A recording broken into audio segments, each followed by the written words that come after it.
The Howling Man, starring Fred Willard, with Stacy Keach as your narrator, was adapted for radio by Dennis Etchison and written for The Twilight Zone by Charles Beaumont. Heard in the cast were Christian Stolte, David Darlow, Doug James, and Anna Sverutza. To learn more about the Twilight Zone radio dramas and to obtain audio cassettes and CDs of these programs, visit our website at twilightzoneradio.com. The producers of The Twilight Zone wish to thank CBS Enterprises, Carol Serling, Dennis Etchison, Dick Brescia Associates, Claire Simon Casting, Terry Jennings, XM Satellite Radio, Sirius Satellite Radio, our sponsors, and our radio affiliates for helping make this series possible. This copyrighted radio series is produced and directed by Carl Amari and Roger Wolski for Falcon Picture Group. Doug James speaking.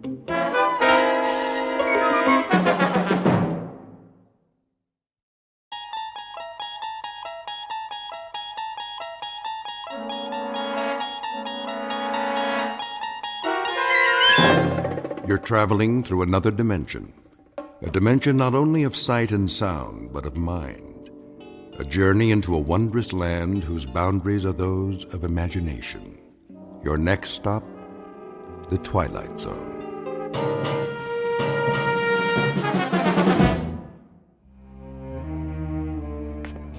Thank you, Mrs. Dunphy. I'll be back shortly.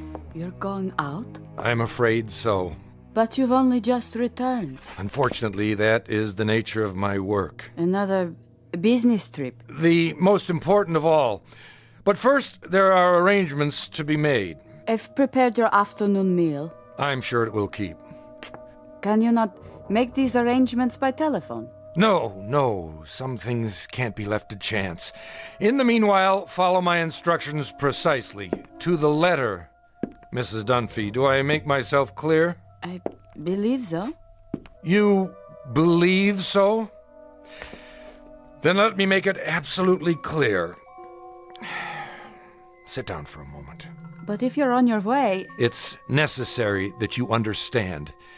And the only way to be sure is to tell you how it began. Please. If you wish, sir. I must warn you, it's an incredible story. I, of all people, know that. So incredible that you won't believe me at first. But I'm going to tell you everything. Then you will believe. Because you must. You must believe. Do you know Central Europe? Europe? Only as a child, sir. It started there many years ago, after the First World War.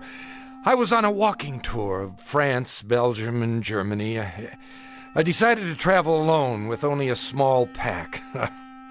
The confidence of youth. Germany was magical then, a place of valleys and mountains and swift, dark rivers. There was nowhere else like it, a fertile land where everything grew tall and straight out of the earth. I was struck by the richness of the soil, the verdancy of the hills.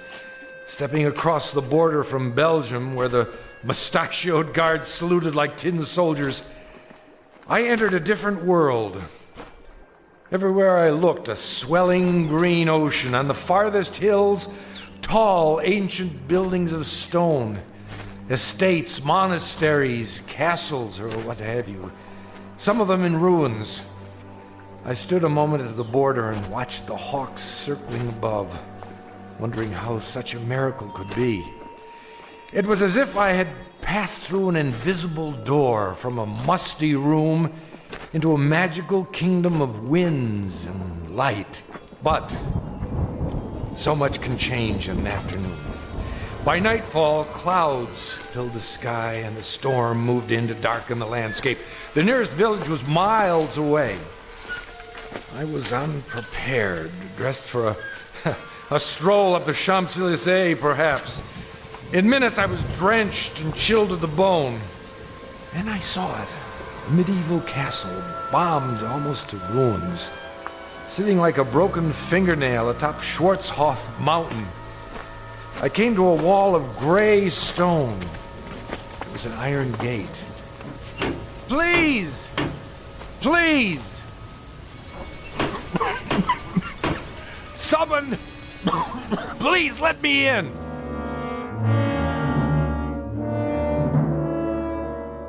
A story told years ago by a man who recalled it from his youth. Fortunately, or perhaps unfortunately, he was never able to put it out of his mind. It begins with a wayfaring traveler. His name is David Ellington, scholar, seeker of truth, and to his dismay, a finder of truth. A man approaching exhaustion, who will confront a problem that has haunted the world since the beginning of time. A man who knocks on a gate seeking sanctuary, and instead finds that he has just crossed an unmarked border into the far edges of the Twilight Zone.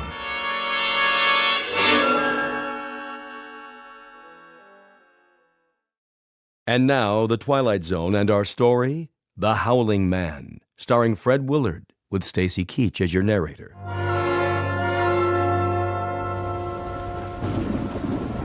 I found a rope by the gate and pulled it. Please! Someone!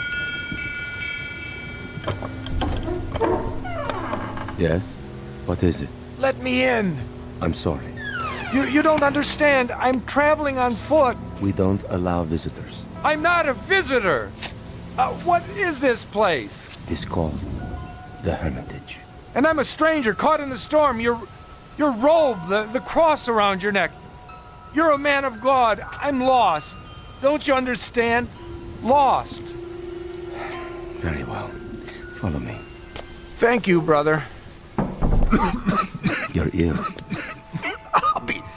I'll be all right. Once I dry out.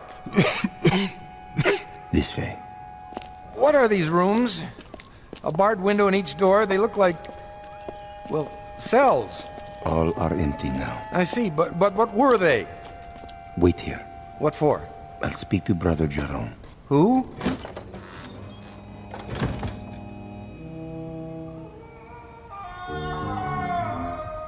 What in the... Brother Jerome will see you now. Oh, what was that? The wind. Are you sure? Come. The room had almost no furnishings. A straw pallet, a rude desk and chair, some books and religious oddments, very stark.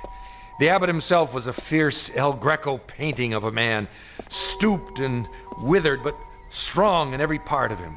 Like the monk who came to the gate, he wore a shepherd's cloak and carried a crooked staff. Why have you come here? My name is David Ellington. I got lost in the storm. Then I saw a lantern in the window. And what is it you want of us? Want? Only a little shelter, some food. We cannot help you here. You will have to leave. You call that a Christian attitude? Now, Mr. Ellington. Oh, for the love of... All right, if that's the way you want it. Sorry to have troubled you. Give me a minute. I'll be out of here in... Brother Christophorus, Yes? carry him out of here. At once. Right away.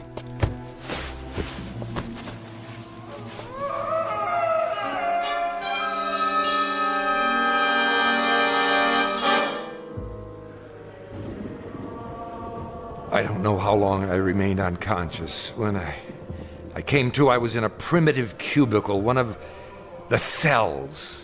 Walls and ceiling of gray stone, a single small window in the shape of an arch, the floor hard-packed dirt.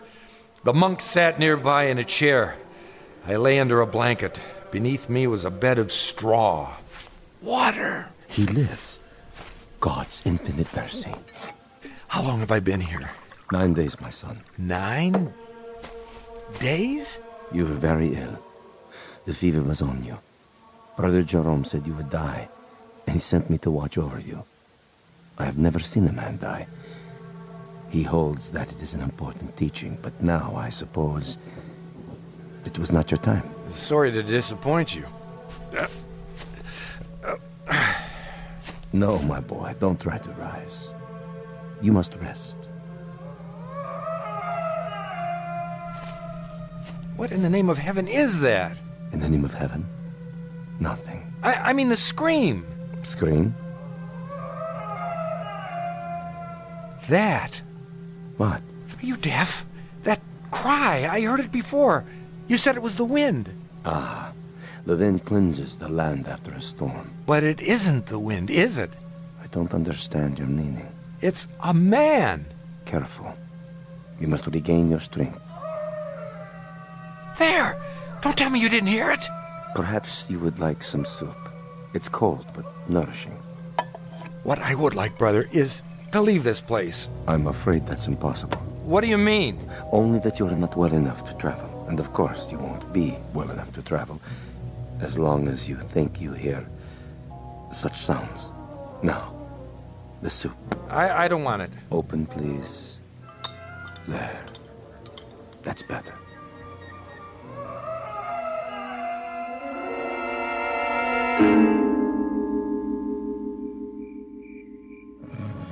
Over the next few hours, my strength did return, or at least some of it.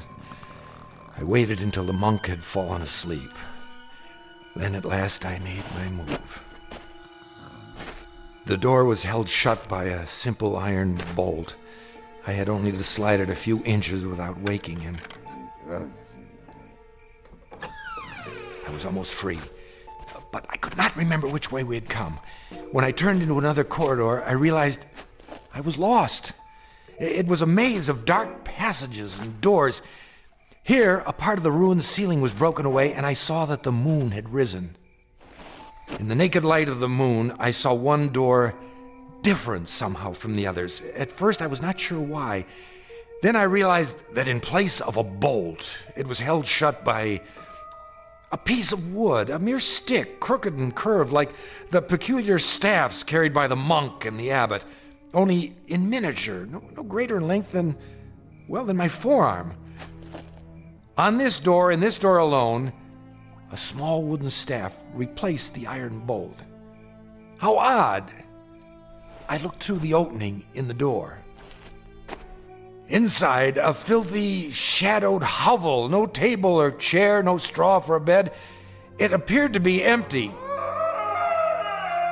What? There was a man, huddled in the corner, holding his knees and rocking, head back like an animal. In the soiled moonlight, I saw his dirty beard, his rotted clothes. Who are you? Help me. Stay back. No, please. In the name of humanity, help me. But who? You're not one of them. No, my name is Ellington. I'm an American. Shh. What are you afraid of? Them. Listen. Do you hear them coming? No, but why? They will look for you. We only have a moment. You speak as if I'm a prisoner. Aren't you? I'm not sure. Come closer, and I'll explain. Explain what? Don't you know what they are? These men of God. They are mad, Mr. Ellington. All of them. Raving mad. Why do you say so? I was in the village, in Schwarzhof, doing nothing out of the ordinary, walking the street with my woman. We were holding hands. That is all. Do you see anything wrong with that? Well, of course not. But what? We paused to rest by a tree in the shade. And then we kissed. Yes, I admit it. Is it wrong to kiss? Tell me. Why, no. I don't think so. You don't think so. I don't think so. But Jerome, that lecherous old fool. The gaunt man. The one in charge. So, you have seen him. As I kissed her, a shadow fell over us. We looked up and saw him standing there.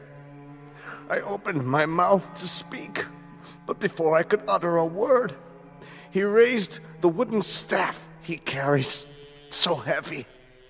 You've seen it. Yes. And he hit me again and again. He smote me like an angry god, or a man who thinks he's God. I woke up here. No. I swear. They flogged me with knotted ropes. I asked for food, they would not give it to me. I begged for water, they gave me none. Then they threw me in this filthy room and locked the door. Well, why? For revenge. Jerome wanted my woman. Are you sure? Yes. That disgusting old man, that fanatic. He wanted her. And when she refused his advances, he took his fury out on me. Your story, I find it difficult to believe. Of course you do. That's the strength of the man. He makes his madness seem a harmless thing, the beliefs of a religious zealot. But this is not a religious order, Mr. Ellington. These brothers of truth. Is that what they're called? That's what they call themselves. The real truth is they're outcasts, misfits, cut off from the world because the world will not have them. Have you heard of their sect before, of this hermitage? No, I haven't. Mr. Ellington, you must believe me. I don't say they're all evil, only mad. And here, within these walls, they answer to no law but their own. Wait for me. Where are you going? I'll speak to Jerome. No, you mustn't. If I remind him that false imprisonment is a crime... I tell you, he's the greatest maniac of them all. Quick! He's coming. Hide yourself. Mr. Ellington. No.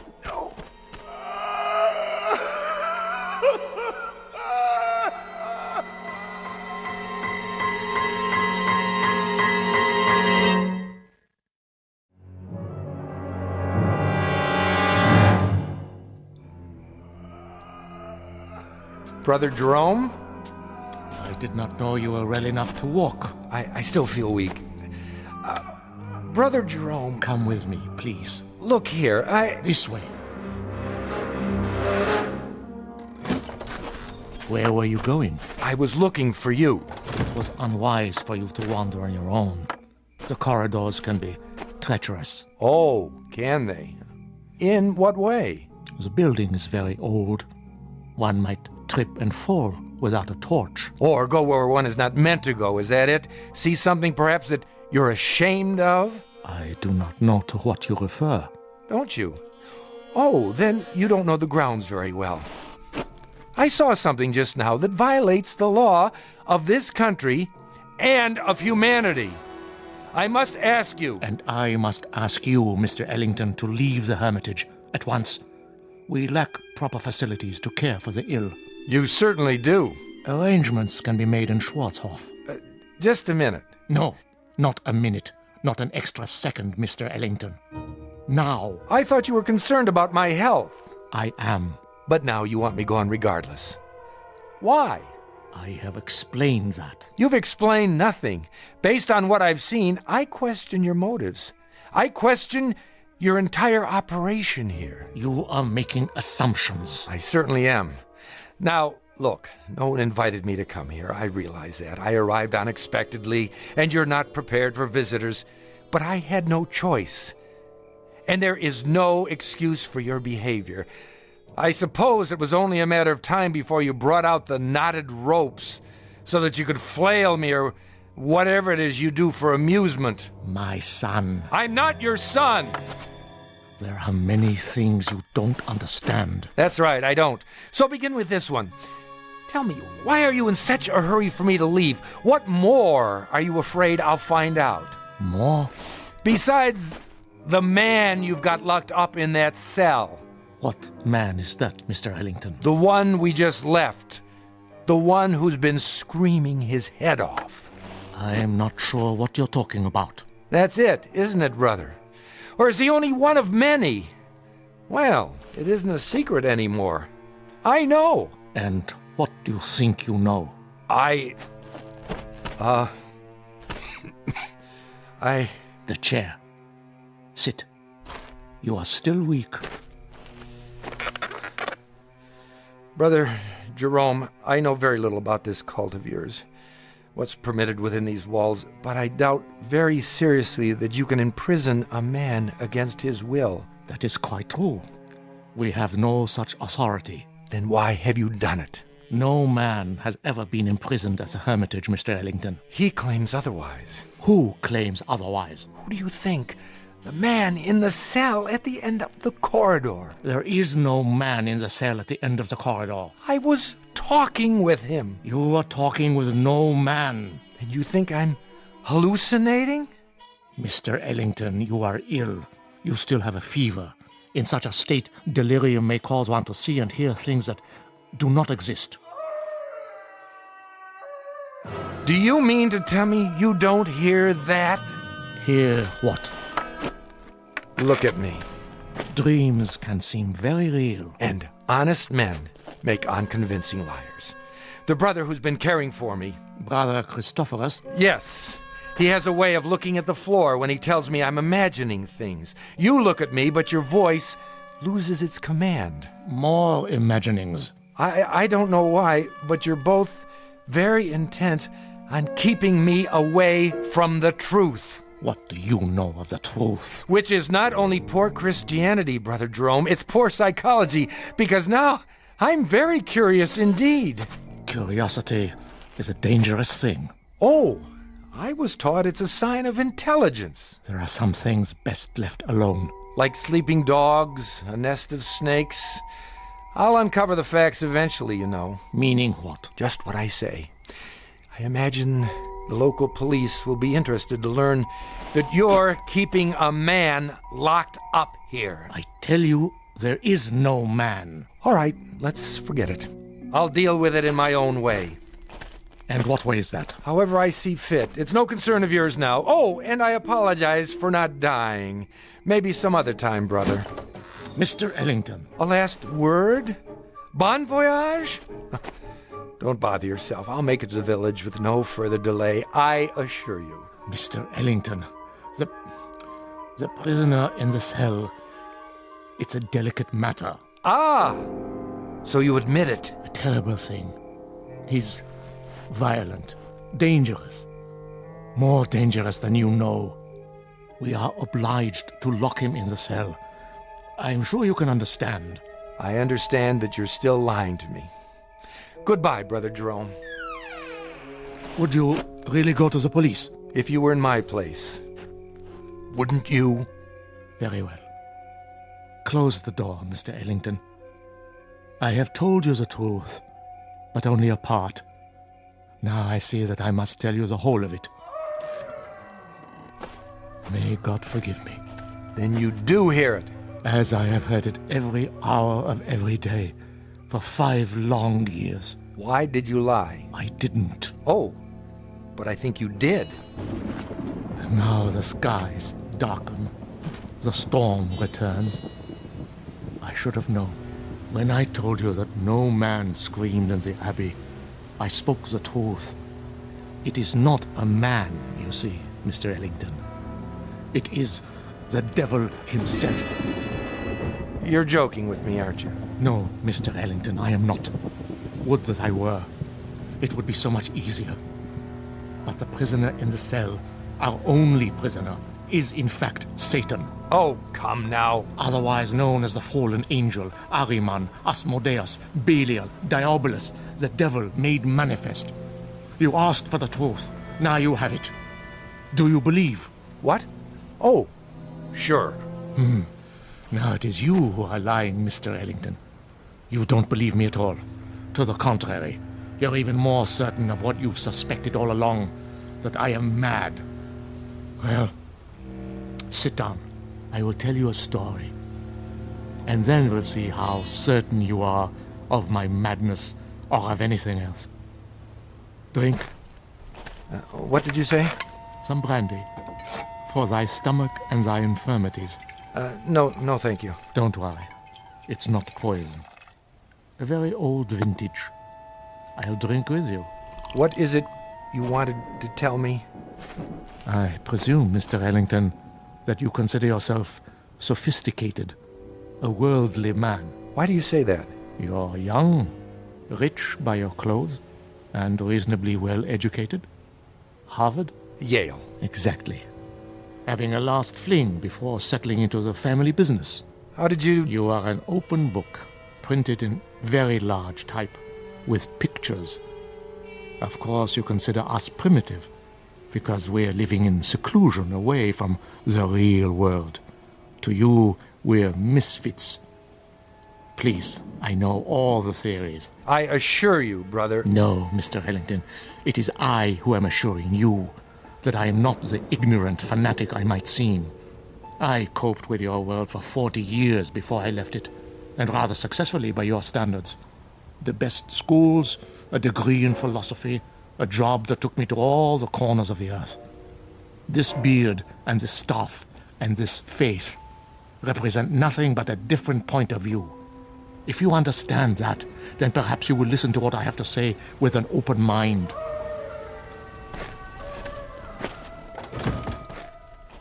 Go on. 5 years ago, there were no screams at the Hermitage. This was simply the bombed-out ruins of a castle belonging to the family Wulfren. How did you come by it? Baron Wulfren turned it over to the Brothers of Truth as a gesture of charity. Our task was to tend the great vineyards and save what souls we could by constant prayer. But this isn't a formal religious order, is it, brother? We believe that we are recognized by God. Truth is our only dogma. We are committed to it as man's greatest weapon against the devil, who is the father of all lies. Please, continue. You were tending the vineyards. At that time, not very long after the Great War, the world was in chaos. Everywhere there was unhappiness, except in the village below. Really? For some reason, the people of Schwarzhof refused to yield to despair. They lost none of their faith. They continued, as they had for years, to be honest and God-fearing and happy. The village was a plum to Satan, one he could not resist. So he came here, drawn to it as a moth is to light, and embarked upon a program of corruption. But you stopped him. Yes. You see, Mr. Ellington, he made the same mistake you are making now. He underestimated me. He thought he would have no difficulty tempting an old fool. I had him in the cell before he knew what happened. But if he's the devil, how do you keep him from escaping? With the staff of truth. The one barrier he cannot pass. Mm-hmm. And when he first came, just how did you recognize him? I had seen him before, in every part of the world. Wherever there was sin, wherever there was strife and persecution, there he was also. Sometimes he appeared only as a spectator, a face in the crowd. But he was always there, in all times and places. So you understand now, I trust, why you must say nothing of the things you have seen and heard. Brother, not that I doubt you, but is it possible that you've made a mistake? No. Think, Mr. Ellington, of the peace in the world these 5 years. Think of this country now. Is there another like it? But you haven't put an end to suffering. There's still murders and robberies. Even now, while we talk, people are starving. The suffering man was meant to endure, my son. We cause much of our own grief and need no help from him. It is the unnatural catastrophes, the great wars, the overwhelming pestilences, the wholesale sinning that we have ended. The world is rebuilding. A great dawn will come. Enough. You've made your case. I believe you, brother. Do you? Truly? I admit I was doubtful at first, but you've convinced me. Absolutely. I promise to keep your secret. Good. Tomorrow, if you feel well enough, you may leave. For now, let the storm pass over. Brother Christophorus will look after you. If you would, go directly to your room. I will. Good night, brother, and thank you. I was glad our conversation was over. It was clear that he was quite mad. I thought of his wild beard, his eyes in the flickering candlelight, and I was relieved to be away from him. The devil, indeed. But the storm had returned, and I was not yet fully recovered. I would pass one more night in this place. What, I wondered, should I do before morning comes?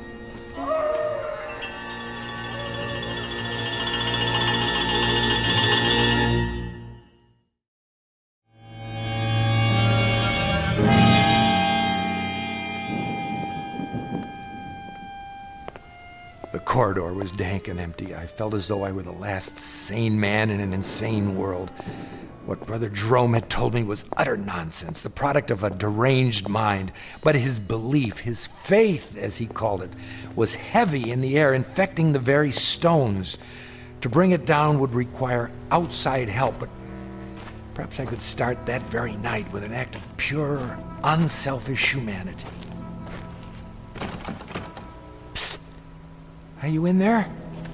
Where else would I be? I thought you weren't coming back. I had a meeting with Brother Jerome. What did he say? He lied to you, didn't he? He said that you're Go on. What? the devil. The devil. Oh, that's good. That's wonderful. What a dream for an old man. Himself a devil. To catch Satan and lock him away in this God-forsaken place. You don't believe him, do you? Of course not. Then help me. If I let you out now, while they're awake, they may catch you before you leave the grounds. There's always the possibility.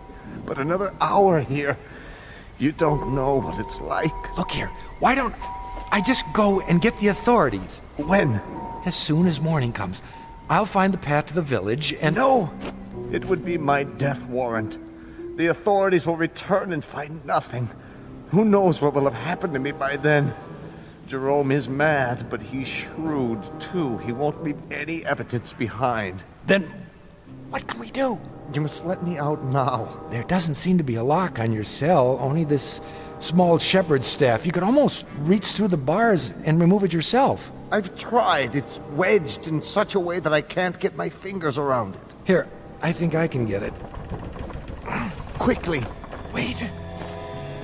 Brother Christophorus. There you are. Brother Jerome was fearful. You might lose your way. No, nothing of the kind. Come along.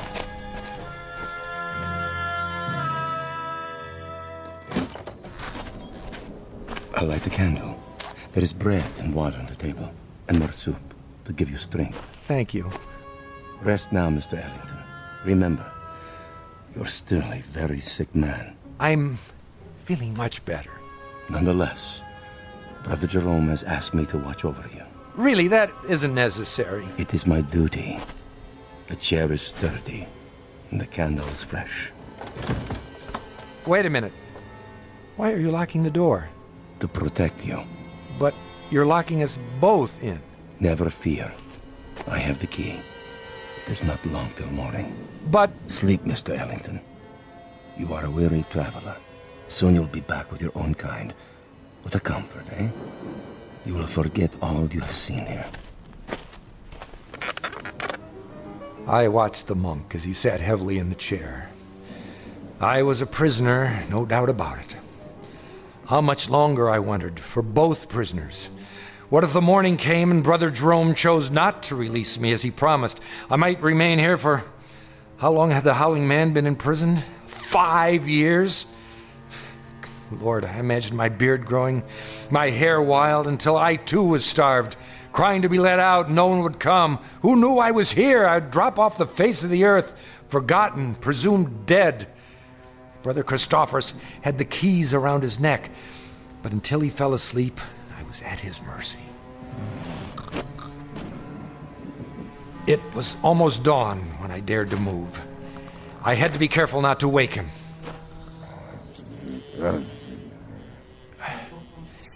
Yes, I finally had the key. I locked Brother Christophorus in the cell. There was no time to spare. I knew I must release the Howling Man before I left the hermitage. You've come. Good. What do you want me to do? Lift off the wooden bolt. Are you sure this is all that holds you in? A small carved stick? Yes, lift it off, I tell you. But surely you could have forced the door and broken it. Please! There is no time for talk. In the name of mercy, if you fail now, they'll kill both of us. All right. Hurry. I'm trying. I just need to slide it out of the latch. Mr. Ellington, where have you gone? Hurry. Hurry! A moment. Stop him! Stop him! Now! Brother Jerome, come quickly! I am free. Stop! I command you. The other way. Now. Here is the gate. It's locked. I must get over the wall. I'll put my hands together. A hoist. Step up. Let not Satan escape us, O Lord. Let him not sow the seeds of evil throughout the world. I call upon you. Up, now!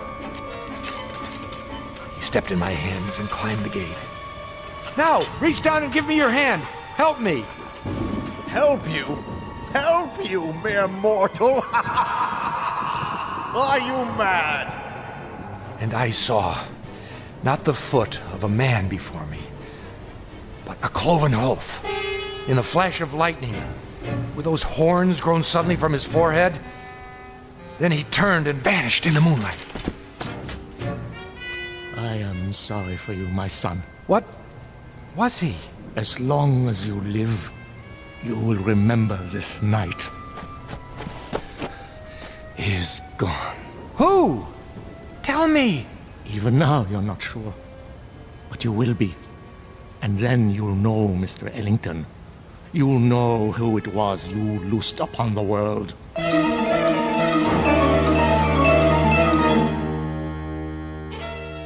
The monks were mad, I thought. Or the howling man was mad. Or I was, or the whole world. But Brother Jerome was correct. I could not forget. And when the pictures of the carpenter from Bromau Alm Inn appeared in the papers, I grew uneasy, for I felt I'd seen this man before. And when the carpenter invaded Poland, I was sure.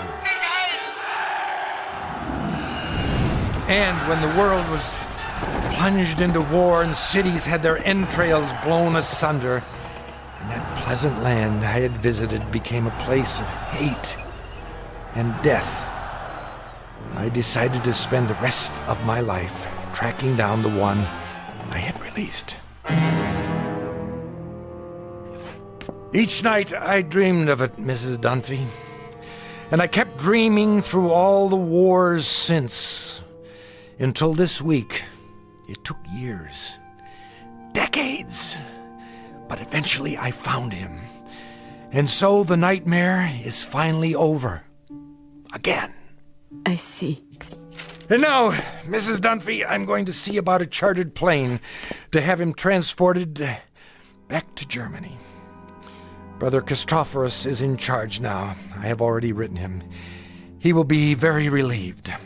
And what you found, it is here? Have no fear. As long as the staff of truth is in place, he cannot leave the next room. The staff is very small, but very powerful. So you see why you must not, under any circumstances, go near that door.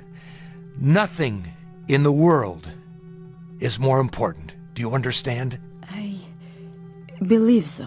Oh, he'll do a bit of howling, but never mind that. It's a trick. I'll return as soon as possible. Until then, keep that door locked. Yes, sir. Oh my, such stories. Come here. Please. You must listen. He is insane. Let me out, I beg you. Let me out.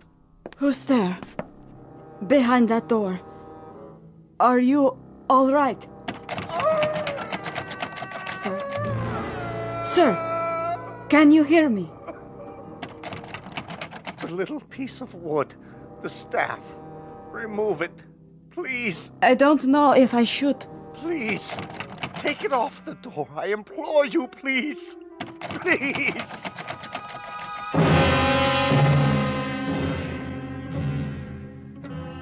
Ancient folk saying, you can catch the devil, but you can't hold him long. Ask Brother Jerome, or Brother Christophorus, or David Ellington.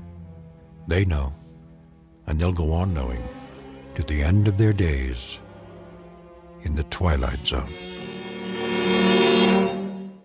More from the Twilight Zone after this. You are about to enter another dimension, a dimension not only of sight and sound, but of mind, a journey into a wondrous land of imagination.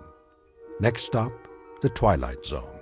Hi, this is Stacy Keach. I'd like to take a moment to tell you about our Twilight Zone website at twilightzoneradio.com. At twilightzoneradio.com, You'll find the latest information on these Twilight Zone radio dramas, including behind-the-scenes photographs, plus the newest product releases, trivia contests, ways to contact us, other Twilight Zone-related info and merchandise, plus links to other fascinating websites. So make your next stop twilightzoneradio.com.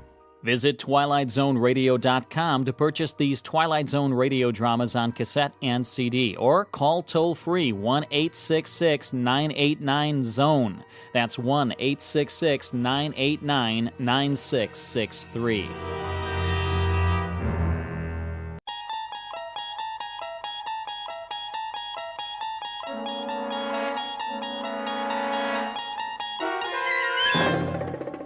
There is a fifth dimension beyond that which is known to man.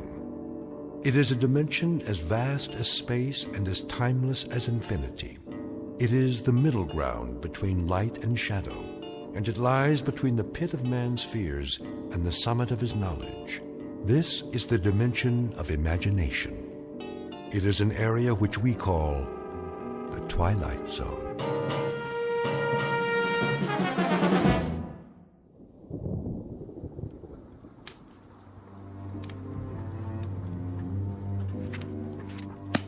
Something the matter, Jana?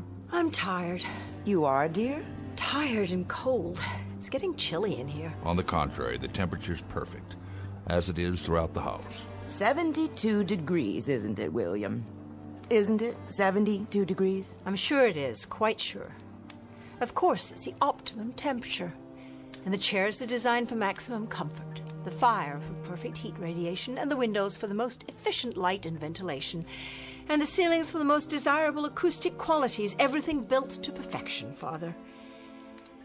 But just the same, I'm cold. Well, then come away from the window. Yes, dear, sit by the fire again. That way I can see you.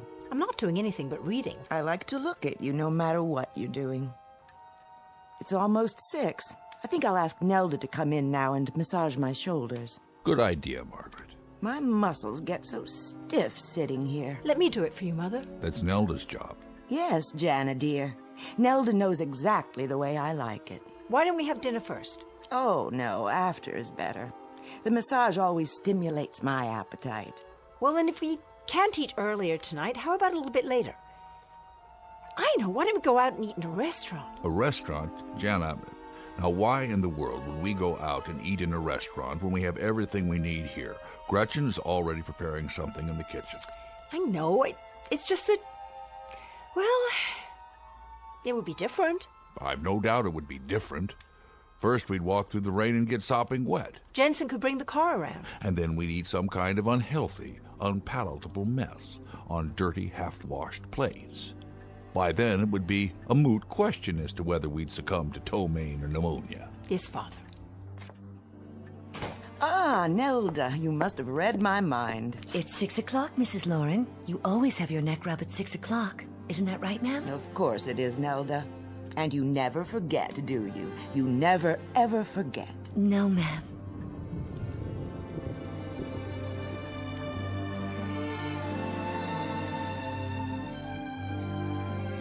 The residence of Dr. William Loring, a beautiful home designed for comfort and convenience, the reward for a world-class career as a scientist. He has chosen to live his life as safely, as securely as science can make it, and he spares his wife and daughter no luxury that might make their lives more perfect.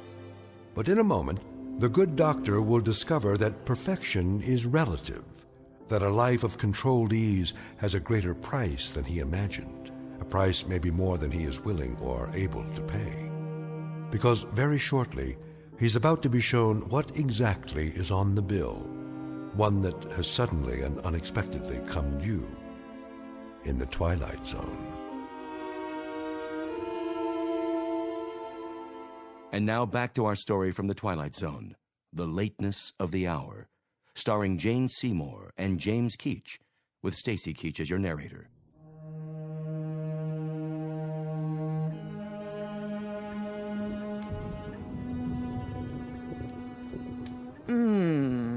That feels lovely, Nelda. Would you like some more liniment? Yes, if you please. You have such strong fingers. Perfect for massaging my neck muscles. Jana, are you here? Yes, Mother. Enjoying your book again? A different one this time. Which is it? The family photo album. That's nice. When was this picture taken? Let me see. This one. Oh, look, Nelda. That's a lovely picture of you. Yes, ma'am. What year? Let's see. Oh, this was taken the year after your father retired from the lab. And look, there are those yellow roses that Jensen planted for us. How they grew.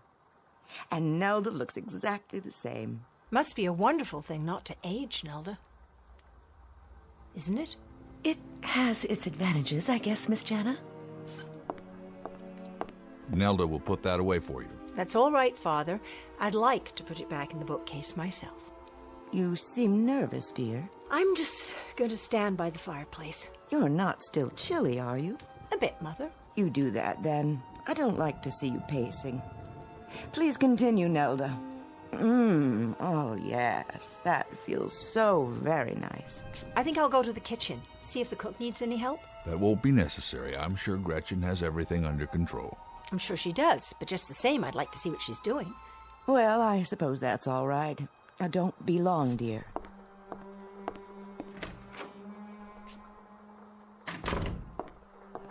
Is that you, Miss Lauren? Hello, Robert. Can I get you anything? No, thank you. Is everything all right? Perfectly. Would you care for a beverage? An hors d'oeuvre, perhaps? I'm fine. If I want anything, I'll let you know. Yes, Miss Lauren. Robert, why are you following me? In case you need assistance. I don't. I told you I'm perfectly fine. The stairs to the pantry can be a bit tricky. I know that, Robert. I grew up in this house, remember? I've always lived here. I know every square inch of it as well as you do. Yes, miss. I've been here longer than you have, in fact. Isn't that right? Well, isn't it? Why don't you answer me? I'm sure it must seem so to you. What does that mean? I'm sure I couldn't say, Miss Lauren. Well, try. I remember when you began your service here. I was 5 years old. Is my work unsatisfactory, miss? No, you've been a perfect butler. Perfect in every way. I try my best to do exactly as Dr. Lauren instructs. Seeing to you and Mrs. Lauren, looking after your safety. Well, I'm quite safe right now, I assure you. That'll be all. Very good, miss. And stop following me. Will you please?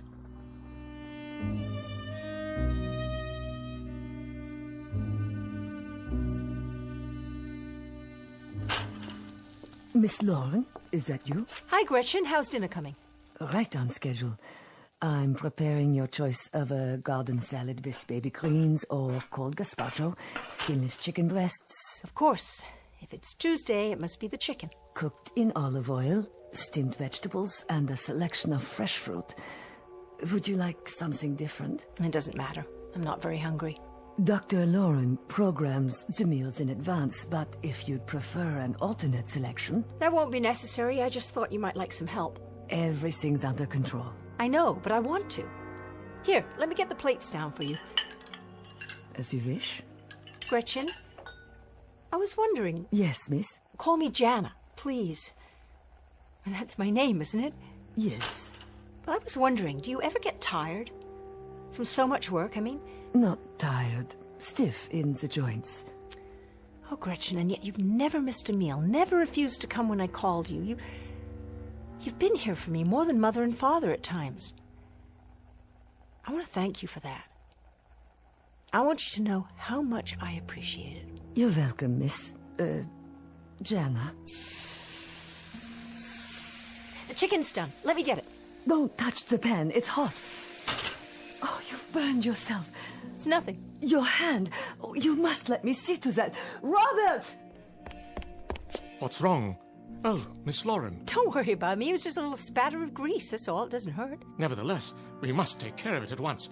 I'll get the first aid kit. Honestly, I don't even feel it. This way. What's all the commotion, Jana? Are you hurt? No, Father. I am perfectly fine. She burned her wrist on the stove. And you let this happen? I told her not to touch it. This is unacceptable. It wasn't Gretchen's fault. Of course it was. You all have one prime directive in this household, and that is to be certain that no harm comes to my wife or to my daughter. Do you understand? Yes, sir. Really, Father, you're overreacting. I'll make that decision. Where were you, Robert? Miss Jana dismissed me, sir. What about the rest of you? I was making the bed, sir. And I was adjusting the central heating, sir, as you requested. We'll talk about this later. Come with me, Jenna. It may be time for an entirely new staff around here. Don't blame Gretchen, blame me. I said, come along now.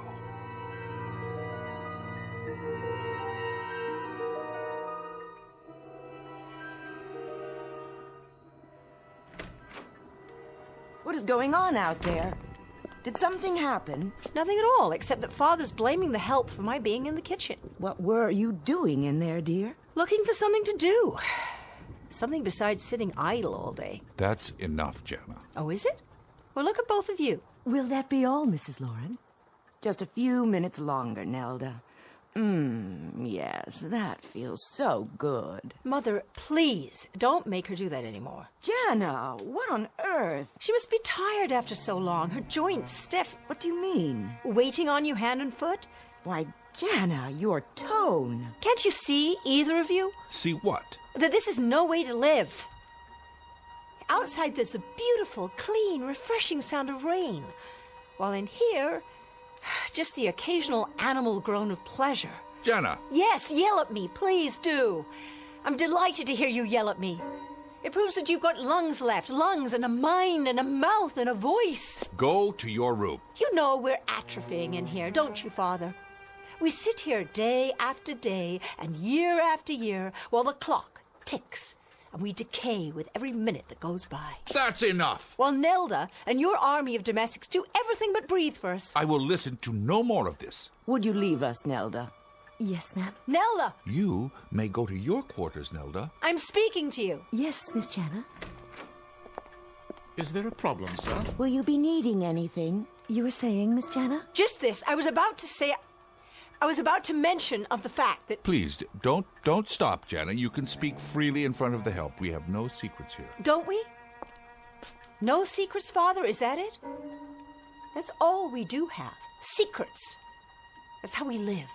By shutting off the world, turning our backs on it, by saying that in here is day and out there is night, while these soundless, fleshless things glide around us with their oh-so-efficient ministrations.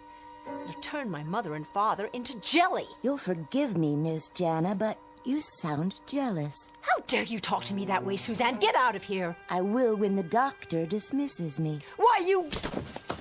Jana! Take my hand, Suzanne. I'll help you up. No, I will. I'm sorry for pushing you down. I know it's not your fault. Stand back. Suzanne is quite capable of righting herself. I know she is, because I programmed her that way. You said so yourself, Jenna, like everything else built and designed to perfection. I use the finest circuitry, the purest materials, the strongest armatures to outlast mere flesh and bone. These people are my finest creations. I made them quite indestructible. But they're not people. They look like people, but they're machines. It's like sharing a house with ghosts. Not ghosts, my dear. Ghosts die after having lived. But our friends here have never lived. They've had no life at all, only the life I gave them. Now, Jana, I suggest you go to your room and rest. You seem overly tired. Until dinner is served.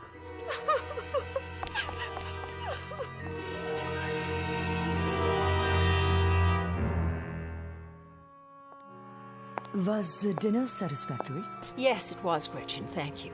I'll help you clear the table if you like. No need. I know there's not, but I'd like to. I'll put the silver platter on the cart.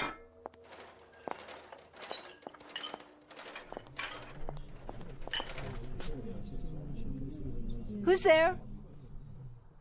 You'd best go to the study, miss. Where's the rest of the staff? I'm sure I couldn't say. I think for now I'll just go on to the kitchen with you.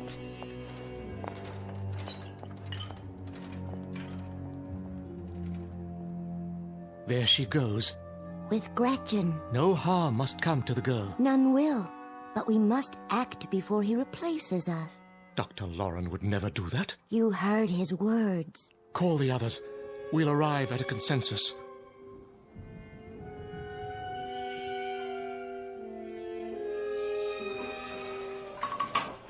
I suppose you've heard about the incident before dinner. The maid was at fault. Oh, I'm not so sure. Suzanne may have been right. She spoke out of turn. The restrictions my father placed on you, are they so rigid? Have you no freedom to speak and act on your own? As long as it doesn't violate the directive. The directive? The task for which we were constructed. And when you complete your task, what happens to you then? We weren't provided with that information. Well, if it's any consolation, neither were we. The other kind of people. What is your task, Jana? At least you know yours. I don't. And I'm not sure how to find out. If I could help you find it, I would. I know you would, Gretchen. I was there for your birthing. I saw to your needs, taught you, nourished you from the beginning. I remember. I do.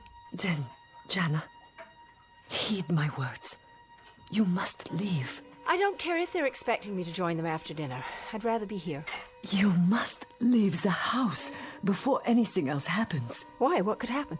The staff is concerned about being replaced. Oh, he didn't mean that. Humans say things they don't mean sometimes. For what purpose? Gretchen, there are some things I'm afraid you'll never understand. I understand that you must get out. Now. I wouldn't know what to do, where to go. They're talking, Jana, about how best to complete their task. If they're replaced, they'll be prevented from... Let them talk. They're programmed to protect this family. That's their most important task. To protect you and your mother. But not Dr. Lauren.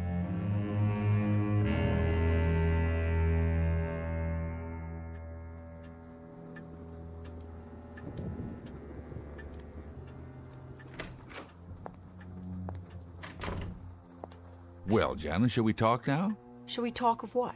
I think it's obvious. Suddenly and quite inexplicably, your mother and I find that you're discontented, even rebellious.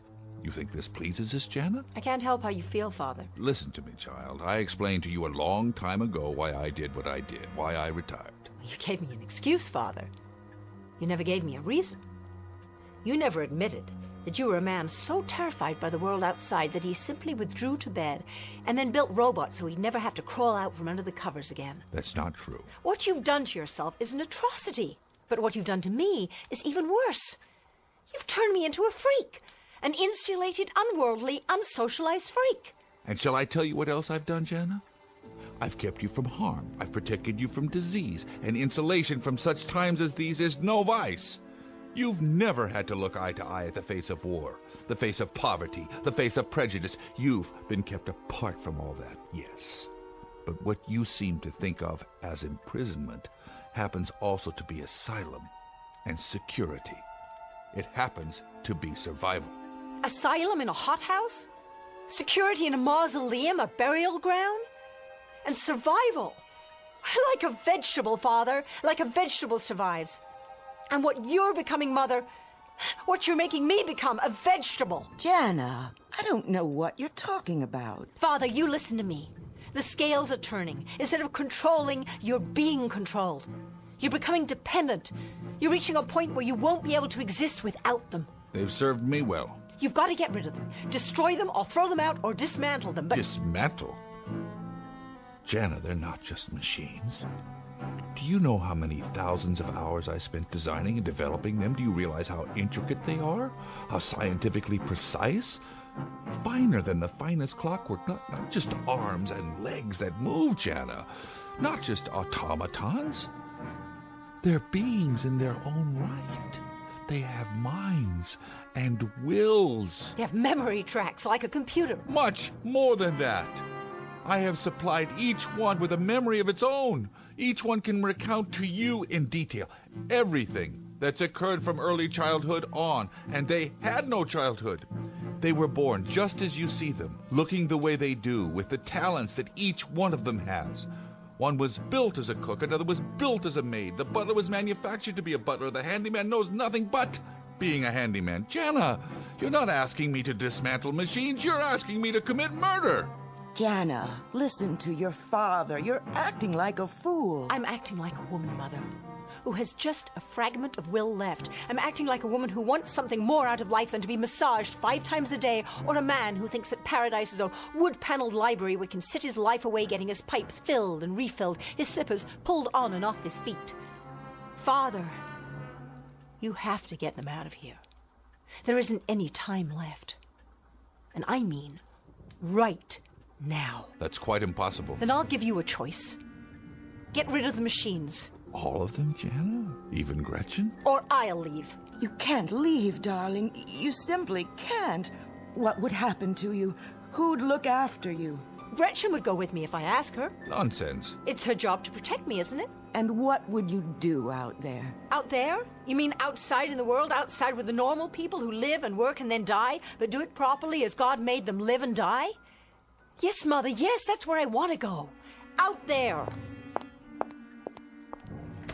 Robert!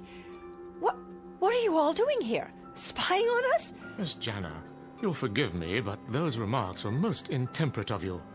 Miss Jana, think of your mother and father. Stop it! Miss Jana, it was really very unwise of you to... Stop! All of you. You're all to shut up now. You're jokes. That's what you are. You're hysterical jokes. With your hurt looks and your sad little homilies and your pathetic cliches. You're like walking tape recorders. That's all you are. Jana, I'm trying to be patient with you, but you're making it very difficult, very difficult. Then I apologize, Father. You're so accustomed to perfection. I hate to throw a stone in that serene pool of yours. But you forgot something. Did you know that? You forgot something very important. They may be indestructible, but you, Father, you'd better be careful. See the way they're looking at you? It just so happens that you're not indestructible.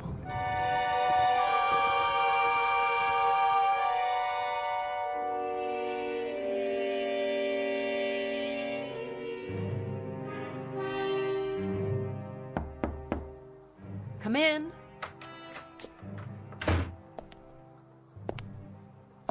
So you're planning to go through with it? Don't try to stop me. I've packed a suitcase. When I get where I'm going, I'll write you. Jana, what is it you want from us? I thought I made that quite plain. I want you to open the windows, Father, and let the air in. Let the world in. By destroying a life's work? Before they destroy you. They would never harm any of us. Don't be so sure. Haven't you listened at all to me? One way or another, either actively or passively, they'll win. And you'll lose. Jana, we've loved you very much, your mother and I. If you could only realize that all this has been as much for you as for us. We've loved you, Jana, beyond any measure, beyond any words. Father, I know that. God, help me, I know that. Then stay. Please, Jana. Please. I can't. I'll do what you ask. I promise. Will you? Oh, Father. I'll prove it to you. Robert! Sir? Take this key. Why, sir? I want you to gather all the servants in the basement and unlock the door to my workroom. Stay there until I join you. Have our services been unsatisfactory, sir? Robert, I've given you an order. You're to go directly to the workroom and wait for me. Very good, sir.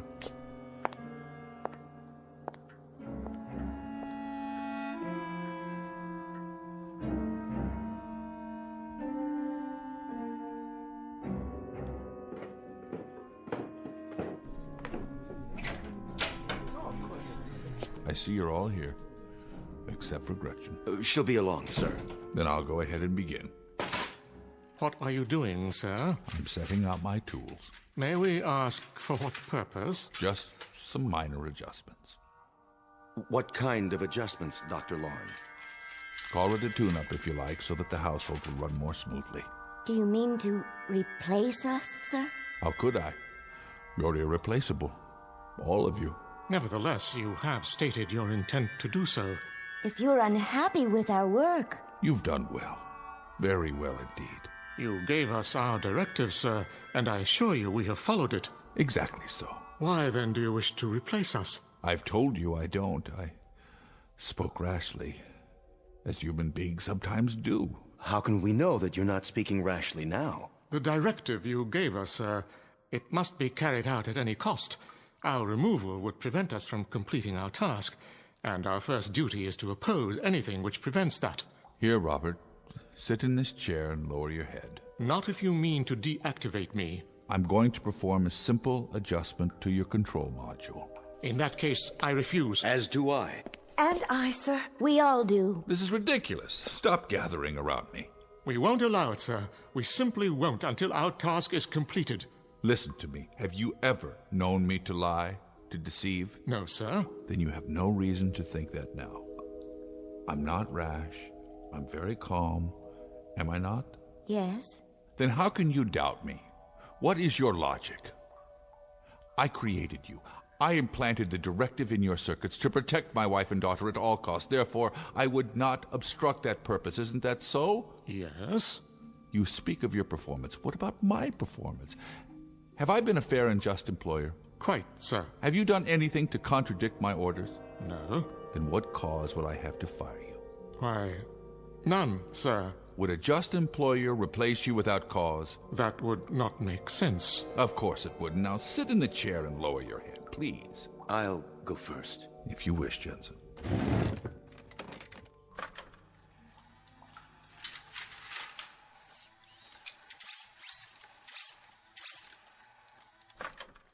How do you feel? Perfectly normal. Oh, perhaps a little tired, but it's not unpleasant. Right. You will rest now, Jensen, and awaken to a sense of peace, a greater peace than you have ever known. Is it true? A most peculiar sensation. I feel drowsy. Very drowsy. Very drowsy. And his strength will return? In even greater measure. He will know a oneness with all things. Oh, then let me go next. Of course, Nelda.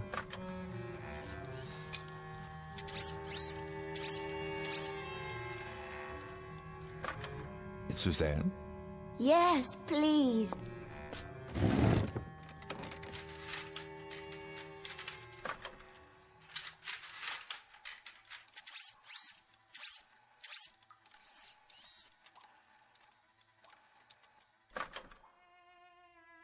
And now for you, Robert. Thank you, sir. I'm eager to know this new sensation. You have served me well. For many years. Many good years, Robert. I don't know what I would have done. Life would be very, very difficult without you.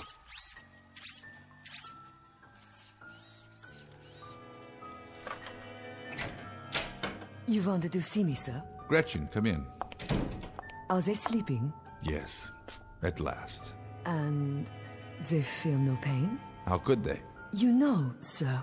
What, Gretchen? Everything I've done was for her benefit. The times she was alone in the night. The times she was unsure how to make you happy. The times she needed advice. I did my best, always. And for that I am profoundly grateful. But now, it's time for a change. The old ways can't help her anymore. No. You have a directive of your own, don't you, Dr. Lauren? Whatever is best for your daughter. That takes precedence over all else. You'd even lie, wouldn't you? If that's what it takes. You understand me too well. Then I won't resist. If you're sure it's what's best for the girl. I'm sure. In that case, I'm ready. Give me my turn. If you would, sir. Please make it quick. You have my word. Good night, Gretchen.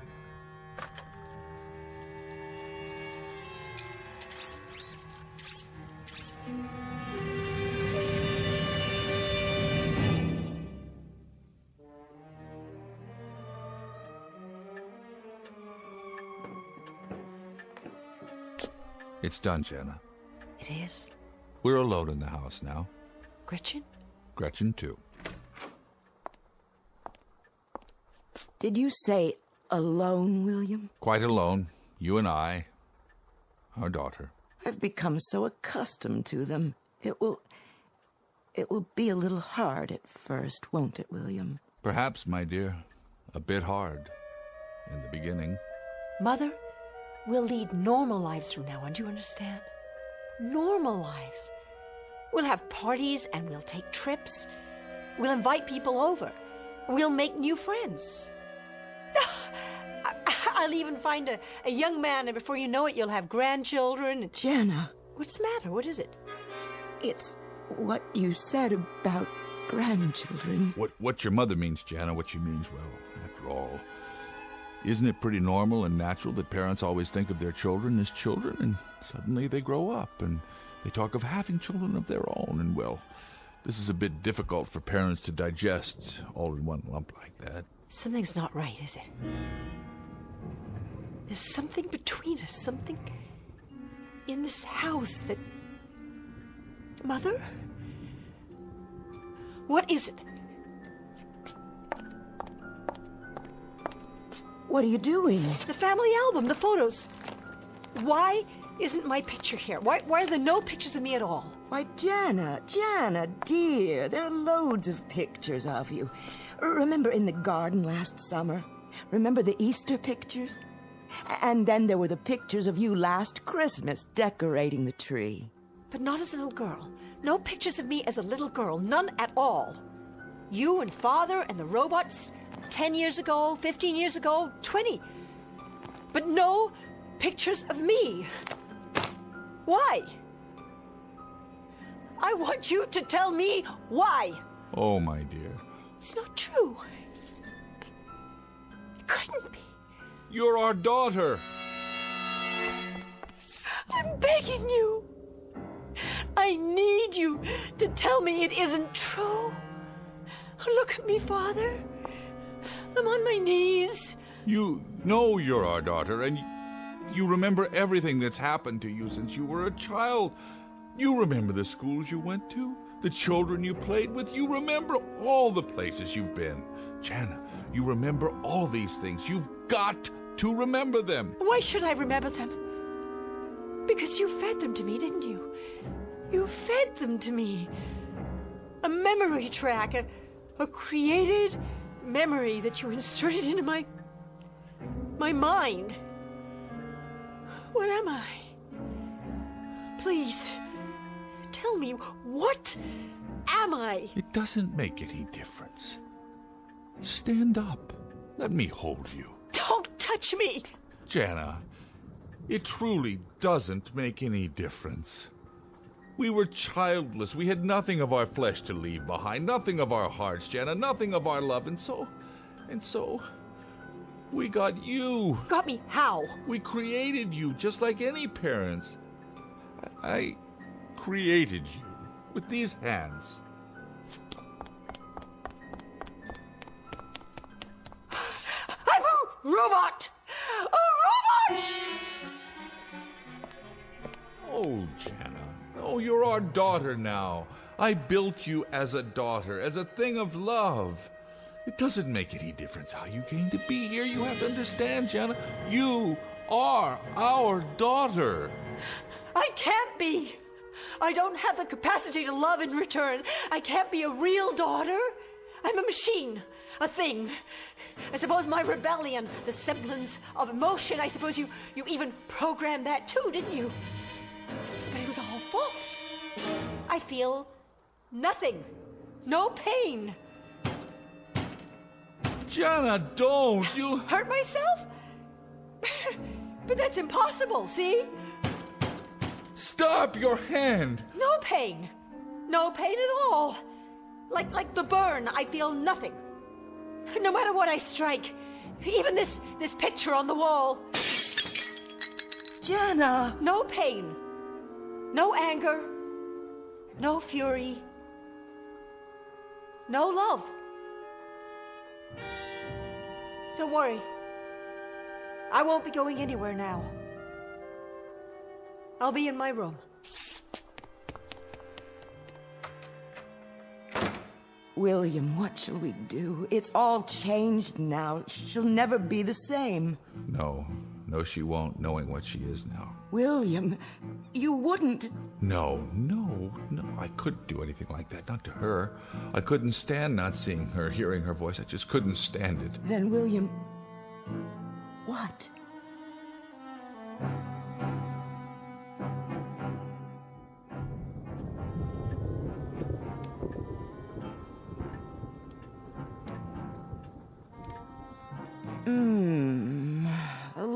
to the left, dear. Not quite so hard. Of course, Mrs. Lauren. Anything you say. And don't stop. I want you to stay here in the study a little while longer. Don't you, William? Yes, by all means. The new girl is so much better than Nelda. Who's Nelda? The last servant. She's no longer with us. Now there's no one left in the house. Only the three of us. You don't mind if I call you Jana, do you? Why, no, Dr. Lauren. Why would I mind? That's my name, isn't it? Indeed it is. I hope you'll be happy with us. Oh, very happy, I'm sure. This is a fine job. Thank you so much, sir and ma'am, for hiring me. I come very well recommended, you know. The pleasure's entirely ours, Jana. Consider this your home from now on.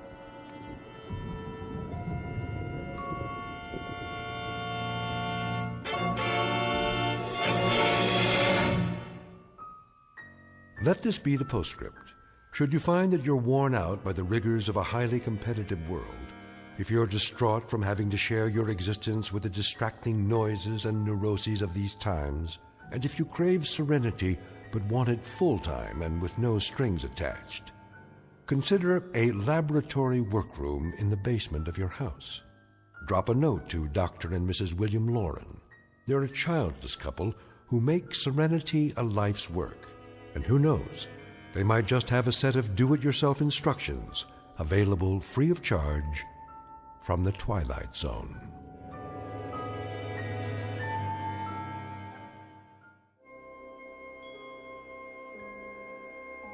Hi, this is Carl Amari, producer of the Twilight Zone Radio Dramas. I'd like to take a moment to tell you about our official website at twilightzoneradio.com, where you'll get the latest news and information on these Twilight Zone radio dramas. Plus, at twilightzoneradio.com, you can digitally download 3 free episodes or any of our episodes for only $1.95 each. In this age of ever-changing technology, we've decided to make these episodes instantly available to you by making the Twilight Zone radio dramas a digital download-only series. This means that this series will no longer be offered on CD. The CD collections at our website are now being offered while supplies last at buy one, get one free. So be sure to get your favorites before they're sold out. Be sure to visit us often, and I'll see you in the zone.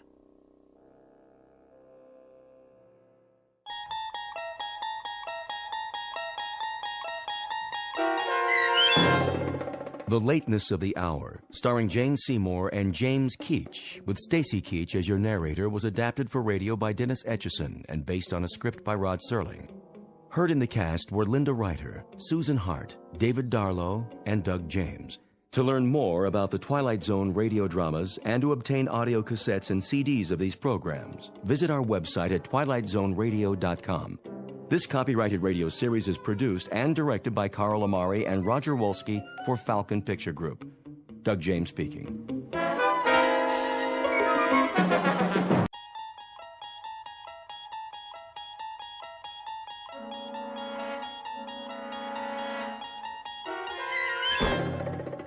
There is a fifth dimension beyond that which is known to man. It is a dimension as vast as space and as timeless as infinity. It is the middle ground between light and shadow, and it lies between the pit of man's fears and the summit of his knowledge. This is the dimension of imagination. It is an area which we call the Twilight Zone.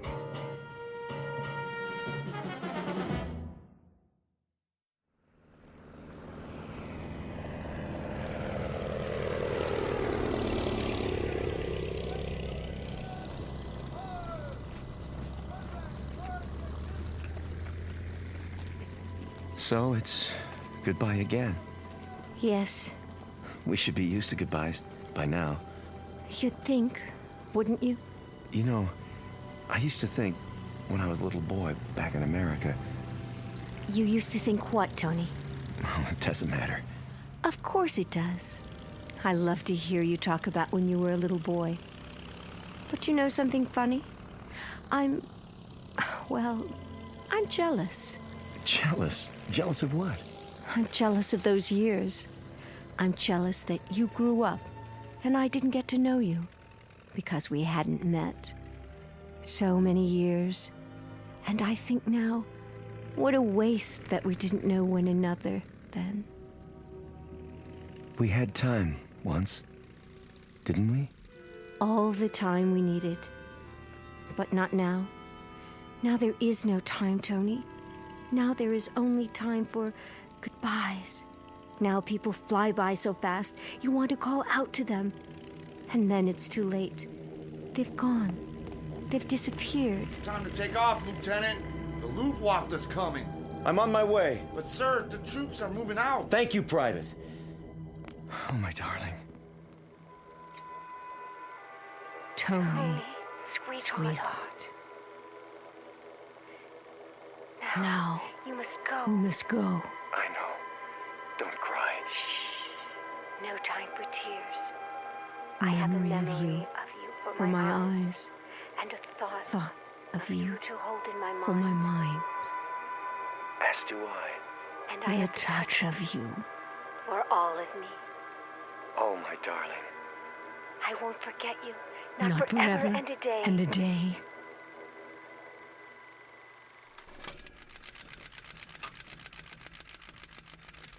Oh, Jerry.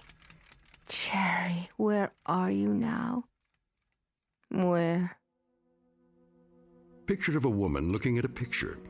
Her features alive to everything that appears on the screen.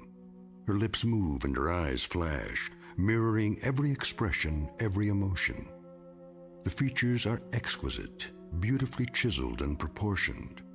And even in the flickering light, she is easy to recognize. Like the face on the screen, this is Barbara Jean Trenton, movie grade of another era.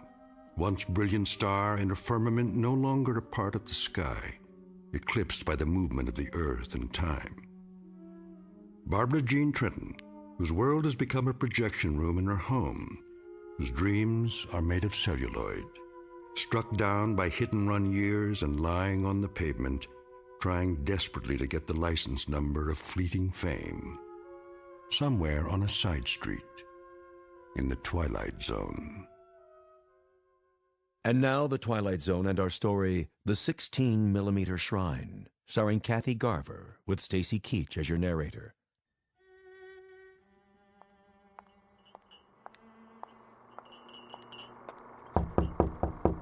Miss Trenton?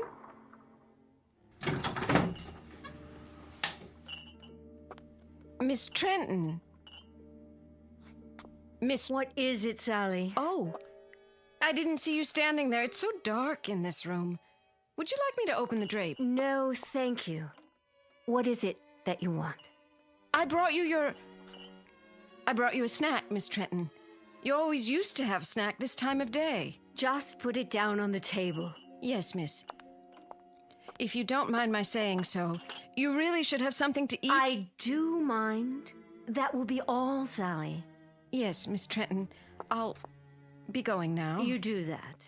Will you be wanting lunch this afternoon? I'll be glad to make you a nice... I'll let you know. Very well, miss.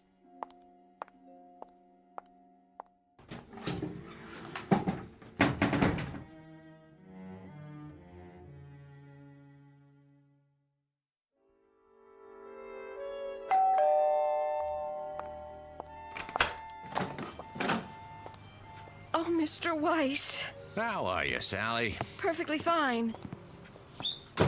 In the den, is she? Yes, sir. Mr. Weiss. Yes? I'm worried about her. I'm worried that... Well, you see... I'll see how she's doing. But you don't understand, Mr. Weiss. It's getting worse, much worse. I go in there and... And? There have been times when I've gone in and I could almost swear that... What could you swear to, Sally? That sometimes she... Well, she's not in the room at all. She's up on the screen. But she is, isn't she? You know those old films she's watching are her films, right? I do, yes. But I take your point. She's been in there too much, and it's disturbing you. That's perfectly understandable. I tell you what, let me talk to her. Would you? Yeah, just give me a minute. Of course, sir.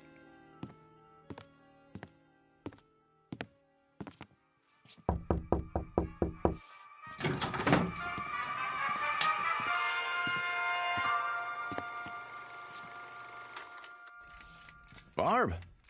Fix yourself a drink, Danny. It's 11 o'clock in the morning. So, it's 11 o'clock in the morning. What about it? It's 11 in the morning and the sun is out, see? Oh, why did you have to do that? It's a beautiful day in Beverly Hills. There's no smog, it's 84 degrees, and it's lovely out there. What would I do without your daily meteorological reports? And the question is, what do you do with them? You sit here in this air-conditioned cave, showing one picture after another. Why? Haven't you seen them enough times? Let's skip that. Barbie, no good, honey. What isn't? None of this is any good. If you won't fix yourself a drink, then sit down and be quiet. You have a habit of looking poised, ready to spring. What was the picture? 2 of them. Farewell without tears. Now, let's see. 26 years ago, co-starring Jerry Herndon. Of course, co-starring Jerry. He was my favorite leading man. And then, A Night in Paris. 25 years ago. I know it was 25 years. Are you Father Time now? Barbie. Danny, should I have failed to make mention of this before? I hate clinical tiptoeing. If you don't like what I do, don't knock it. I have to knock what you do, and I have to get clinical when I see you enclose yourself in this room and stop the clock. You said things back 15, 20, 25 years. You turn your back on today, and you do this every day. Let me tell you something, honey. That's sick. That's real sick. Is that all? No, it isn't all. I got some news to deliver. What now? I set up an appointment for you over at International. You did? At International? Mm-hmm. When? Today. Heart? Sounds like a good one. Is Marty Saul still running the studio? Sure is. Too bad. I never got along with Marty. Yeah, I remember. But he's older now. I think you'll find he's mellowed. He said I was the most temperamental star he'd ever worked with. Now, why would he say a thing like that? Danny, you know something. You're a nice guy. A very nice guy. A loyal friend and a good agent after all. And I guess in my own devious, selfish way, I happen to be very much in love with you. Wait. Calm down now, Barbie. Oh, I hope it's a musical. I'd love to dance again. Or a juicy romantic role, like the scenes I watched this morning with Jerry Herndon. See his photograph here? Yes, I see it. I did 3 pictures with him. I know. Oh, mon capitaine, tell me about your country of America. A Night in Paris, remember? Jerry was a young American lieutenant. I was Claudette, the little French girl. Age 19. Go to the devil, Danny. Barbara Jean, it's a beautiful day today. The sun is shining, and it's a brand new world. A new world, get it? It's 25 years away from A Night in Paris, and 26 years away from A Farewell Without Tears. This room is dark and cold and full of cobwebs. Now get up and go outside, honey. You'll be surprised at what you see. Huh? Pleasantly surprised, I promise. And don't you dare let me catch you looking at old photographs on the wall anymore, or in the mirror either. Now, I'll meet you in Saul's office at 3 o'clock. Do we understand each other? We do. Good. In fact, it's more than good. It's absolutely, positively great. Danny? Yeah? Thank you. Well, don't thank me yet. Just be there.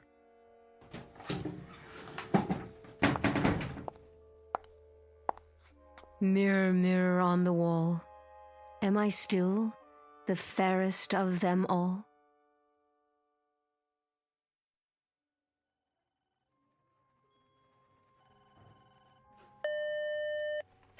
Yeah, Mr. Weiss, sir, and Miss Trenton? sign him in.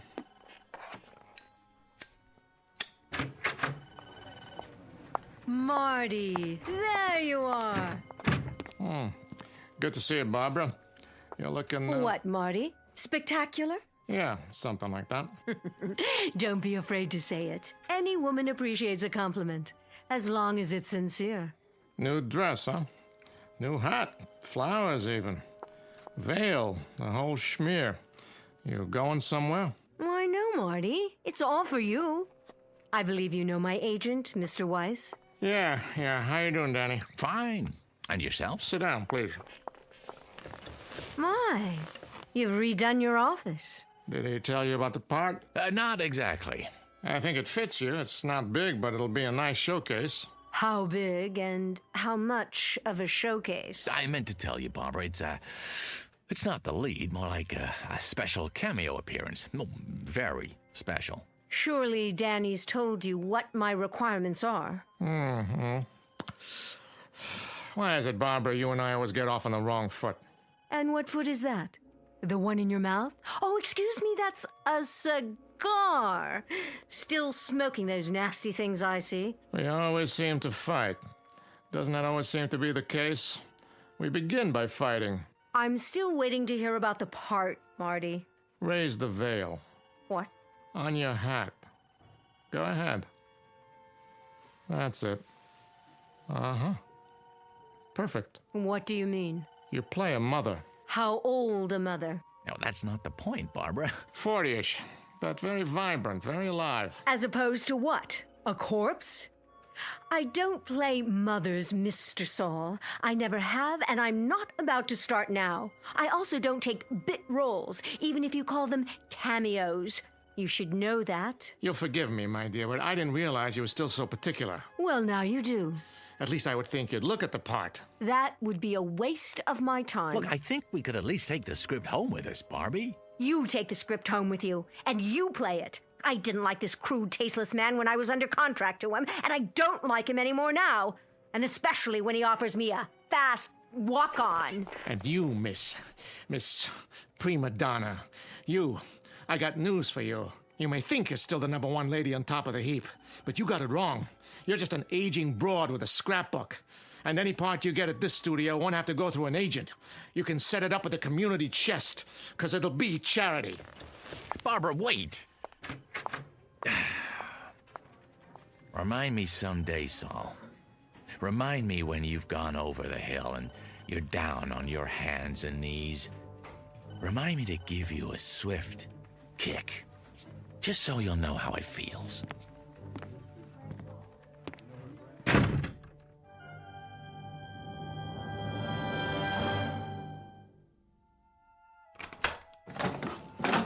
Oh, Miss Trenton. And Mr. Weiss, I didn't expect you back so soon. That will be all, Sally. Yes, miss.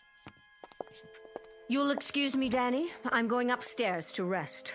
Well, don't you think we have a couple of things to talk about? Not now. I'm feeling tired. Barbie! What? You're right about him, Barbie. He's a tasteless man. He's got a mean temper and a dirty little mouth. You shouldn't pay any attention to him. Are you talking about Saul? Saul doesn't exist. That studio doesn't exist. Not anymore. Not the way it is now. Exactly. There are other studios. I'm talking about all of them. This is the world, Dan, right here. From now on, I keep the doors locked with drapes over the windows. I don't want any of the outside coming in. Not the Marty Sauls or the movies without sentiment or those teenaged actors on television or rap music or any of it. Barbie, whether you like it or not, that's the way it is. That's the way things are. What can you do, Barb? Shut your eyes? Say it doesn't exist because you can't see it? It doesn't have to exist. If I shut my eyes, it disappears. Yes, it does. I can wish it away. But that doesn't make sense. It makes sense to me. Perfect sense. And you know what else makes sense? As of right now, as of this minute, this is the old Hollywood, with all the charm and romance, with all the glamour. It's a carefree world again, Danny, just like before, in this house. Barbie, none of that's true. It's nostalgic and nice, but it's not true. Are you listening to me? It's phony. Well, if I wish hard enough, it won't be phony. If I wish hard enough, Danny. Barbara, please. I'll give a party. Yes. Tell all of my friends, Danny. Tell them. Tell Paul Nader and Jerry Herndon and Steve Black. Oh, now there's a man for you. Tell them I'm still at the same address. And tell... Barbie! Paul Nader's been dead for 5 years. Jerry Herndon lives in Chicago. Steve Black hasn't been around for 15 years. And if I could get to them, if I could, what kind of party can I invite them to here? Barbie, this is a graveyard you're creating, a mausoleum. Understand? You're wishing for things that are dead. We'll see about that. We'll see about that.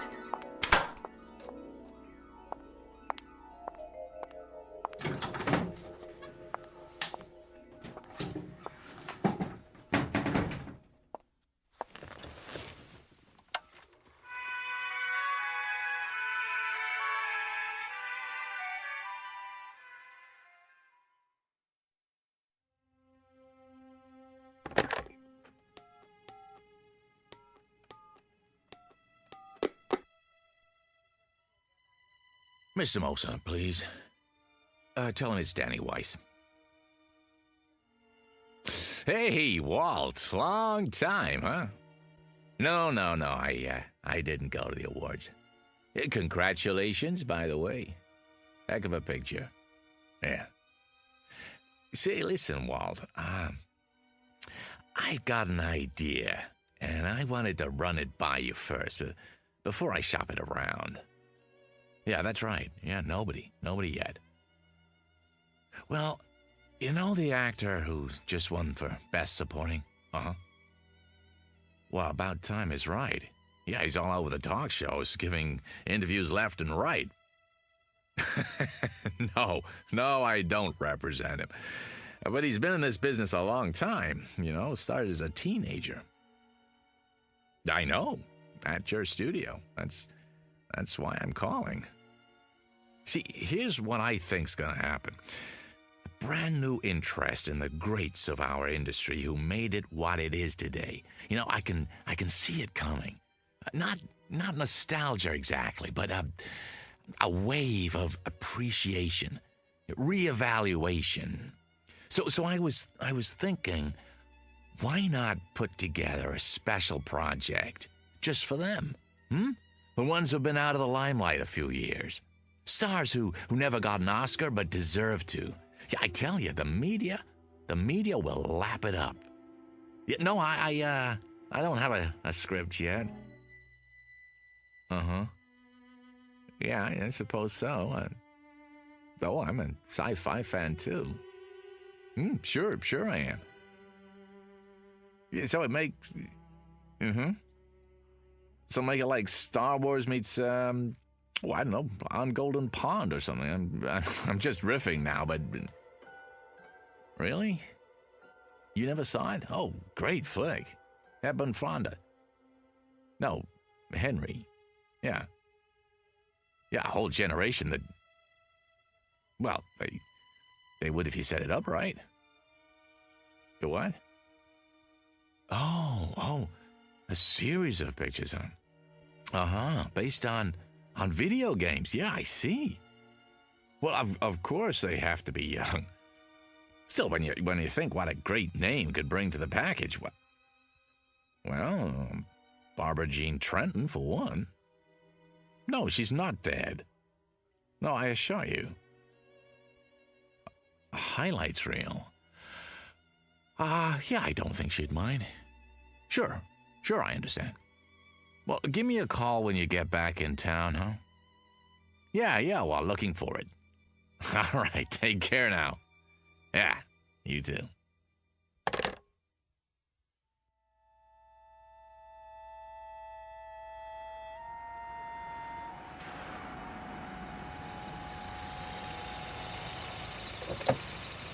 hello, Mr. Weiss. Hello, Billy.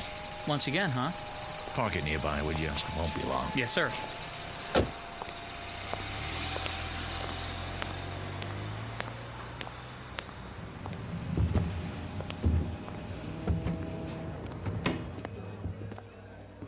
Ah, good afternoon, Mr. Weiss. Table for two? Not today, Jimmy. I don't need it, after all. Very good. I'll get your waiter. I don't have much of an appetite, just the bar. Of course.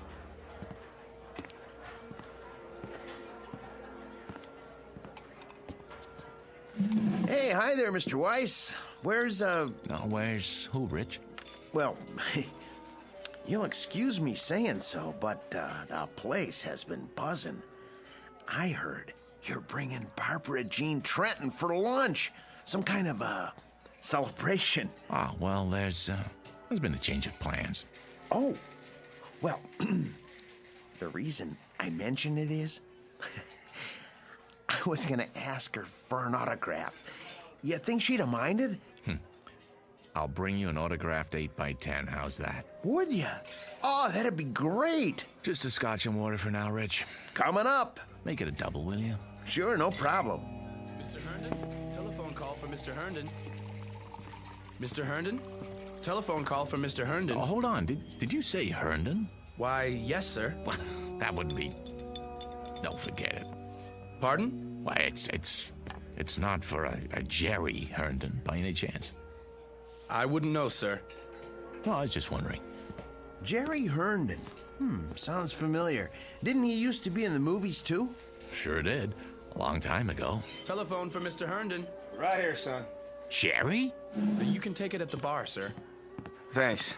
Oh, and this is for your trouble. Thank you. I'd know that voice anyway. I don't believe I've... Danny? Danny Weiss? What in the world are you... I just stopped in for a drink. Oh, same here. I couldn't forget this place like old times. Old times is right. What are you up to these days? Oh, still in the business. What else do I know how to do? Listen, can I buy you a drink? I'll buy you one. Come on, sit down. Talk about a coincidence. I was just mentioning you to someone. Pull up a chair. You'd better take that call. Forget it. They'll call back. We've got a lot of catching up to do. Listen, Jerry, there's something I want to talk to you about.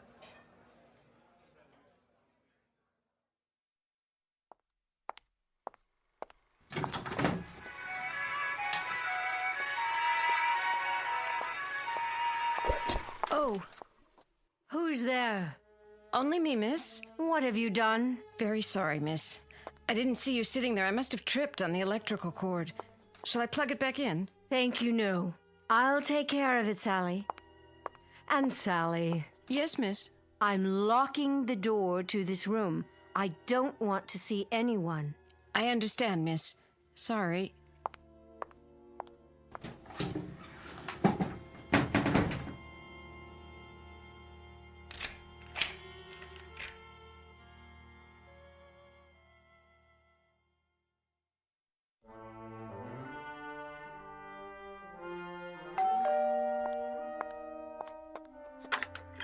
Yes? It's Mr. Weiss. Oh, Mr. Weiss. Can I come in? Yes, sir. Miss Trenton? In there. How is she? I wish I could tell you, Mr. Weiss, but I hardly see her anymore. Sometimes her bed's not even slept in. What are you talking about? She's in that room all the time, day and night. And a couple of times when I've gone in, I tell you, Mr. Weiss, don't think I'm going out of my mind or anything, but I swear to you, I can't see her. Only her picture up on the screen. Well, none of that matters now. There'll be a gentleman over here in a little while. A Mr. Herndon.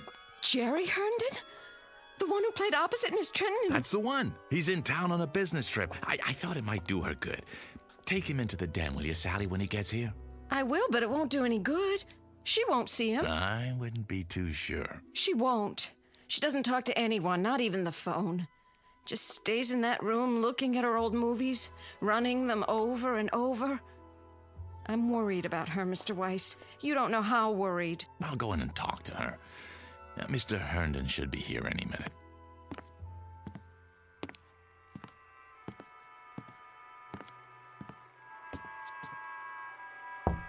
Go away, Sally. I said go away. I don't want anything, and I don't want to see anyone.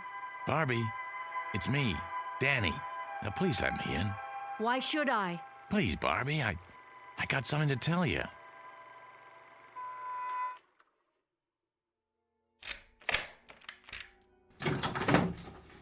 There. Are you satisfied? Barbie? What's the matter, Danny? Don't care for the merchandise? Looking a little worn? The merchandise is beautiful as always, but it looks tired. Looks as if it hasn't slept in days. It needs some air and sun. Outdoors on the tennis courts or by that pool you never use. I have everything I need in here. I'm quite satisfied, thank you. Hail and farewell, Daniel. The door's the one you used when you came in? I have some good news. Oh, do you? What is it? Has my house been declared an historic monument? A friend's coming to see you. A friend? All my friends are dead, retired, or forgotten. You told me that yourself, in no uncertain terms. Oh, this one's very much alive, and he'd love to see you. Tell him I'm not receiving. It's Jerry Herndon. Jerry? Dan, you don't mean it. I do. Where is he? What's happened to him? Nothing's happened to him, I promise you. You'll see for yourself. When? Any time now. I happened to run into him. I swear, by pure chance. He asked about you, wanted to know if he could see you. I took the liberty. Oh, you're such a dear. You've done well, Danny. Very well. Oh, by the way I look, no makeup and these clothes. When's he coming? I have to dress. I think he'll like you just fine if you're wearing sackcloth. But if it makes you feel better, go ahead. Stall for me. I need at least a few minutes. Oh, show him to the living room. Oh, Jerry. Jerry, after all this time.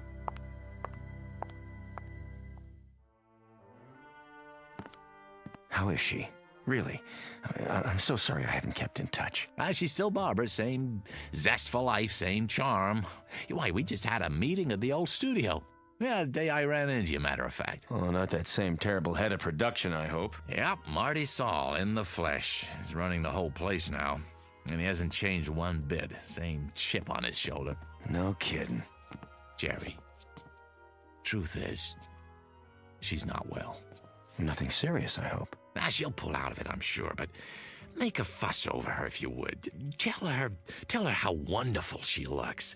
It would mean a great deal to her, Jerry, and you can help, and that's something she needs right now. Well, sure, Dan. I'll do my best. Danny? Yeah, in here, Barbie. I heard you'd invited someone for a visit. Let me guess.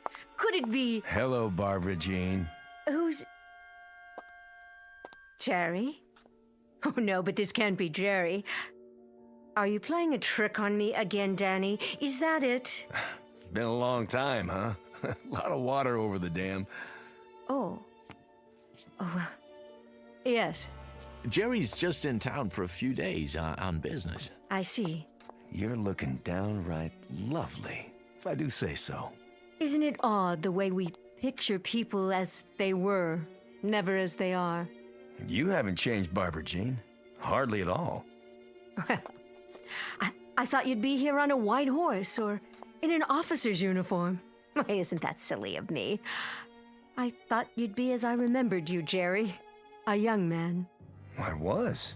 20, 30 years ago. And do you know I had a crazy idea? That we might even do a picture together again. Not much chance of that. He's not an actor anymore. No, I gave that up long time ago. Went down the drain, along with my youth. You don't act anymore? What do you do? It's not so bad. I run a chain of supermarkets outside of Chicago. A chain of supermarkets? In Chicago? I'm doing really well, in fact. More than I ever made in the picture business. You're joking. No, you're not. You're not joking at all. Barbie. See this photograph? This is the one I expected. This is the one I wanted to come see me, with that darling little mustache. Well, I've still got one, only it's gone white like the rest of my hair. So you have. But you're not the one in the photograph, are you? He's dead. He's dead, like all the others. Barbie, honey. Go away, please. Both of you. Will you just go away? It was very nice to see you. Goodbye, Barbara. Goodbye, my dear. Take good care.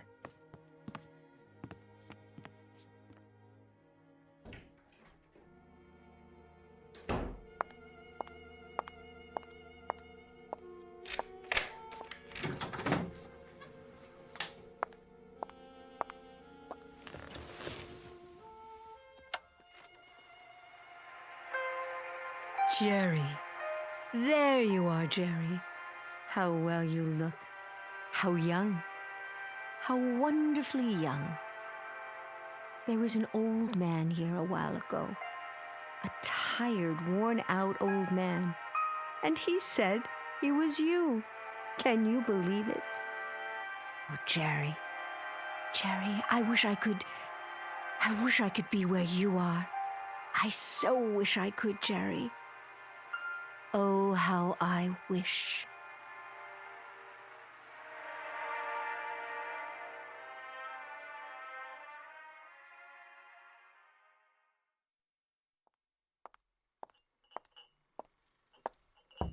Miss Trenton?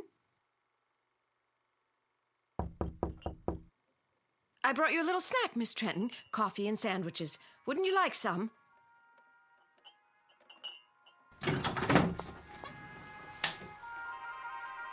Miss Trenton, where are you? Jerry? Jerry, wait for me! I'm afraid this is goodbye, Sally.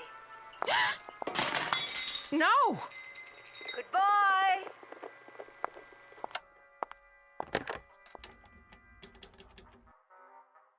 Mr. Weiss, sir, I think you'd better come over here right away.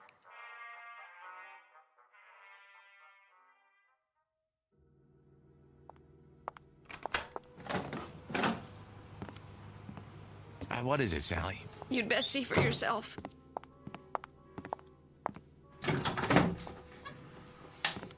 Sally, I don't see anything. What's the big mystery? That's just it, Mr. Weiss. I don't see anything either. She's not here anymore. Was the projector running? It was. When was that? About an hour ago. Who shut it off? I did. Then I called you. Well, if you looked in her room, maybe she's taking a nap. That's the first place I looked. Then I went to every room in the house, even the pool in the yard. She's not here. At least not in the way you'd mean.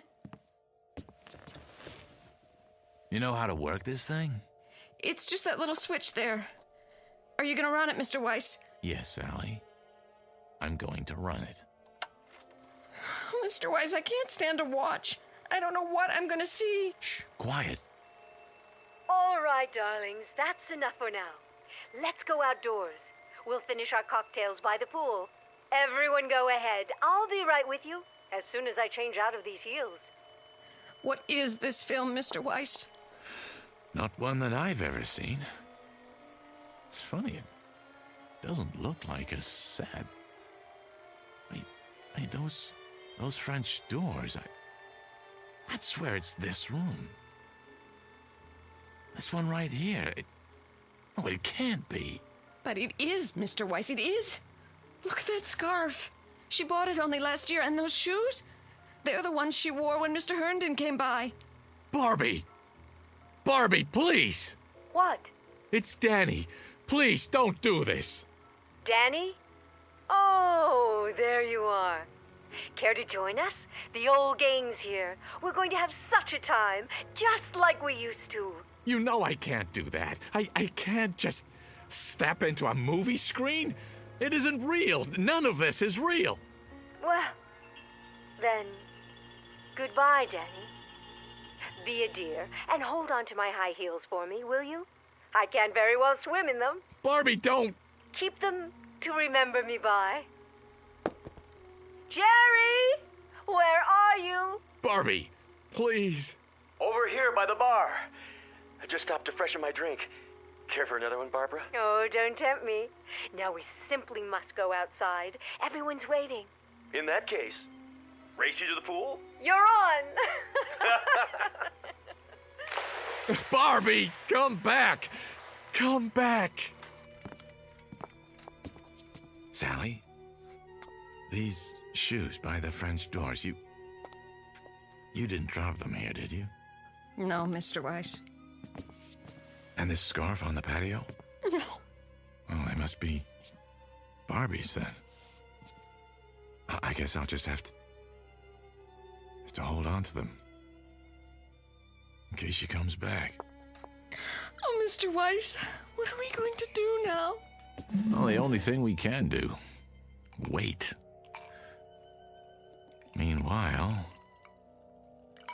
here's a toast to you, Barbie. And to wishes. To the ones that come true.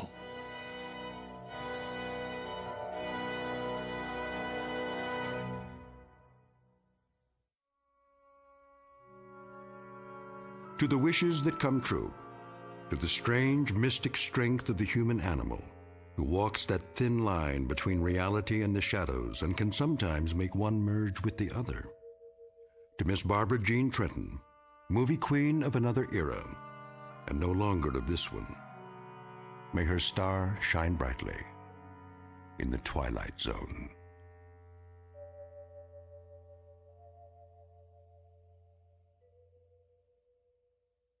More from the Twilight Zone after this.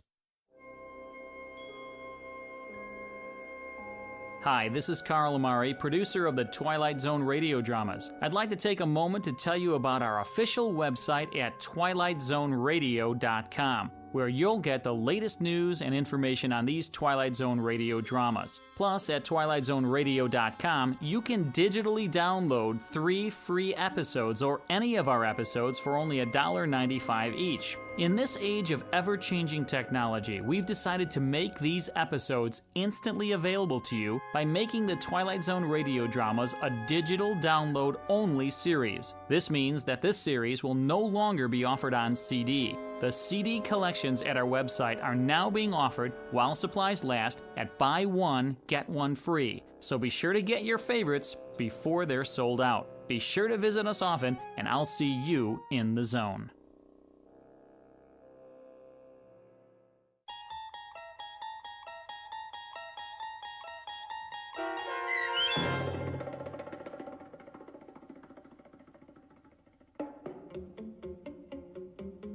The 16mm Shrine, starring Kathy Garver, with Stacy Keach as your narrator, was adapted for radio by Dennis Etchison and written for The Twilight Zone by Rod Serling. Heard in the cast were Christian Stolte, David Darlow, Fernette Lebo, Doug James, Roger Wolski, and Carl Amari. This copyrighted radio series is produced and directed by Carl Amari for Falcon Picture Group and Westwood One. Sound design and custom Foley effects for The Twilight Zone by Cerny American creatives Bob Benson, Craig Lee, Matt Sorrow, Tim Cerny, and Todd Beyer. To learn more about the Twilight Zone radio dramas and to contact us, visit our official website at twilightzoneradio.com. Doug James speaking.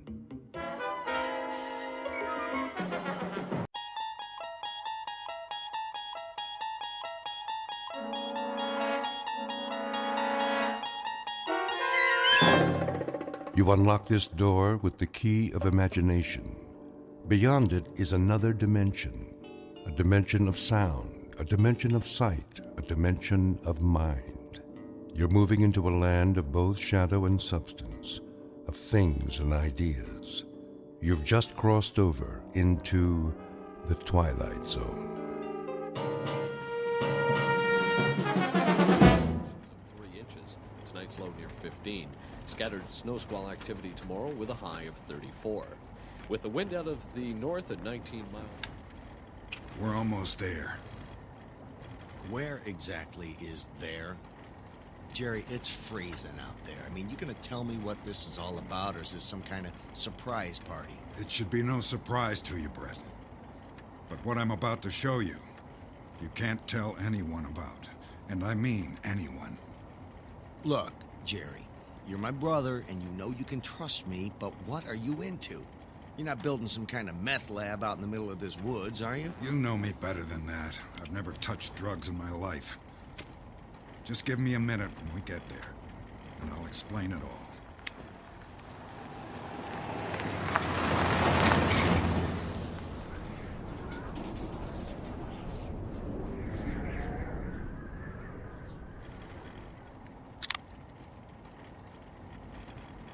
You got permission to be on this property? It's kind of remote. I don't need permission. I own it. You own it? When did you buy this? And why? It's just wasteland. There's a group of us. Friends. Some guys I met. We all pitched in.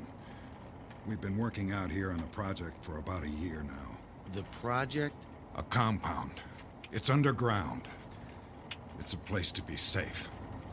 And we're almost done. That's why I wanted to show you.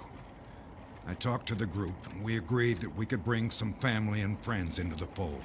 What, did you join some kind of cult or something? I got news for you, man. I ain't joining no cult. In fact, all I'm thinking now is how do I talk you out of it? It's not a cult, although we do have some common beliefs. Here we are. Try to be nice. We've all been a bit suspicious anytime someone new shows up.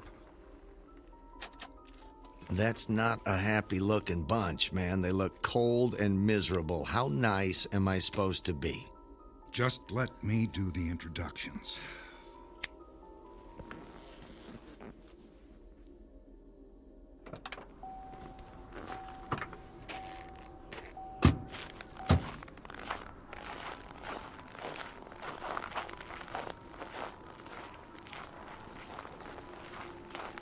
Hello, Jerry. Didn't know you were bringing company. Hello, Tom. Phil? Alex? Hello, Bob. Jerry? Guys, this is my brother, Brett. He can be trusted. And like we all agreed, we can bring some family members into the arrangement. You know, Jerry, this is a lot earlier than I thought. I mean, we all figured we'd wait until the last day, and then... well, that's when we'd introduce our selections. Well, Brett has an opportunity to relocate to London, and I thought, well, if he does, that he'll be far away, and then it would be too late. He's going to sign the oath. He can't leave until he does. Okay, everyone slow down here. Jerry, what did you get me into? I don't like that tone, Jerry. You shouldn't have brought him here. Excuse me, Tom, that's your name, right? Tom? Tom, you don't have to talk to Jerry like I'm not here. You can talk to me. I mean, I'm being friendly and all. I mean, hey, look, I'm smiling, okay? But could someone just tell me what you're all doing and what this oath is all about? Something you want me to sign? Brett, we own 400 acres. We're building an underground compound. Reinforced concrete, ventilation, water and food supplies for years. Living quarters for 50 families. And there's room for you and Claire. You need to be safe, and I want you both to join us. What are you talking about? So now it's done. Now he knows, and now he's in.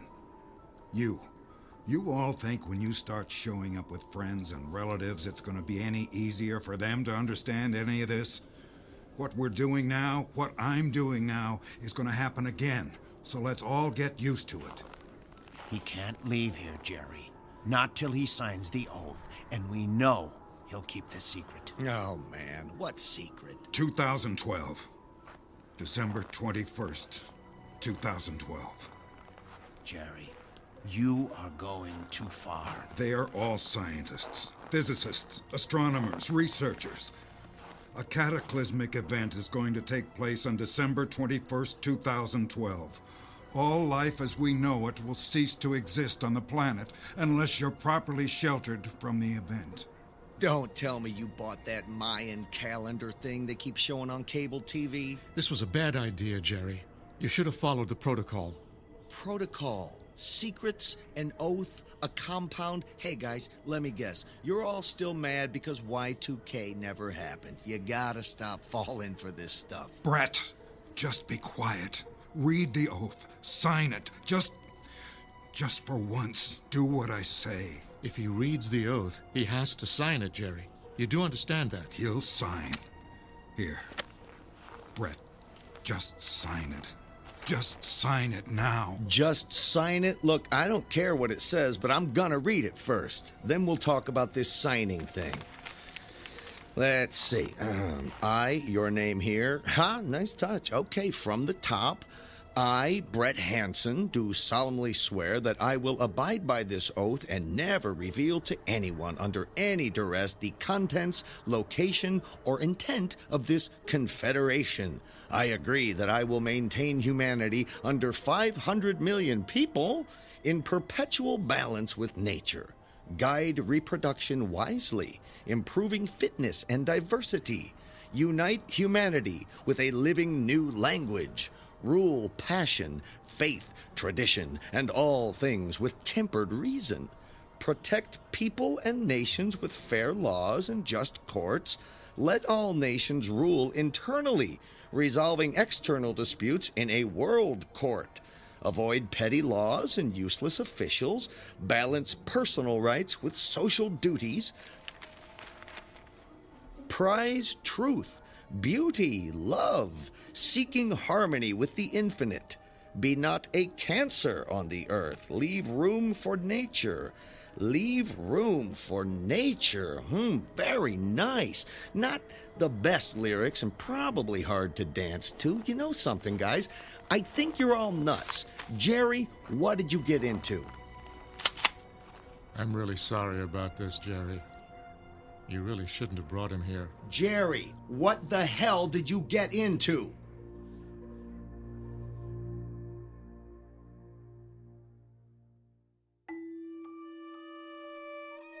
Meet Brett Hansen, an unwilling witness to the fear that defines the human species. A skeptic with an attitude in a world on the brink of apocalypse.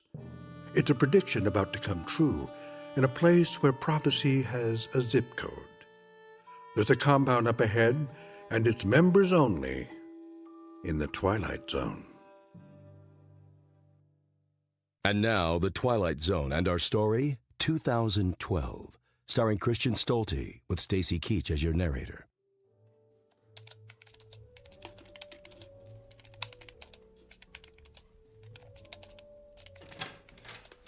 Brett, is that you? Yeah, it's me. You were gone so long. Are you okay? Yeah, I'm fine. You look a little stressed. No, it's nothing. Of course, there was a moment there where a guy had a Browning automatic rifle pointed at my face, locked, loaded, finger on the trigger, but other than that, everything's just fine. What happened? Were you robbed? No, not robbed. Threatened, terrorized, screamed at, yes, but not robbed. Are you okay? Should we call the police? No, I don't think we want the police. Besides, all they would do is arrest my brother Jerry, and then I'd have to bail him out and pay for his lawyer. Jerry did this? Not really. It was one of his friends, or some guy he knows. Is Jerry in some kind of trouble? Yeah, I think you could say that. He's hooked up with some group that thinks the world is going to end. Not again. They built some kind of underground complex in the middle of nowhere in Michigan. You went to Michigan with Jerry? Yeah, he said he had to show me something before we left for London, and he did. What did he show you? What happened, Brett? Jerry and his friends, he says they're scientists, They've constructed an enormous underground bunker in the woods. It's got cots, food, water in enormous drums, crazy pipes all over for ventilation. It was like a labyrinth with tunnels and room after room where people are going to live, I guess. Is he going through that Y2K thing again? Is that what this is about? Kind of. Only now, he says it's all going to happen this year on December 21st. Like that stuff they keep running on cable. All that stuff about ancient civilizations predicting the end of the world. All I can figure is that he's so unhappy. He wants something to change, and he keeps believing in this stuff. I still think we should get him some professional help. It sounds like he's got it. All these guys he's hooked up with, he says they're really scientists. Of course, they're angry, gun-toting scientists, but they actually seemed intelligent. Why did they point a gun at you? They wanted me to sign something, an oath of secrecy. What did it say? I can't tell you. You signed it? It was that or take a bullet. Look, I don't even remember what it said. It was idiotic, new age, right-wing, bizarre stuff. I figured I'd sign it and get out of there, and maybe we just head to London sooner than later. What about Jerry? I can't help him. All I can do is hurt him. He'll be fine with these fellow knuckleheads, and when it all blows over in a week, he'll just have to wait for the next prophesied catastrophe. Are you sure you're okay? Now I am. I tell you, though, let's pack it up and get to London. We'll come back in the spring, and I'll check up on Jerry, and hopefully the next predicted disaster isn't in our lifetime. Sounds like a plan. I'm going to the post office. I have to figure out how to get our mail forwarded to an international address.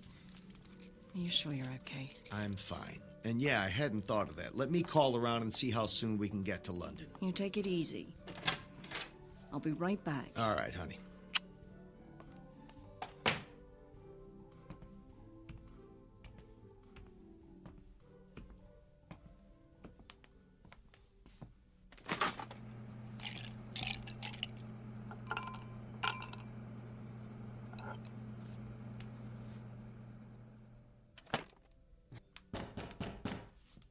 Claire, is that you?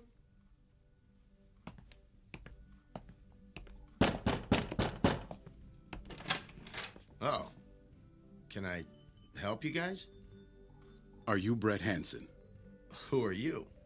I'm Special Agent Samuels with the National Security Agency. Are you Brett Hansen? Yeah.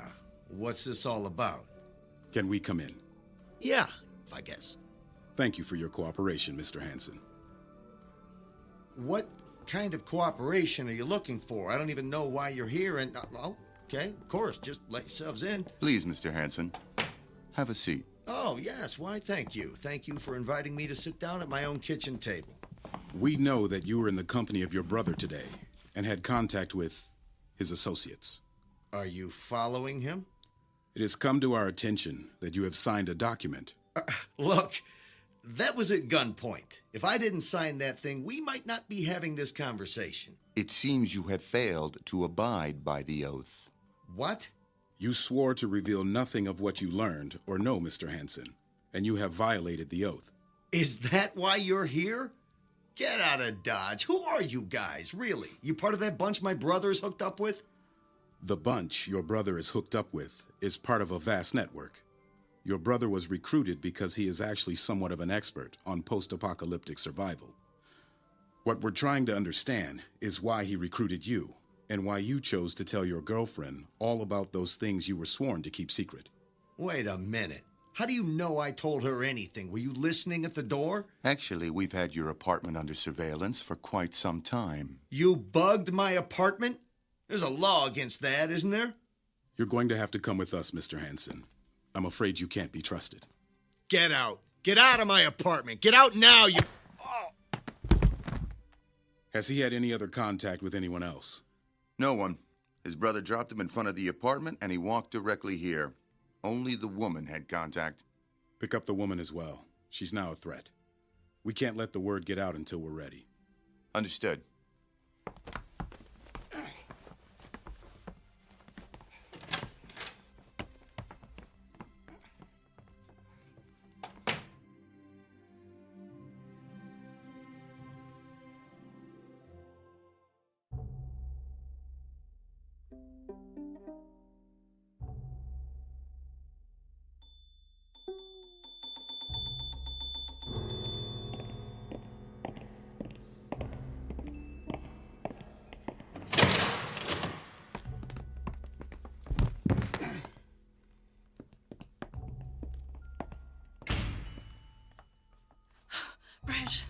Brett, wake up! Are you okay? Whoa. Claire, where are we? I don't know. A van pulled up on the street and they pulled me in. Who are these people? Are these the people your brother's mixed up with? I don't know who's with who and what's with what anymore. We've got to get out of here. Yeah, well, don't say it too loud. They had our apartment bugged, and it's a good bet they can hear everything we're saying right now. Hey! Hey, tough guys! Can you hear me? We know you're listening, so why don't you just tell us what you want? I don't think yelling at them is going to help. Yeah, well, so much for my brother. They actually think he's some kind of expert or something. Expert on what? Disasters. He's been planning for one as long as I've known him. So is something actually going to happen? Yes, something actually is going to happen. Well, if it isn't my favorite guys. I'm sorry we had to take such direct measures, but we couldn't risk having both of you running around alarming the public. Don't we get to call a lawyer or something? No. But now that you are in sanitized custody, I can explain why you are such a risk. You don't believe what your brother fears, do you, Mr. Hansen? My brother's afraid of everything. What he should be afraid of is you. So you don't believe the Earth is in any danger? Oh, right. Post-apocalyptic collapse. I think that's the words you used. Gosh, let me think. No. To tell you the truth, we were skeptical as well. At least until we started to look at the scientific evidence. You see, every 11 years, the sun goes through a solar cycle of increased solar activity. The last cycle was in 2001. And now, 11 years later, in 2012, we are in the midst of another solar cycle.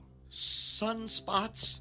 That's what this is all about? You're afraid of sunspots? What's been identified is a massive eruption affecting the entire surface of the sun. The resulting burst of radiation will effectively destroy every living thing on the surface of the planet. More than 10,000 scientists across numerous disciplines across the world have confirmed it. It's real, Mr. Hansen, and this time, it's really coming. Fine. Okay, fine. Let's play the game. I've played it with my brother many times and have recited those dates and names to him over and over again, and he's never listened, so why should you? So what happens now? Do Claire and I sit in this room and fry, or are you going to let us out of here? We haven't determined what our next steps will be, Mr. Hansen. However, if you... What's going on? Is it happening? Stay here. I'll check it out. You can't keep us locked up here! Trust me, you'll be safe here. Brett, what did you do? I gave him a taste of what he gave me. Now he's unconscious. Let's get out of here. Where are we going? Anywhere but here.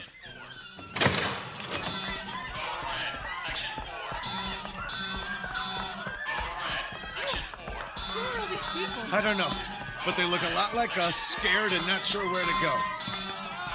Brett! Brett! Jerry! This way! Quick, follow me!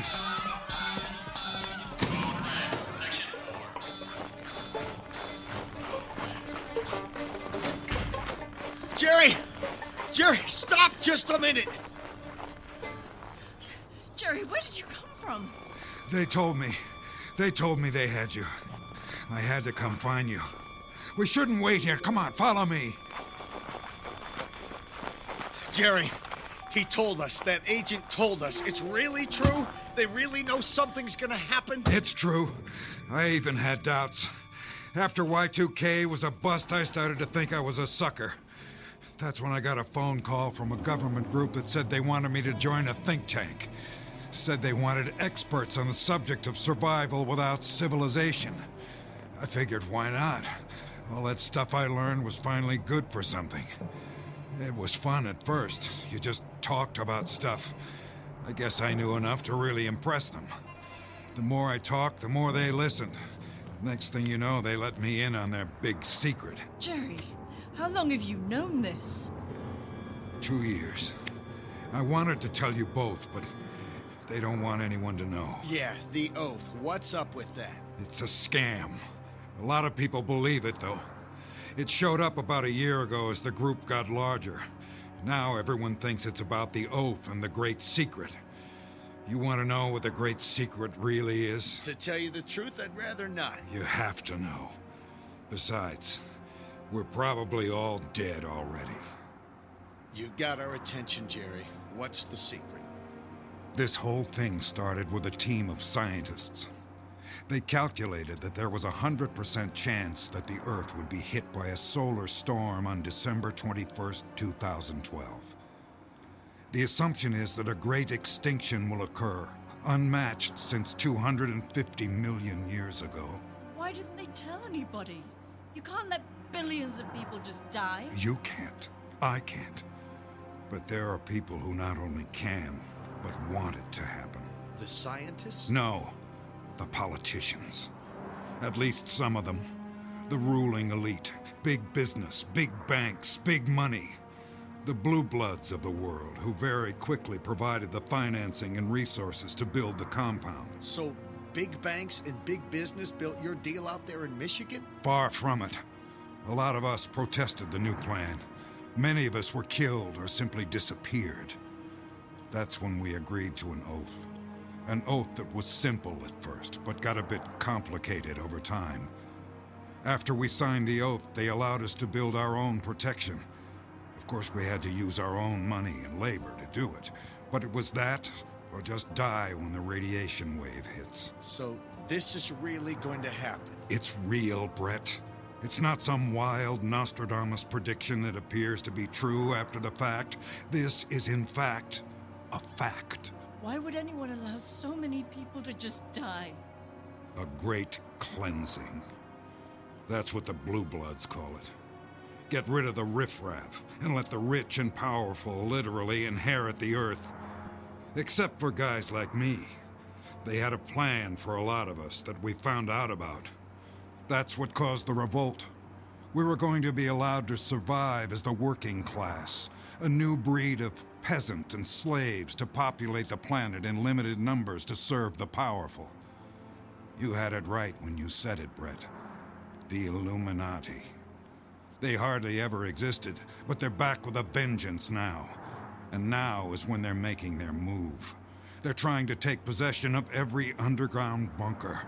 Even the ones that small groups like ours built. They've run out of room at the larger bunkers. You know, the Greenbrier Resort, all those places reserved for the government and the rich and powerful. They want it all. And now they're taking it. And all of this happens this week? Tomorrow, to be exact.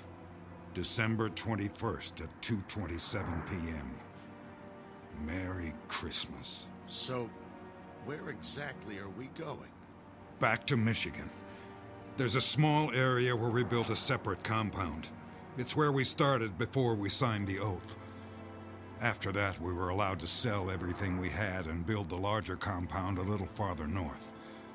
I doubt that any one of those people you met the other day are still alive, Brett. For all I know, they've found our smaller bunker as well. And what happens if they have? We sit around a fire in the snow and wait for the solar burst. Our only hope at that point is that it's quick. That what's quick? Death.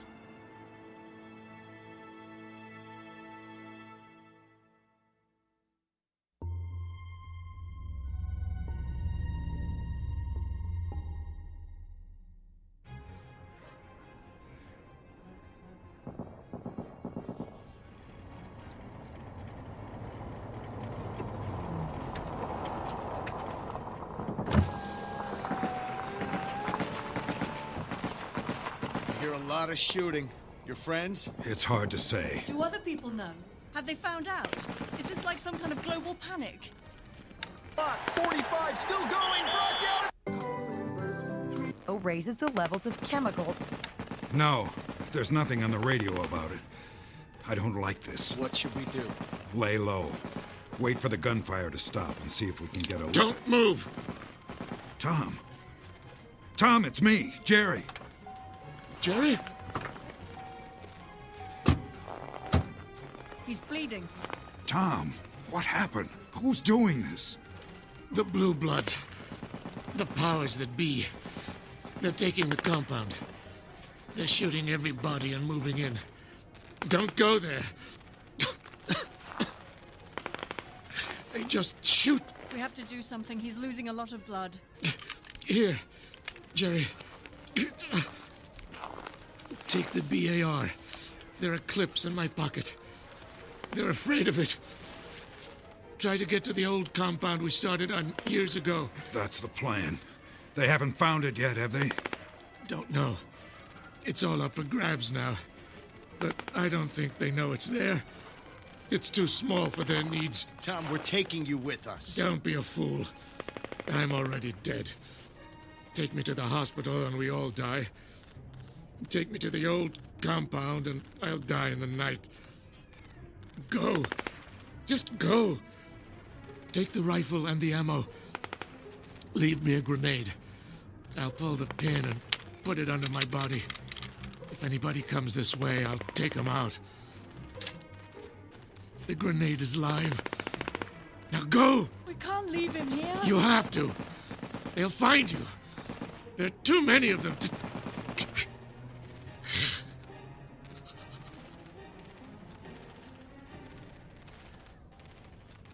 He was a good man. PhD in astrophysics. He was one of the first to identify the event. Come on. We can't just leave him here. Shouldn't we bury him? It doesn't matter anymore. Within the hour, everything on the surface of the planet will be turned to dust. Besides, he's laying on a live grenade. Now!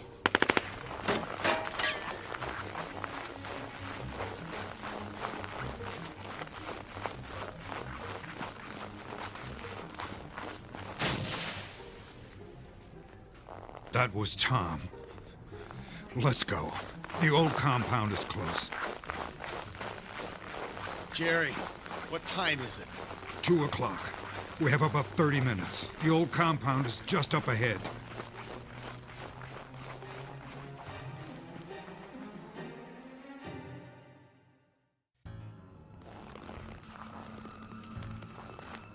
Oh no. This isn't it, is it? Unfortunately, yes, it is. How do we get in? We don't. They've collapsed the structure, filled it up. Is there another way in? No. It was never that big. Just a big, deep concrete box in the ground. What about the bigger shelter, the one where I first met up with you? It's all a question of how you want to die, Brett. Up here on the surface, or in a hail of bullets back where Tom got shot up. Has to be something we can do. Jerry, is this it? Couldn't we find something else? A basement in a building? A concrete parking garage? It wouldn't help. Besides, the closest town is a half-day away. We have to try.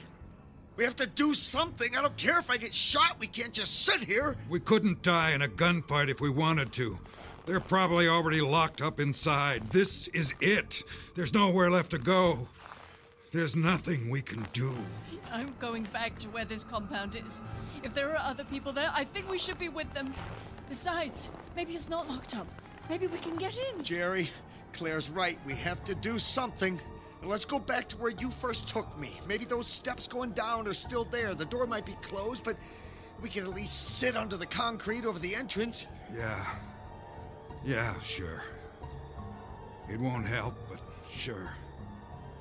Maybe they don't know how to close it up. Maybe we can still get in. Maybe they'll kill us. None of it matters. Let's just go there.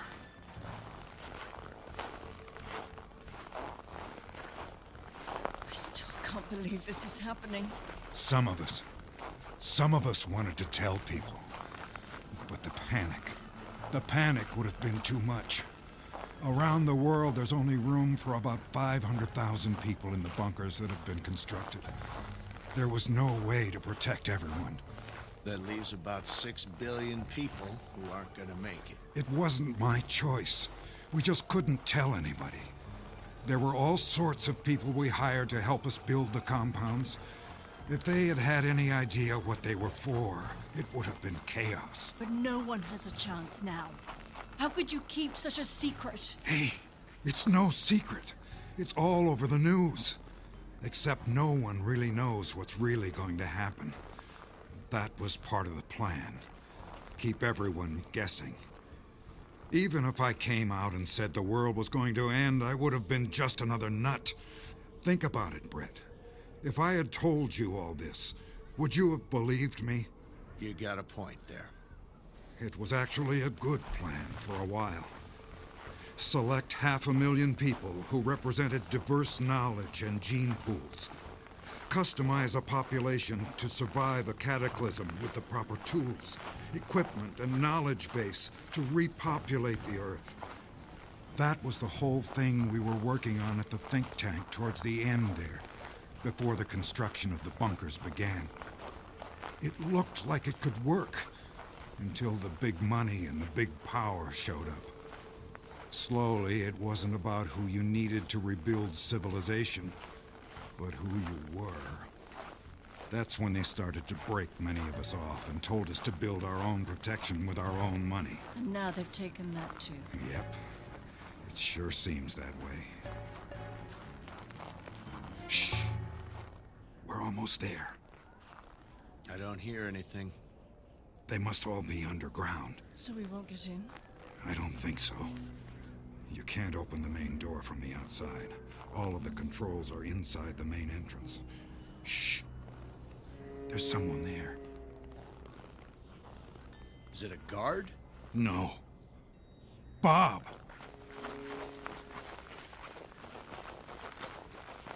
Bob, it's Jerry. Don't shoot. Jerry. Jerry. Is Tom with you? Tom's dead. We found him in the woods. Have they secured the door? Yeah. We're locked out. They let you keep your instruments? They don't know how to use them. They don't know what they're for. They just scrambled down into the bunkers and closed the door. I came out of the woods and turned it all on a couple minutes ago. How much time do we have? Looks like about 3 minutes. Huh. This is my brother, Brett, and his girlfriend, Claire. I think you met Brett a few days ago. Yeah. Hi. Sorry about that. I guess now you know what all the fuss is about. Is it going to be safe if we go down those stairs and maybe just, sit next to the concrete? If it makes you feel better. It won't help, though. I hate to say it, but you're better off just letting the radiation wave hit you straight on. It'll be quicker that way.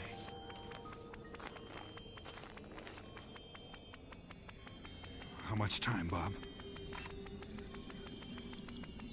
About 30 seconds. I'm gonna lay down on the ground. I think it'll be faster that way. It's okay, baby. I got you. Jerry, thank you.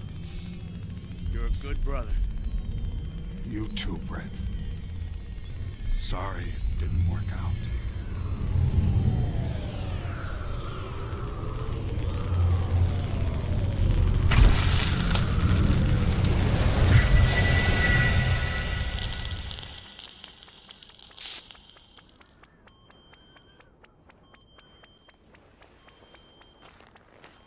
Is it over? I thought it was going to be fast. Bob? What just happened? Was that it? Yeah. Yeah, that should have been it. Does anyone have any burns? Did you close your eyes? Did you see anything? You didn't tell us to close our eyes, Bob, and no, I didn't see a thing. In fact, look, the snow didn't even melt. Are we going to die in a little while? I mean, that sound, that was the radiation, right? I don't get it. Let me check something.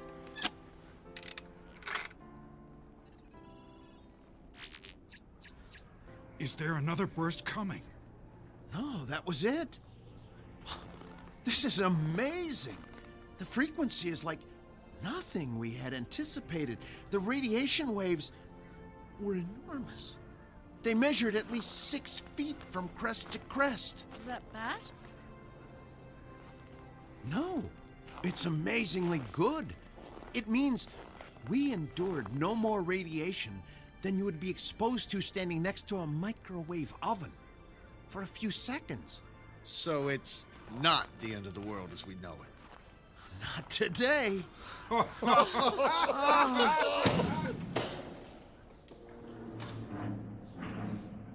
Brett!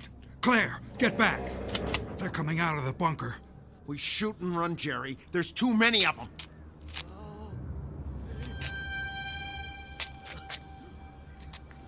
Oh my God! What is that? It's a man. Or was a man. What happened to him? Oh! Don't shoot! He's dead. What's that smell coming out of there? Charred flesh. The radiation. The waveform was long. They were microwaves. They passed right through us. But for everyone underground in the bunker, it was like a massive microwave oven. You mean everyone inside looks like that? There was no way of knowing. We just knew there was going to be a radiation wave. We never guessed. It would have been a microwave. So, they're all dead? All over the world? The kings, the queens, the ruling elite, the presidents and politicians? Who's gonna run the governments and the countries, the banks, the financial systems? That's up to us, I guess. Government of the people and by the people. You think that'll work? It's worth a try. Who knows? Maybe we'll get it right this time.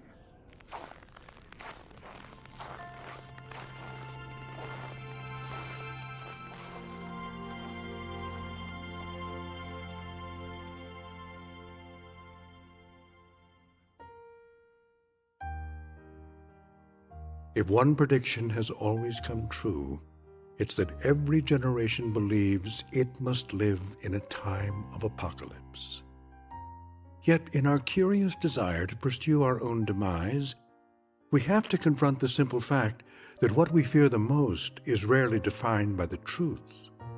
Unless, of course, you read between the lines of the prophecies, sign the oath, and descend into that bunker of unintended consequences known as the Twilight Zone.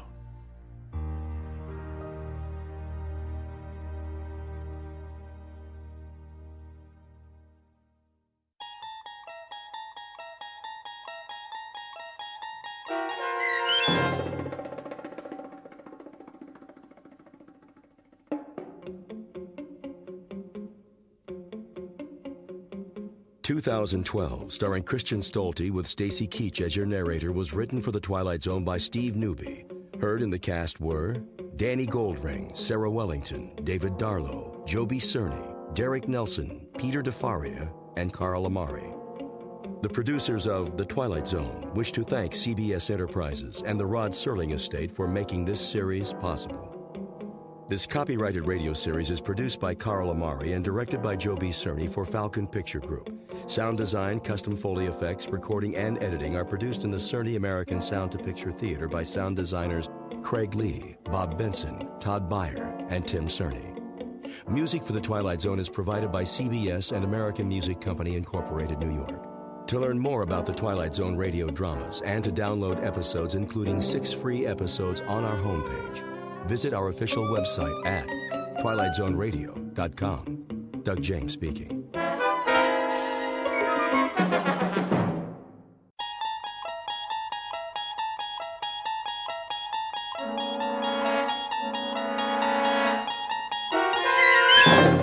There is a fifth dimension beyond that which is known to man. It is a dimension as vast as space and as timeless as infinity. It is the middle ground between light and shadow, and it lies between the pit of man's fears and the summit of his knowledge. This is the dimension of imagination. It is an area which we call the Twilight Zone.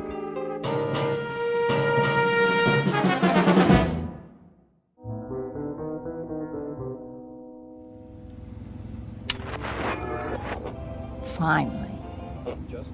Done this radio. Voice of America International Broadcast. And now the news. Victims continue to pour into refugee camps as the bombing continues. Please. I can hear them in the night. I can hear them in the daylight. They're coming for us, but they'll have bodies to step over. More bodies than they can count. There will be no survivors. The road of the righteous shall not be breached, nor illusion tempt thee from thy path. They are coming for you. Remember my alive. Have you ever driven cross-country? I don't know what I was thinking, but it seemed like a good idea at the time.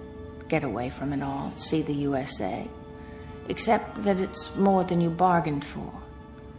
You try to keep a schedule, so you push yourself. You eat when you can, and keep the gas tank full. But you'd swear it's never going to end. After a while, the only thing you want is to rest. You're so tired, you start to see things that aren't really there. The highway winds ahead like a flat ribbon, and there's only the sound of the engine. And then suddenly, without warning, something moves out there. A jackrabbit, maybe, a small animal darting across your path. Or it might be your eyes playing tricks. But at the last minute, you swerve just the same, and something goes wrong. Very dreadfully wrong. This can't be happening. Please, stop.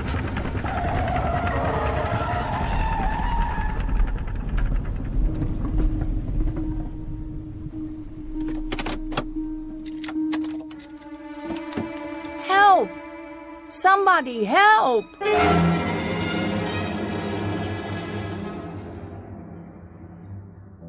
Her name is Nan Adams. She's 27 years old. Her occupation?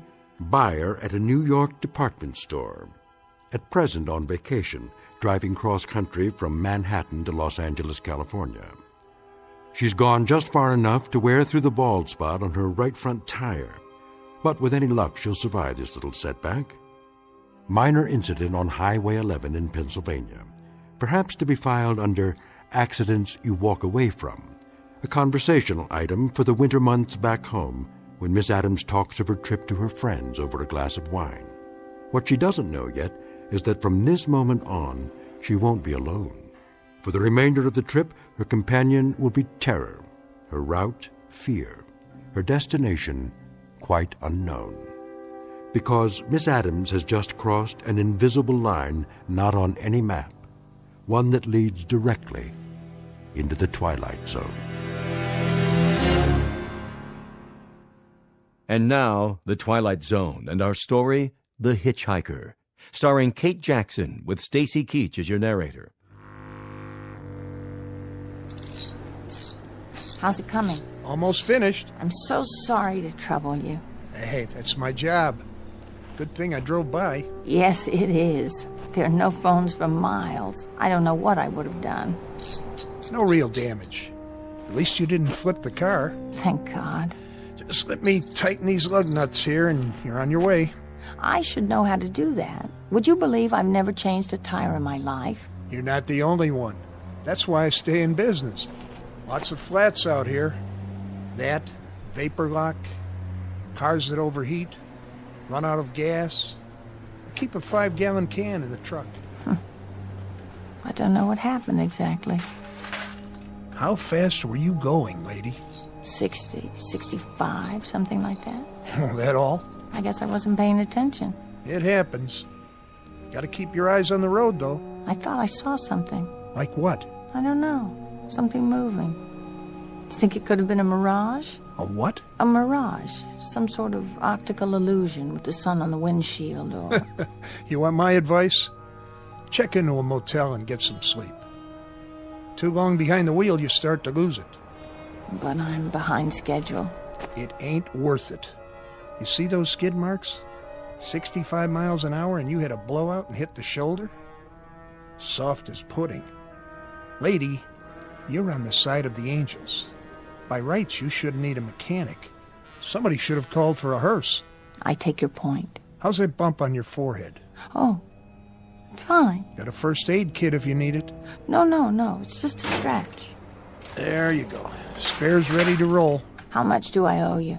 Just follow me into town. I'll see if I can fix you up with another tire. You don't want to run the rest of the way without a backup. No, I suppose I don't.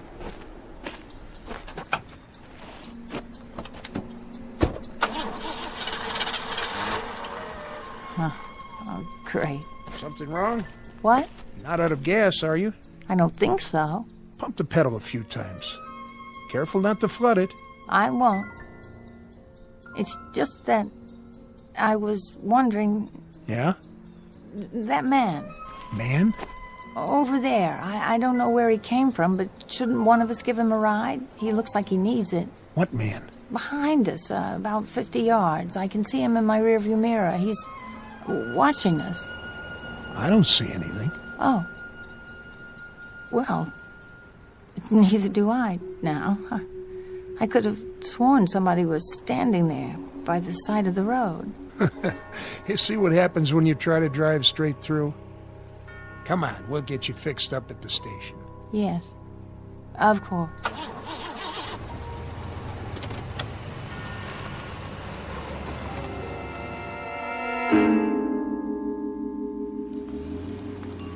Let's see. 45 for a new tire, plus 5 for the mounting and balancing, and the tax. That doesn't seem nearly enough. What about the service call? No charge. I was on my way back anyway. Make it $53.50. Huh. I guess it's a lot cheaper than a funeral. You could say that again. You're very kind. Here you go. $6.50 change. I checked your other tires while I was at it. They look okay. Thank you so much. Anything wrong? No, nothing's wrong. I was just looking at that hitchhiker. What hitchhiker? Outside, by the pumps. Where? He's gone now. Yep, that he is. Somebody must have picked him up.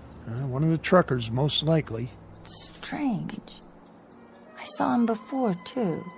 When you were changing the tire. Out on the highway. Uh-huh.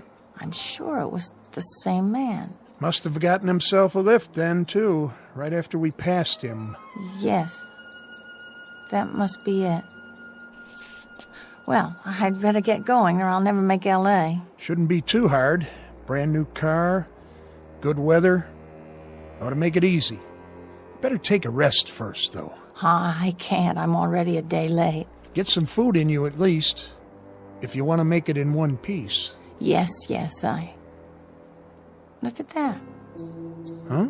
He didn't get a lift. He didn't? I just saw him again. You saw... The hitchhiker. Oh, well, it's no business of mine. That's the truth. Thanks very much for all your help. Okay, miss. Have a nice, safe trip. Thank you, I will. Hitchhiker. What's she talking about anyway? I didn't see no hitchhiker.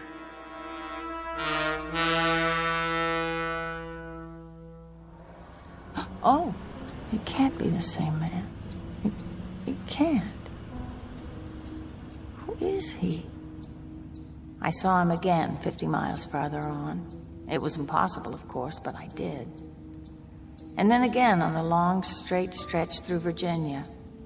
Not menacing, really. An ordinary man. If anything, drab. A little mousy. Just a shabby, silly-looking scarecrow man. I shouldn't even think about him at all. But it's the coincidence of the thing. The fact that wherever I go, there he is. And I think he sees me. His eyes are always turned my way. Is he smiling? Why? Whenever I stop, I see him. No matter how far I travel or how fast I go, he's ahead of me. He's always ahead of me.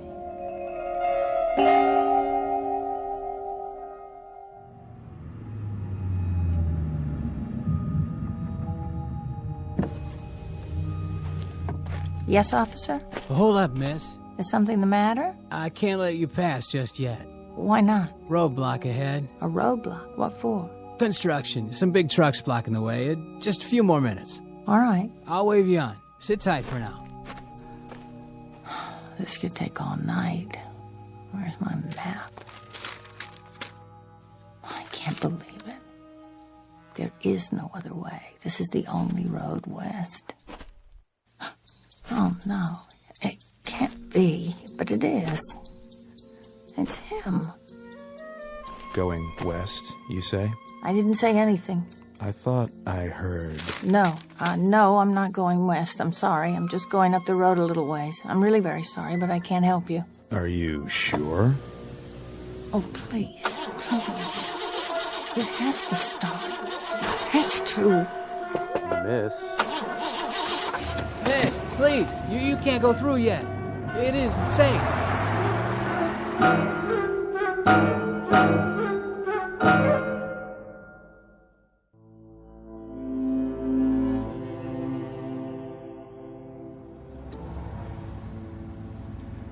I'm on the turnpike now, a more secure feeling. And yet, I don't know why it is, but I'm frightened. A funny thing, fear. I've never known it before, not really, not like this. But now here it is, there's no denying it. Can't quite put it into words, a fear that's just about as vague as its object. And that's the trouble. It isn't really a fear, not exactly.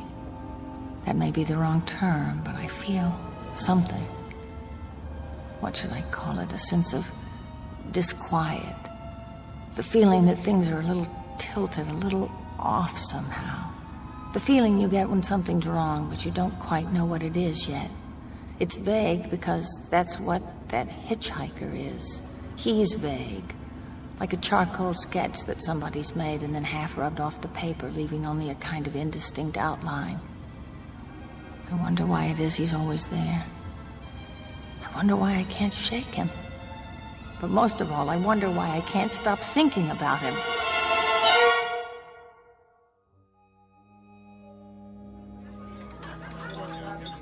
It was the kind of place you never expect to find in the middle of the night. Bright lights, people, ordinary people, talking about ordinary things, even making jokes. I felt safe again for a time. Part of me didn't want to leave. Dessert, miss? What did you say? Still got some pie left. Apple, blueberry, lemon meringue. Well, let me check on the apple. Trucker came through a little while ago, ordered 3 pieces with ice cream. I'm sorry, No, thank you. Sure? It's mighty good. More coffee? Sure. Ought to have more than coffee, though. I guess I don't have much of an appetite. Driving alone? Yes, I am. Where to? All the way to California. Whew, no kidding. That's a haul. Couldn't get me to drive all that way, at least not by my lonesome. Actually, I was looking forward to it. You were? In the beginning. You see... End of the counter, Angie. 2 burger baskets to go. Coming up. Well, as the man said when he kissed the cow, everyone to his own taste. You got that right, Angie. Yeah, that's a good one. Yeah, I keep telling her she ought to be on television. How much do I owe you? Let's see. Here you go. Put it on mine, Rich. That's all right. I said I got it for you. No, really. Say, don't I know you from somewhere? I seriously doubt it. Come on over here a minute. Give the change to the waitress, will you? Sure thing. Hey, girlie, why don't you be friendly? It's mighty lonely driving long distance. All right, that's enough. This is no girly. This is a lady. Now knock it off. Sure, Rich. I'll see you next week. Thank you, but you didn't have to do that. Hey, listen. Do yourself a favor. There's a decent motel a couple blocks from here. You look like you can use it. What about a gas station? There's one right next to it. Still open, too. I do need to fill up. Hey, you can't do better than the Bide-A-Weed. It's nice and clean. I suppose I could. Do you get many hitchhikers? Hitchhikers? You mean around here? It's pretty rare, is it? Yeah, I'll say. There's no road, just the turnpike. Guy'd be a fool hitching a ride here. I mean, look at it. Miles and miles of straightaway and practically no speed limit. Now, what car's going to stop and pick up a guy under those conditions? Would you? No. No, I probably wouldn't. In fact, I'm sure of it. Of course, a guy might get a lift before the turnpike starts. By the toll house or something. But then it'd be one long ride, and most cars wouldn't pick up a guy for that long a ride. And, you know, this is kind of lonely country out here, flat lands and hills and that sort of thing. You didn't see any hitchers, did you? Oh, no. No, I haven't seen anyone like that. I was just wondering, that's all.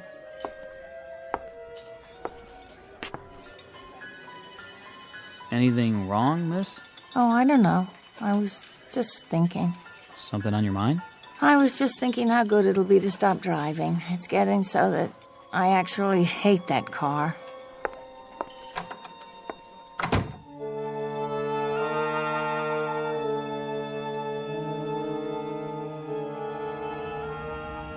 I was in no hurry to get back on the turnpike.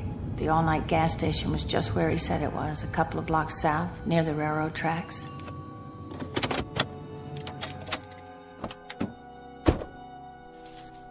There was no one around, no one at all. To tell the truth, I felt relieved, even if it was self-serve. You'd think I'd have plenty of experience by now, pumping my own gas, but I was used to full service. There was only a little booth where you pay when you're finished. It's not working. Can someone please show me how to start the pump? Hello? Hello in there?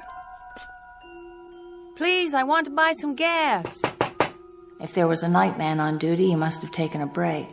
There was nothing for me to do but wait until he came back.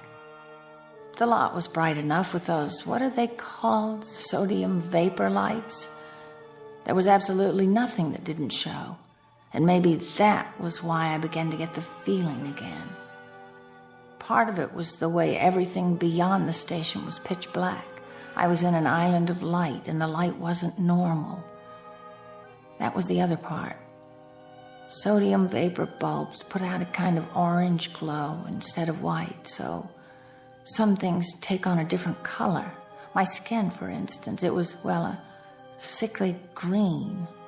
I stood there looking at my arms and hands and listening to the traffic on the turnpike, and I felt it before I saw it, felt it and heard it. It's him. I know it is. Where is he? Where? Get away from me! Do you hear me? Stay back!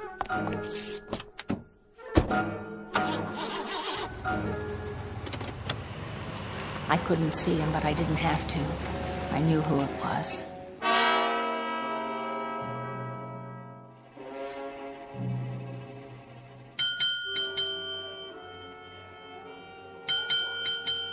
Yeah, can I help you? I need a room. For how long? Till morning. Just you? That's right. Fill out this card. I wonder, could I see the room? Huh? What for? They're all the same. If you don't mind. Come on, then.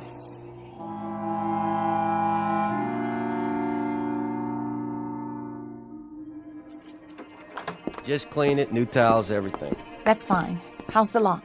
The lock? On the door. It works fine.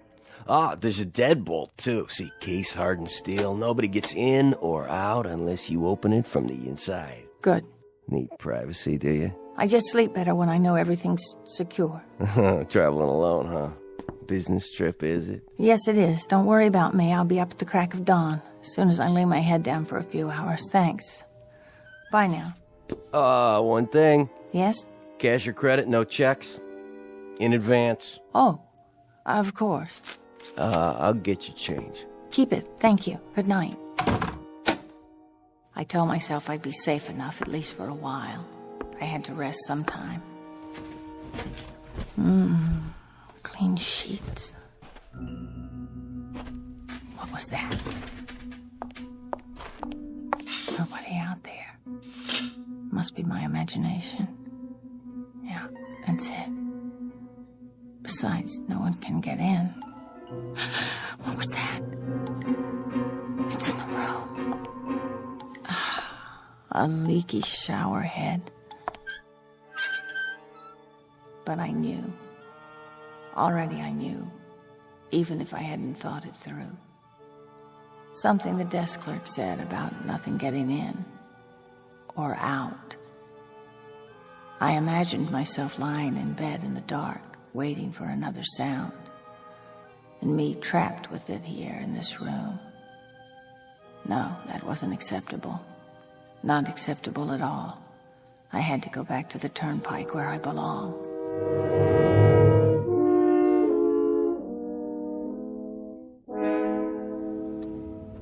Good, the on-ramp. All I have to do is cross the tracks. No, there can't be a train at this time of night. It's ridiculous. I have to get across. Come on, I can make it. There's plenty of time.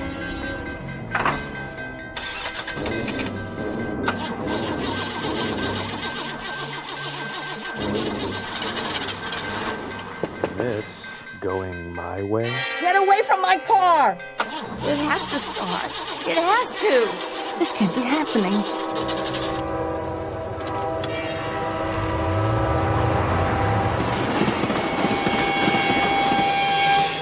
It was him. It was. Where are you? What do you want from me? The fear is no longer vague. The terror isn't formless. It has a form. He was beckoning. That drab, skinny man in the cheap, shabby suit. He was beckoning me. He wanted me to start across the tracks, for the car to stall. He wanted me to die. Now I don't know what to do. Whether I should turn around and go back to New York or go on. Thoughts stab at my brain. Ugly, frightened thoughts. Projections of tomorrow and the next day, driving through plains, driving through the desert, unspeakably, nightmarishly alone. And I know I'll see him again. I'll see him at detours, at other railroad crossings. He'll be looking at me at stoplights. If I stay at another motel, I'll glance through the window and see him outside, waiting. I don't know what to do now. I just don't know.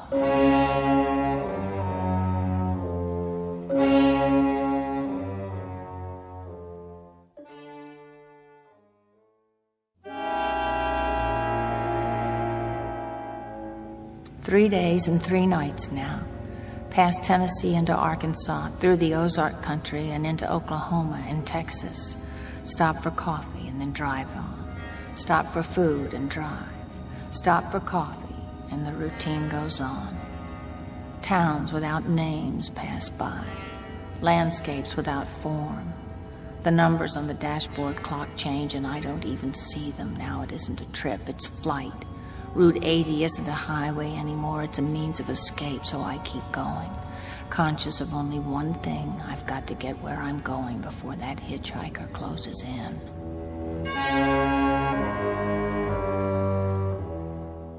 Halfway across Texas, 10 o'clock at night, the 4th day. The engine stops, and I sit there in the front seat chilled with fear. And I can hardly believe it. Out of gas. I can't believe this. I should have stopped earlier and now it's too late. Wait. That sign. Yes.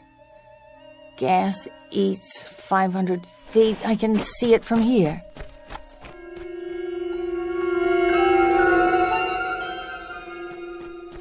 Please, someone. You can't be closed. Yeah, what is it? What do you want? I ran out of gas. I'm just a quarter of a mile down the road. Come back in the morning. Please, I can't stay here till then.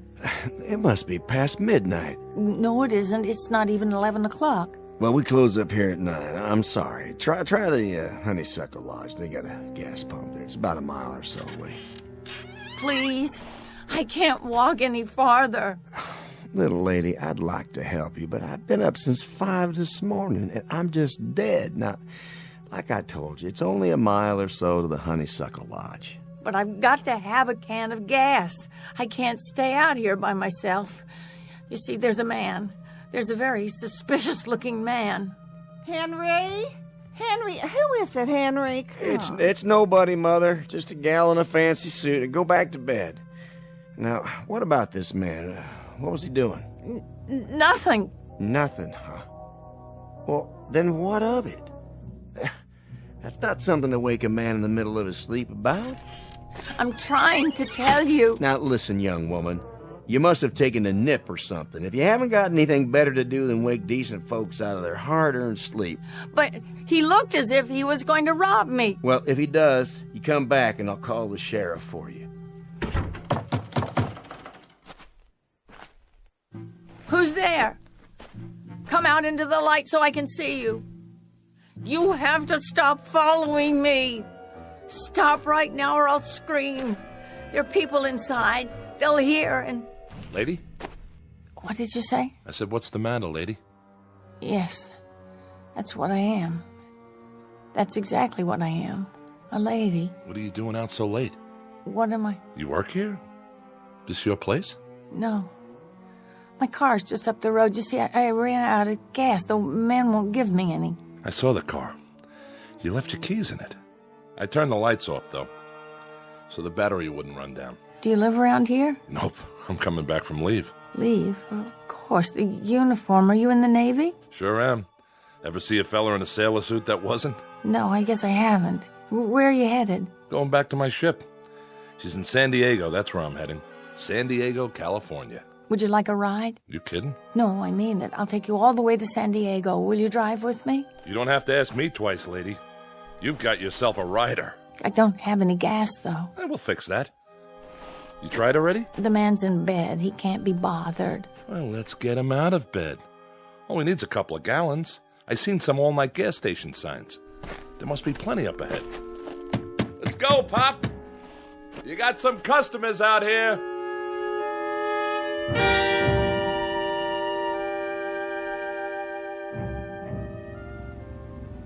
I can drive if you want. Oh, that's all right. I'm used to it. You mind if I take off my shoes? My feet feel like 2 hot bricks. You go right ahead. Oh, I keep thinking I'll wake up or something, middle of the night. No cars, no nothing, and who do I meet? A lady who looks like a movie star. Hardly. Brand new car and a ride all the way to the coast. When I tell the guys back on this ship, you know the odds for even one guy believing me? I'll write up an affidavit for you and we'll get a notary to sign it. Anytime. You hitchhike much? I'm back and forth on leave. It's tough sometimes in the open country. Trucks aren't so bad. They'll pick you up. But you have trouble with cars. People in cars don't like to pick up hitchhikers at night. I suppose not.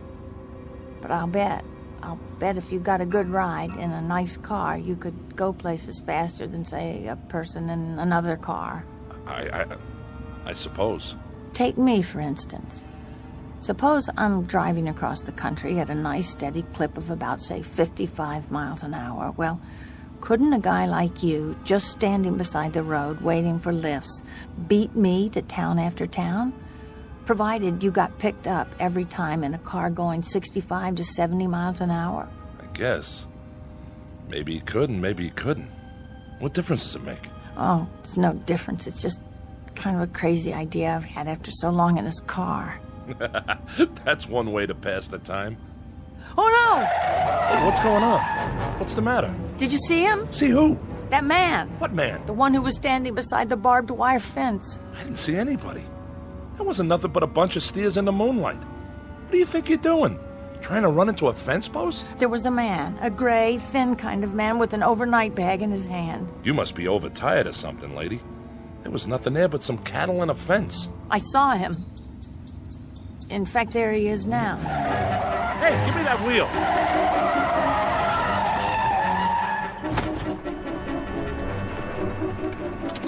Lady, I'm taking charge of the keys. Maybe you'd better let me drive after all. You must have seen him that time. I didn't see anybody. What were you trying to do? Hit him. Huh? That's right, I was trying to hit him. Maybe if I could kill him, I could make him stop. You see, what are you doing? What does it look like? Where are you going? No place in particular, lady. Just out of plain sight. Any place that puts some distance between me and this automobile. Please don't get out. I'll drive more carefully from now on, I promise. No way, baby. I'd kind of like to get back to my ship in one piece. And driving with you? That's a pretty lousy guarantee I'd ever make it. Please, I'm sorry. I don't know what came over me. Please don't go. I'm sorry, lady. You'll have to excuse me. You can't go. You don't understand. You can't. Look, I'll take you right into San Diego. I'll take you to the docks. I give you my word. Sure.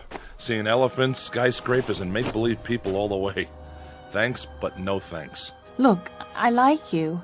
I like you very much. That's the reason I picked you up. We could be friends.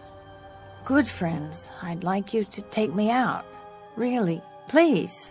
Sorry, lady. Believe me, you'll never know how sorry. Listen, I know you think I'm out of my mind or something, but this man, I've been seeing this man all the way across the country. He's been following me. If you could only help me, stay with me until I reach the coast. Honey, what you need is a good night's sleep. You don't need a boyfriend, just a good night's sleep. Here's your keys. See you around. Please, come back!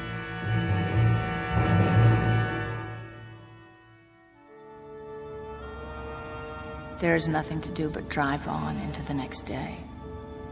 As the air grows warmer, the car gets hotter than it ever has, and you begin to wonder if the tires are going to melt.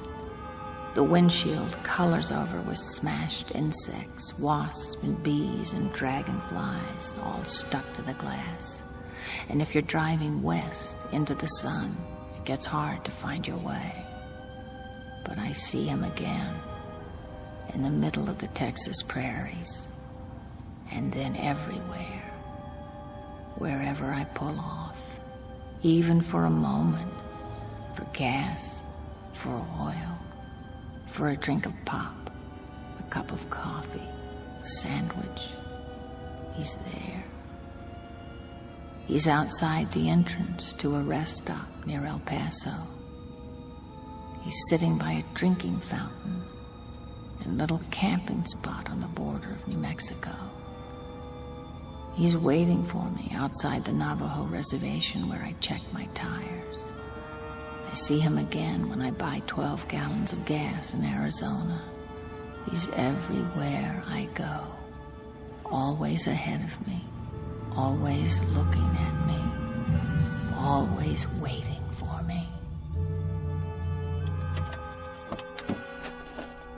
Now I'm outside a diner near Tucson. There's a phone booth, and I'm going to call home. Back to New York. Put in a call to my mother so I can speak to someone familiar. Someone I love. Someone who will bring back reality for me. Just a voice, that's all. But I know it will be enough. Just a warm, familiar voice so I won't lose my mind.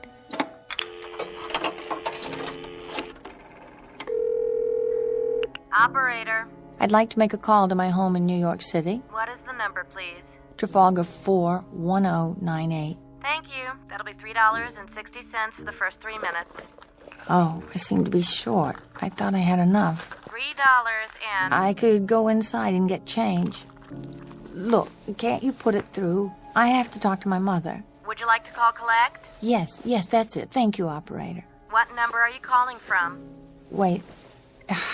There's no number. It's been scratched off. If you can't give me the number... Don't hang up. Here, I found some coins. I'll put them in now.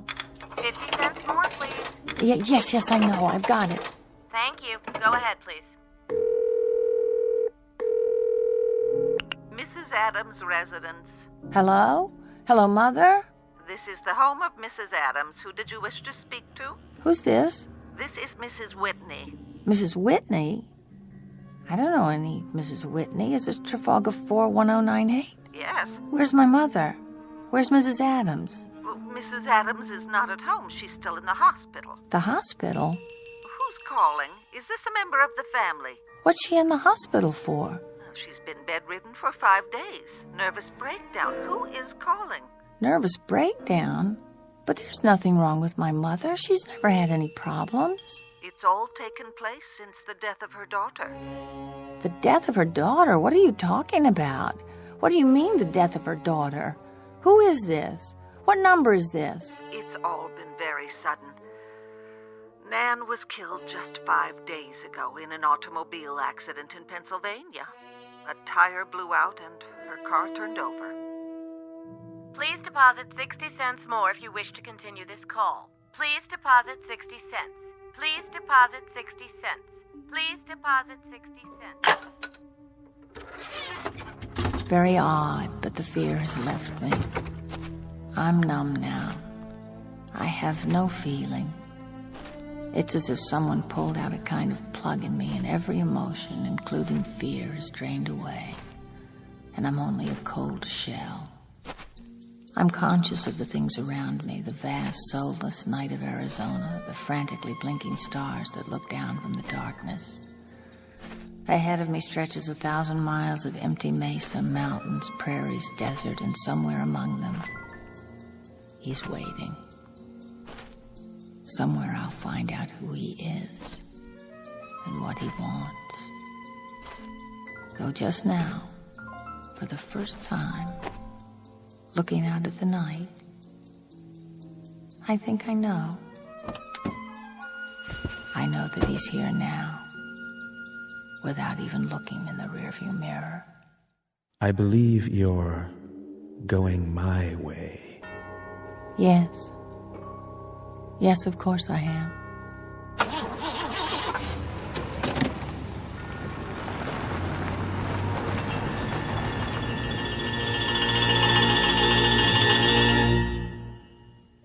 Nan Adams, age 27. She thought she'd take a drive to California, to Los Angeles. She didn't make it because of a detour through the Twilight Zone. More from the Twilight Zone after this. Hi, this is Carl Amari, producer of the Twilight Zone Radio Dramas. I'd like to take a moment to tell you about our official website at twilightzoneradio.com, where you'll get the latest news and information on these Twilight Zone radio dramas. Plus, at twilightzoneradio.com, you can digitally download 3 free episodes or any of our episodes for only $1.95 each. In this age of ever-changing technology, we've decided to make these episodes instantly available to you by making the Twilight Zone radio dramas a digital download-only series. This means that this series will no longer be offered on CD. The CD collections at our website are now being offered, while supplies last, at buy one, get one free. So be sure to get your favorites before they're sold out. Be sure to visit us often, and I'll see you in the zone.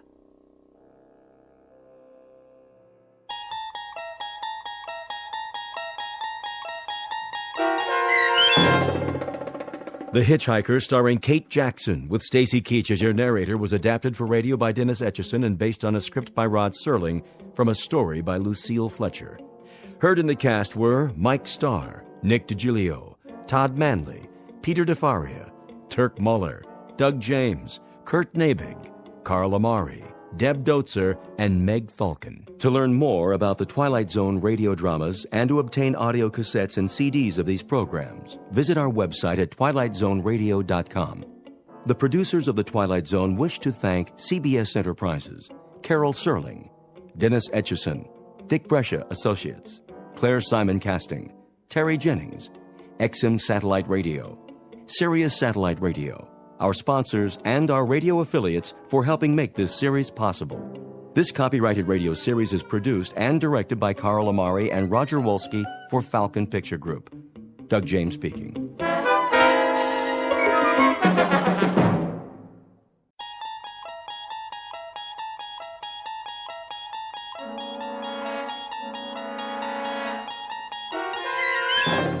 There is a fifth dimension beyond that which is known to man.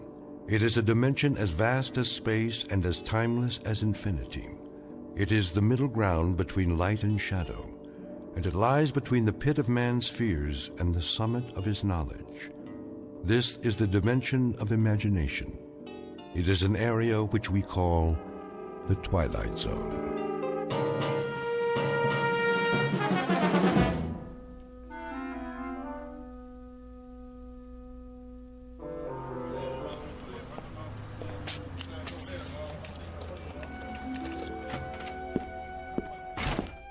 Good morning, Mr. Bemis. Oh, hello, Cheryl. How are you today? Fine, just fine. You're on time, I see. I was getting worried. Were you? I thought you'd be here already. Well, normally I would be before Mr. Carsville notices. Had a bit of a delay, though. What happened? Well, I decided to stop by the library on the way. A few books, to return. But they've changed the hours. They have? Yes. Do you believe it?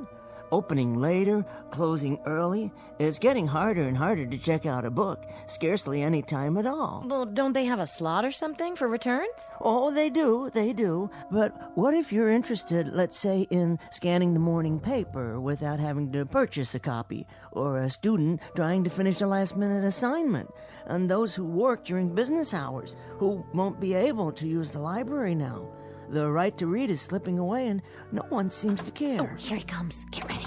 Well, as ready as I'll ever be. Morning, Mr. Carsville. Morning, Miss Anderson. Bemis.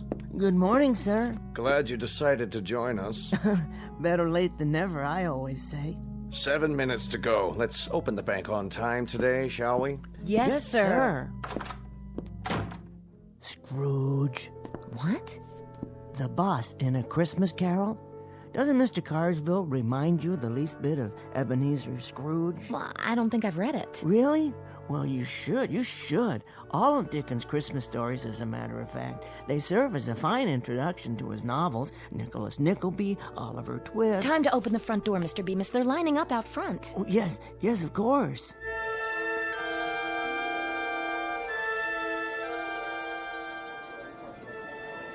Thank you, Mr. Williams. Thanks, Cheryl. You've been very helpful. Have a nice day. Marvelous. Yes, indeed. Well? Oh, hello, Mrs. Chesters. Nice to see you. Is this window open or not? What? Oh, of course it is. Sorry.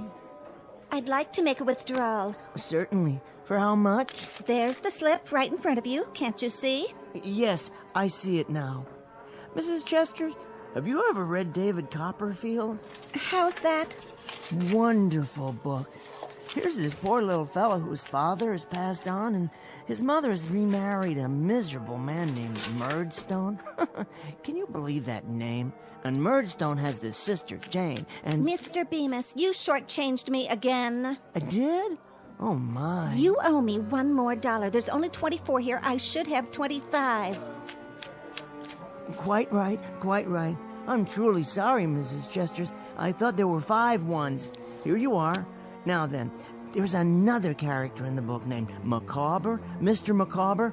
He's always being taken off to debtor's prison. You read too much. I do? Perhaps if you didn't, you wouldn't need such thick glasses. There's a wonderful woman in it, too, named Peggotty. She's David's nurse, and... This is a bank. If I wanted to know about books, I'd go to a library. Well, you see, the library's hardly open anymore, so I'm afraid you'd find that you... Mr. Bemis. Yes, Mr. Carsville. I wonder if I might see you in my office. Now, Bemis.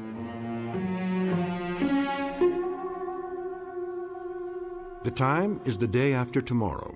The place is anywhere, so long as it can accommodate a bank, a main street, and a library, along with a myopic little man with Coke bottle glasses named Henry Bemis. The gentleman in question has only one passion in life, and that is to read. Mr. Henry Bemis, conspired against by browbeaters and henpeckers, and by clocks whose hands waggle disapprovingly and always disallow the moments he'd prefer to spend on his favorite pastime. Today, however, Mr. Bemis will finally have his chance to read anything and everything, in a world much different from the one he knows now. A world without bank presidents, a world, for that matter, without anyone at all, located in a place called the Twilight Zone.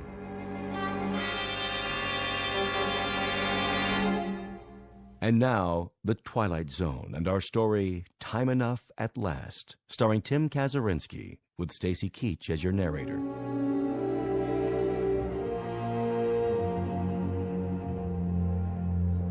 Did you hear what I said, Bemis? Why, certainly, Mr. Carsville. I don't suppose you've ever read David Copperfield, have you? No, Mr. Bemis, I have not. Now, if you'll be good enough to accompany me.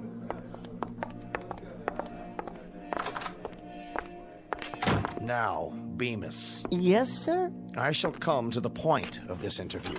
I shall arrive in the following manner. What constitutes an efficient member of this organization? Viz., a bank teller who knows his job and performs it i.e., an organization man who functions within an organization. An outstanding book. What? The Organization Man by William H. White. I read it, a number of years ago. Mr. Bemis, I'm attempting to point out that you do not function well within the organization. You are neither an efficient bank teller nor a proficient employee. Instead, Bemis, you are a reader. So I am... A reader of books, of magazines, periodicals, newspapers, pamphlets, brochures, catalogs, advertisements, tracts. And chapbooks and broadsides and instruction manuals. Oh, all sorts of things. Whatever I can lay my hands on. Ad infinitum. That's precisely my point. When you're waiting on customers, you have an open book in your lap. Don't deny it. When you're balancing the daily tally sheets, one eye is on a printed page. I see you going into the vault downstairs during your lunch hour, book in hand. Well, sir, with all due respect, it was my understanding that when I'm off the clock, my time is my own, in a manner of speaking. Indeed it is. A very important point. Do you know how I became the man I am, Bemis? Let me see, no. No, I don't. I was a teller once myself. Hard to believe, I know. A good teller, I'm proud to say, became what I am today because I spent my lunch hour in the following manner. 5 minutes for a sandwich, 2 minutes milk, 1 minute cookie, then 52 minutes spent studying. And do you know what I studied, Bemis? I can't say that I do. Finance and banking. Is that so? On your lunch hour? My. I practiced adding up figures, subtracting, dividing, compounding interest, and, after 21 years passing through the ranks, do you know how I wound up?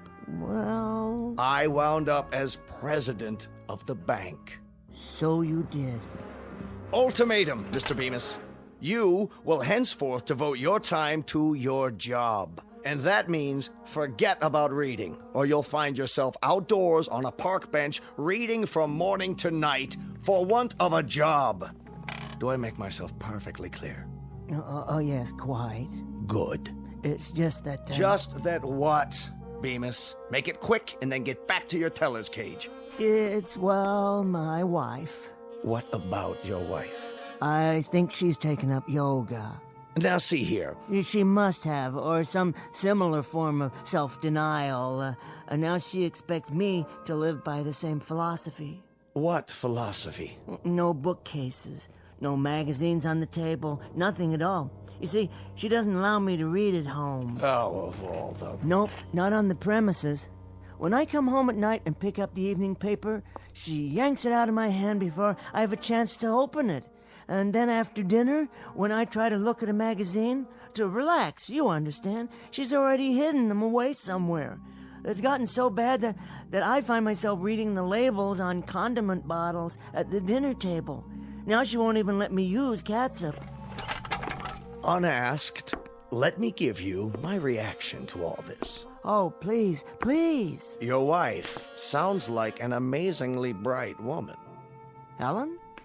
Well, she is intelligent, but... To see the problem and zero in on it like that. Problem, you say? Your compulsive reading. Your addiction to printed words in any form. Do you really think it's an addiction? What else would you call it? You've obviously been suffering from it for years, or you wouldn't need such powerful glasses. Well, now that you mention it, I did read a lot as a boy. You know, I used to keep a flashlight under the covers so I could stay up late and finish a book. I remember... And I remember last November. You spent the better part of your days reading campaign buttons on the lapels of customers. You'll recall, Mr. Bemis, one particular young woman who took considerable offense. She tried to hit you with an umbrella for staring at her chest. I remember that too, Mr. Carswell. She never gave me a chance to explain. I only wanted to see who she was voting for. Indeed. Good day, Mr. Bemis. Good day, Mr. Carswell. What are you doing now? Oh, I was just reading the plaque on your wall. I see you graduated from... Out! Let's see now. Stocks down, more weapons testing. Henry?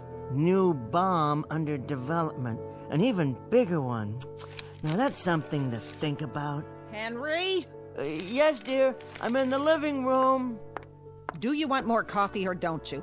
No, thank you, dear. Well, then tell me that, but don't sneak off so that you can bury yourself in newsprint. Sorry. I was only checking the headlines. I think we've gone over this quite enough, Henry. I won't countenance a husband of mine sacrificing the art of conversation to...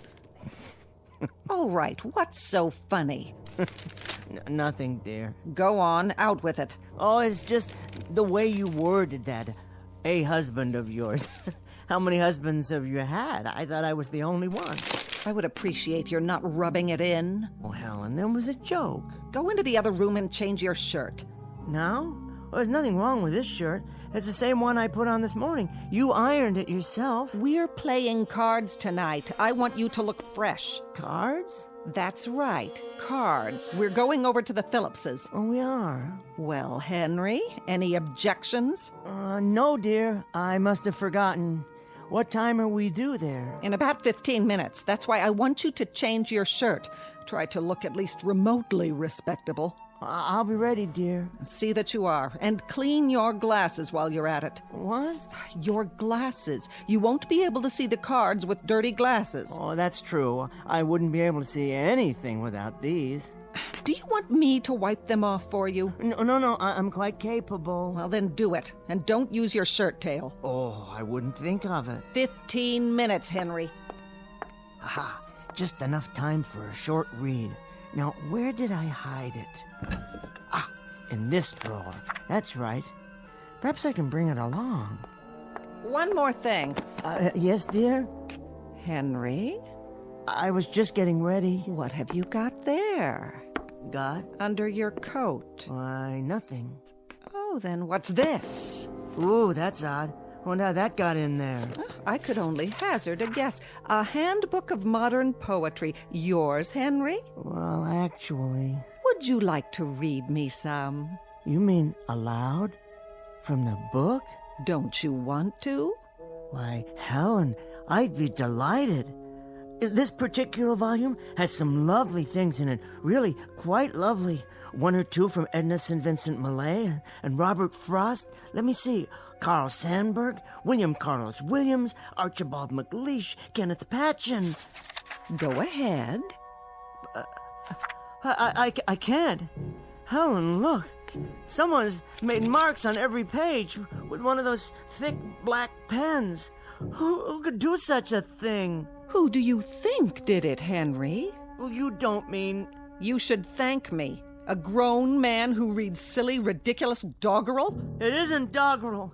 There were some beautiful poems in here. I say it's doggerel. I also say it's a waste of time. Helen, please. No, please don't tear the pages out. Oh. Careful, Henry. You dropped your glasses. Just think, without them, you wouldn't be able to read any of this. Watch out. You'll step on them. I might, accidentally. And then where would you be? You couldn't see a thing. Of course, then you wouldn't be able to play cards, or go to work either. And we can't have that, can we, Henry? Why, Helen? Why do you do such things? For 20 years. Because I married a fool. There'll come a time, Helen. There'll come a moment when... When what, Henry? When you'll be paid back for such indignities and cruelties and miseries. You'll see. Where are you going, Henry? To change your shirt? I'm going to bed, Helen. There's one thing you didn't count on. I've learned these poems by heart. And you know what I'm going to do? I'm going to say them to myself aloud and listen to the music of those beautiful words, because you can't vandalize what's in my mind. You can't climb in there and scratch out and tear up and destroy such magnificent language. No one can. Henry? Henry, I'm speaking to you!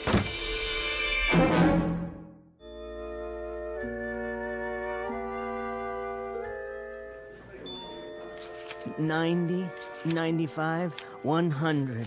Thank you, Mr. Miller. Thank you, Mr. Bemis. Always a pleasure. Next. I'd like to put this in my checking account. Of course. If you'll kindly fill out a deposit slip. Okay, I'll step aside. Oh, take your time. There's no one else in line at the moment. A constant remembrance that at a bank, like a political office and a public trust, blah, blah, blah, something about a sense of loyalty and a devotion to duty. These are the things that make a bank great. They are of the essence, or some such. With them, an institution like ours will remain strong. Everything all right in there, Cheryl? I think so. What's he up to? Mr. Carsville? Well, he's dictating a speech for the bankers' meeting next Thursday. He wanted me to bring him the quarterly report. Isn't that something? Well, he needs to know the figures, deposits, and holdings. Dictating, you say? His secretary will type it up and correct it, fix the grammar. Why? Well, she always does that for him. It's her job. But why can't he write it out himself? The speech, I mean. Is the English language that mysterious? Written English? It's really very simple. You gather your thoughts and put them down on paper. They're only words, after all. Words that begin as feelings and become thoughts and then are turned into sentences.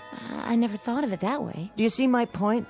It's the most basic process of the human mind, assuming one has at least an elementary vocabulary. Maybe it's a matter of time. He must have a lot to do running the bank and all. Time, yes, time. That I can understand completely. It's a matter of fitting it into your schedule. But if you want to badly enough, you'll find a way. Take reading, for example. I wouldn't trade it for anything. A doorway, as it were, a privileged entry into another mind. A chance to see the world through someone else's eyes. Here's my deposit slip. Oh, yes. Thank you, sir. And here's your receipt. Okay, see you next week, Mr. Bemis. Oh, I'm sure you will. I'll be here. Where else could I be? It's almost time for lunch. Is it? Already? I was just wondering. Yes? Would you like to join us? Pardon? Well, some of us are going down the street to that new restaurant. They say it's really nice. Is that what they say? Why don't you come along? Unless you have something else to do. Well, that's very kind of you, Cheryl. Very, very kind. But as a matter of fact, there is something I have to finish. I understand. Good, that's good, because, you see, I love Joyce. Oh, does she work near here? oh, heavens, no. That's funny, Cheryl. Really, very funny. I didn't know you had such a sense of humor. I mean, James Joyce. I see. Do you? James Joyce, the writer. Have you read Dubliners? It's the most marvelous book. One piece in particular, The Dead, is perhaps the finest story I've ever read. I'm rereading it now for the first time in years. Just a few pages to go. With any luck, I can finish it on my lunch break. The ending is quite moving, as I recall. Transcendent is the word I'm looking for. Yes, I'll be happy to loan it to you if you like.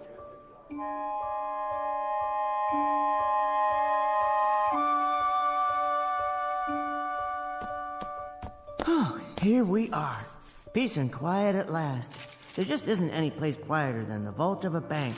All I have to do is pull the door closed and voila, my own private lunchroom and reading room. Now, let me see.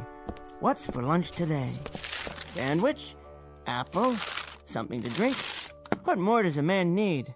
A jug of wine, a book of verse, well, a thermos of coffee at least, the morning paper, and my book.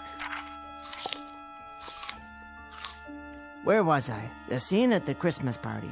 A house in Dublin. It's snowing and... Oh, wait, better check the time. 12:17 by my watch. Exactly 43 minutes to finish The Dead. After a quick scan of the front page of the paper. New bomb would mean total destruction, says scientist. Oh my, here's hoping they never have to use it. What in the world? That sound, what is it?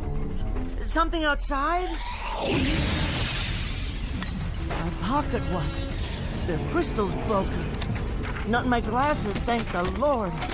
Whoa, now the lights have gone off.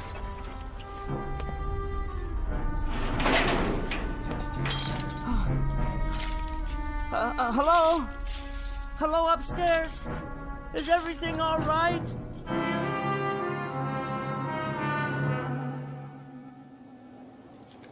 It's all smashed, ruined, and money everywhere.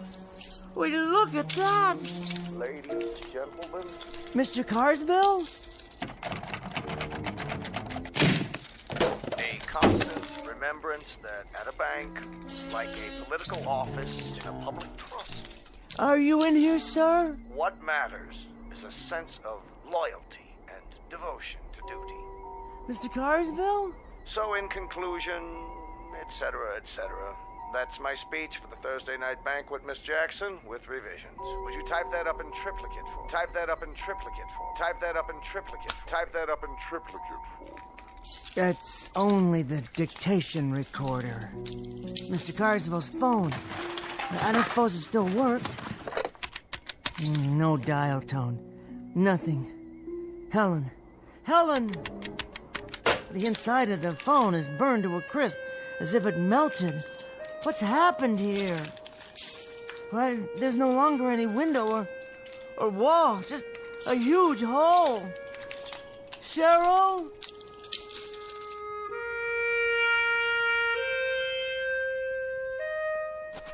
Cheryl, my friend. You were my friend, weren't you? My only friend. And now you're gone, too. It's all gone. This block, the entire city, it's nothing but rubble, as far as the eye can see. It's a nightmare. That's all it is. I fell asleep downstairs, and I'm dreaming. I'll wake up any minute and have a good laugh. Any minute now.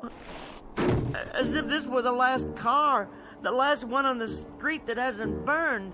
It's impossible. It isn't real. It can't be. It feels real enough. It certainly does. I wonder if it still runs. Can I get home? See if Helen's alive? Someone's left the key in the ignition. Now I know I'm dreaming. Come on. Oh, what's the use? There's nowhere to drive. The street's impossible. It's nothing but one enormous crater, it looks like, beyond the park. Hello? Is anybody there? Anybody at all? I can't be the only one left, can I? They're all dead. They must be. Everybody's dead, except me. I'm all right, but why am I all right? I was right in the middle of the vault. I was in the vault. The walls are 18 inches thick down there. That's why I'm alive, because I was down inside the vault. The thing of it is, I'm not at all sure I want to be alive, to be totally alone. They did it. They actually did it. Some damn fool used the bomb after all. And now look at what they've done. Somebody, anybody, please, help me.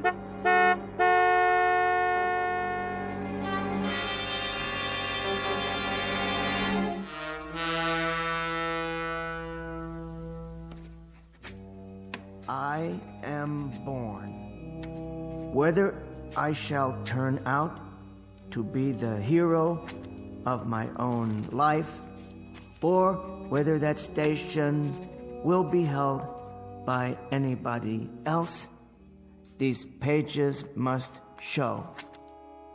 To begin my life with the beginning of my life after the great conflagration. My name is Henry Bemis, and this is my journal. I'm not a writer, but someone must do this to leave a record for the future, if there is a future. So it falls on me to set down what I have seen.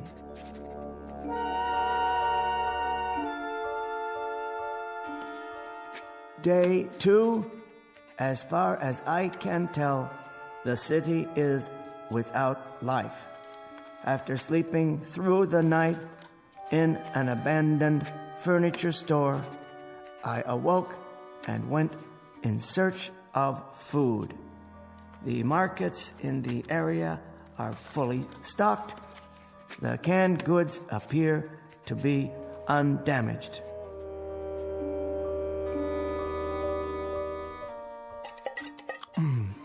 Peaches. Always did like peaches. Good meal. Very good. Soup, beef stew, vegetables, and dessert. A well-rounded menu, if I do say so. Something from each of the food groups. Well, almost. That leaves approximately 900 cans in this market alone. At least I won't starve to death. It'll last for a few years. All the food one man can eat, and then some. Have to remember to carry a can opener. Time to go shopping. Some more of this, a few cans of that. Ah, the gourmet section. Smoked oysters, delicious. Imported caviar. Don't mind if I do. Let's pass on the escargot, though. Wouldn't want an upset stomach. Something to drink, of course.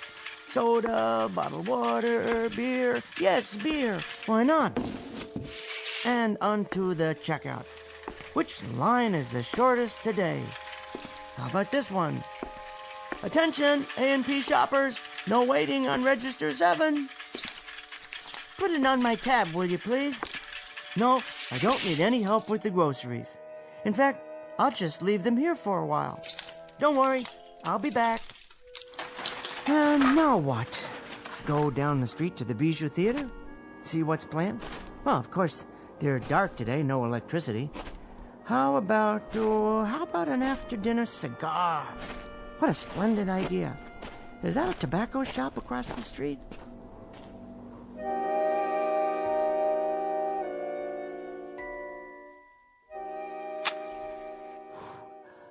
Wonderful cigar. Finest imported leaf. Rich, full-bodied. Better take a few with me. And pipes, yes, a new pipe and some tobacco. I've always wanted to smoke a pipe. I do believe it suits me. Next stop, the post office. No, laundromat.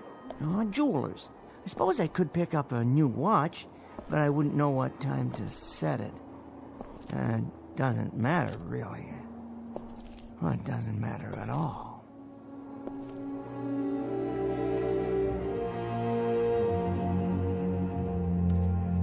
I was happy to find a newsstand on the corner. By some miracle, not all of it had burned or blown away. There was one copy of the New York Times. All the news that's fit to print. I realized then that there would never be another edition. Only the same headlines, the same editorials, even the same comics. But after I read it and reread it, I'd still have a few magazines. I decided to remember this place. For the time being, I thought I'd explore the neighborhood, because it was my neighborhood now, all of it. From this day forward, I'd have it to myself. There was a candy shop, a stationery store, a dry cleaner's, sporting goods. For some reason, that one caught my eye. Besides, I had to sit down somewhere and rest.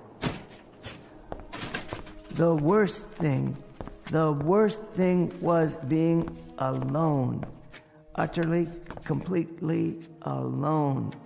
And this was the way it would always be from now on. Just walking and sitting, eating and smoking and reading the same newspaper over and over again. But for now, I needed a flashlight and some candles or a lantern for tonight. There were tennis rackets, rods and reels. I could always go fishing if there were any more fish. The gun department. Never used a gun in my life. wouldn't know how to. I suppose I could learn for self-protection, but against whom?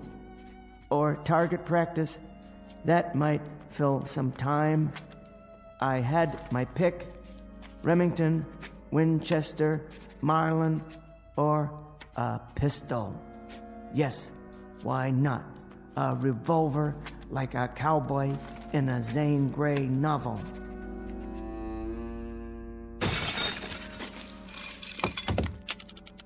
It felt strangely heavy but balanced, as if it belonged in my hand.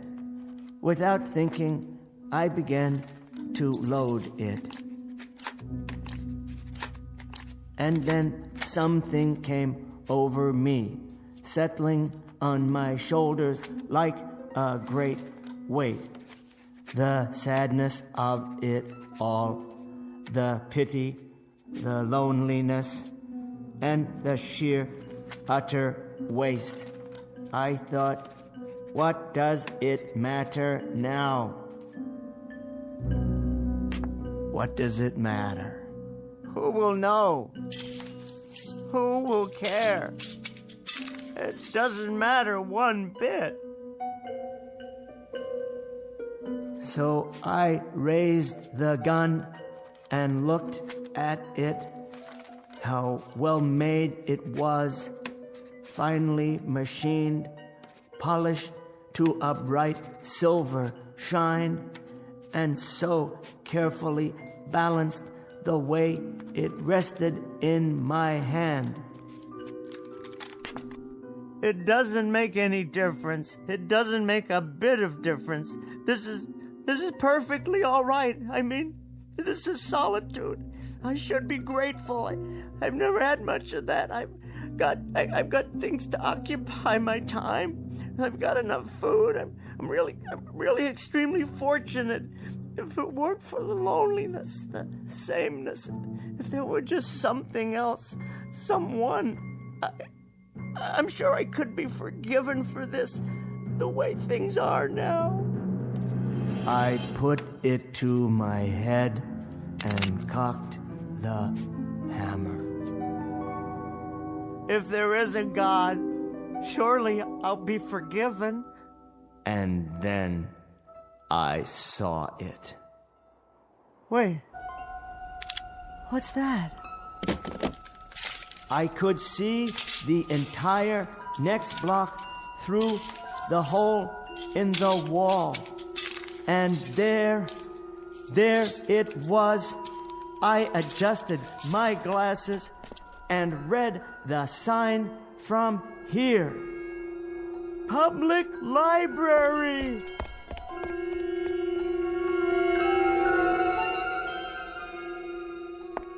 Yes, oh yes, I forgot all about it. But you're still here, aren't you, my greatest friend? You who have never failed me. Not burned at all. Why, the whole interior is untouched. There are thousands of books here, tens of thousands, all waiting to be read.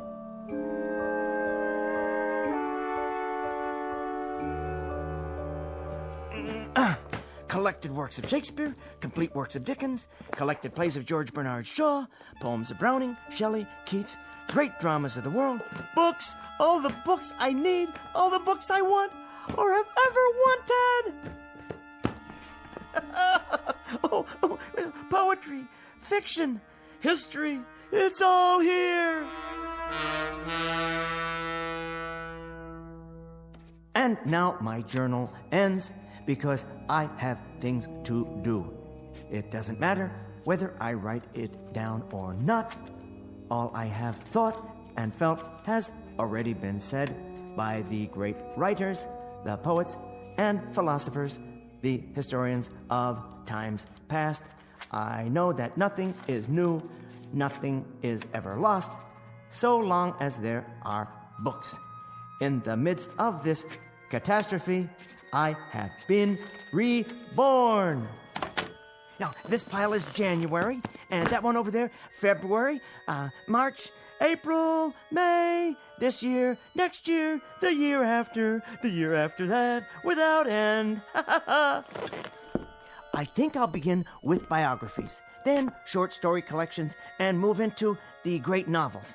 I'll vary them by subject matter. Science fiction in the spring, Wells and Asimov, Bradbury and Clark, Sturgeon and Le Guin, and Philip K. Dick. And then some whodunits for the long nights. Agatha Christie and Patricia Highsmith and Sue Graft. And the best part, the very best part, is that there's time now. There's all the time I need, all the time I want. There's time enough at last. Where to start? What a foolish concern. I believe it was Charles Fort who said, when measuring a circle, begin anywhere. I feel like a kid in a candy store. So many wonders laid out before me, all of them indescribably delicious. My glasses! Where?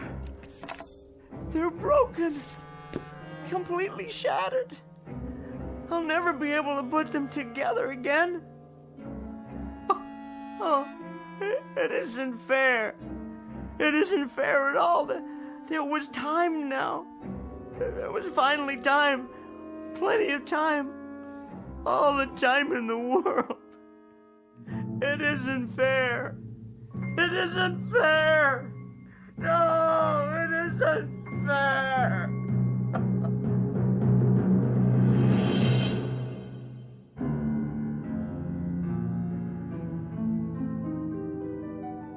The best laid plans of mice and men, and Mr. Bemis. The small man in the thick glasses who asked very little of life, who wanted nothing but time to read. Only a moment out of an eon of moments, a mere instant out of eternity. For himself. Henry Bemis, now just part of the landscape, smashed beyond all recognition. Just another piece of rubble, a fragment of what man has deeded to himself in the Twilight Zone.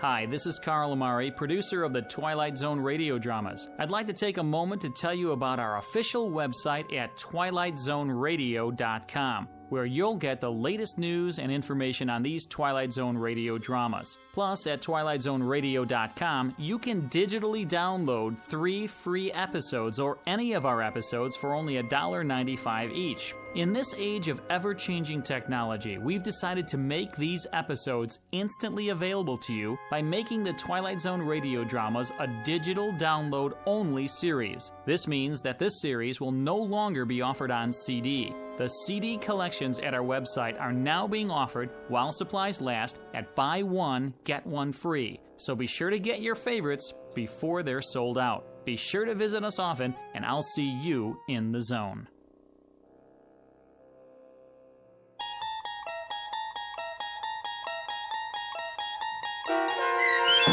Time Enough at Last, starring Tim Kazurinsky with Stacy Keach as your narrator, was adapted for radio by Dennis Etchison and based on a script by Rod Serling from a story by Lynn Venable. Heard in the cast were Meg Falcon, Christian Stolte, Deb Dotzer, Carl Amari, Vince Amari, and Vince Gerasoli. To learn more about the Twilight Zone radio dramas, visit our website at twilightzoneradio.com. This copyrighted radio series is produced and directed by Carl Amari and Roger Wolski for Falcon Picture Group. Doug James speaking.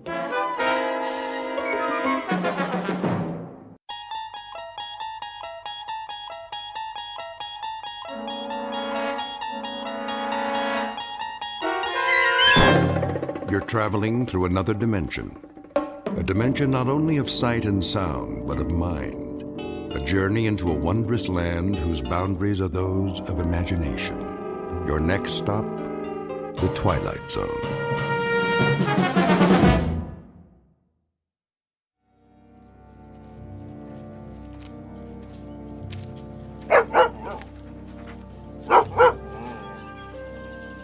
Hey, Rip, what you chasing?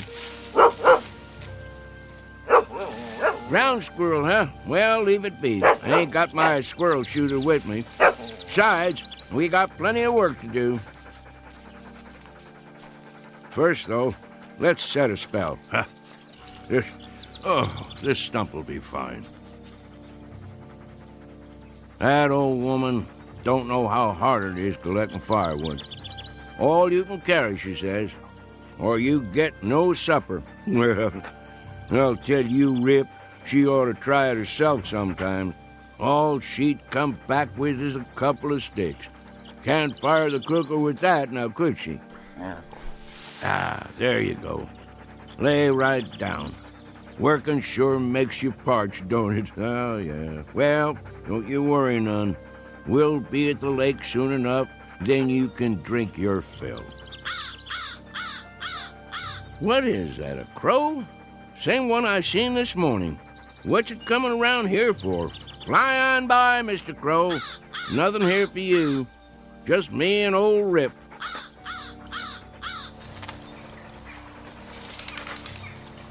Hold on, dog, while I roll a smoke.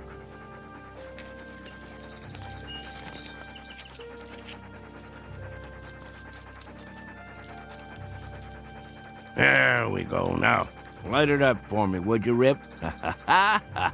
Sure wish you could do that. Make life easier for this old boy.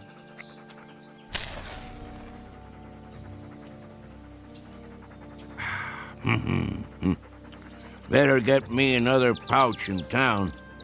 See if Earl has his rig hitched up. Of course, that old nag of his might not make it. And then we'll just walk the trail, won't we, boy?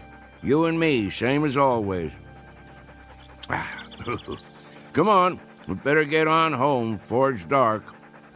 Maybe we'll do us some coon hunting tonight. Would you like that? Sure you would. Well, let's go back to work. Where's that firewood, Rip? Go find us some now. Gotta get me a good armload. Easy, boy. What is it? What you got there?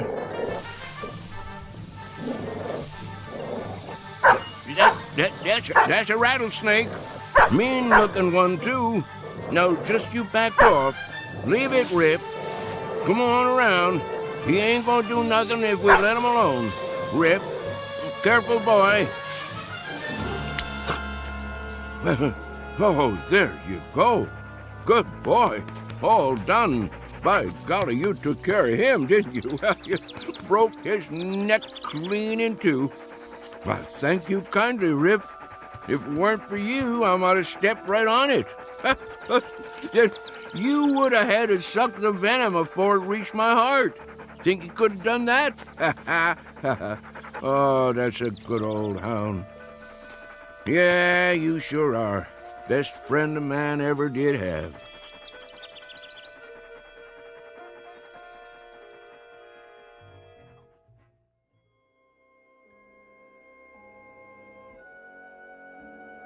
An old man and his hound dog, whose name is Rip, on the way home to their cabin. There are no highways or supermarkets here, no electricity or filling stations, and no fuel for fireplaces or wood-burning stoves. Only what a man can carry on his back and in his arms.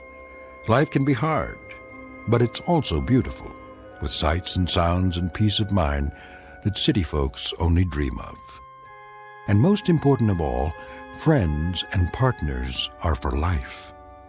It's been said time and again that man's best friend is his dog, an old adage that's nowhere more true than in the Blue Ridge Mountains of Virginia.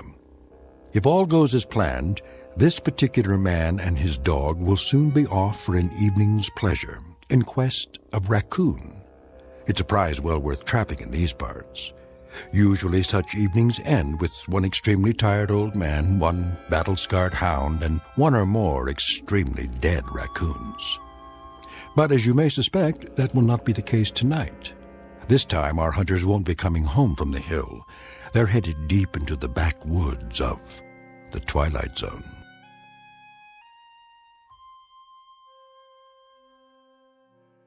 And now, The Twilight Zone and our story, The Hunt, starring Shelley Berman and Karen Black, with Stacy Keach as your narrator.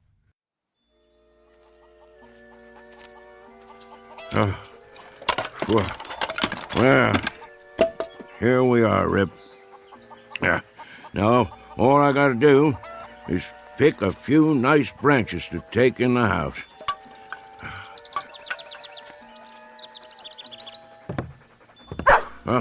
Rachel, open up.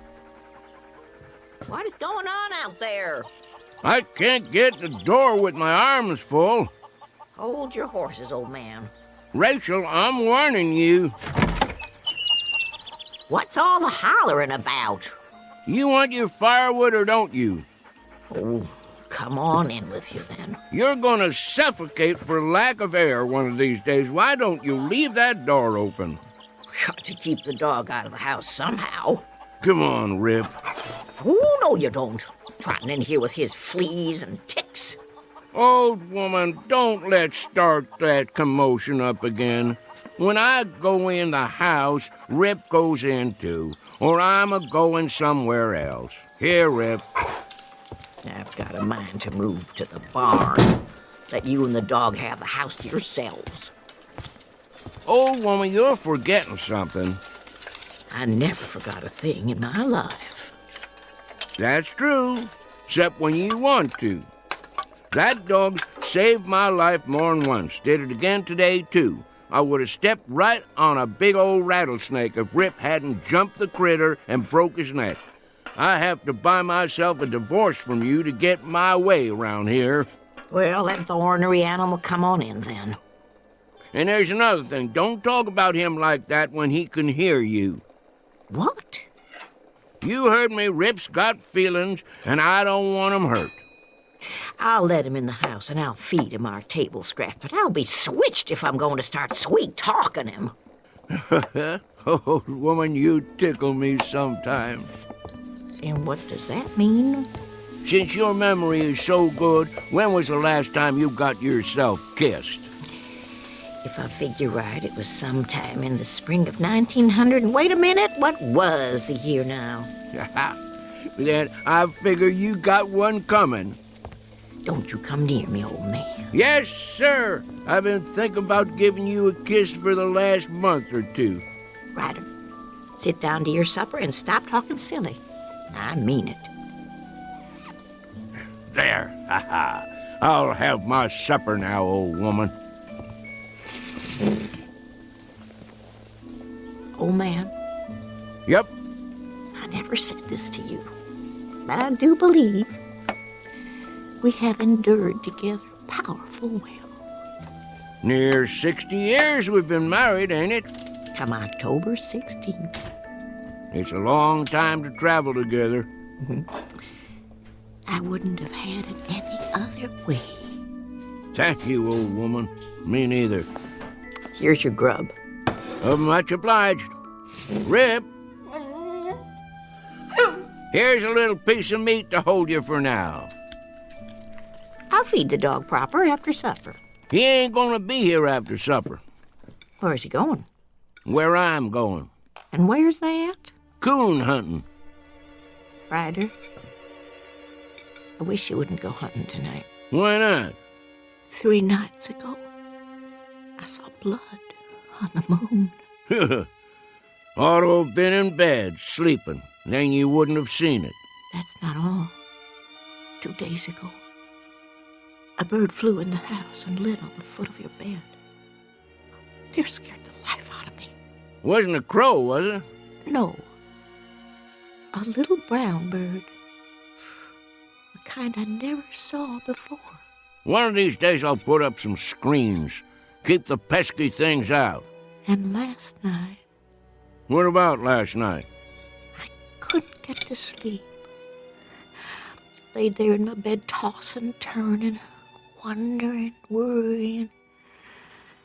At midnight, that mockingbird in the lilac bush woke and sang 3 times. There you go, trying to spoil a good meal. Go ahead, eat. I'm almost finished. Not going to spoil a good hunt, though. I'm going anyway. Them signs don't bother me at all. They bother me. Well, don't let 'em. I can't help it. You should listen to me. Women folk know these things. And I know I don't aim to start thinking about dying till I'm 100 years old. I come from a line of long livers. Wouldn't be surprised if I lived so long they have to shoot me to get rid of me. Where's my shotgun? Ryder, please. Come on, Rip. We got man's work to do.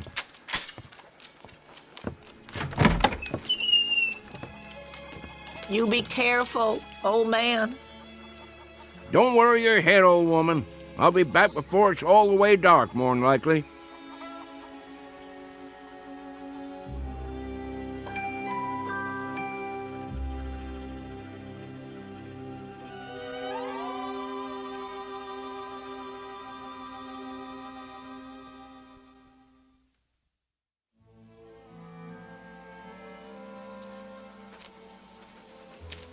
Smell him out there, Rip? Well, I almost can. He's around here somewhere. Take your time, boy. We'll get him. Yeah, here's our stump. Let's set a spell. Oh, my favorite time. Chickens ready to roost. Owls just getting up. Used to dig out here for night crawlers when I was a tadpole. Of course, you wasn't around then, but we had some good times, let me tell you. Me and the boys. In the morning, we'd go fishing in the lake. Fish jumping like silver. Sometimes we couldn't wait to eat 'em, clean 'em, and cook 'em right where we was. Then go for a swim. Even had me a dog, too. Oh, not a hound like you. But it was a good old boy. Little bit of a thing.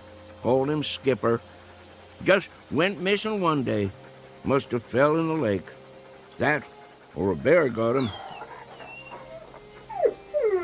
Oh, don't you go getting spooked now. No bears anymore, just coons. Big old raccoons, good for meat and hides. Catch a right bushy one and I'll make a dog bed for you. Would you like that, Rip? Gonna be cold come winter. Shh. There he is. Hear him? Big fat one. Looking for a snack.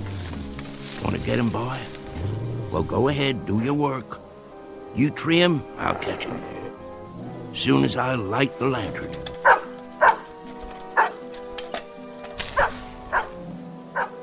I'm coming, Rip.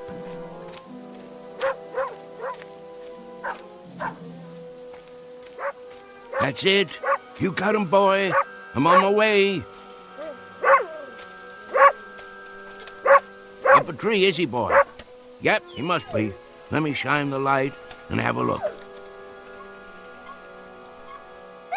Rip, I don't want to doubt your word, but there ain't no coon up there. Nope. If there was, I'd see his eyes in the dark, big as $50. Tricked you, didn't he? I knew it. Now you can't get the scent, 'cause he run up the tree and crossed over to another one. Probably down by the lake already. Don't you go there, boy. He wants you to. Let him go, Rip. You let him go now. I see him. He's out on the end of the log, and now he's going to jump in. He's only tricking you. Don't try going after him. He's too good a swimmer. No, boy. He'll pull you under. Come on back here. Oh, now you've done it. Rip, come back here, boy. That coon got you right where he wants you. Get back here before he pull you under. I'll reach down and grab you. You darn fool. Don't let him bite you. Swim on over here. That coon's gonna drown you in a minute. Uh-oh. Coon's got him down. And I'm a-losing my balance. Hold on, boy. I'm a-coming.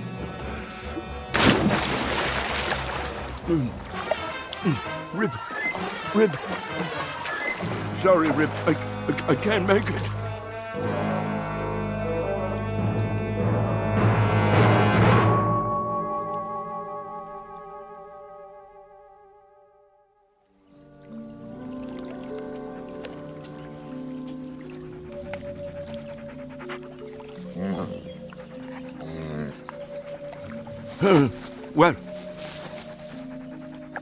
Well, what do you know, Rip?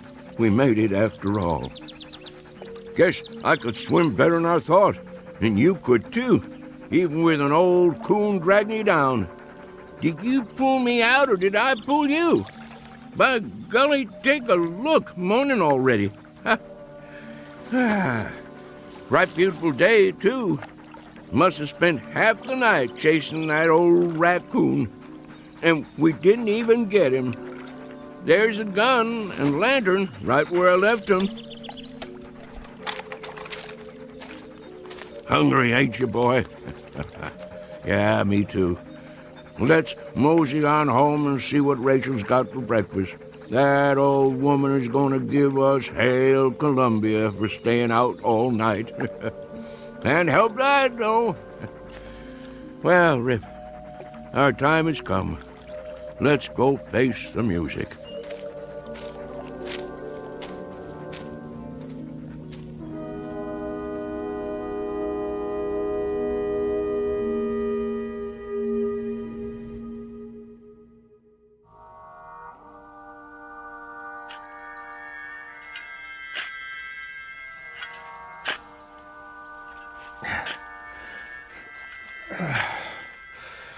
Well, that should about do it. Do what? Deep enough, I figure.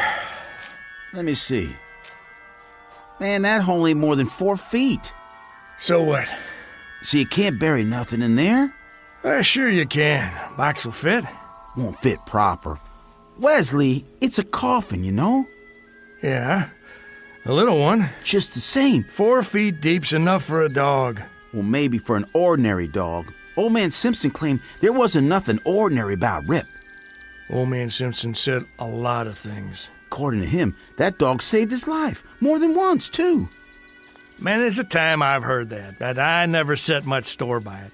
Don't believe there's a dog that'll jump a rattler. Mr. Simpson swore by it. I've sworn to things. Makes a good story is all. Just the same, out of respect for the old man's feelings, I figure that dog's got a right to 6 feet of dirt. Well then, you dig it. You know I got a bad back. Yeah, and I got a bad arm. Go ahead. All right, I will. Give me that shovel. Be my guest. Show you how it's done. Well, looky here, Rip. It's our neighbors. Morning, boys. Hey, Tillman, throw me your pot so I can roll me a smoke. Get your own. I'm almost out. What's the matter, boys? Ain't you speaking to me no more? Make it deep, then. If that's the way you want it. Oh, I will. Don't you worry. Well, what do you think of that? I reckon them Miller boys is getting hard of hearing. Wait here, Rip. Sit. Hurry it up, Tillman. We gotta get back. I'm hurrying. What y'all boys up to? I say, what y'all boys doing? Well, all right, don't answer me then. I don't give a hoot what you're doing. Shame your daddy ain't alive. He'd teach you some manners. Come on, Rip. We don't need to talk to these boys. Won't be long now. Get the box ready. It don't never mind me that you boys giving me the cold shoulder. But if I ain't mistaken, this hole you're digging is on my land. So if y'all want to dig, do it on your side of the fence. Now get. I say get moving. Boys, you gone blind too? I ain't just talking to move the wind around. If y'all don't get a move on, I'm gonna fill your britches full of lead. Well, all right. I'd say that's about 6 feet. Good. Then I'll bring the box over. Have a little care with that. It's just a dog. Not to some folks. Hand it to me real easy. Oh, now, boys, why didn't you tell me you'd lost your dog? How'd that happen? There. All right. That ought to do it. I don't blame you for not feeling like talking. I don't reckon I would myself. Let's move on now, Rip. We're butting in on other folks' trouble when they're just too heartbroken to talk. Speaking of trouble, the old woman's gonna have plenty of that waiting for us. Now help me up. We'll put the dirt in. I have to admit, it's gonna be kind of lonesome around here without old man Simpson. That it is. That it is.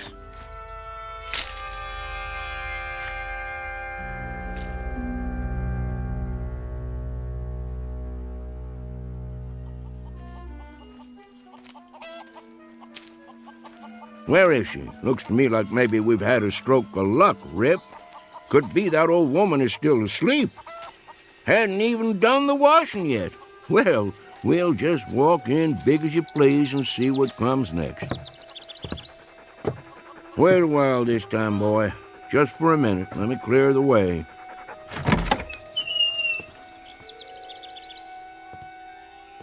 Old woman? There you are. Morning. What are you sitting in a rocking chair for? Taking a rest already?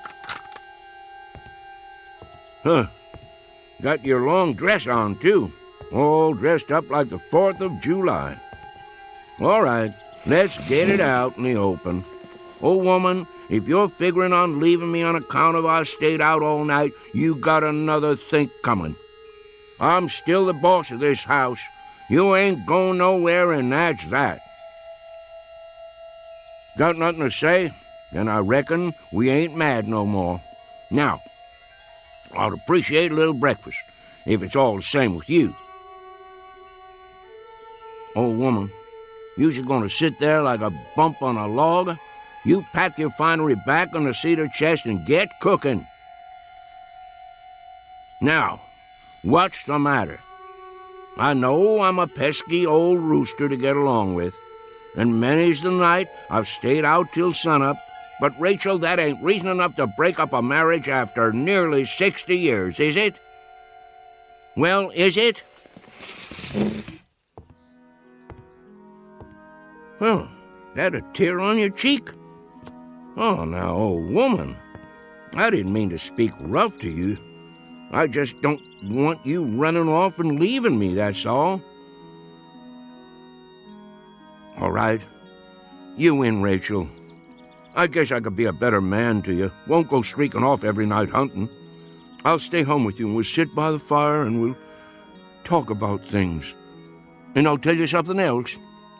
Next time I go down the mountain, I'll stop in the store and buy you a pretty. Some cloth to make yourself a new Sunday dress, or a pair of silk stockings like them city women has. Well, what do you think of that? Oh, woman, I want an answer out of you. What is it? Cat got your tongue? Nobody spoke to me all morning long, is the truth. Something wrong with me? I passed the Miller boys on the way home a while ago, and they acted just about the same way you're doing. Rachel, you can see me, can't you? Woman, what in tarnation is the matter with you? Huh. Who'd be coming to see us now? Mrs. Simpson, may I come in? Yes. Reverend Wood? You sure have come at a time of need. Mighty glad to see you. Something's wrong with my old lady, and I can't figure it out. Seems to me in a daze or something, near as I can tell.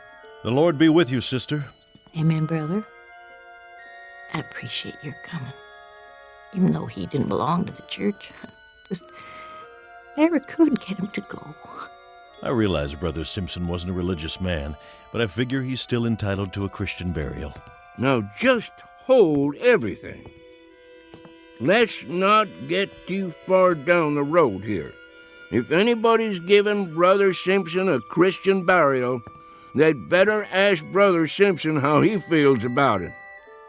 I've been sitting here, trying to figure it all out. I'm sure you have, with a word close at hand. I've got the good book right here, but I can't work this out. It don't make sense somehow. And just last night he was sitting there at the supper table. I begged him not to go. You did all you could, sister. There's been omens. I've seen signs. But he went. Why'd he have to go and do that? Can you explain it to me? The Lord works in mysterious ways. Rachel, listen to me. There's been some kind of misunderstanding. Somebody's pulled the wrong switch. Me and Rip ain't going nowhere. I'm right here. Rip's out on the porch. Miss Rachel? That you, Tillman? Yes, ma'am. Thank you for coming. What is the matter with that dog? Rip don't take kindly to people coming right on in, but he didn't so much as make a sound. If you're ready, ma'am. Hello, Wesley. Ma'am. Where's the... I mean... Give us a moment, son. No need putting it off. He's in the other room. What are you talking about? Who is? Yes, ma'am. We'll treat him right careful. Don't you worry. They're good boys. He's in good hands.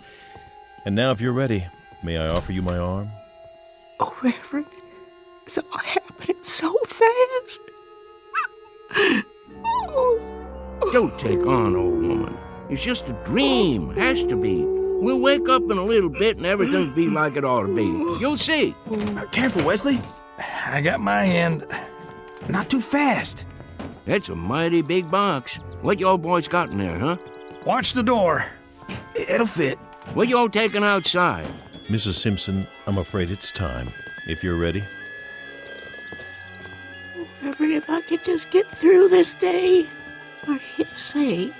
I asked you a question. What's in the box? Come on, Rip. I've got to see where they're going. Something's up all right. Something mighty big, if you ask me.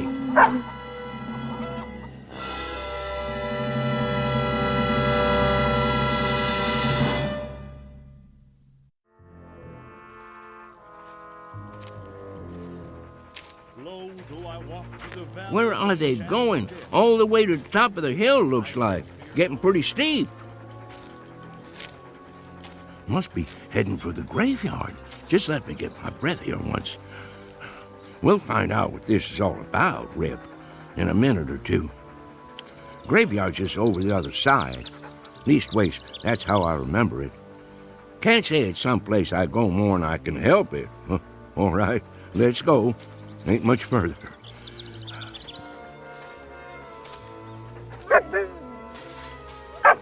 Well, will you look at this now? Who in tarnation built a fence up here? No call to do that. Don't know why they would have bothered. Can't even see the sun over there anyway. Just fog coming down from the top of the hill. How'd Rachel and the Reverend and the Miller boys get through? Gotta be a gate or something.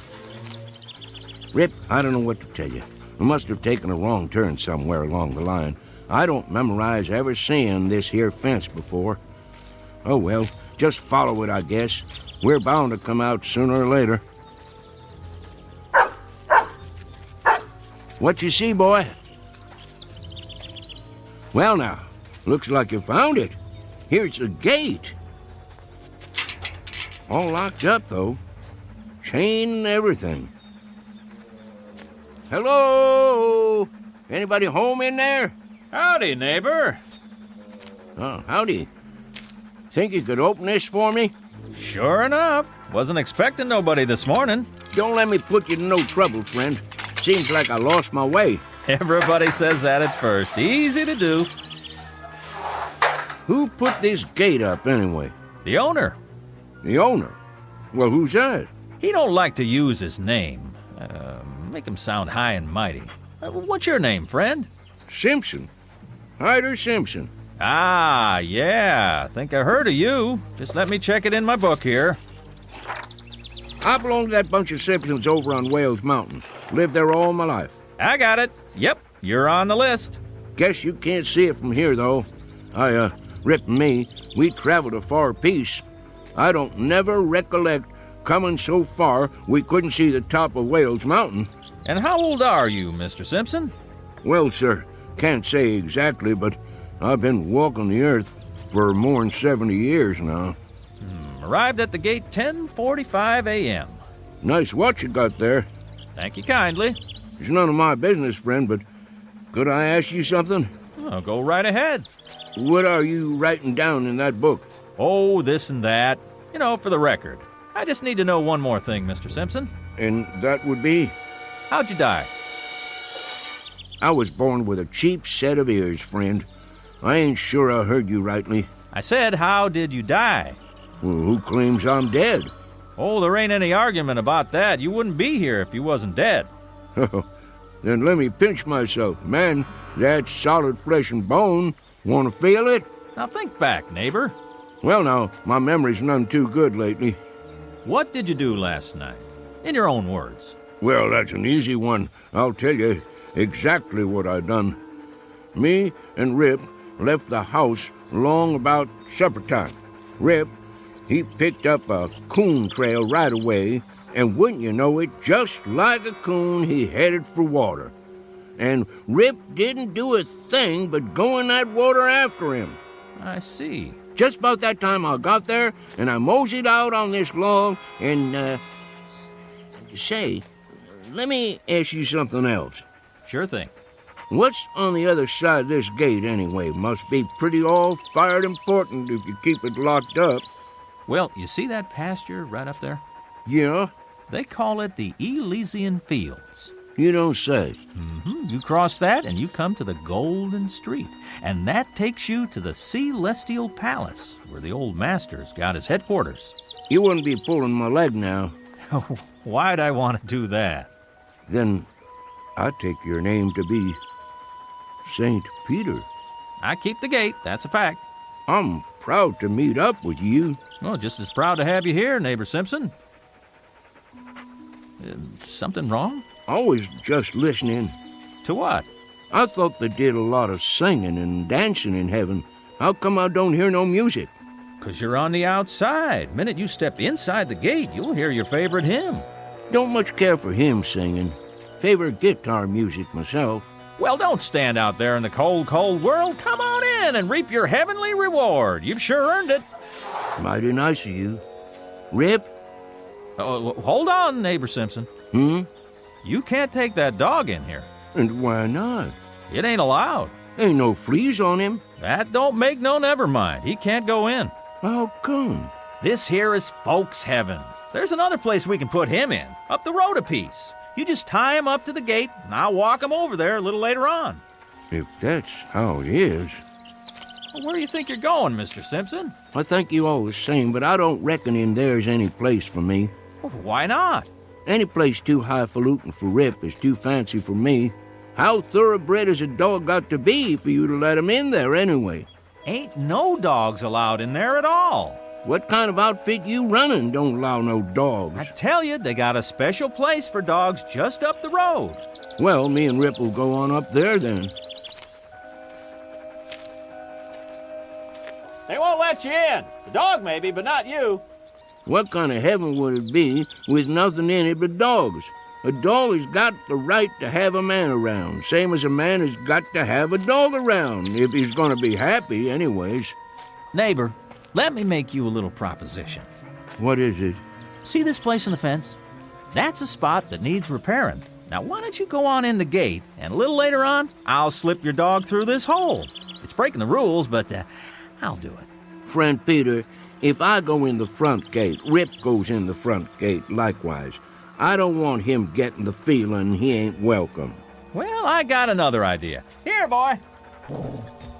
What's going on there, mister? Let go of his collar. Well, I thought maybe I'd hold on to your dog and let you go in and take a look around. See how you like the place. I ain't got to see it to make up my mind. Let me ask you a practical question. How do they expect me to do any coon hunting in there without Rip? Man, they don't allow coon hunting. You don't say. Rip, he'll... Now, where do you think you're going, Mr. Simpson? Me and Rip is going somewhere else.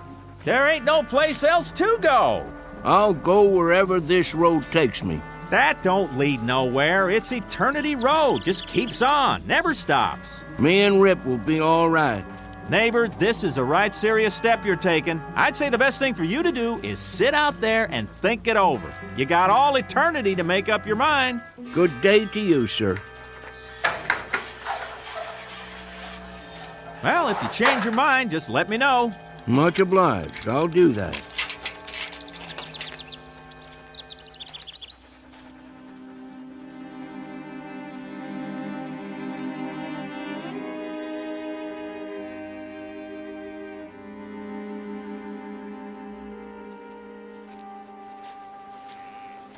Eternity is a powerful long spell to go without a coon hunt, ain't it, Rip? Now, don't you go off your feed nor nothing over this. It wouldn't surprise me that if I sneak inside there and talk to the judge or somebody, I might be able to get you in. Don't you trouble your head over it the least little bit. We'll figure out something. Wonder what kind of tea party they keep in there anyway. Must be lots of city folks. They'd be the ones to outlaw coon hunting. Rip, I don't want you to take this thing to heart now. Sure, I'd like to walk that golden street, and there's some folks I always hoped I'd see again, but by mudhole, I ain't a-gonna leave you. They can sit in there a-tootin' their harps or whatever they do for relaxation, but you and me stays together, same as when we was traveling down below. At least we ain't all by ourselves on Eternity Road. Howdy, son. I'm looking for Mr. Hyder Simpson and a hound dog named Rip. That's us, son. I figured it was. Well, if you and Rip's all set, we might as well mosey along. To heaven, Mr. Simpson. Like I told that other fella behind the fence, I ain't gonna set foot in heaven without Rip. Oh, you didn't get messed up with nobody in there, did you? That fella at the gate, he wouldn't let me bring Rip in, so I wouldn't go. Son, that would be a hell of a place without Rip. Mr. Simpson, you ain't far wrong. That is hell. Heaven's up the road a piece. I'll be jiggered. Wonder how come that fella lied to me. They don't never give up. Always trying to get folks in there right down to the last minute. What reason would they have for wanting to keep Rip out? They was feared Rip would have warned you, and he would have, time he got a whiff of that brimstone. You see, Mr. Simpson, a man, he'll walk right into hell with both eyes open. But even the devil can't fool a dog. You wouldn't be St. Peter, would you? No, sir, I'm just a regular angel. Where's your wings, son? Shucks, I don't use them half the time. I appreciate walking myself. You about ready to go, Mr. Simpson? Rip! Look at that dog go. We'll just have to catch up with him. He can hardly wait. How's the coon hunting up there, boy? Oh, just prime, Mr. Simpson. There's one tonight right after the square dance. You want to come along? Wouldn't miss it for the world. Here's the gate.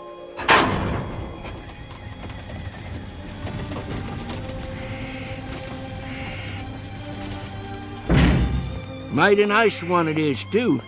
Welcome to heaven, Mr. Simpson. Thank you, son. I'm right proud to be here. Let's go, Rip.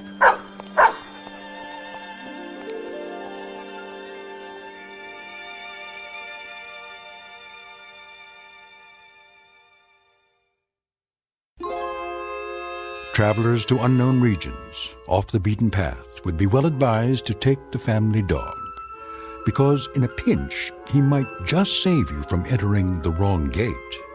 At least, it happened that way once in a particularly mountainous area of the Twilight Zone. More from the Twilight Zone after this. Hi, this is Carl Amari, producer of the Twilight Zone Radio Dramas. I'd like to take a moment to tell you about our official website at twilightzoneradio.com, where you'll get the latest news and information on these Twilight Zone Radio dramas. Plus, at twilightzoneradio.com, you can digitally download 3 free episodes or any of our episodes for only $1.95 each. In this age of ever-changing technology, we've decided to make these episodes instantly available to you by making the Twilight Zone Radio Dramas a digital download-only series. This means that this series will no longer be offered on CD. The CD collections at our website are now being offered, while supplies last, at buy one, get one free. So be sure to get your favorites before they're sold out. Be sure to visit us often, and I'll see you in the zone.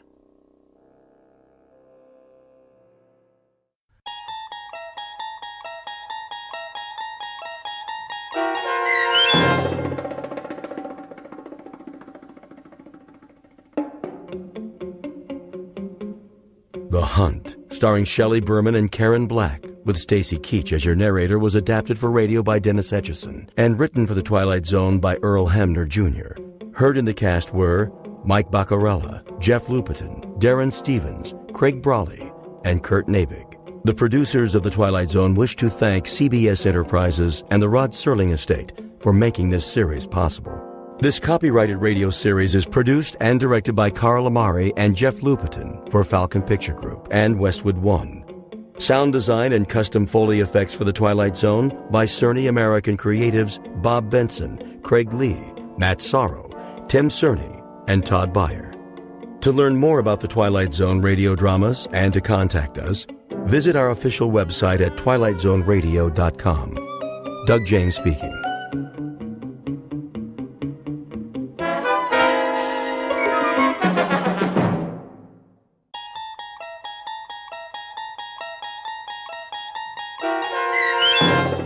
The Time Element, starring Bobby Slayton, with Stacy Keach as your narrator, was adapted for radio by Dennis Etchison and written for The Twilight Zone by Rod Serling. Heard in the cast were Mike Starr, Maggie Carney, Craig Brawley, Elizabeth Lado, Jeff Lupetin, Doug James, Kurt Nabig, Sarah Marks, Roger Wolski, Bo Nortel, and Carl Amari. To learn more about the Twilight Zone radio dramas and to obtain audio cassettes and CDs of these programs, visit our website at twilightzoneradio.com. The producers of The Twilight Zone wish to thank CBS Enterprises, Carol Serling, Dennis Etchison, Dick Brescia Associates, Claire Simon Casting, Terry Jennings, XM Satellite Radio, Sirius Satellite Radio, our sponsors, and our radio affiliates for helping make this series possible. This copyrighted radio series is produced and directed by Carl Amari and Roger Wolski for Falcon Picture Group. Doug James speaking.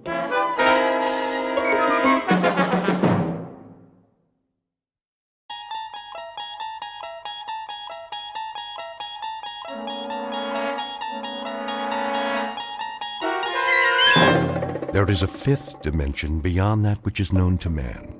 It is a dimension as vast as space and as timeless as infinity. It is the middle ground between light and shadow, and it lies between the pit of man's fears and the summit of his knowledge. This is the dimension of imagination. It is an area which we call the Twilight Zone.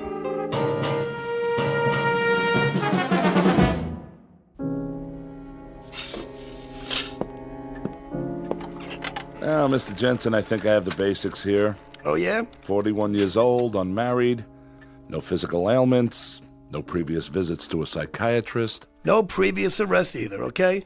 And the only time I ever saw a shrink before was in a cartoon. Best you'll find us helpful and, at worst, harmless. Cigarette? No thanks. Do you mind if I smoke? Hey, go ahead. It's your office. Now then, your occupation? Oh, gosh, various jobs. Part-time bookie, I was a car dealer. I tended a bar one time, right down the street from here. A couple of doors down. Andy's place. I was a butcher. Highly successful butcher, too. Knew how to make my thumbs weigh 12 pounds on the scale. So what do you say, Doc? How do I stack up? Normal? Abnormal? Subnormal? What's the story? Family? Father, mother, both married. Scranton, Pennsylvania. My old man was a coal miner. Coal? Yeah, you know, little black things that people used to put in the furnaces. Sounds like interesting work. Oh, it does. Then maybe you ought to go to a psychiatrist. You know, I think I will take one of those cigarettes. Surely. What, do you want me to pull up a couch now or something? Not if you're comfortable in a chair. Let's begin, shall we? Nothing shakes you up at all, does it, Doc? How do you mean? Oh, I don't know. Everything's all calm and cool. You know, when I walked in here, you made an inventory. The cut of the clothes, the way I talk. And up inside your head, huh? That's where you mark down those results.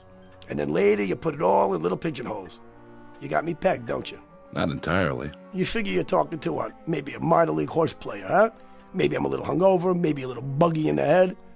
But either way, about 40 degrees tilt. Yeah, my cigarette went out. Here. All right. Pigeonhole this, Dr. Gillespie. If said minor league horse player tells you some half-witted story, can you tell him if he's maybe off his rocker? Without Sigmund Freud and all that junk? Huh? Can you tell me in plain English what is wrong with me? I can try. All right? Here goes. I keep having a dream. Crazy dream. Are you writing this stuff down? Go on. I'll make notes on the things that seem pertinent. Well, I don't know if any of this is pertinent, because it probably sounds nuts. Sounds nuts to me, but there it is. I'm listening. I've had this dream maybe, I don't know, 5, 6 times. What kind of dream? The real kind. How do you mean? Have you ever dreamed that you swear was real? I guess we all have. Over and over again? The same dream? The same dream, identical. Never changes. Tell me about it. It always begins the same way. I'm lying in a bed, and I just wake up all of a sudden, right? I open my eyes, start looking around. And what do you see? Hotel room, nothing fancy. I mean, nice, regular. I have Venetian blinds like you got here. So I get up and go across the room with my bare feet, all right? Now, I'm wearing pajamas that definitely are not mine. And I open up the blinds. Bright sun, blue sky, beautiful day. Beach, palm trees, like a vacation, So open up the window. You get those French doors, whatever you call them. And what do I hear? Steel guitars, ukuleles, that hula music. The only thing is I've never been to Hawaii in my life. I don't even know what Hawaii looks like, except, what you see in the movies. But it's as real as anything. And here's the crazy part. I don't know how I got there, but I do know, as well as I know anything in my life, that I'm supposed to be thousands of miles away. And there's nothing, absolutely nothing, Doc, that I could do about it. And that's when things get really weird. I mean, just bizarre. Once upon a time, there was a psychiatrist named Arnold Gillespie and a patient whose name was Peter Jensen. Mr. Jensen walked into the office exactly 9 minutes ago. You might want to make note of that. It is 11 o'clock, Saturday morning, October 5th. You might want to make note of that, too, very specifically. It may seem trite to be so specific about the hour and the day, but in this case, it's of extreme importance. Because this isn't just a story about a man with a recurrent dream, one whose meaning the good doctor is about to help him unravel and sort out. Nothing so simple. Involved in this story is something new, not found in any textbook, Freudian or otherwise. Something we'll call, for want of a better term, the time element.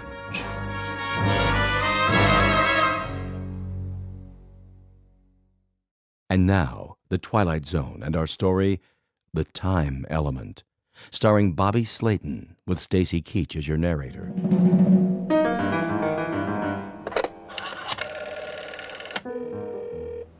Front desk. Hey, tell me something. So, I got in pretty late last night, didn't I? I beg your pardon, sir? I asked you if I got in late last night. Is this 206? I don't know. Is it 206? I really don't know, Mr. Jensen. I wasn't on duty last night. Yeah, how about a morning paper? Oh, should be one in the hall outside your door. Yeah, thanks. That's perfectly all. What do you call this place, anyway? Sir? Well, was that such a hard question? I just asked you the name of the hotel. Do you work here, pal? Or what, are you just inspecting the kitchen or something? Why, this is the Royal Hawaiian. Are you sure you're in the right hotel, Mr. Jensen? That's a good question.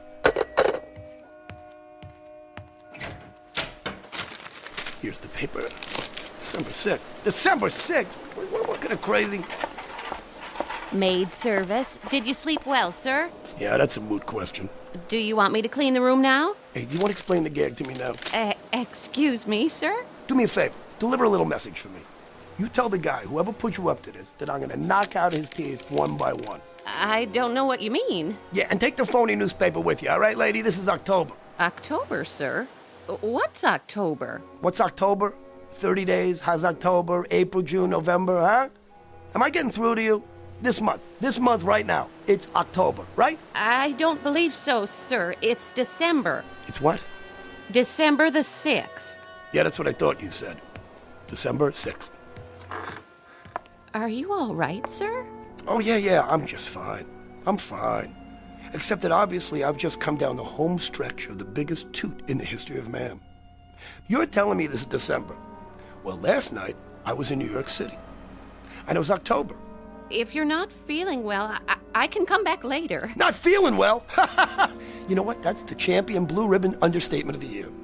You know, a little toot that lasts 2 months and ends up in, what's the name of this place? The name of what place, sir? This place right here. The Royal Hawaiian. That's what I mean. Since when is there a Royal Hawaiian Hotel in New York? It isn't in New York, sir. It's in Honolulu. Well, that figures, because the Royal Hawaiian is in Honolulu. Of course. See, that leads me to the next question. What am I doing in Hawaii? I'm sure I don't know, sir. That's what I thought you said. Hey, just one more question. No, come here. No, I'm okay. Come here. Really? I'll never ask you anything else, I promise. What, sir? This hotel got a bar? Oh, yes, sir. A lovely one. And where is this lovely bar? Downstairs, off the lobby. Thank you. You're a doll. I'm sorry if I upset you. Well, look, if I ever had another mother, I really hope it's you, okay?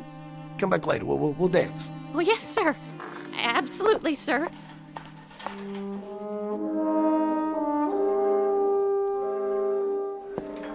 How you doing, pal? Hello, sir. Bar's pretty crowded. I can show you to a booth if you like. There's one by the window. No, I want to sit at the bar. There are no seats left at the bar, sir. Look, let me ask you something. The President of the United States comes in here, wants a seat at the bar.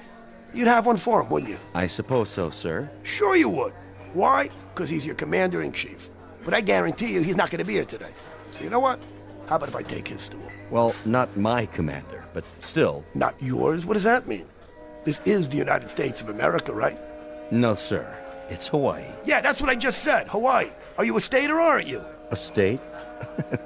Hardly. That's one thing that will never happen. Is that right? Well, you know what? Why don't you take a look at the history books? Because for your information, buddy, Hawaii became a state in 1959. What do you think of that? 1959? Well, that's very funny. Yeah, well, you're not funny, all right? Bloody Mary, please. That stool's occupied. Yeah, by who? The Invisible Man? Guy just stepped out. Then you know what? I'll keep it warm for the guy. Give the gentleman a drink. Yeah, I want the tomato juice really anemic with lots of vodka, huh? Maybe 5 fingers, huh? You're the boss.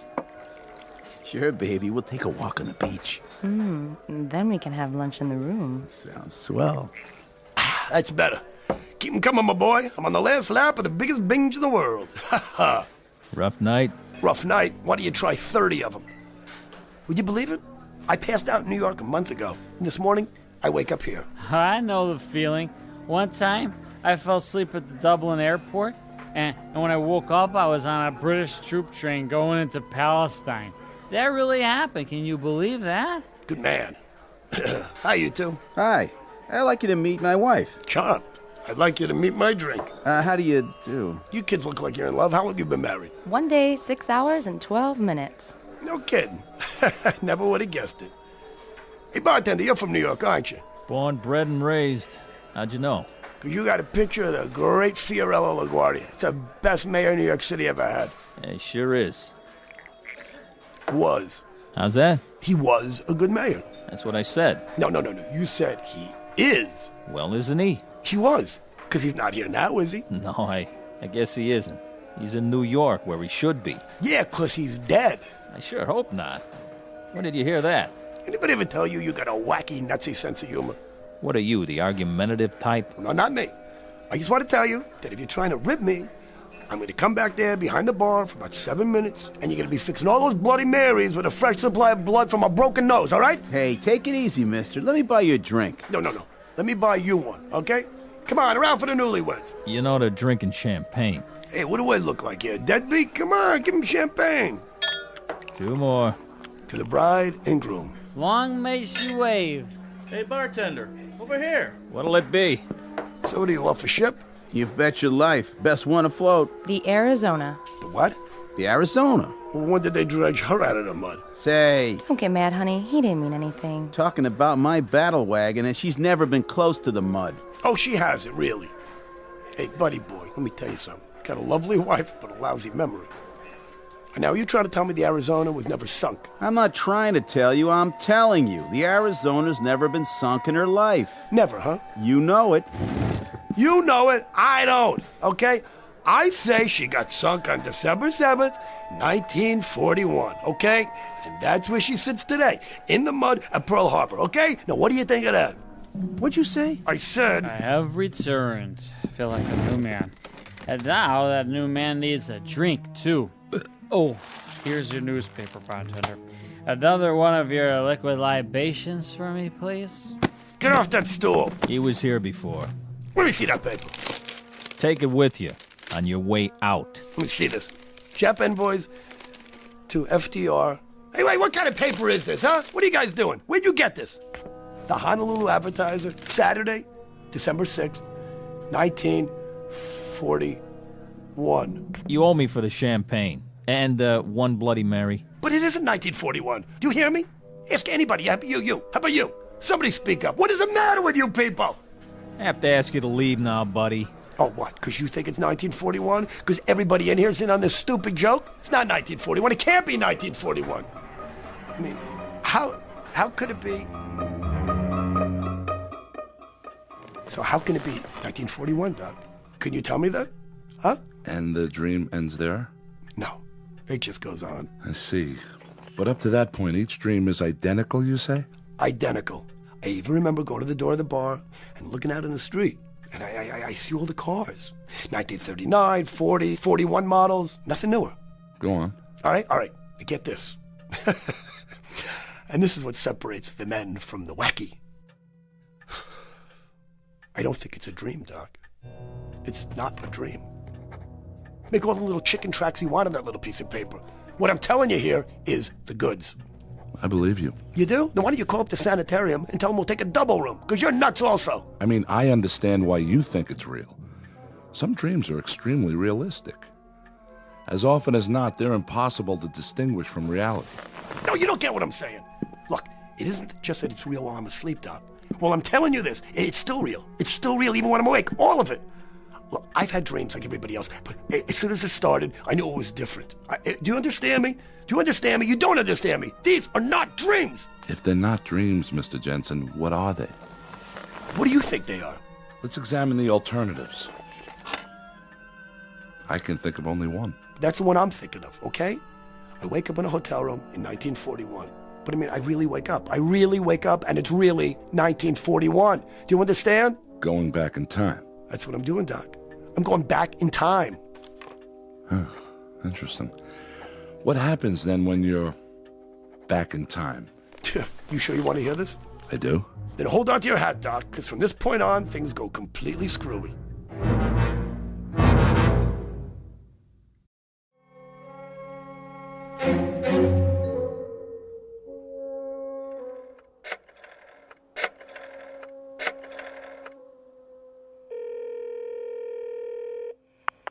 Yellow? Want to place a bet? Well, are you a bookie or not? All right, then. I'm going to take Joe Louis over Buddy Bear. What are the odds on Louis? Well, they will be scheduled, okay? They're going to fight on January 9th. Yeah, January 9th, okay? Make it Louis in the first round. Now, what's the line? 30-1. That's more like it. What do you mean, how do I know? Just trust me, I know. I know, that's all. The name's Jensen. I'm with the Royal Hawaiian. Now, how about the All-Star game for next year? Hey, do you want to cover me or not, huh? Okay, I'll take the American League. Let me ask you something. What kind of odds if I predict the score? I spend the next 2.5 hours making bets on sure things, right? Every race, every prize fight, every football game I can remember happening after December of 1941. See, I got to figure that if this goes on, I'm a shoo-in to put every bookie in town out of business. Now, I'm not scared, you understand? See, I don't have one idea what I'm doing back here, but as long as I am here, I figure, hey, why not put it to good use? You know what I'm saying? Jensen, that's right. Royal Hawaiian.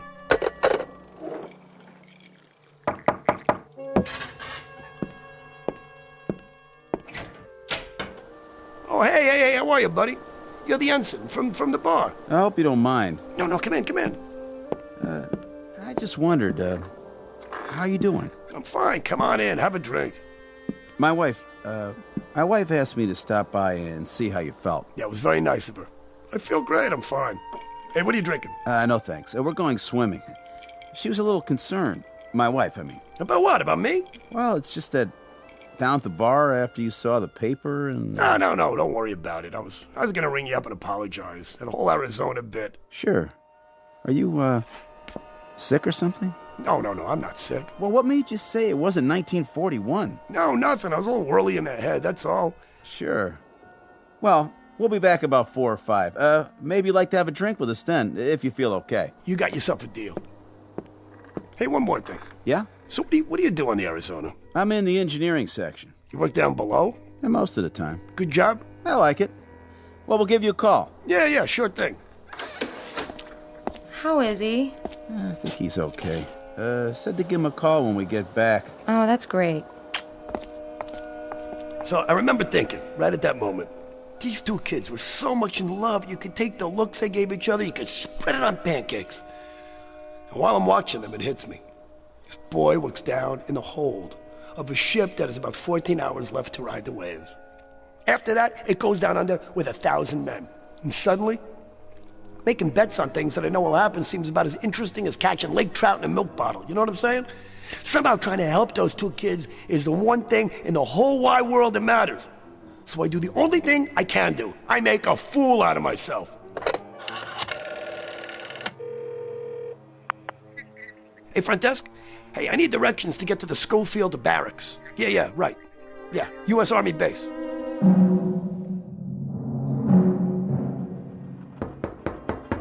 Come in. Excuse me, Colonel, but... Spit it out, Bailey.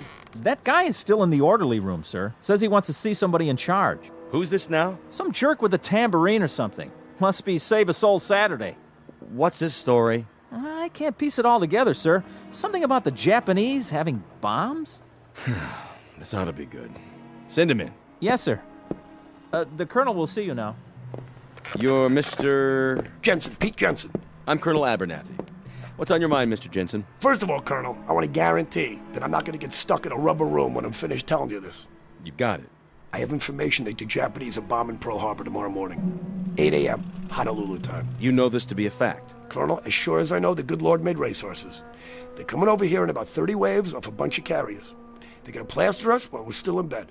Oahu, the airfield, right here too. Schofield Barracks. This is very serious. Better take immediate steps. Bailey? Sir? Have Captain Franklin contact the naval station at Pearl. Yes, sir. See that they have all personnel standing by. At least 30 PBYs ready to go up. Tell Lieutenant Ordway to call the commanding general. All troops on the beach. If you say so, sir.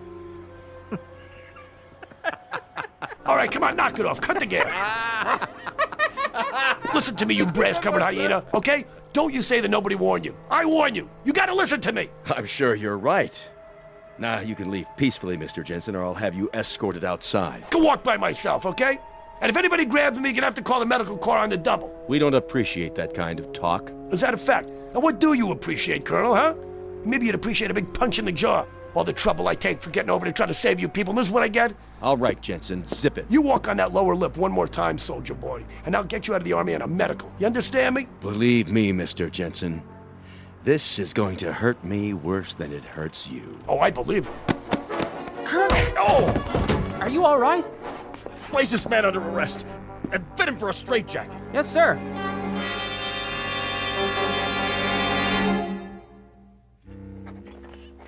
Then what happened? Well, finally they let me leave, right? After I answered some questions about what year it was, and did I know who the president was? I had some trouble with the vice president. Truman, of course, sure, but, Roosevelt dies, Truman takes over, then it's Eisenhower. Good thing I didn't mention Ike. At 41, he was still a light colonel on the general staff in Washington. Think of it. They never heard of rock and roll, jet planes, TV, atom bombs. Anyway, they decided I was harmless. So on the way out, I gave him a V sign and told him to buy some more bonds. And after that? What am I going to do? I had my shot.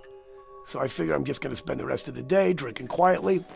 Of course, the next morning they come looking for me to give me a bronze statue, but then it's going to be too late, I didn't care anymore. What am I supposed to do? But I'll tell you something. There was some feeling to watch those kids relaxing in the bar with their dates and their drinks. Like, everything was fine, like they had a future, and all was well with the world, When tomorrow there'd be a couple of thousand of them on their way through hell to get to heaven. Hiya. Likewise. Hey, you know what you were talking about this morning? I got a vague recollection. About the Arizona being sunk? Knock it off. You don't believe me? Well, you don't see me bleeding, do you? I'm not trying to drum up an argument. I just wanted to show you something. Take a look out the window. You see that ship in the harbor? That happens to be the Arizona. So I guess somebody got their signals crossed. She's still afloat. Come on, I said knock it off. Mr. Jensen? Yeah, hi. Have that drink with us? Yeah, sure, thanks. Yeah. How was the swim? It was wonderful. So how long's it been now? 32 hours and 15 minutes. Oh, and they said it wouldn't last. Mr. Jensen? Try Pete. Pete. Well, Are you all right now? Yeah, I'm fine. I'm all right. Why? It's just that this morning, you seemed so sure it was another year. I did? Hey, look, honey, I'm kind of mixed up here. Look, I didn't mean anything personal, all right? I told you to forget it. Oh, boy, look at you two. What's the matter? I lied just now. I wasn't kidding. The Arizona is going to be sunk. Are we on that again? Yeah, we're on that again. Listen to me, Lieutenant. Ensign. Look, whatever. I got no axe to grind, you understand? Tomorrow morning, I'm going down to the basement so I can cuddle up to a furnace and listen to the sirens. You said you're an engineering officer. That means you're down near the boilers. I'm telling you, at about 20 minutes past 8 in the morning, there's not going to be any boilers. Do you understand? There's not going to be any decks, and there won't be any ship left. That goes for a lot of boilers and a lot of ships and a lot of decks. Not to mention handsome young ensigns with new brides. Please, don't talk like that. I gotta talk like that. December 7th, 1941 is tomorrow for you, but it's history for me. Do you understand? Last night, I was in New York City, and it was years from now. I've lived through those years. I know what's gonna happen. I know it sounds crazy, but I know it's gonna happen. Hey, you. No more trouble, huh? Hey, you shut your mouth. Nobody's talking to you. Hey, look. You're nice young kids. I ain't got no reason in the world to give you any grief. Okay, just do me a favor and listen. Take 100 to 1 shot that this weirdo in front of you maybe has a point, okay? I'm telling you that tomorrow morning we're gonna get attacked. And if you're on that ship... I'll be on that ship, because that's my berth. You're a nice fellow and all, Mr. Jensen, but if you keep saying wild things and making my wife upset, Yeah, what are you gonna do about it? Sit around holding hands and biting earlobes till he goes back to his ship? Because if this boy goes back to that Arizona, he might not be alive at 9 o'clock tomorrow morning. Repeat, he may not be alive. Please. Mr. Jensen, I'm warning you. Hey, buddy, I don't want no trouble. You don't want no trouble, huh? He doesn't want any trouble. Hey, I don't want to give you any trouble. I want to give you music, okay? I want to sing a song for you. Praise the Lord, pass the ammunition. Praise the Lord, pass the ammunition. Praise the Lord, pass the ammunition, and we'll all stay free. Huh? You hear that? It's what you're all going to be singing. You want another one? Oh, how does it go? Let's remember Pearl Harbor. Come on, you write the words. Come on. All right, buddy, that's it. Shut up.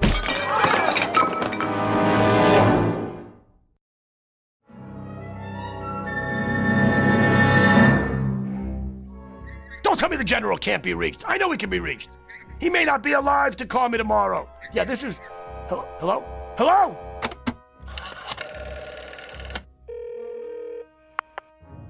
Yes, I want to call Navy 7096. 7096, yes, that's right. Hello, is this a naval station? Yeah, let me talk to whoever's in charge. Yeah, hello? Listen, I have some information here. The Japanese are going to attack Pearl Harbor, right? Hello? I said the Japanese are... Hello? What are we going to do? It's almost too late. What time is it? 8 o'clock. It's 8 o'clock in the a.m. It's 8 o'clock. That means it's December 7th. It's December 7th already. What am I going to do? Why wouldn't anybody listen to me? Why? I told you they were coming. I told you they were coming. I told all of you. I told you.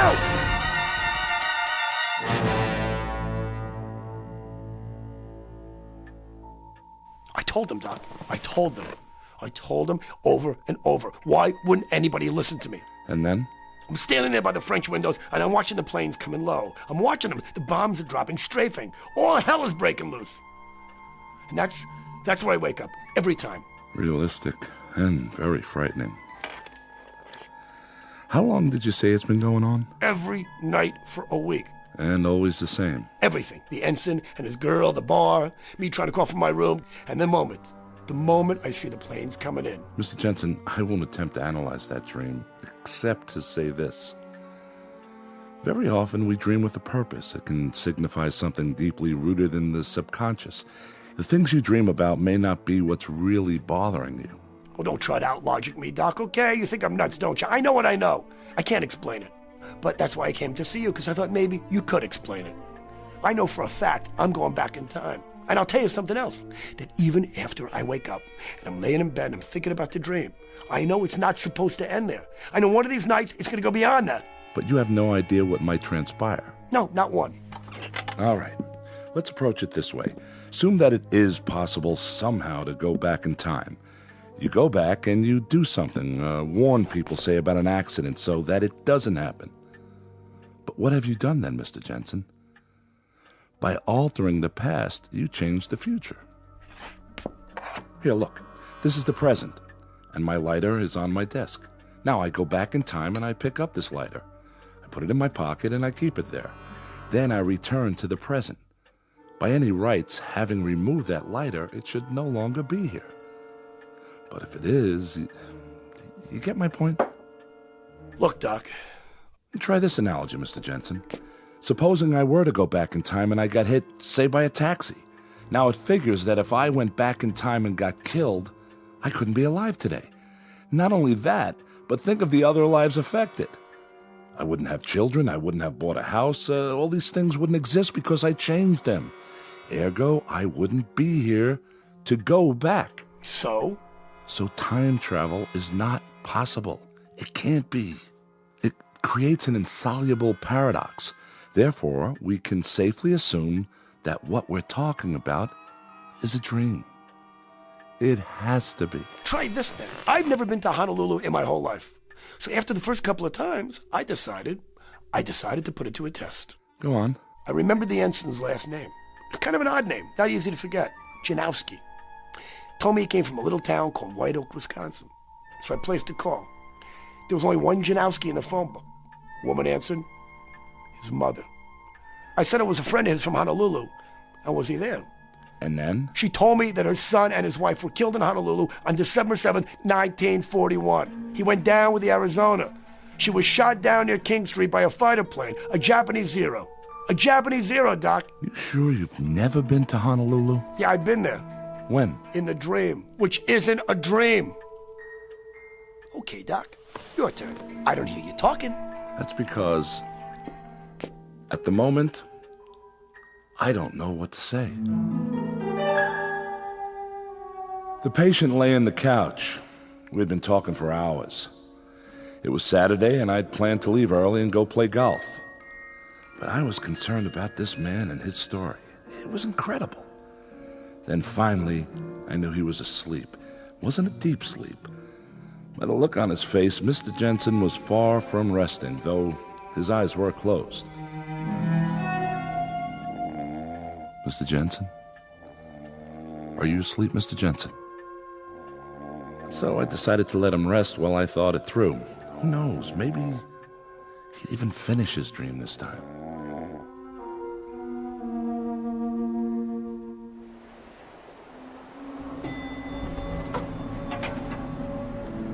How's your eye, Mr. Jensen?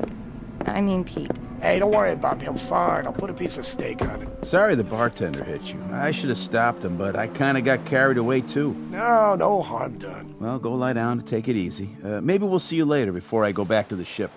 Hey, Janowski, do me one favor, will you? Play hooky tomorrow morning. He's out of his head. Look, if you never do one thing for the rest of your life, do this, will you? Come on. Stay off that ship. Take the little lady. Get away from Pearl Harbor. Come on. I don't care where you go. Get on a Pan Am and go to the Canal Zone. Anywhere, but just get out of here. That's a great plan. And you know what it would cost me? Only my commission in the Navy, that's all. Jimmy, forget it. If you don't go, do you know what that's going to cost you? Just a little item like your life, and hers too. I tried to be nice, but this time I swear Come on, Jimmy. Let's go to our floor. Please, come on. What do you got to lose? I'm only trying to save your lives, that's all. Poor, dumb, crazy kids.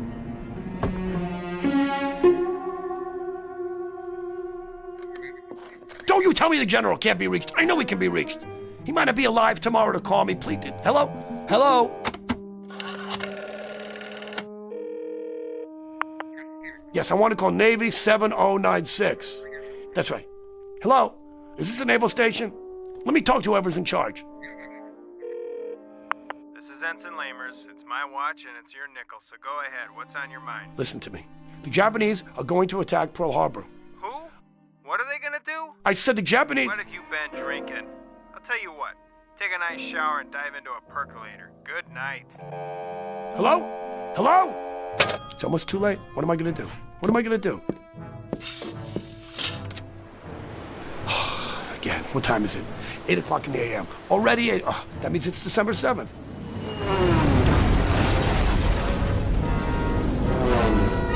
Why would nobody listen to me? Why wouldn't anybody listen to me? Why? I told you they were coming. I told you. I told you.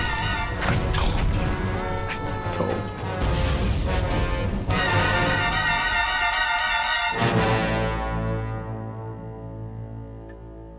I stood there at the window for a long time, thinking about Mr. Jensen and his problem, his dream. I knew I had to wake him and send him on his way, at least for now. I could give him some sleeping pills, maybe a program of therapy, till I could talk to some doctors that I knew and ask if they had ever had a case like this one. Mr. Jensen? Mr. Jensen? It's getting late. I'm afraid I'm going to have to... Mr. Jensen? Mr. Jensen, where did you... Carol? Yes, Dr. Gillespie? What happened to the patient? The patient? Jensen. I didn't realize he'd slipped out. I let him fall asleep on the couch because he looked so exhausted. I don't know anything about him, Mr. Jensen, Doctor. The man who was in my office all afternoon. It's a good thing there were no other appointments. I hope you have his number. I wanted to schedule a series of sessions starting next week. I'm really sorry, sir, but I don't show any appointments at all today. I was wondering how long you needed me. I have a date this evening, and... Hold on. You mean to tell me a man named Jensen didn't walk in here and ask to see me? Big guy, shirt with flowers on it? Why, no, sir. I've been here the whole time. I thought you wanted me to stay and work on the files. All right, Carol, that will be all. You can go now. I'll lock up. Yes, sir. Good night, sir. Try this analogy, Mr. Jensen. Supposing I were to go back in time and I got hit, say, by a taxi. Now it figures that if I went back in time and got killed, I couldn't be alive today. Alive today. Alive today. Alive today. Alive today.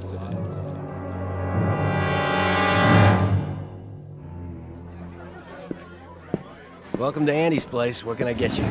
Bourbon on the rocks, please. One bourbon coming up. Here you go. Need a light? No, thanks. I've got it. A lighter. Yes, I do. Right here. In my pocket. Cheers. Happy dreams. Same to you. What in the... Problem, mister? No, it's just that picture there.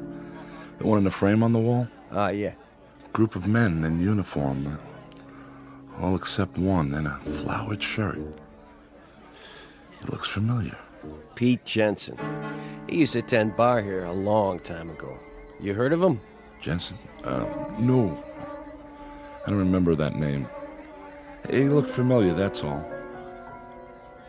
Where is he now? Him? He's dead. He got killed before I was born at Pearl Harbor. More down here? Sure. 2 more of the same. Once upon a time, there was a psychiatrist named Arnold Gillespie and a patient whose name was Peter Jensen. You might want to make note of both names for the record, should you ever run across either one in a textbook. It is now Saturday, October 5th at exactly 5:10 p.m. You might want to make note of that, too, if you're even remotely interested in a new theory about something we'll call, for want of a better term, the time element, at least as it is measured in the Twilight Zone. More from the Twilight Zone after this. You are about to enter another dimension, a dimension not only of sight and sound, but of mind, a journey into a wondrous land of imagination. Next stop, the Twilight Zone. Hi, this is Stacy Keach. I'd like to take a moment to tell you about our Twilight Zone website at twilightzoneradio.com. At twilightzoneradio.com, you'll find the latest information on these Twilight Zone radio dramas, including behind-the-scenes photographs, plus the newest product releases, trivia contests, ways to contact us, other Twilight Zone-related info and merchandise, plus links to other fascinating websites. So make your next stop twilightzoneradio.com. Visit twilightzoneradio.com to purchase these Twilight Zone radio dramas on cassette and CD, or call toll-free 1-866-989-ZONE. That's 1-866-989-9663.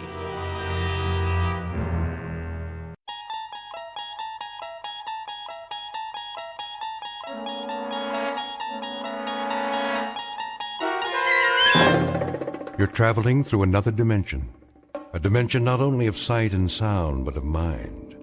A journey into a wondrous land whose boundaries are that of imagination. That's the signpost up ahead. Your next stop, the Twilight Zone.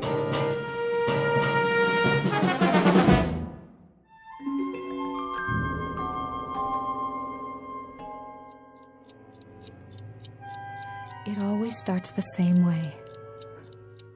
I'm trying to sleep. It's the middle of the night, pitch black. I'm so tired I can't think. But I'm nervous, too, like I know something is going to happen, but I can't remember what it is. I hear a clock ticking, and I look, but I can't see it. Then all of a sudden, I'm really thirsty. It must be hot in here, because my throat is dry, and I can't make a sound. Somehow I know there's a glass of water on the table, so I reach over, but it slips out of my hand. It hits the floor and breaks. And that's when I hear the footsteps. It's a nurse. I don't know how I know that, but I do. She passes my room and keeps on going. I'm still thirsty, so I get out of bed. When I get to the hall, I see the elevator at the end. The nurse gets on and the door starts to close. I want to say something, but I can't. My mouth is too dry. I go after her. And the door closes. I look up and the dial's going all the way down to B. I push the button and stand there and wait till it comes back up to the 3rd floor. And I get on. It starts again and it doesn't stop till it gets to B.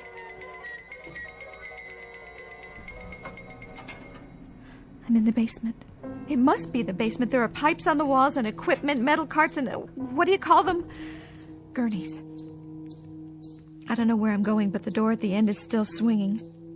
It says 22 in great big black numbers. The only thing I know for sure is that I don't want to be here. It's creepy. I have to get out fast. Then the door swings open at the end of the hall, and it's that nurse. She looks at me and sort of smiles, and then she says, "Room for one more, honey." "No!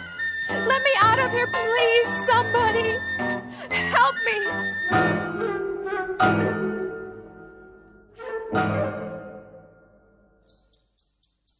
This is Miss Liz Powell. She's a professional dancer suffering from overwork and fatigue due to lack of sleep. And at this moment, we have just finished walking with her through a nightmare. In another moment, she'll wake up and will remain at her side. The problem is that both Miss Powell and you will soon reach a point where it may be difficult to decide which is reality and which is nightmare. A problem uncommon, perhaps, but one peculiar to the Twilight Zone. And now, The Twilight Zone and our story 22, starring Andrea Evans, with Stacy Keach as your narrator.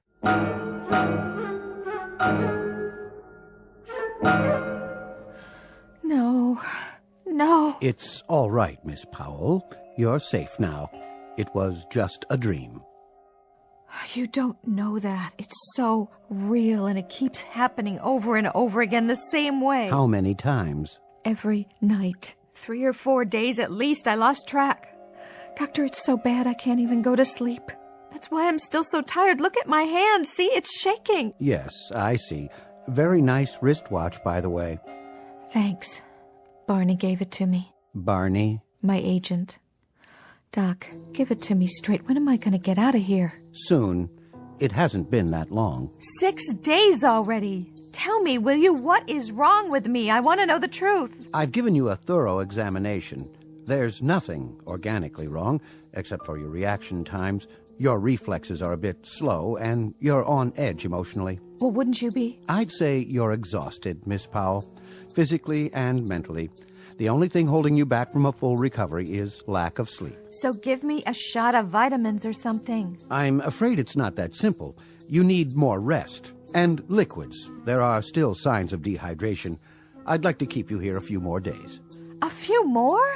I have to get back to work. And run some additional tests, just to be sure. Sorry, Doc. I can't do that. If you don't, you really will collapse. Where did you say you work? At the Plush Monkey. I'm a dancer. 3 shows a night. Then it's out of the question. But I'm the feature dancer. You don't understand. They booked me for a week.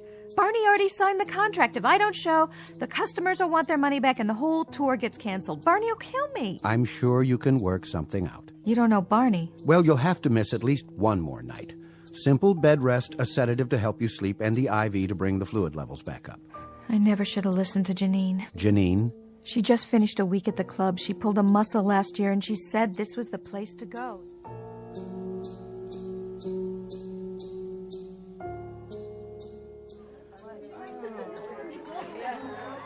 All right. Hey, put your hands together for the beautiful, vivacious, and bodacious Liz Powell.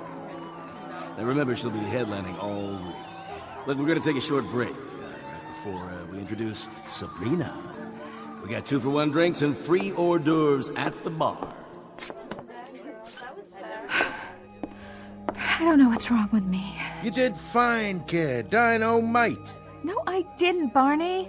I screwed up big time. I couldn't make my split. Sure you did. And I almost fell off the pole. Hey, take it easy. You take it easy, Barney. You're supposed to be my friend. What are you talking about? I am your friend. Something is wrong with me. I got 3 shows a night, Barney. I can't hack it anymore. You go in the dressing room and lie down for a while. Have a cup of coffee and a couple of aspirin. You're still on the wagon, ain't you? Of course I am. 4 years clean, not one drink. Good. Well, that's okay then. Barney, please. I need some time off. Sure. Soon as the gig is over. Then you can go to Miami for a few days. Kick back. I don't even know if I can do the next show. Well, how are those new high heels? Just dandy. Did you eat tonight? I can order you a steak. I ate a Chinese chicken salad, all right? That's not it. Well, then you go on in there. You close the door and you take a load off. Put your feet up. Trust me, you feel like $1,000,000, which is what you look like, dollface. All right, Barney, if you say so. I gotta go buy Platinum Pete's anyway. What for? Check out the competition. See you in the funny papers, kid. And remember, you're a star, so start thinking like one. Call me tomorrow? Sure I will. Right now, don't you worry that gorgeous head of yours about nothing. You promise? I'll try. Oh, so tired I can't even think. Is my head killing me? See if I got a couple more aspirin.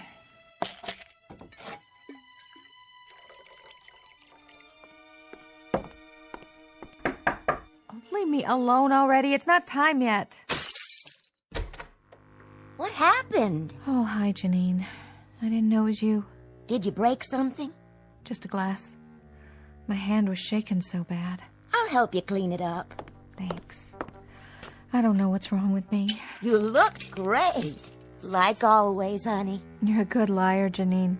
I mean it. Are you okay? It shows, huh? Look, I know you. You weren't having a whole lot of fun out there. Something's on your mind, right? I'm just so tired, that's all. Really, really tired. I can get you some pills. No pills. I mean, never mind, I can't explain. Try me.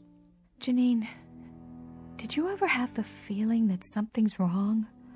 Really wrong, but you don't know what it is yet? Here. What's that? The number of a doctor I know. A shrink? No, he's a regular doctor over at the hospital. Remember when I pulled my quadriceps? He gave me a shot of cortisone right in the muscle and some B12. I only missed one show. But I don't have anything wrong with my leg. Just the same. Call him. Whatever's wrong with you, he'll fix it. No questions. Get Barney to pay for it. Thanks, Janine. You're the best.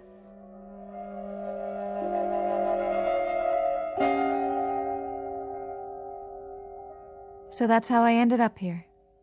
What do you think, Doc? Can you fix me? We'll try to get you out of here by tomorrow afternoon. That's what you said yesterday. Assuming, of course, that the tests come back negative. Well, they better. That's all I can say. I'll see if the room's still available. What if it isn't? Then we'll move you to another one.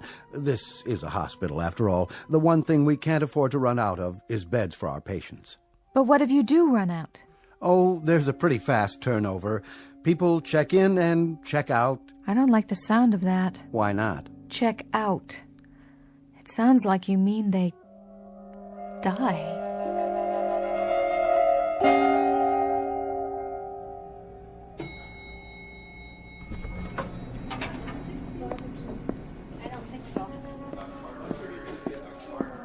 Excuse me. Yes. Is this the third floor? Yes, sir. Great. How's the chick in 305? I beg your pardon? The patient in 305. Miss Powell? She's all right, ain't she? I mean, she ain't dangerous or anything like that. I really wouldn't know, sir, but this isn't a psychiatric ward. No, of course not. You'll have to check with her doctor. And which one is that? Ask the shift nurse at the end of the hall. Okay, thanks.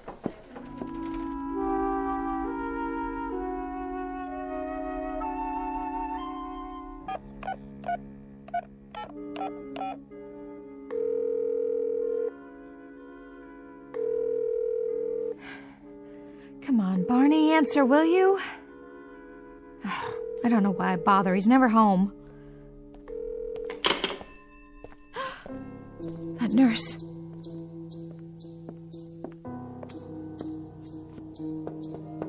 You in there, kitten? Barney? Is that you? What's the matter? You lose your way? Hey, you're looking great, kitten. Sure I am. Honest. I'll let you care. What do you mean? I'm here, ain't I? I've been calling you for days. Sorry, kid. I was busy. Anyway, look what I brought you. A stuffed tiger for your collection, huh? Grrr. Thanks, Barney. That's real cute. So where have you been, anyway? I thought you didn't like me anymore. Oh, you know me, kitten. Got a thing about hospitals. They kind of depress me. Yeah? You ought to try it flat on your back sometime. The only thing I have to look forward to is visiting hours, like the sun is gonna shine and then nobody shows up. Not even you. Thanks a lot. It's nothing personal, kitten, I swear. Say, I went by the club. And? The manager's gonna let it ride this time. Sabrina's taking over your spot. Sabrina? What's she now, a big star? Nah, she's just filling in. As long as you're back for the weekend. You are coming back, right? I can't promise, Barney. They don't tell me much in here. They keep running tests. Pretty soon you feel like you're on a glass slide and all those creeps are looking at you through a microscope. I like that. Don't laugh at me, Barney. Oh, I'm not. I'm just expressing myself. That's how it feels. Sweetie, baby, what a mind you got. That's what bugs you, isn't it? My mind. You thought I left it at a bus station somewhere, didn't you? Now, if you keep saying nutsy things like that, you're gonna get me thinking maybe there is something funny going on. Pull the curtain around the bed. Why? So we can talk. Well, there's nobody else in here. Not at the moment, but you never know. Okay. Barney, listen to me. You're the only one I got when I'm on the road. When you didn't show up, when you didn't even call, I had this wild idea that you gave up on me. Will you cut it out now? You figured I was just some kook who lost touch and left the world behind. But you have got to believe me, they're not dreams. I know. What dreams? They say I've been having dreams ever since I got here, but they're not. They happen just the way I say they happen. You believe me, don't you? Sure, baby, sure. You don't even know what I'm talking about. I believe you, Miss Powell. Sure you do, Doc. Oh, hi. I was just leaving. No need. This won't take but a moment. You're looking better, Miss Powell. I was just telling her that. I'm Barney Kaminer, by the way, her agent. She's beautiful, ain't she? She makes an old doctor wish he were a young intern. You make me wish the same thing.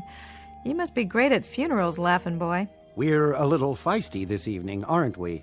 We are not feisty. We are just a little tired of 10 people an hour walking by our bed like they were P.T. Barnum and I was a freak in a freak show. Why don't you guys get off the dime? There is nothing wrong with me and you know it. There most assuredly isn't, Miss Powell. That's what I've been trying to tell you. As a matter of fact, you're in excellent physical condition. She sure is. Just a little overtired is all. A little overworked, perhaps.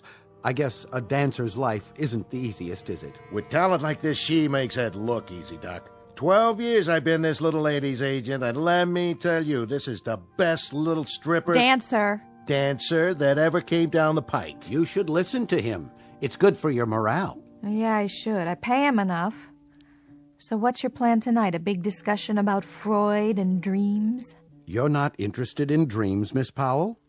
In this story you recount, you keep rejecting the fact that it is a dream, though you know it must be. You know it. I don't. As a matter of fact, I know quite the reverse.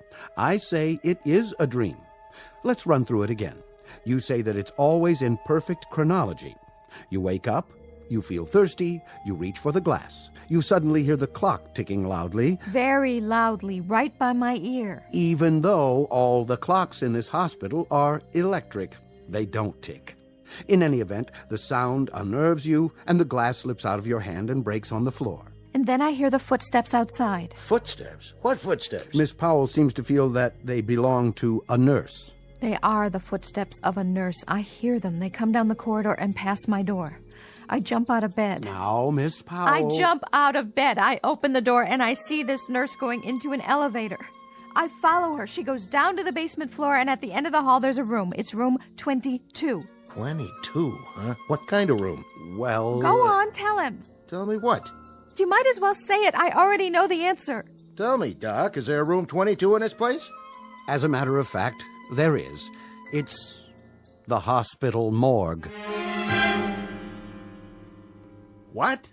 The morgue? That's right, Mr. Kaminer. And Miss Powell seems to believe that the nurse comes out of the morgue, looks at her... Right straight at me with a little smile like she was expecting me. And then she says, "Room for one more." That's what she says, Barney, every time. "Room for one more, honey."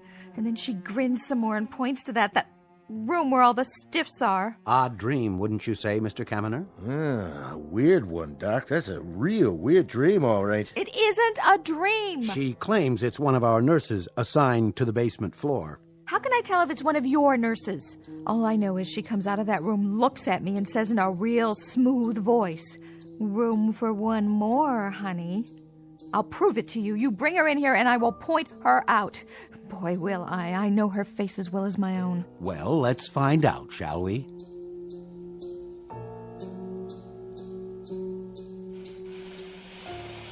You called for me, Doctor. This is Miss Jameson. She is the night nurse, on duty where? On the basement floor. And you are the only nurse on that floor? Why, yes, I am. The only one, Miss Powell. Look at her. I'm looking. Well, Miss Powell, is this your phantom lady? No. The hat's the same kind, but the other woman's tall. She has dark hair pulled back behind her head, and she's got this crazy kind of smile. That will be all, Miss Jameson. Yes, Doctor.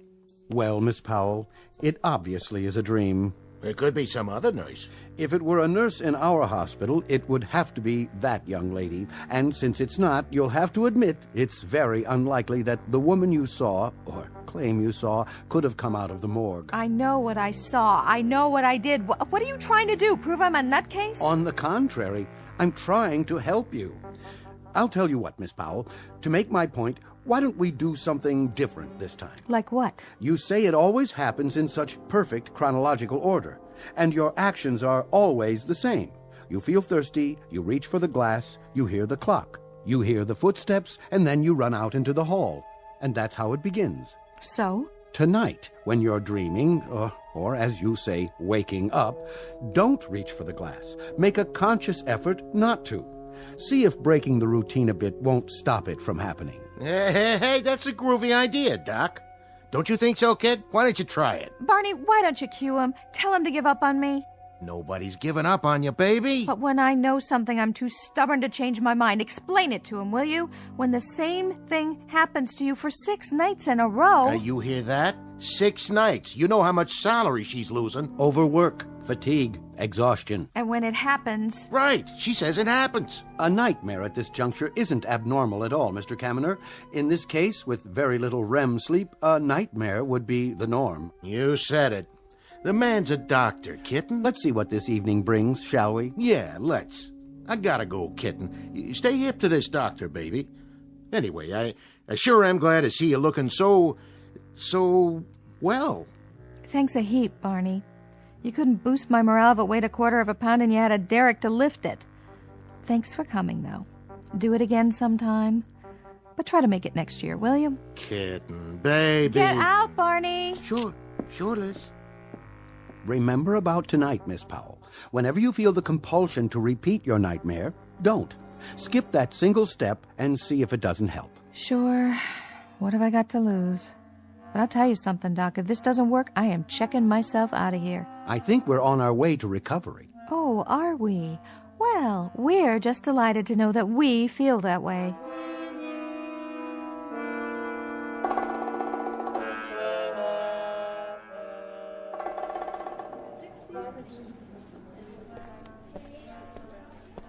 Oh, nurse, Yes, have you given out the medications yet? I was about to make my rounds. The tray's ready. Good.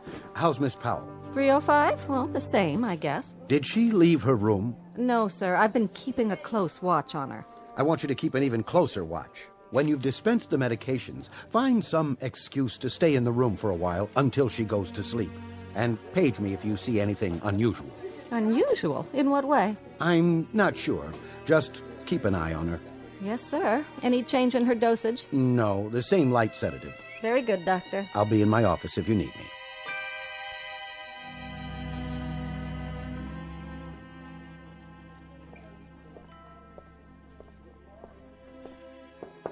Come in. Hello, Miss Powell. Time for your pill. Oh, thanks. Here you go. What is this stuff anyway? Something to help you sleep. What if I don't want to sleep? Now, let me see you put it in your mouth and swallow. All right. There. Happy? Thank you. Doctor's orders, I'm afraid. What are you doing? Moving the IV rack. I think it might do better back here. Don't mind me. I should wait a few minutes to be sure the drip rate is accurate. You go ahead, lie back. Would you like the lamp off? Sure, go ahead. Tell you the truth, I don't really care. Feeling sleepy already? You know, I think I am. Some pill you got there.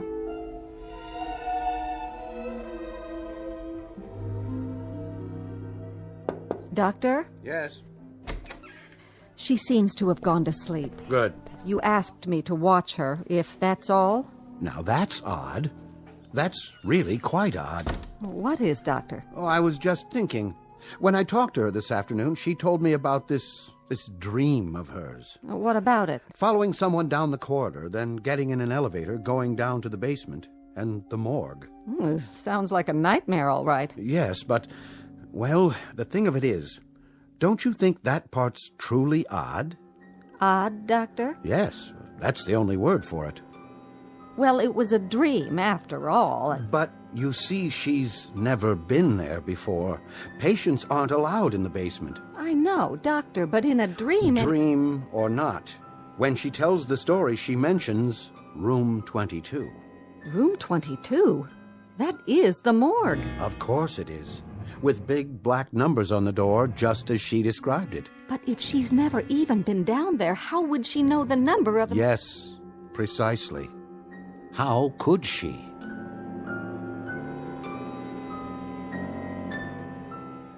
She didn't notice. They never do.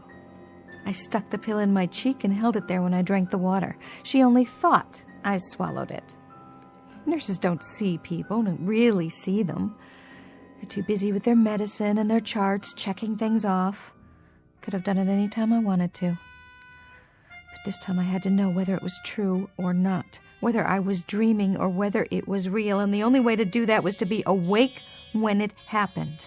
If it happened. There. That's it, that's the sound. I'm ready. It's funny, but I really am thirsty. This part's true, all right. Wait, don't reach for the glass. Not tonight, because tonight I'm going to find out once and for all. Okay. No water. I can do it. Just like AA, only this time it's not 1 day at a time, it's 1 second at a time. I can do this part standing on my head. I wonder, if I turn on the light, will it stop? One way to find out. Oh, no. I didn't mean to do that. And now the next part. Here she comes. I can hear her shoes. Is she going to stop? No. But I've got to get to her this time before the elevator comes.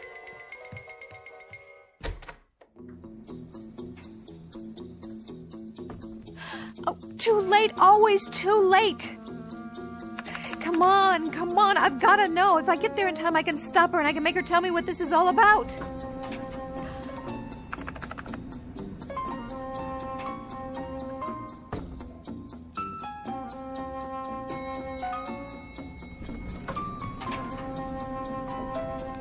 Oh, too late. She's already gone in to room 22. Wait! Why are you doing this? What do you want from me? Why are you smiling at me like that? Room for one more, honey. No! Please, no! Why?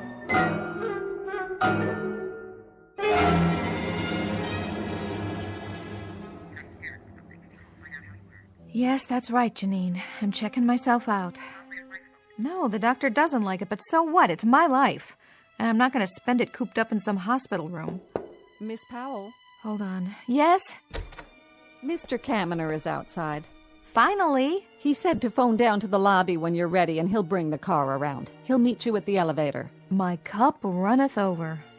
Is there a back door to this place? He seems like a very devoted man. He's devoted to 10% commission and sleeping all day. Do you need any help with your things? No, the bag's all packed. I can carry it. Good luck to you, Miss Powell. Thanks. I can use it. Sorry, Janine. Anyway, I gotta go. Barney got me a plane ticket to Miami tonight. You gonna be down there by any chance? There's a new club that's... No, I'm not working. This time it is strictly R&R. Barney won't even be around. I'll have the whole condo to myself for 3 weeks. So if you need a place to crash...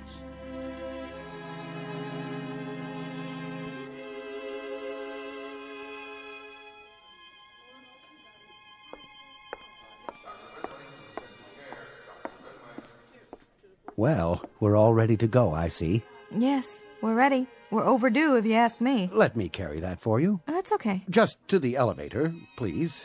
I'd like to. Suit yourself. For the record, I want you to know something. What? I respect your decision to discontinue treatment. There really wasn't much more we could do for you. Don't be so hard on yourself, Doc. You did fine. Gave me a place to rest up. Everybody was real nice. You especially. Thanks for putting up with me. Not at all. Your test results are good, and you've regained most of your strength. I only wish we had more time to discuss your problem. Come to terms with it, have you? I don't know about that. But I finally figured something out. Yes?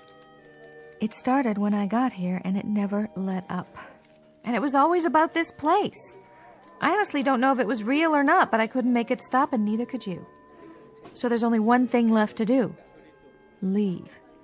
If I do that, maybe it'll all be over. I sincerely hope so. You still think it was just a crazy dream? That's what happens when the mind is overwrought. It plays tricks. You were fatigued, you were susceptible, but... But what? Here's my card. The next time you're in town, I hope you'll give me a call.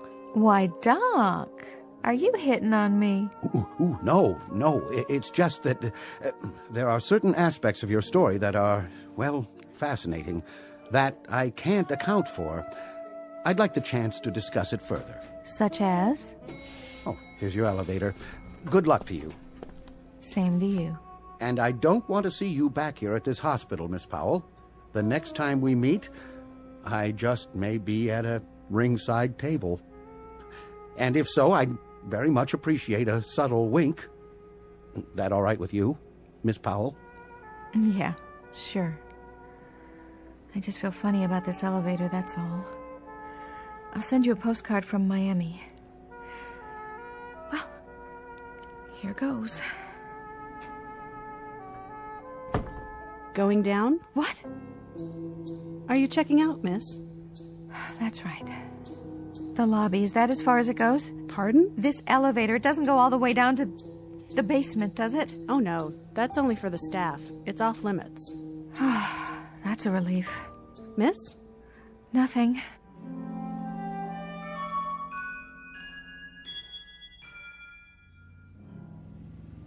You look good in that new dress, kitten. Thanks, Barney. I mean it. You don't think I gained weight? Are you kidding? You got the best chassis in the business. Always have and always will. What's the weather in Miami? Should be perfect. You're gonna enjoy it down there, I promise. The sun, the beach, and no dancing. When you're ready, you let me know. I'll book the classiest joints in the country. 1-week gigs, cash up front if that's what you want. Strictly up to you. Hey, are you laughing at me? No, Barney, I was just thinking. They sell postcards at the airport in Miami? Sure they do. You gonna send me one? Maybe to the doc. Old happy boy. The stiff? I think he's got a crush on me. Might give him a thrill. Maybe a picture postcard of a girl in a bikini. That'll get him talking back at the hospital.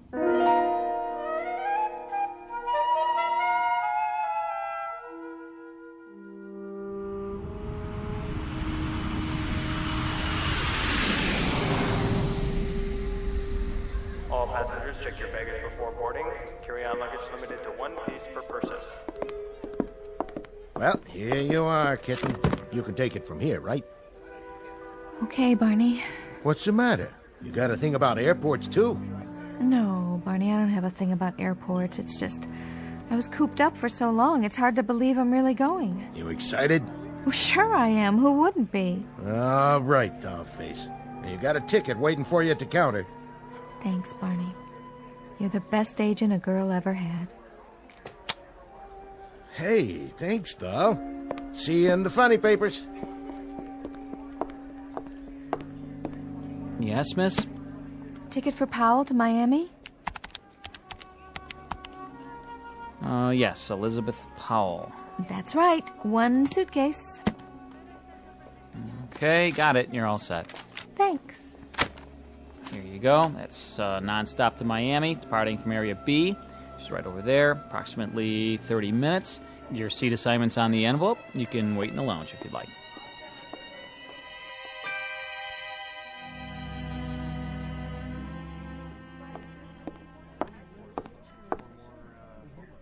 Well, hello there, beautiful. What'll it be? Ginger ale, straight up.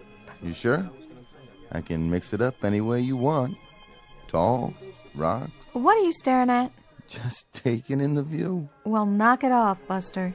Anybody ever tell you have eyes like a tarantula? Hey, that's not very friendly. Well, I was friendly till I came in here. 1 ginger ale coming up. Is that the right time? What? The clock. Remind me when it's 30 minutes. Make it 20 to be safe. Sure, but you have a watch, don't you? Oh, yeah. Yeah, I do. I forgot to wind it. There you go. I'll do it for you. Keep your hands to yourself. Got it going. Be quiet so I can hear. First call for passengers to Miami. Pre-boarding for those already checked in. Please go to Area B. Where's Area B? That's downstairs. Elevator's right over there. Don't worry about it. I'll pour you another one. Hey! It was that crazy feeling again.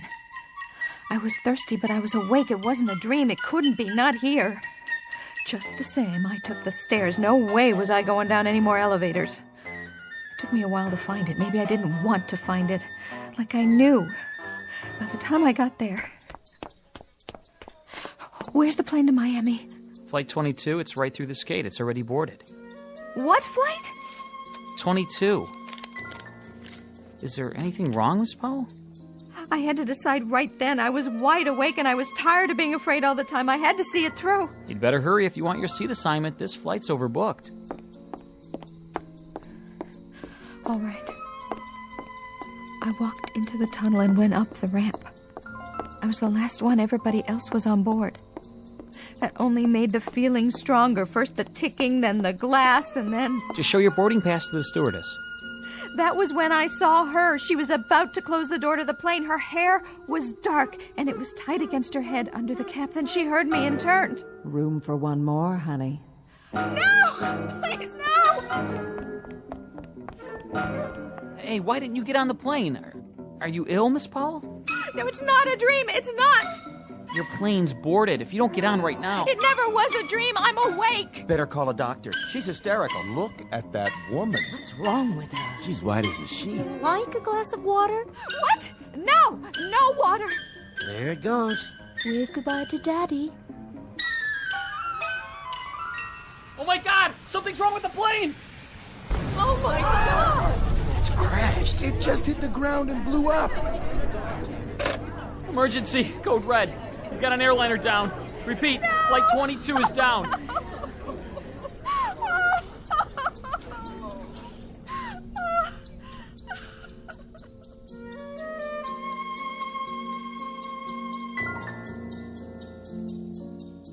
Miss Elizabeth Powell, profession dancer.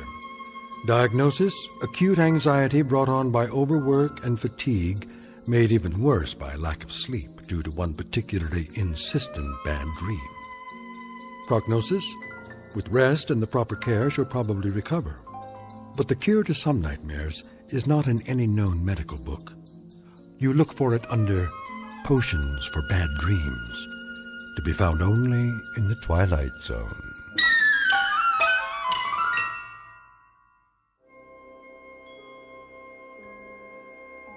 Hi, this is Carl Amari, producer of the Twilight Zone Radio Dramas. I'd like to take a moment to tell you about our official website at twilightzoneradio.com, where you'll get the latest news and information on these Twilight Zone Radio dramas. Plus, at twilightzoneradio.com, you can digitally download 3 free episodes or any of our episodes for only $1.95 each. In this age of ever-changing technology, we've decided to make these episodes instantly available to you by making the Twilight Zone Radio Dramas a digital download-only series. This means that this series will no longer be offered on CD. The CD collections at our website are now being offered while supplies last at buy one, get one free. So be sure to get your favorites before they're sold out. Be sure to visit us often, and I'll see you in the zone.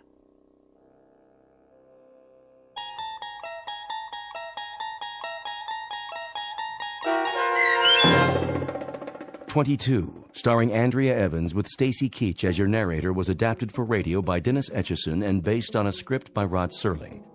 Heard in the cast: Rick Peoples, Richard Hensel, Linda Ryder, Meg Thalken, Maria Stevens, Irene Olsen, Carl Amari, Roger Wolski, Doug James, and Peter DeFaria. To learn more about the Twilight Zone radio dramas and to obtain audio cassettes and CDs of these programs, visit our website at twilightzoneradio.com. The producers of The Twilight Zone wish to thank CBS Enterprises, Carol Serling, Dennis Etchison, Dick Brescia Associates, Claire Simon Casting, Don Longo, Terry Jennings, the American Forces Radio and Television Service, our sponsors, and our radio affiliates for helping make this series possible. This copyrighted radio series is produced and directed by Carl Amari and Roger Wolski for Falcon Picture Group. Doug James speaking.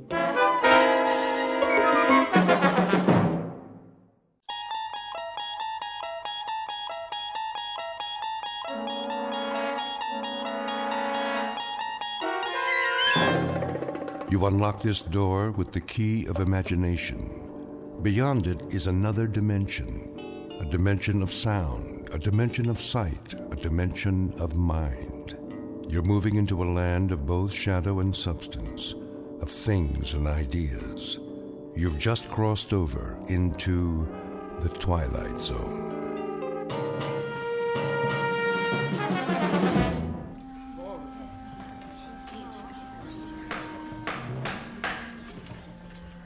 That will conclude the closing argument.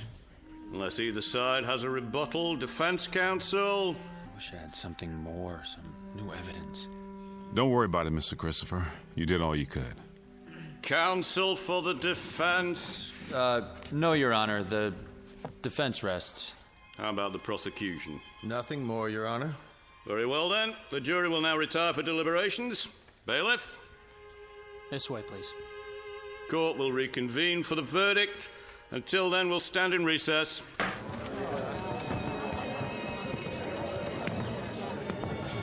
On your feet, Grant. Do you really have to put the cuffs on me? Hands behind your back.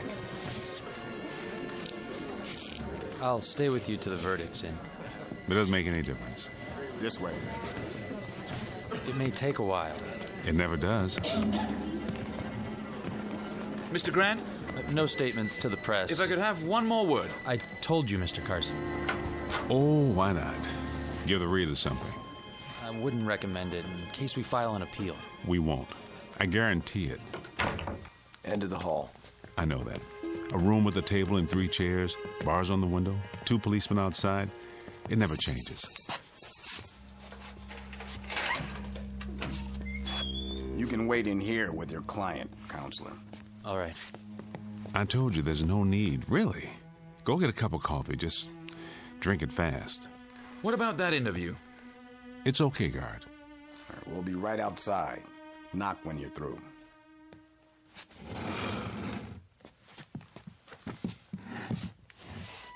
How do you do it, Mr. Grant? Do what? You don't seem worried about the jury. Still believe this isn't happening? Oh, it's happening, all right. That's the problem. I can't stop it from happening. Then you do fear capital punishment. As much as anyone else. But you, all of you, are the ones who should worry. Because if I go, you go too. That's the part I don't understand. I'll go on with my life. We all will. But if the judgment is against you... Where do I know you from? Pardon? Help me out here. Was it grade school? My first job? We met when the trial started. No, before that. Your face. Oh, well. There's much time left. You never can tell. The longer the jury stays out, the better your chances. That's usually the way it works. Not today. If I could ask you something else. Sorry. Time's up. Let's go. Yeah, jury's ready. I know. So long, Mr. Carson. See you in my dreams.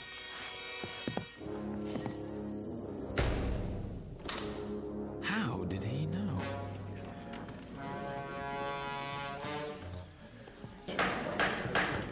Sit up straight. Here they come. Ladies and gentlemen of the jury, have you reached a verdict? We have, Your Honor. And what is that verdict? We find the defendant, Adam Grant, guilty of murder in the first degree. Order in the court. The defendant will rise. The defendant will rise. Adam. What? Oh, all right. Let's get it over with.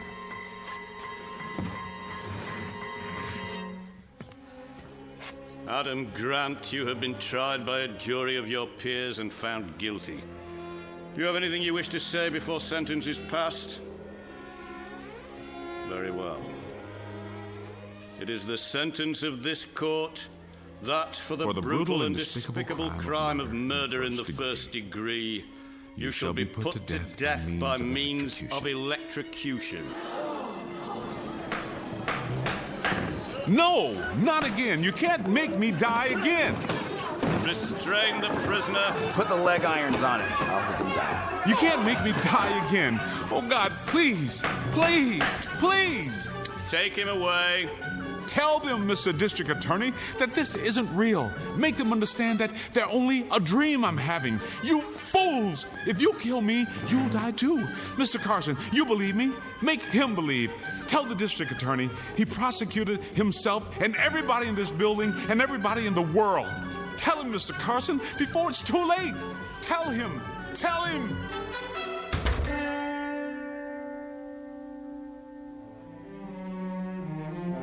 Adam Grant, a nondescript kind of man, found guilty of murder and sentenced to the electric chair. Like every other criminal caught in the wheels of justice, he's scared, right down to the marrow of his bones. But it isn't prison that scares him. The long, silent nights of waiting, the slow walk to the little room, or even death itself. It's something else that holds Adam Grant in the hot, sweaty grip of fear. Something worse than any punishment this world has to offer. Something found only in the Twilight Zone. And now, The Twilight Zone and our story, Shadow Play, starring Ernie Hudson, with Stacy Keach as your narrator.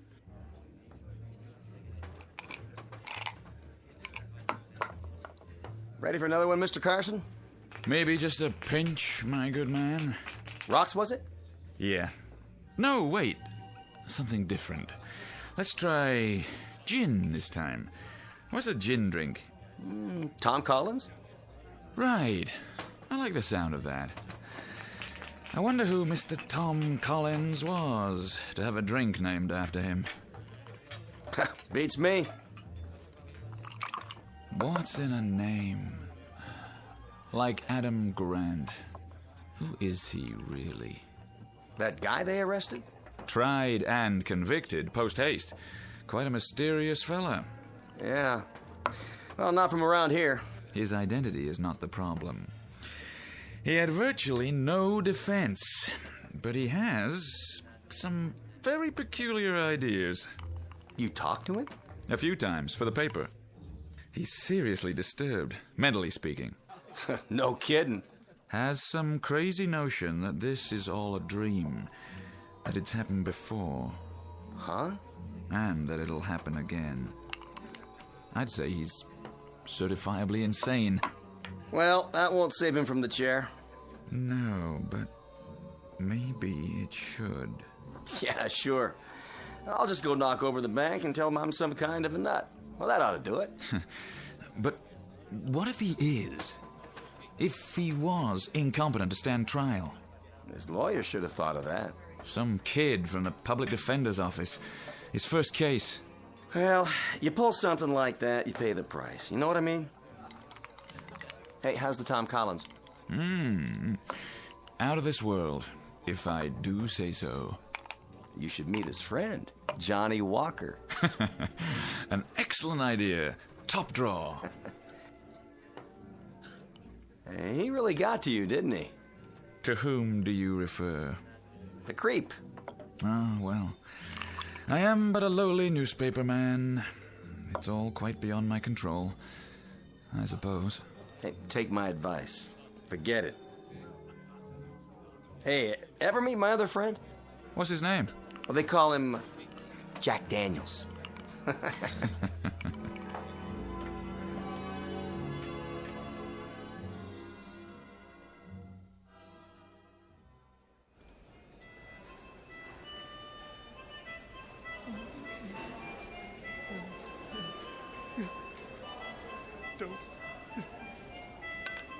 Don't. 37. 38. 39. Please, Mother, don't let them. Hey, knock it off. I'm exercising. Coley, lay off that thing, will you? Yeah, people are trying to sleep. Sorry, fellas. I didn't know I was bothering anybody. That's better. It's all right, Coley. It's my fault. I got you out of a bad movie I saw once about death row, just like everything else in this corny dream. Grant, let me give you some advice. What's that, Jiggs? Stop thinking about it. Don't! Why do they want to hurt me? You think about it, you crack up, like Phillips there. Listen to him. Mother, they're gonna fry me. I never did anything. Phillips! Shut your face! See there? A month ago he was a human being. Now what is he? An animal. Why? Because he couldn't stop thinking about it. I know. It's just different with me. Different how? I can't stop. That's all I can do. Think. You mean you're looking forward to it? You want to die? No. Well, then it ain't different with you. Don't kid yourself. Sometimes I wonder, too, what it's going to be like. But that's a bad way of thinking. Don't lead nowhere. I'll tell you what it's like. Yeah? Yeah. They come for you a few minutes early.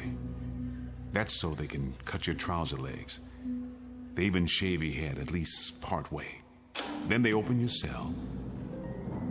You walk out and down the cell block to a hall. Past two great doors at the end. 78 steps exactly to the final door, painted green. It's got a little glass pane with chicken wire, but you can't see anything on the other side. There's a guard who opens the door for you. And you go into a room. It's tan. It's all tan. There's nothing in it except the chair. It's made out of wood, and it's big, so it feels like a chair you used to sit in when you were a kid. Hard and solid and not very comfortable. Cut it out. They strap your arm and legs with big buckles, and then they attach the electrodes. It's funny. They always feel cold to the touch at first. Man, you talk like you've been through it already. Then they drop the mask over your head. It's musty. It smells like an old sofa. And then you wait. Every muscle tense, straining. Any second, then you can almost hear it through the wall. They pull the switch. There. 2 beautiful, beautiful steaks. Almost done.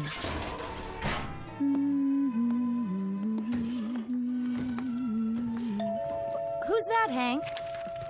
Why, I don't know. You expecting anybody? No? You sit right there. I'll get it.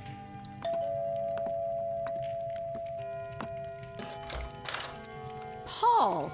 Madam, I am a poor lost traveler seeking food and lodging for the night. I don't believe it. You're loaded. Mr. District Attorney. Hello, Paul. I've just been insulted by your wife. She says I'm intoxicated. Well, aren't you? That has nothing to do with it. Your attitude toward the press needs some adjusting. So does mine, as a matter of fact. Hey, take it easy there. That's my best gin. Dear friends, when I die, I don't want to see any full bottles around. That's not funny. It wasn't meant to be. It was meant to be a comment on the short, unhappy life of Paul Carson. Won't you join me? Come, drink and be merry for tomorrow. Oh, shut up, Paul. I knew it. I knew it the minute you walked in. We're not nervous enough? Oh, no. We have to listen to the great city editor with his news behind the news. If I'm not welcome here, then I shall go elsewhere and breathe my last. Oh, never mind. I've had enough of this anyway. I'm going to lie down. Good night, dear. What about dinner? The steaks are almost ready. Take them out of the broiler in 5 minutes. There are a couple baked potatoes, too. Aren't you having any? I've lost my appetite. Hank, I wanted to talk to you. Now, don't start again. I've got to. We're running out of time. I'm not upset or disturbed or nervous anymore.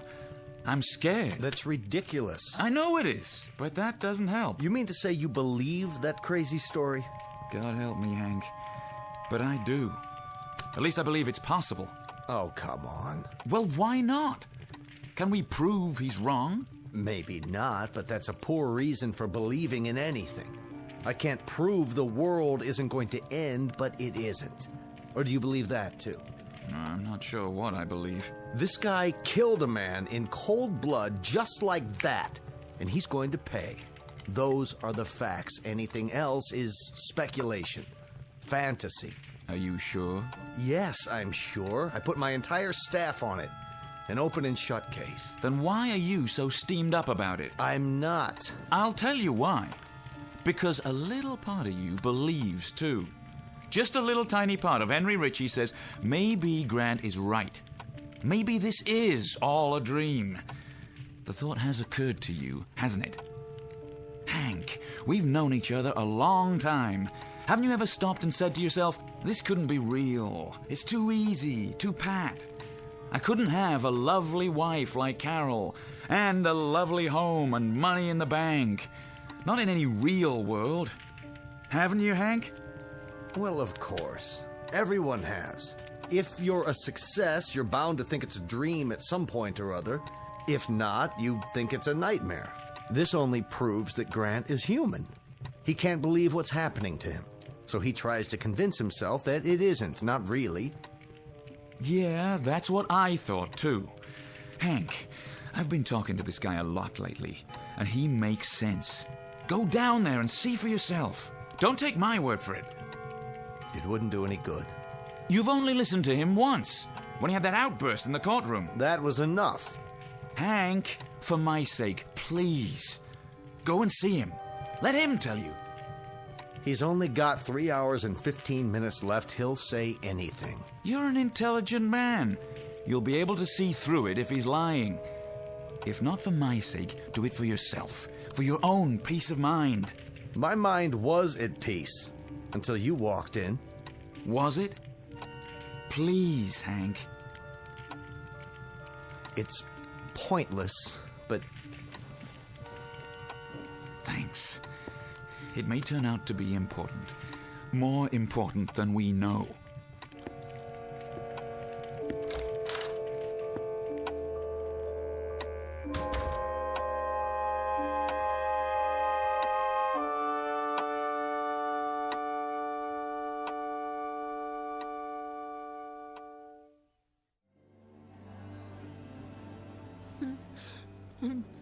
No. No, Mother, don't let them strap me in. Enough already, Phillips. Yes. Yes, sir. I'm a good boy. Grant. Yeah? What's the matter? You don't like your food? It's fine. Then how come you didn't touch it? Because my stomach's tied up in knots. How would you feel about your last meal? I told you we would have got you anything you wanted. All you had to do was name it. Except maybe a cake with a hacksaw in it. That wouldn't do me any good. It wouldn't change a thing. Well, we did the best we could. Steak, ice cream. You shouldn't have bothered. I don't even like ice cream. All melted now anyway. I thought you liked steak. I do. But a condemned man isn't supposed to enjoy his last meal. How could he? Look here. I'm not supposed to, but you want something else? I'll try to get it for you. No, thanks. Give it to Jiggs. Maybe he's hungry. You don't have to ask me twice. Pass the tray through. That's mighty nice of you, Grant. Don't mention it. Guard, what's the time? 9:02. Plenty left. Get some rest if you want. That's pretty good steak. You ought to have some. Knock yourself out. Hey, Grant, don't you know this is a tradition? The one time where the screws will give you anything you want. Yeah, I know. That's why I dreamed it this way. Bad stomach and all. Coley, want some? What you got? Baked potato. Catch. Hey, thanks. What time you got, Jiggs? Don't you have a watch? It might have stopped. 9:03. You got a date? Nah. Just expecting someone. Let me guess. The governor, right? With a nice fat pardon in his fist. No, it's the district attorney. He usually comes around 9. The DA himself, huh? You must be a real important person. Yeah. The most important man in the world. Ow! You gotta have some sense of humor, pal. You could have broke your hand that way. Now it has stopped. Wait a minute. There's something else that isn't right. I'll have to remember next time. How's that? Prisoners about to be executed aren't allowed to wear watches because of the glass and metal. You don't say. You ought to tell that to the warden. She'll be real interested in your opinion. I don't know who the warden is this time. It might have changed.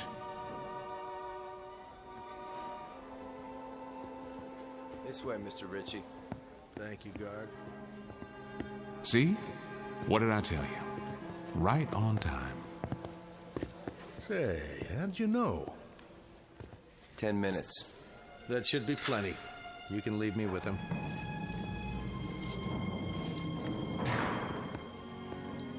Be back when you're ready.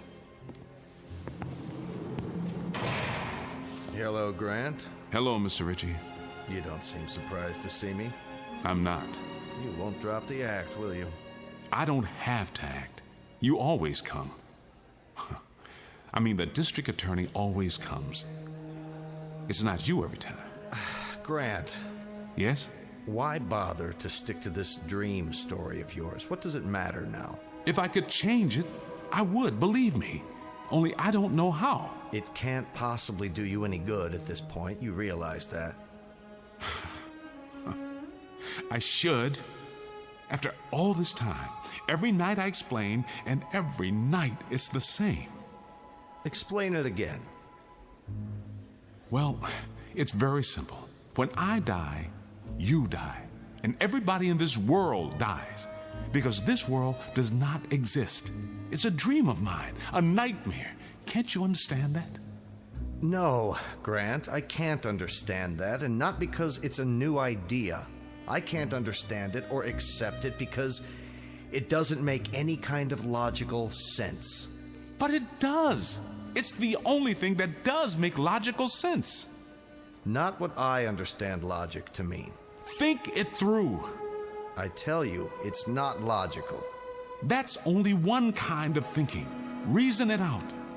Think, man. Take you, for instance. Here we go. The butterfly dreaming it's a butterfly hypothesis. Just stick with the basic facts. That's all you need. Do you think that you, a district attorney, would ever visit a man who was about to be executed in real life? Have you ever done that? Not that I recall. Of course not. They wouldn't let you in here. I'll bet they didn't even search you. And now they're leaving us alone in a locked cell together? You're the man who sent me here. I might beat your brains out. I'm a murderer, aren't I? I'm sure we're being monitored. We must be. Or take me. Have you ever heard of a case where a man was condemned and put to death this quickly? There would be years of appeals, wouldn't there? Your lawyer didn't file any. There are automatic appeals required by law. And don't you think it's a little too pat that I was represented by a public defender who had never even tried a capital case before? Oh, come on. Look around you. This isn't a real prison. It's a cliche drawn from every old movie ever made. The guy with the harmonica, the nutcase, the guards, everyone's a type. They could be from Central Casting. Well, you're certainly not typical. How do you know? You don't know what I am. You don't know any more about me than you did when it started. It's like I didn't have a past before this. I'm some sort of mysterious stranger, like a character in a story. There are hundreds of vagrants in every town without names, without histories. Stop that. How did I just know what you were going to say? Isn't that a little weird? Or do you believe in mind reading? That's not too weird for you? We know you're mentally sound. You were found competent to stand trial. I don't think you're deliberately lying to me. So what are you left with? Some other explanation? I'm going to destroy this story of yours, Grant, once and for all.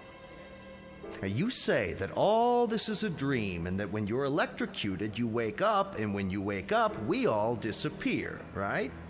That's right. And then it starts all over again. What about our parents?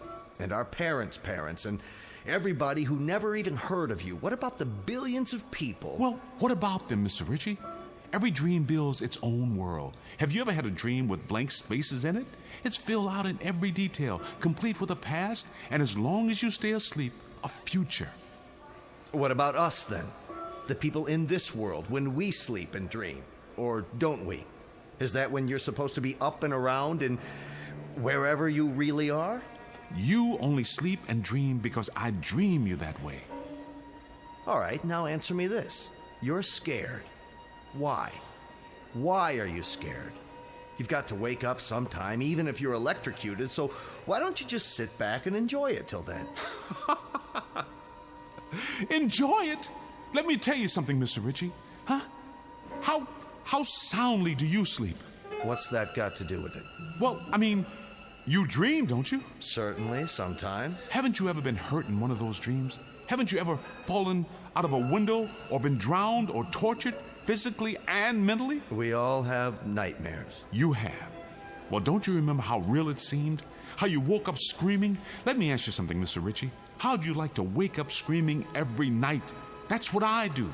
Because I dream the same dream night after night after night. It's this one. It changes a little bit. The people get shuffled around, but it's the same dream. You got to believe me. I can't go on dying. I can't. Not every night. I can't. I can't. Get your hands off me. Let him go. Out this way. I'm telling you the truth, Mr. Ritchie. Please, let me live, and I'll keep you alive. I'll dream you every night, just as you are now. Your life, your house. Wait a minute. I'll prove it. Your wife. She has a steak waiting for you. Isn't that right? Go home, look in the oven. It'll be something else when you get there. I swear. I can change the small details. You'll see. Please, please.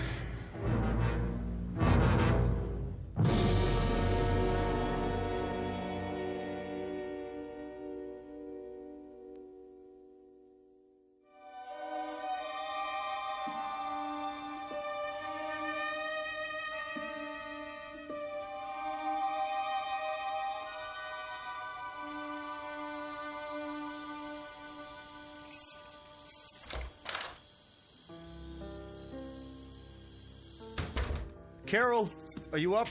In here, darling. The steaks. Oh, that's right. You did say you wanted steaks tonight.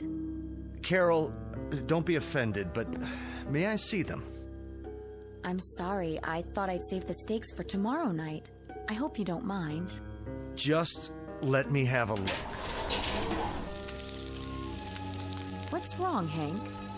That's a roast. What about it? I thought you liked roast. Hank? Hank, what about it?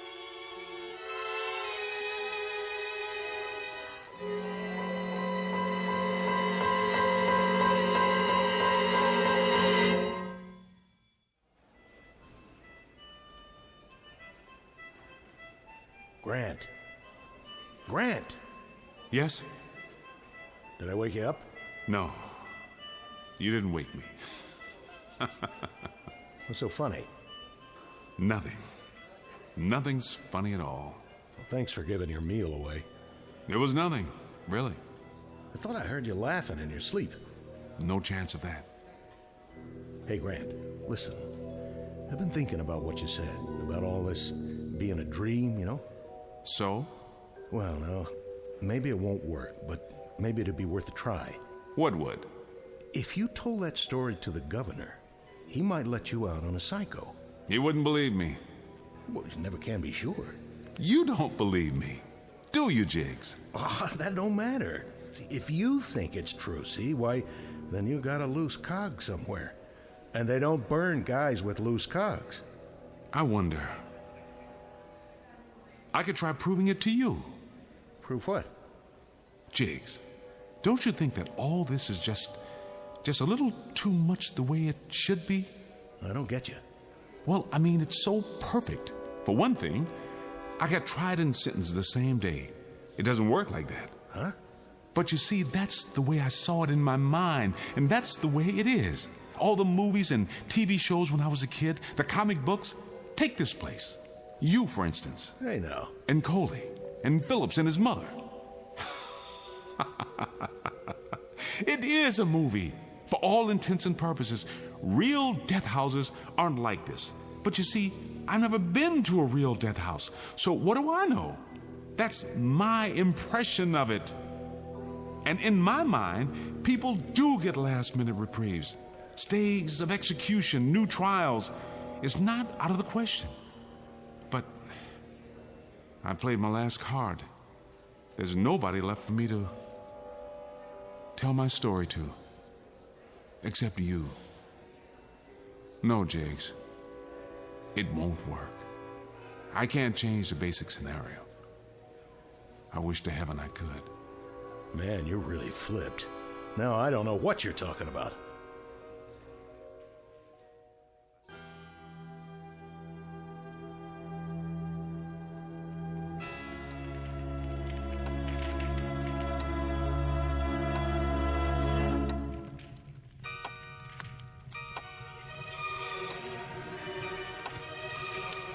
That clock over the fireplace, is it accurate? It is.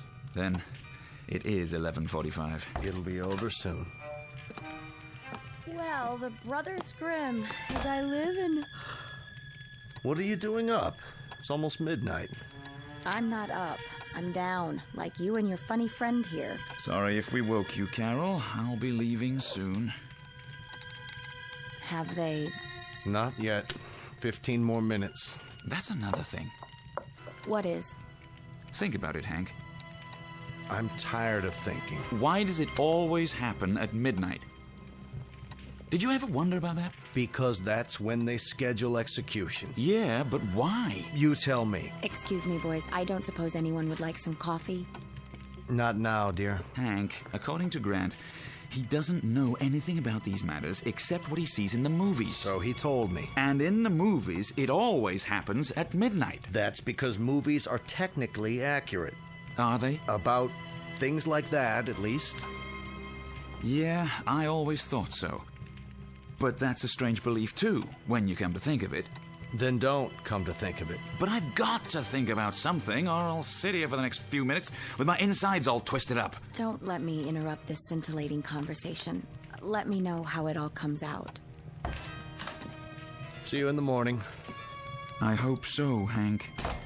I sincerely hope so.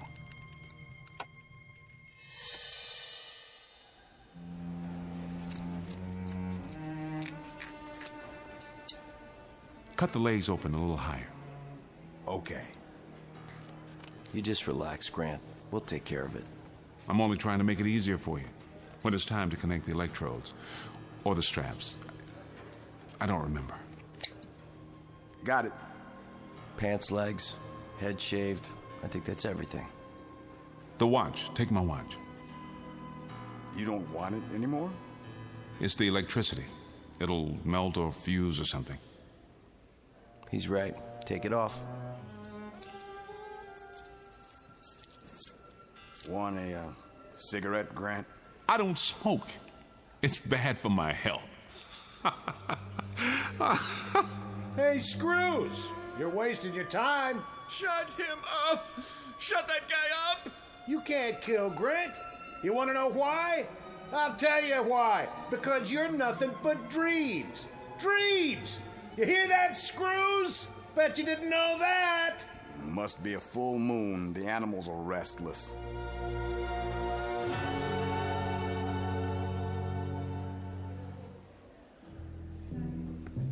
Oh, hello, Father. May I have a moment? Sure thing. Come on, Miller. How are you, my son? Oh, I can't complain. This haircut they gave me, though, gonna take a while to grow out. Is there anything you wish to talk about in the remaining minutes? No. Then let us pray. There's no need. There is always a need for prayer, my son. What will it do for me? Open your heart. God won't forsake you. Only in the real world, Father, not in a nightmare. You no longer feel a part of this world? I not only feel it, I know it. You're ready for salvation any time up to your last breath. Well, you can save your breath. I've heard it all before. You know, I am wondering something, though. Of course you are. I wonder where I've seen you before. Where did I get your face? It's familiar every time. It's about to come to me. We've never met. Oh, yes. Yes, we have. Father Beeman, of course, Father Beeman from over at Spring Hill. No wonder I didn't recognize you. That's because you died when I was 10 years old. You were very popular. Everybody came to your funeral. Oh, my name is Beeman, but, Yes, yes. And then a young priest came and took your place. That was Carson. You know, I'm using him for the editor this time. Calm your mind, my son. And what about the district attorney, Richie? Richie. He must have been a school teacher of mine. Or maybe he was a friend of Dad's.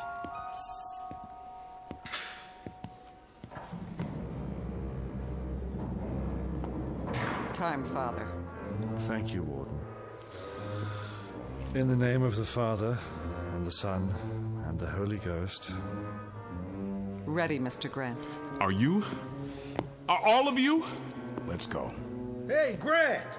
They can't do this to you. You're home in bed asleep, remember? Grant! Grant! Time to wake up, boy! Wake up! Wake up!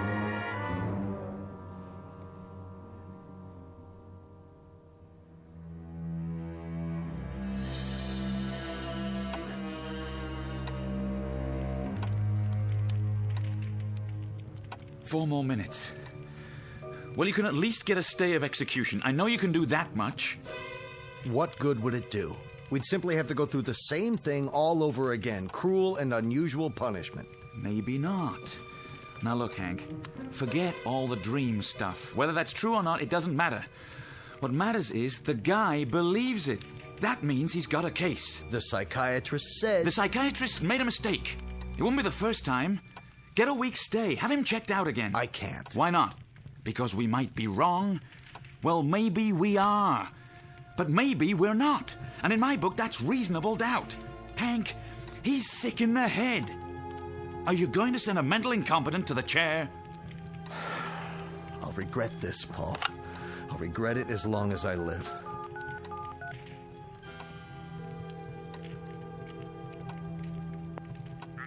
Hello. This is Henry Ritchie. I want to speak to the governor right away.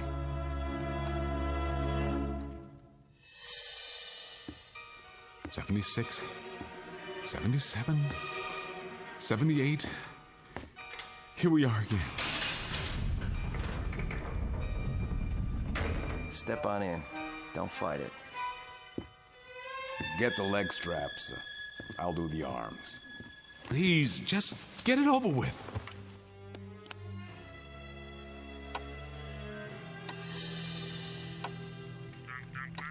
I don't care. This is an emergency. Wake them up. Hurry. It's 11:58. They're having trouble putting the call through. Yes, this is District Attorney Ritchie. Governor, I don't have time to explain, but I want you to issue a stay of execution in the case of Adam Grant. Here comes the hood. Close your eyes. Not again. Please, not again.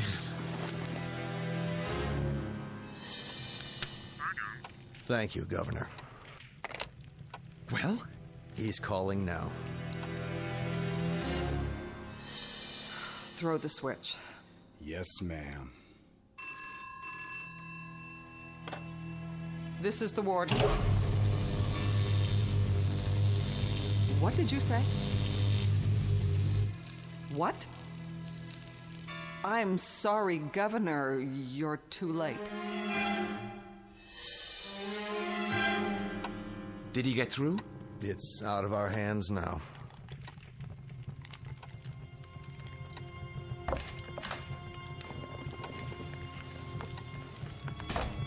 I couldn't sleep. Don't tell me you're still up. See you tomorrow. Yes. You did your best.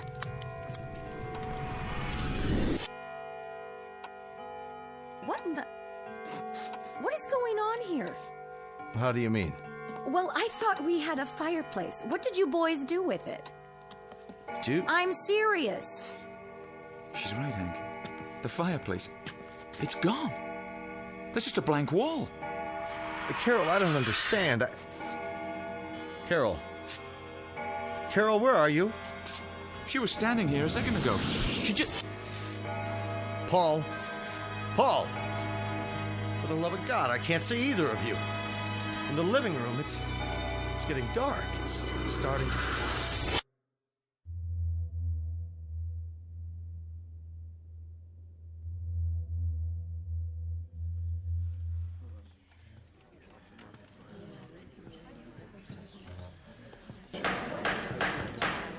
Ladies and gentlemen of the jury, have you reached a verdict? We have, Your Honor. And what is that verdict? We find the defendant, Adam Grant, guilty of murder in the first degree. Order in the court. The defendant will rise. The defendant will rise. Adam. What? Oh, all right. Let's get it over with. Adam Grant, you have been tried by a jury of your peers and found guilty. Do you have anything you wish to say before sentence is passed? Very well. It is the sentence of this court that for the brutal and despicable crime of murder in the first degree, you shall be put to death by means of electrocution. No, not again. You can't make me die again. Restrain the prisoner. Put the leg irons on.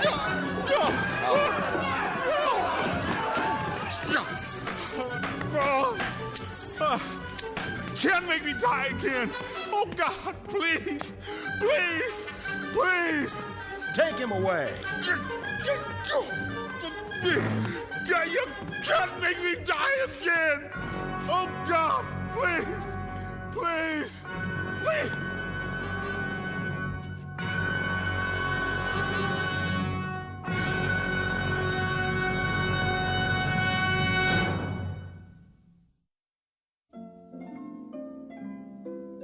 We all know that a dream can seem real, but it's also possible that reality might be a dream. We exist, of course, but how? In what way? As flesh and blood human beings, as we believe, or simply as part of someone else's feverish nightmare? Think about it. And then ask yourself, do you really live here in this country, in this world, or do you exist only in the Twilight Zone?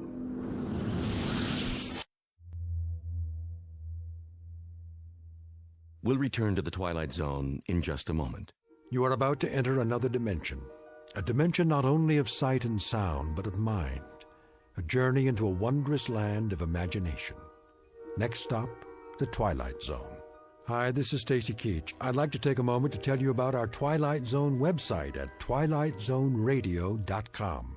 At twilightzoneradio.com, you'll find the latest information on these Twilight Zone radio dramas, including behind-the-scenes photographs, plus the newest product releases, trivia contests, ways to contact us, other Twilight Zone-related info and merchandise, plus links to other fascinating websites. So make your next stop twilightzoneradio.com. Visit twilightzoneradio.com to purchase these Twilight Zone radio dramas on cassette and CD, or call toll-free 1-866-989-ZONE. That's 1-866-989-9663.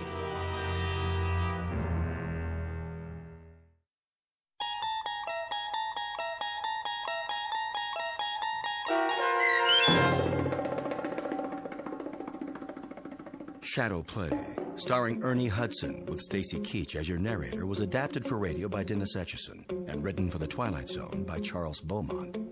Heard in the cast were Christian Stolte, Nick Sandys, Elizabeth Lido, Roderick Peoples, Doug James, Ken E. Head, Martin Astrop, T.J. Jagodowski, Carl Amari, Tom McElroy, Meg Thalken, Damian Arnold, and Craig Harris.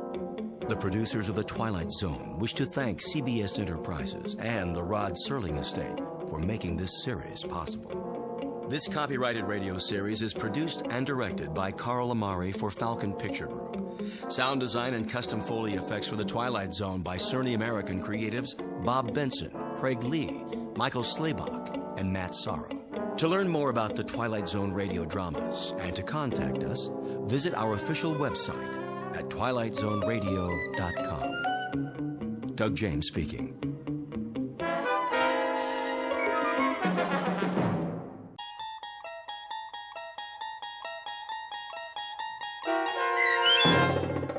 Ring-a-Ding Girl, starring Sarah Wayne Callies with Stacy Keach as your narrator, was adapted for radio by Dennis Etchison and written for The Twilight Zone by Earl Hamner Jr.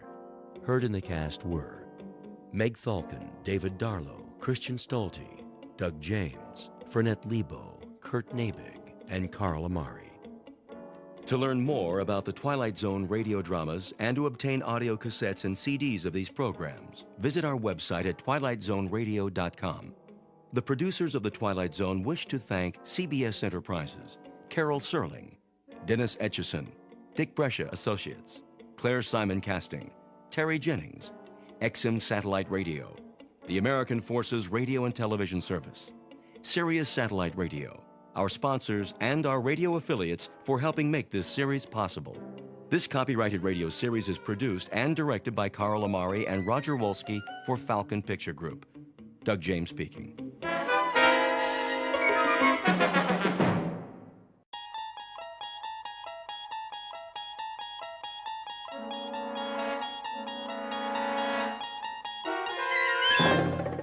You unlock this door with the key of imagination. Beyond it is another dimension, a dimension of sound, a dimension of sight, a dimension of mind. You're moving into a land of both shadow and substance, of things and ideas. You've just crossed over into the Twilight Zone.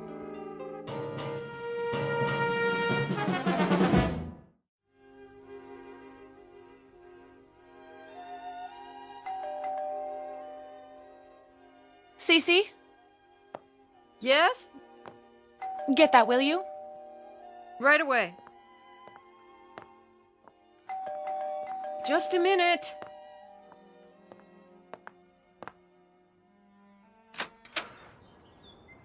Yes, Patrick? Well, She'll be down in 5 minutes. she's not going to make it. Yes, she will. She always does. Here, What's that? a package. The mail truck just brought it. I'll take it up to her. You get the bags at the foot of the stairs.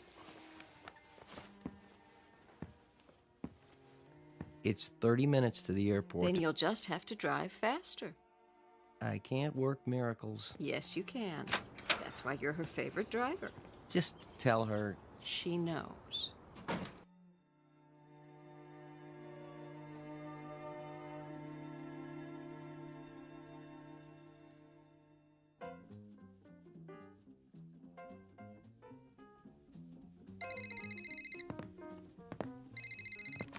Ring-a-ding girl. Hello, Ivor. Yes, I know the limousine is waiting. And I know what time the plane takes off. I promise you I'll make it. No, I am not procrastinating, even though I don't want to make this picture. Because I don't want to go to Rome. I don't like to fly. Yes, Ivor, I know, and you are making me even later. Love you too. Bye. How's it coming? My agent's nervous. So am I. You've got 25 minutes to get to the airport. Won't they hold the plane? Not forever. You'd better go into fast forward. Everything's packed. I'll wear the mink. Carry my ring case down to Patrick, will you please? You're taking all of them? It was your idea, wasn't it? It was my idea that it might be good publicity if the ring-a-ding girl collected rings. Not that she take them everywhere she goes. But I haven't decided which one to wear. What's in the package? It just came. Special delivery. You can open it on the way. I adore presents. The plane can wait. Bunny, please. Please accept the enclosed as a token of our affection from your fan club in Howardville. Isn't that sweet? Do you know where Howardville is? Doesn't everyone? You'll catch a glimpse of it if you look down. We fly over it. Hooray for us. Howardville is my hometown. They're my most loyal fans. You know, I wouldn't be here if it weren't for them. They actually took up a collection to pay my way to the screen test. I wonder what they've sent me now. You find out. I'll get your precious jewelry down to the car.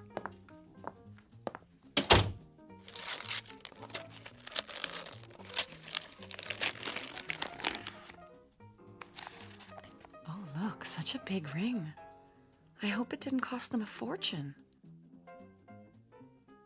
What's in the stone? A picture? How did they do that? Bunny,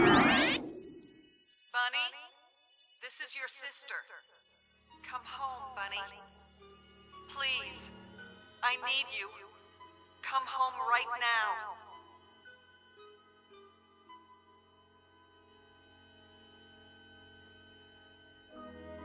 Introduction to Bunny Blake. Occupation, film actress. Residence, Hollywood, California. Or anywhere in the world the cameras happen to be rolling. Miss Blake is a beautiful and extremely public figure.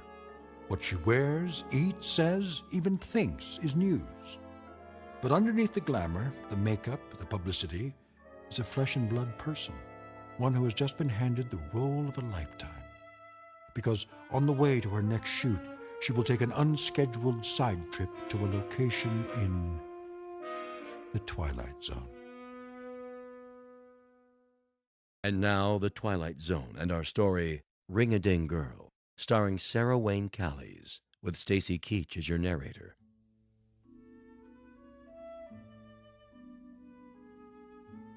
And I'll have the sports scores plus the top stories from Howardville and the surrounding area. But first, the weather. Hurry up. Looks like we might be in for some showers. There's a low Bud. pressure trough moving in from the northeast. Yeah? Let's take a look at the Doppler. There we go. That high pressure Bud. front is moving in, bringing Yes, with it I some high said. altitude precipitation. I need the No picnic storm basket from the advisory yet, but cellar. Stay tuned throughout the day for updates every 23 Soon as he minutes. gives the scores. For all you folks in the southern part of the county, the annual picnic and fundraiser is happening this afternoon. Bud, better carry an umbrella just to be Now, on the safe Buster, I'm packing the sandwiches just as soon as I finish vacuuming. The news guy said it's gonna rain. I know he did. So does the radio. But just in the northern part of the county. Now, get me that picnic basket. Did you clean your room? Not yet. Then get a move on. I'm going. Did you mow the lawn yet? Oh, Mom. We had an agreement. You want your allowance, don't you? Yes, ma'am. Then let me hear that lawnmower. Okay. Thank you. Would you plug in the vacuum cleaner cord for me, please? Isn't there a law against child labor in this state? Now, young man.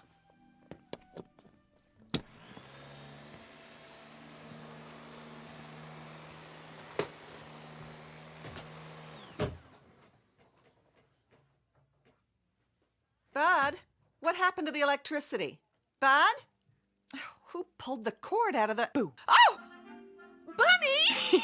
She remembers. Oh, come here. Let me get a look at you. It's been so long. I can't believe I've been looking forward to this. I think about you all the time. So good to be home. Why didn't you let us know? How did you get in without my hearing you? Same old way. I think I know this house. Oh, I could just shake you. That's no way to greet a celebrity. 5 years, and here you are without one speck of warning. Look at that coat. You know me. Glamorous, unpredictable, and full of surprises. Same old nut. What brought you home just out of the blue like this? Well, I thought you might like to see me. I'm tickled pink, but why now, just like that? Maybe the ring had something to do with it.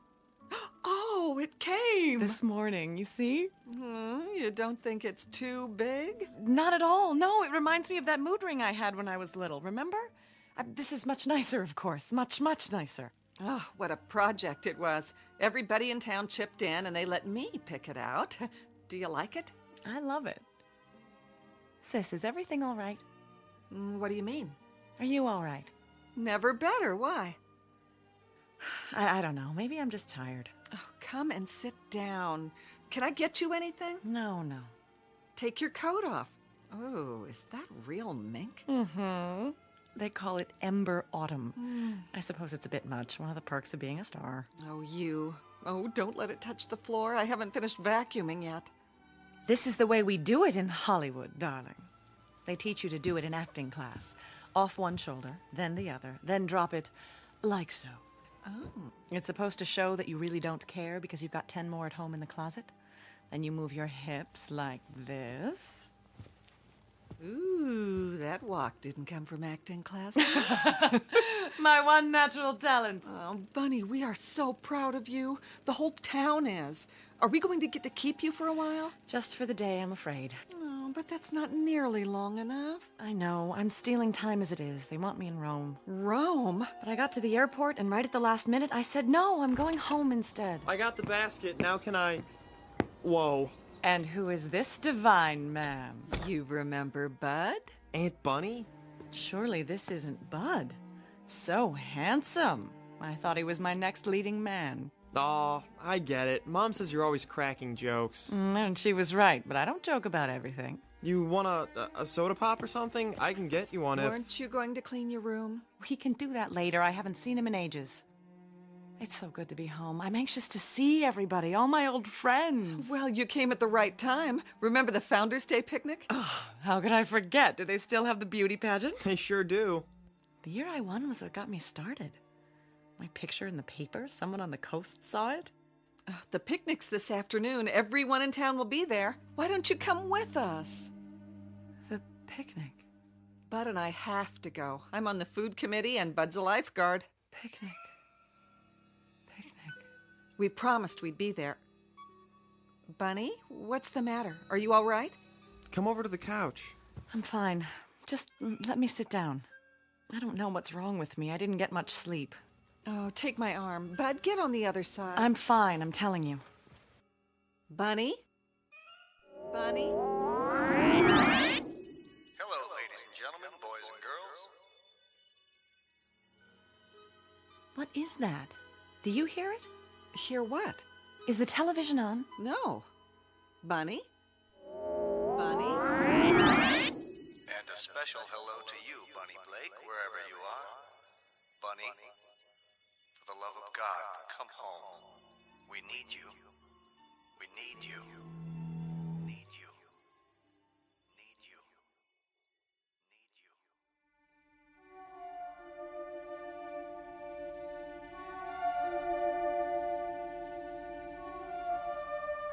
You're pale. You look like you're going to faint.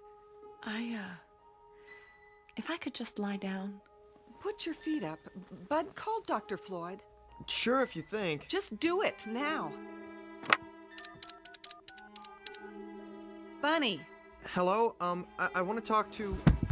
Bunny. Yeah, tell him it's an emergency.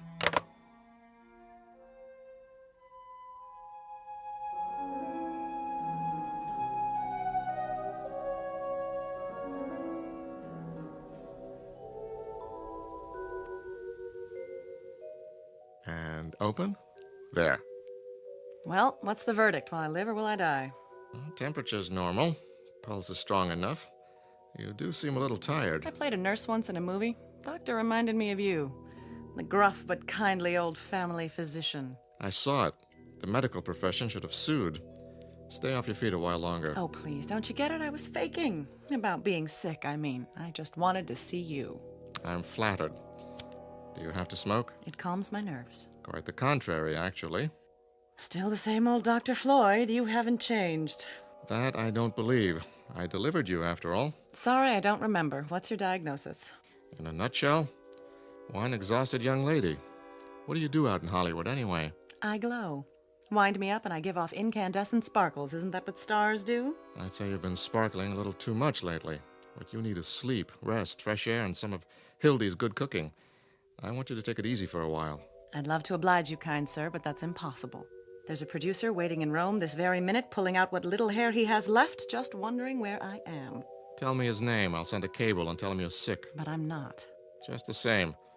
I didn't like what Hildy told me. She said you had some kind of seizure. Oh, that's silly. She thought you were in shock. You seem not to hear or see her. It was a performance. Evidently a very convincing one. I told you it was all an excuse to get you over here. Well, it worked. There's something I want to ask you. Yes? About Founders Day. What about it? You used to be a big man on the committee. Still am. I'm the chairman now. Then could you do something for me? Hmm? As one kindly gruff old family friend to another, would you do me one very large favor? I'll be happy to try. I want the picnic put off. Postponed until another day. Really? Is that all? It's important. You can't be serious, Bunny. Why? I've got one little day to spend at home. I want it to be a plain, ordinary apple pie day, just the way I remember. I want to drop in on my old friends, surprise them at home. You could see them at the picnic. No, it wouldn't be the same. There'll be crowds, people I don't know, crowds tugging at me for my autograph. I'd be miserable. Bunny, listen to me. You can't seriously expect the entire town to rearrange its plans just to suit your whims. Doc, I love this town and I love the people. Would I ask them to do this for me if it weren't more than a whim? I don't know what your life is like away from here. Perhaps in Hollywood you can make an unreasonable request and have it granted, but this isn't Hollywood. I'm going to give you a little something to help you rest. Oh, doctor, if I could only make you understand. Any pharmacy in town should be able to fill this. No, not the ring again. Ring-a-ding, girl. Oh, there's a laugh if I ever heard one. You don't fool Cyrus Gentry. Who do you think you are, Miss Snippet?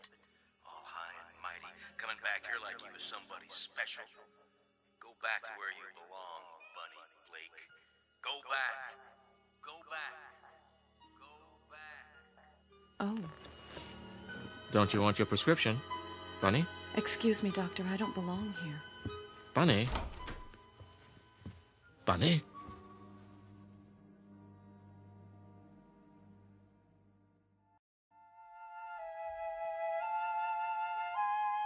Hildy, can you come here? Yes, doctor. How is the patient? Where is the patient? She went upstairs.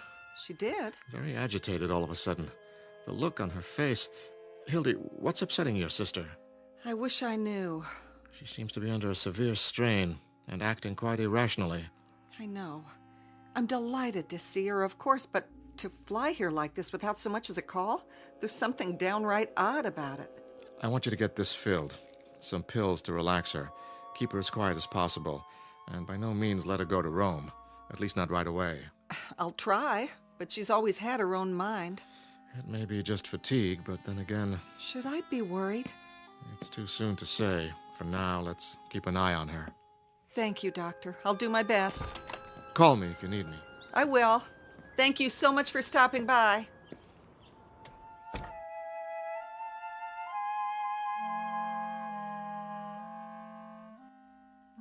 Bud? Yeah. Is your car running? Sure is. Why? This is a prescription for Aunt Bunny's medicine. Get it filled as quickly as you can. Okay. What's the matter with her, Mom? I'm not sure.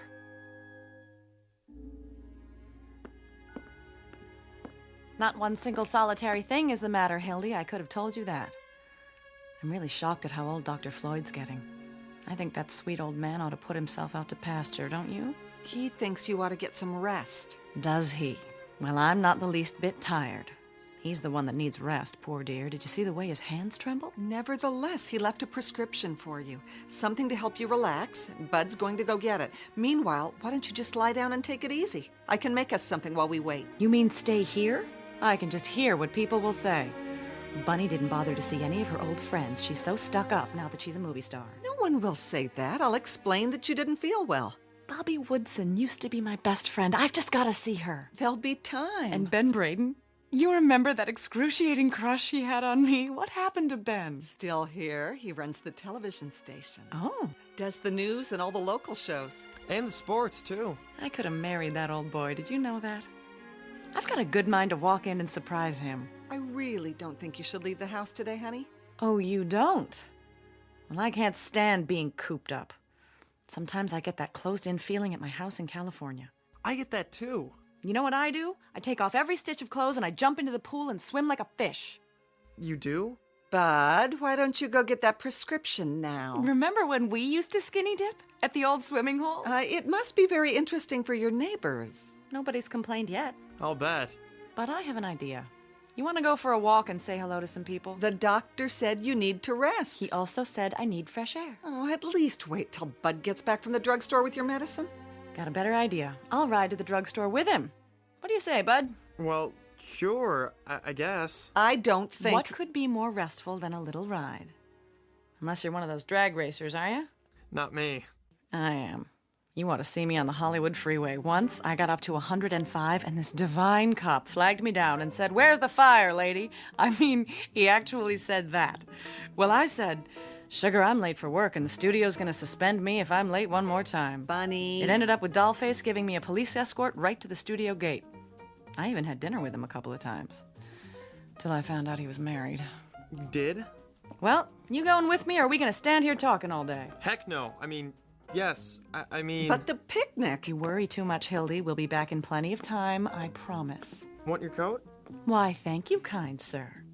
Let me get the door. Well, what do you know? That's a real ring-a-ding sky.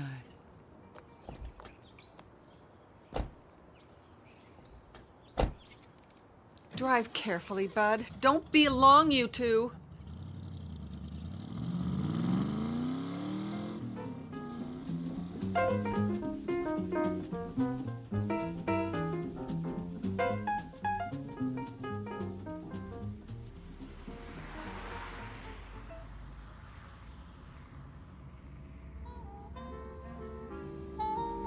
Well, what do you think, Aunt Bunny? Pretty cool wheels, huh? Very cool, but please don't call me Aunt Bunny. I sound like a house mother at the Playboy Club. Okay, Bunny. There, that's better. Isn't that better? Must be pretty boring for you. I wouldn't say that. Compared to Hollywood and everything, you know a lot of movie stars. A few. What are they like? Which ones? Oh, I don't know. You go to parties and all that stuff? Not very often. Mostly I stay home, study my lines, and go to bed. You do? I have to get up early when I'm on a picture. Do you have one of those... Aw, never mind. Go ahead, say it. Well, I hear everybody has a water bed out there. I used to, but I got rid of it. How come? Too noisy. Sloshing around every time you turn over.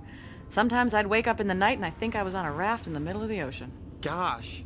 They're cold, too. Especially because I don't wear anything when I sleep. You don't? Better not mention that part to your mother. But you understand. We're just talking, aren't we? Couple old friends tooling around on the best set of wheels in town. Isn't that right? Sure, Bunny. So, where do you want to go? Is Mr. Gentry still the caretaker at the high school? Old Methuselah? Oh yeah, they'll have to blow up the place to get rid of him. Be an angel. Stop by just long enough for me to run in and say hi. School's closed today. I know, but Mr. Gentry's always around, isn't he? I used to think he lived there. Well, the gate's open. I could show you how to get in the building. Would you? I'd appreciate that. Maybe we should get your medicine first. Bud, this is important, or I wouldn't ask you. Okay, do you think it's all right? Oh, it'll be fine, trust me. I just have to deliver a message.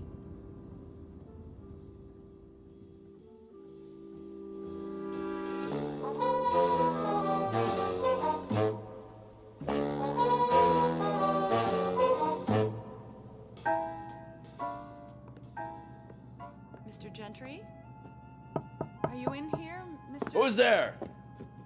Dang kids. Mr. Gentry, remember me?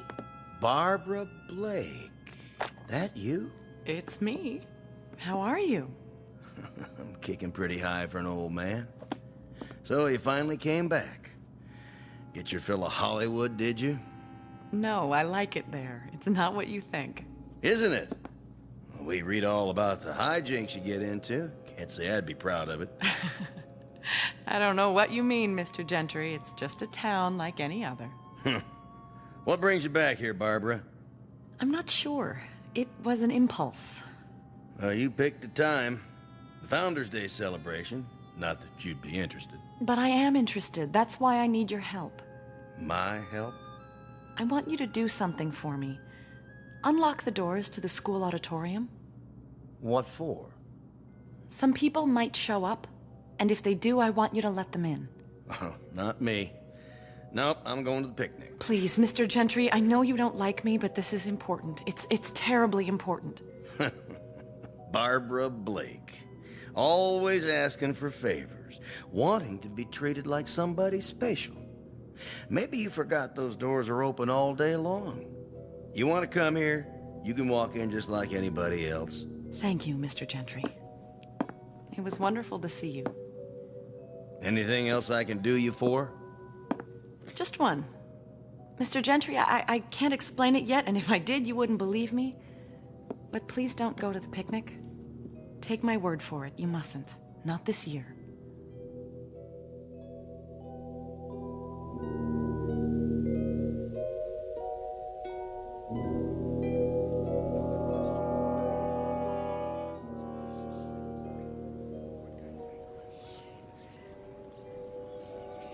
Well, how does the old town look? So good, I wonder why I ever left. Why did you leave, I mean? Oh, I guess I could have stayed and done Blythe Spirit in the little theater and played an angel in the church pageant at Christmas time, but I was too ambitious. Too talented, you mean?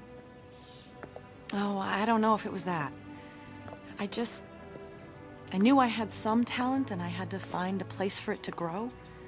Otherwise, it would have died and I'd have ended up frustrated, pushing a broom around a house I couldn't stand and screaming at a brood of children.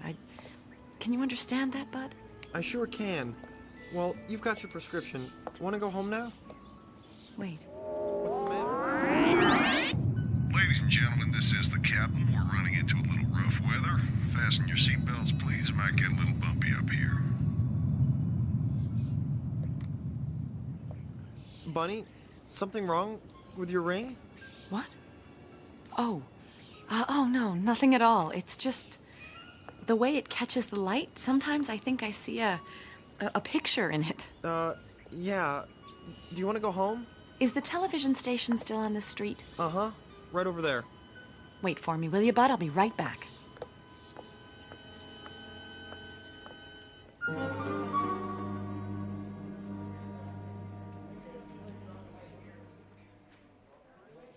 Minutes to air, Mr. Braden.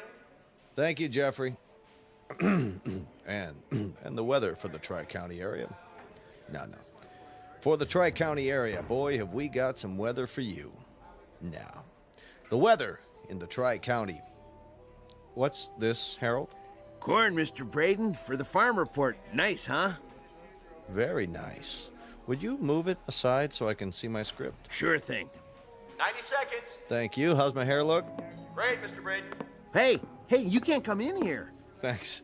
It's all right. I'm a friend of Mr. Braden's. Barbara? I mean, Bunny? Forgive me for bursting in this way. Not at all. Well, I'll be darned. They said you were going on the air, but I did so want to say hello. Honey, you could have busted in here even if I was on camera. Don't I get a kiss? 1 minute. Well, you haven't changed. You have. You used to be skinny as a rail. I was not. I was svelte. Nope, now you're svelte. Oh, mink? Hollywood coveralls. Still a smart aleck, too. Want to be on my show? I thought you'd never ask. 45 seconds. Will you? You can be my co-host. Say something cute. Say anything you like. The viewers will love it. As a matter of fact, that's exactly what I had in mind. I wanted to make an announcement. Oh, yeah? Got a new movie to plug? No, not at all. More along the lines of a public service announcement. Sounds worthwhile. I hope so. Because I have a feeling this one might be a matter of life and death.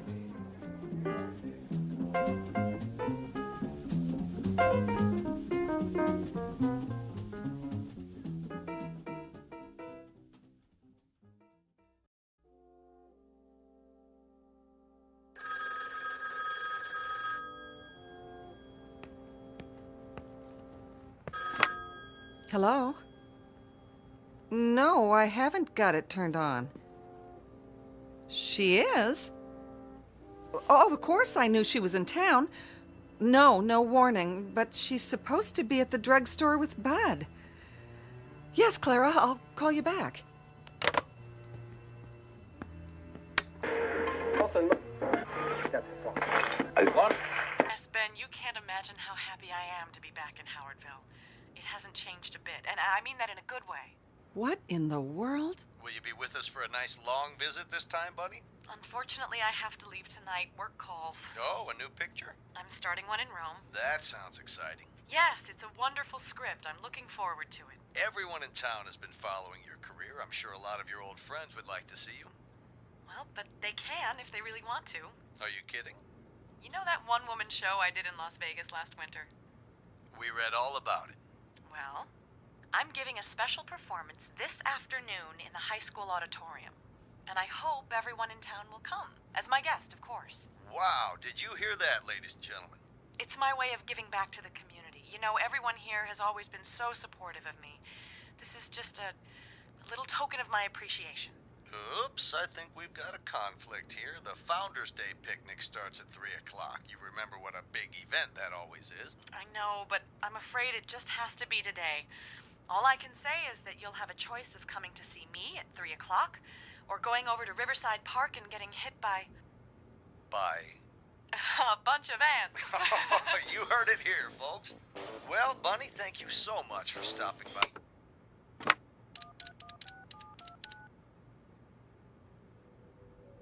Clara? I just heard. I swear I don't know a thing about it. I thought she was on her way back from the drugstore, and now here she is on TV. Why, I don't know which one I'll go to. They'll expect me at the picnic. The way I feel now, I'd be too embarrassed to show my face anywhere. Oh, here they are now. I'll call you back.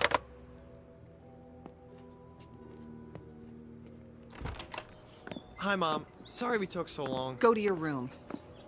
Bunny, I'm trying not to be angry with you because you must have lost your mind. I told you there was going to be an explosion, buddy boy. I can explain. I said you're excused. Yes, ma'am. It wasn't his fault. This is nothing to joke about. People are calling here. And what do they say? They're confused. They don't know whether to go to the picnic or this, whatever it is you're putting on at the school. I can understand that, but... What are you trying to do? I owe this town, Hildy. It's just my way of paying back a debt. It doesn't look that way. It looks like you're a show-off. A big celebrity who's trying to impress a lot of small-town hicks. That's not it at all. Then what is it? Sis, let's not fight. I can't condone what you're doing, Bunny, and I won't be a part of it. Bud and I will be at the picnic. Oh, Hildy, you don't understand. No. Not the ring. Is that Howardville down there? That's it. That fly speck next to the river. That's what you wanted to go home to? Forget it, Bunny. We don't have time.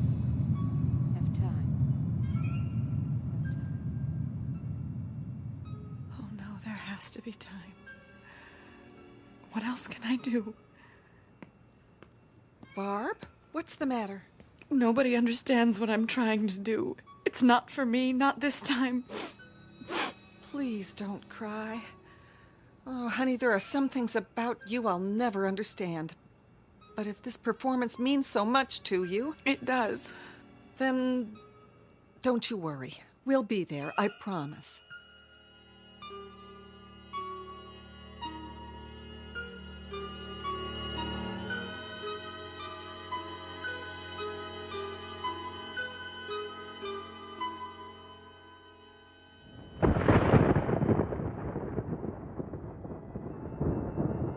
Time to go. We're late. Don't worry. One thing's for sure. They can't start the show till I get there. Ooh, better take an umbrella. Thanks. Bud, we're waiting. I can't find my blue tie. Then wear another one. We're late as it is. You'd better fire your weatherman. Now, Bud. Coming. The streets will be a fright.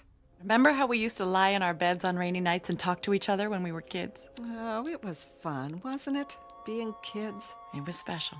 I'll never forget it. It's raining really heavy. Well, we'll just have to brave it. I have an audience waiting. Oh, we need raincoats. They're in the hall closet. You wear one. I'm going in style. That fur will get all ruined. Don't worry about me. Help me on with it, will you? Your ring looks really pretty. Thank you, Bud.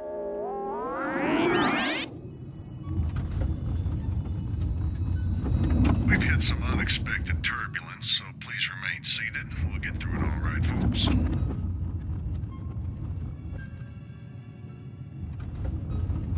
Getting kind of rough. Don't worry, Cece. It was meant to be. You aren't scared at all, are you? Why should I be? Can't live forever, you know. It's like when I'm in my dressing room and there's a call to come to the set. I know what's waiting for me. I know there's nothing I can do to put it off any longer. Sometimes I'm not even sure if I know my lines, but the show must go on.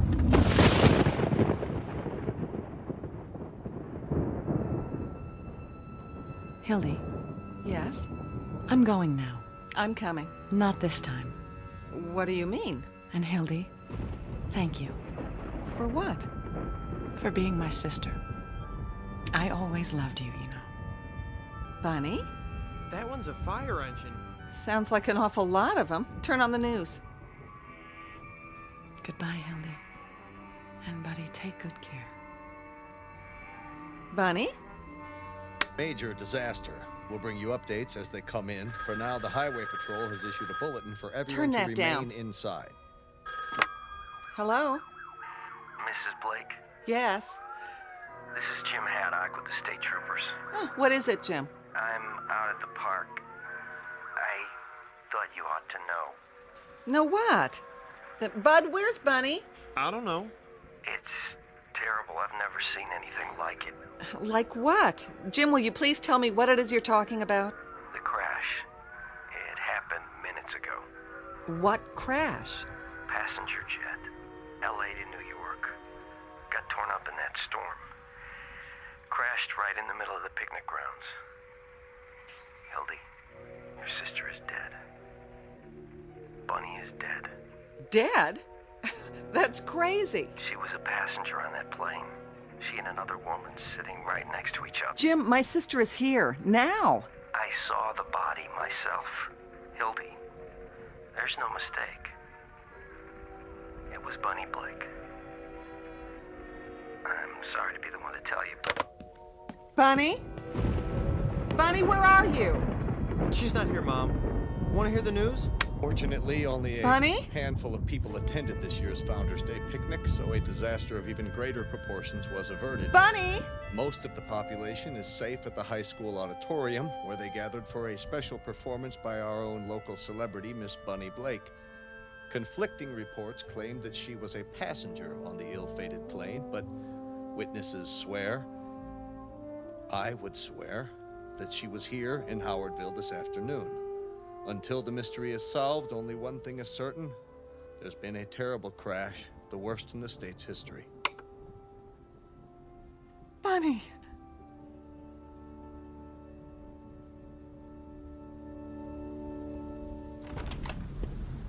Mom! That ring you gave her. I got it. She dropped it on the porch. Mom?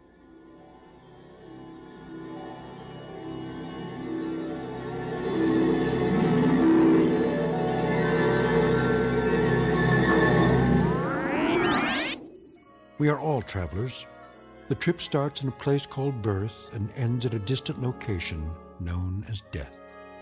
And that's the end of the journey, unless, like Bunny Blake, you happen to make one last curtain call on a misty stage somewhere in the Twilight Zone.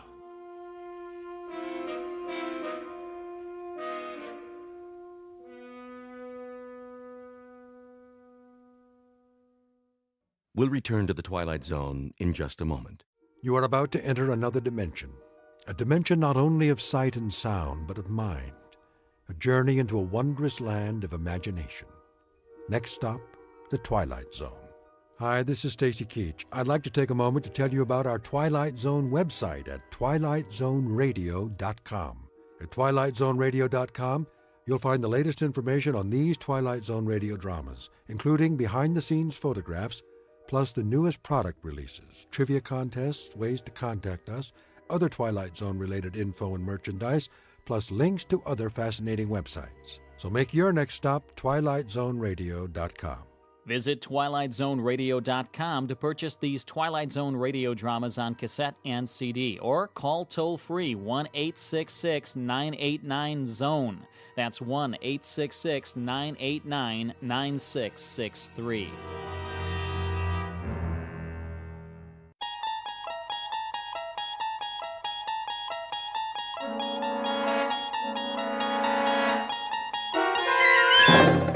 You unlock this door with the key of imagination.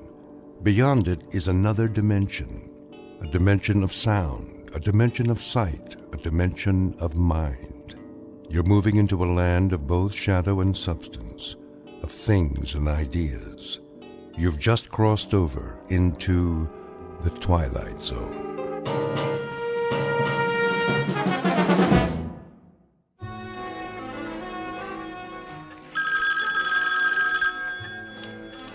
Roswell G. Flemington Model Ship Company.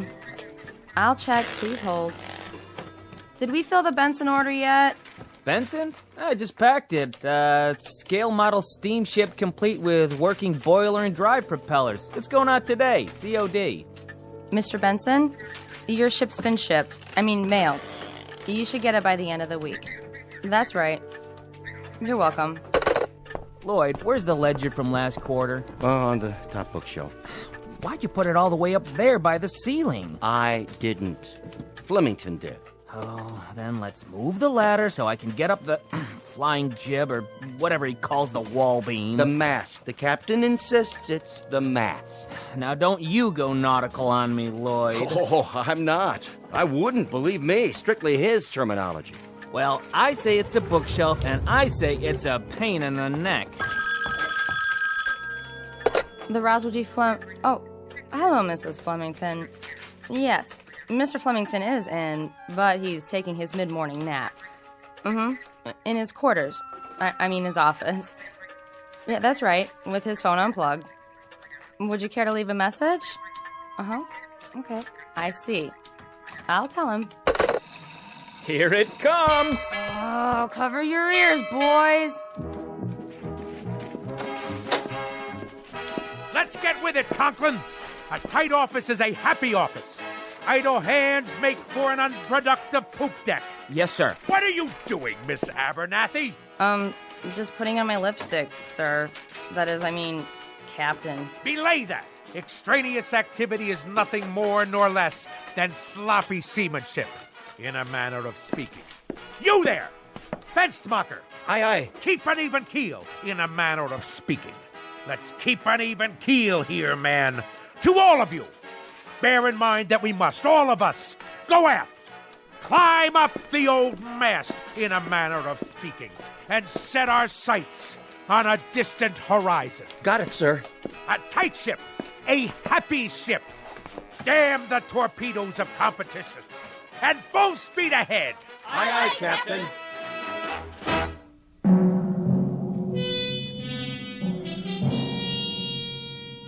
This is Roswell G. Flemington. 220 pounds of gristle, lung tissue, and sound decibels. He is, as you may have perceived, a noisy man, one of a breed who substitute volume for substance, sound for significance, and shouting to cover up the readily apparent phenomenon that he is nothing more than an overweight and aging perennial sea scout, whose noise-making is in inverse ratio to his competence and character.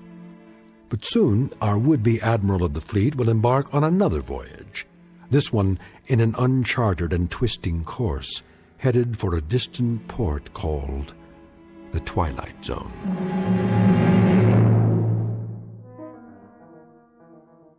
And now, The Twilight Zone and our story, Sounds and Silences, starring Richard Kind, with Stacy Keach as your narrator.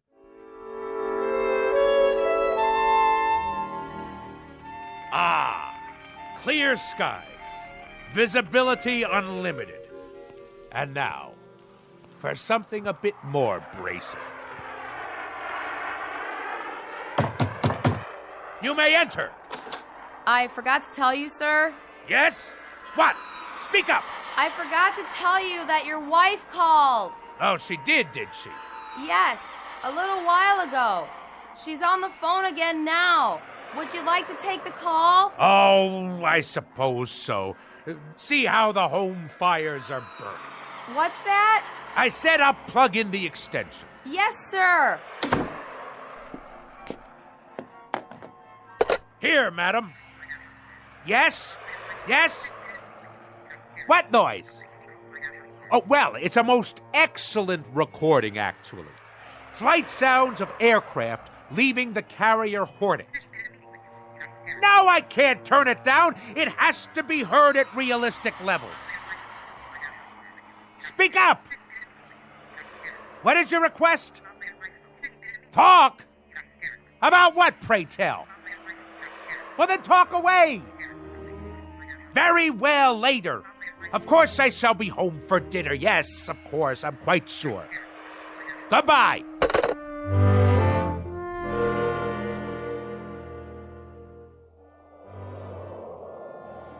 Naval aircraft, I presume. Someone should fire a volley at his starboard side. Ugh, no shooting, please. My ears are ringing already. If you ask me, I'd say Captain Bligh is a few hours away from a mutiny. He'll have to walk the plank. Old fat boy? Where would you find a plank big enough to hold him?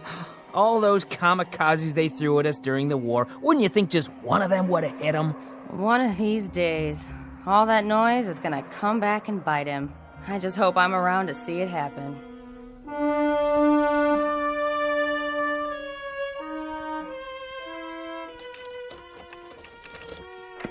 All ashore! I'm home! Ah, Navy rum. To be followed later by a full measure of grog. But first, some easy listening on the stereo. Which album shall it be tonight? Sounds of submarine warfare, great squalls of the North Atlantic, cruising on a windjammer, engine rooms of the great destroyer. No. Wait. Here it is. Perfect!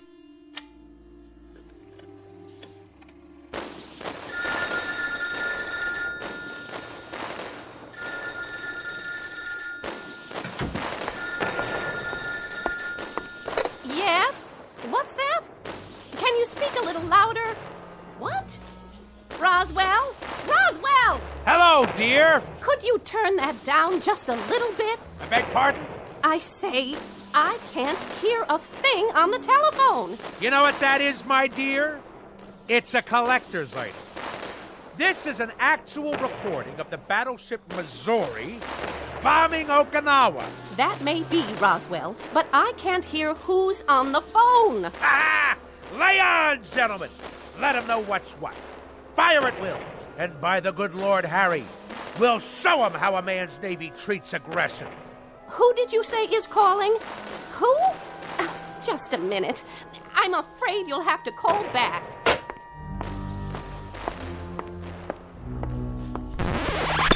Woman! What have you done? Called a truce in the Pacific. You've ruined the record.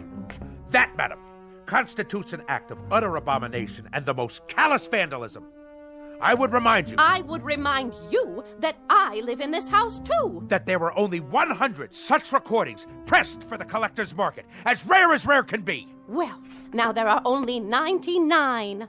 Absolutely irreplaceable. What you have just done is an act of wanton desecration, not unlike the defacing of John Paul Jones's statue.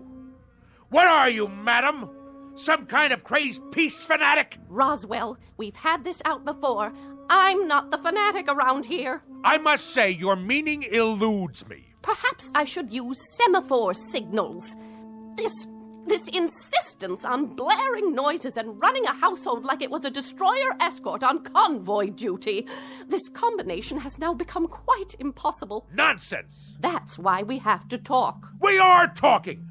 And if I read you correctly, you have grown intolerant of my ways. In point of fact, you hold my very business in contempt. Not your business, you. The way you run your business and this ship-shape home. Ah, so you disapprove of the nautical decor. I'll have you know that every item is of enormous value. Enormous. From the ship's wheel at the helm. It's not a helm, Roswell. It's a living room. To the sails and riggings. They're curtains made out of canvas according to your orders. Old canvas. To the life preservers on the walls. All obtained at great expense, with profits from the self-same company that has kept you in good stead for so many years. Well, I can't live with it anymore. How's that? Oh, knock it off, Roswell. Stand down, madam.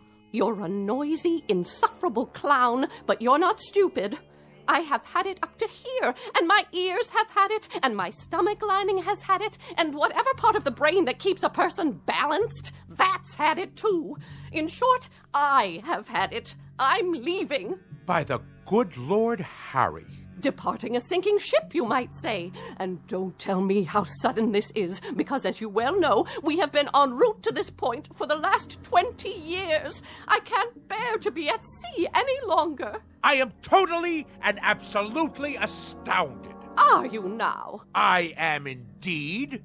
My own wife, and after 20 years. 20 years ago, I was not taken in marriage. I was piped aboard. And after 20 years, the piping has become shrill and unbearable. It has destroyed me, my nerves, and my sanity.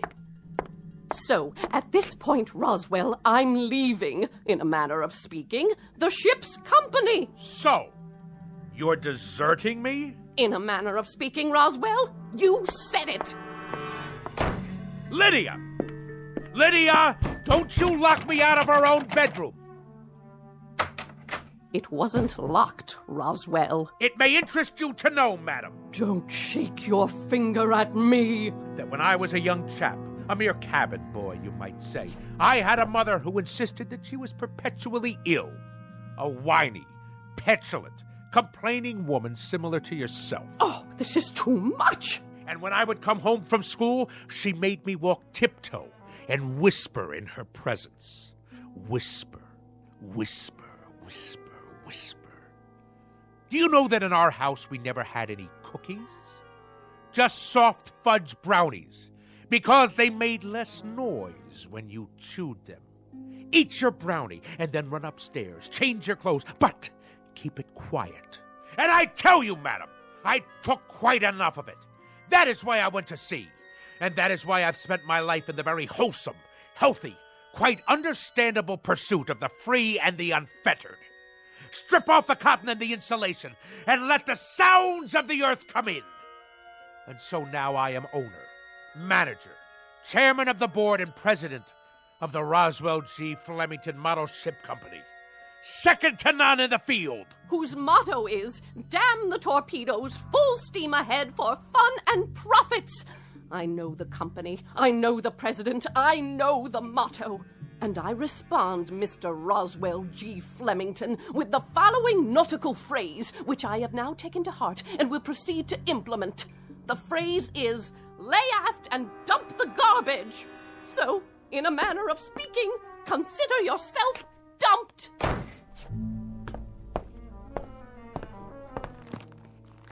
Sounds of a three-masted schooner in the South Pacific. Perfect. Good riddance, madam. If the truth be known, I have never liked you. I have simply suffered your presence. If there is one thing that sticks in my craw, that thing is a landlubber. So, madam, in a manner of speaking, get ashore. Do you hear me? Get ashore now! I have never, marked you, I have never in my entire life felt so free, so unencumbered, so absolutely fulfilled. In the parlance of naval language, in a manner of speaking, the situation is 4.0. My decks have finally been cleared. I intend to enjoy myself topside for the rest of the evening. And at precisely 10 bells, I shall retire to my sleeping quarters. But until then, this is my watch. At long last, I can see to the far horizon. And a life of wonderful, delightful noise. Now, where's my karaoke machine? Anchors away, my lad! Anchors away!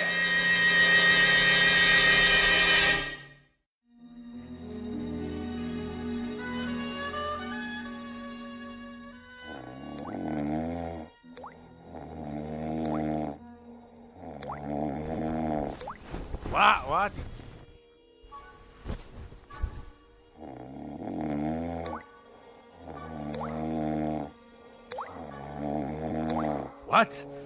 What?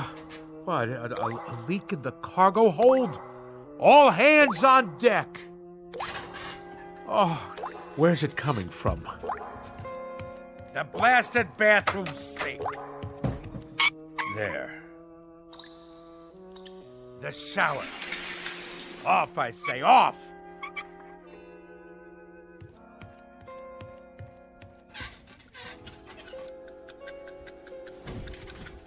How do you turn off this wretched alarm clock? Oh, my decks seem to be, in a matter of speaking, listing a bit. Where are my Navy cut cigarettes?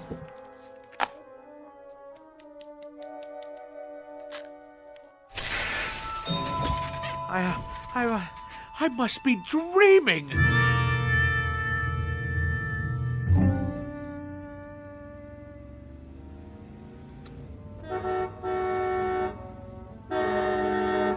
Go around! Pass, you imbecile! That's right! Run the red light! No noise laws in the city at all anymore. Any rattletrap is permitted on the streets. At last, my turn to make my way through the flotsam and jetsam.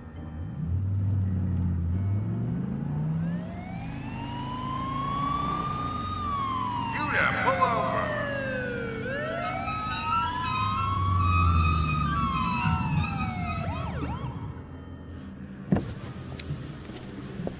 License and registration. Certainly, officer. Happy to oblige.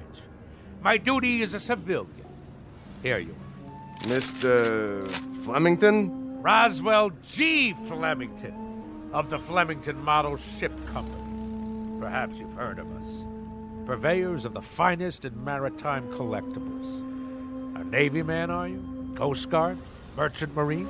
Something wrong with your car? Why, no. No, not at all, thank the good Lord Harry. Now, this boat has kept me afloat for many years now. Hydromatic V8 with overdrive.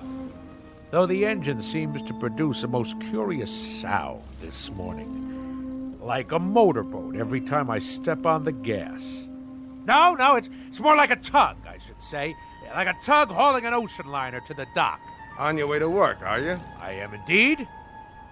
And if you wish to cite me for speeding, you'll have difficulty proving it in court. A great deal of difficulty. At no time have I exceeded 15 knots. Point of fact, that's an impossibility.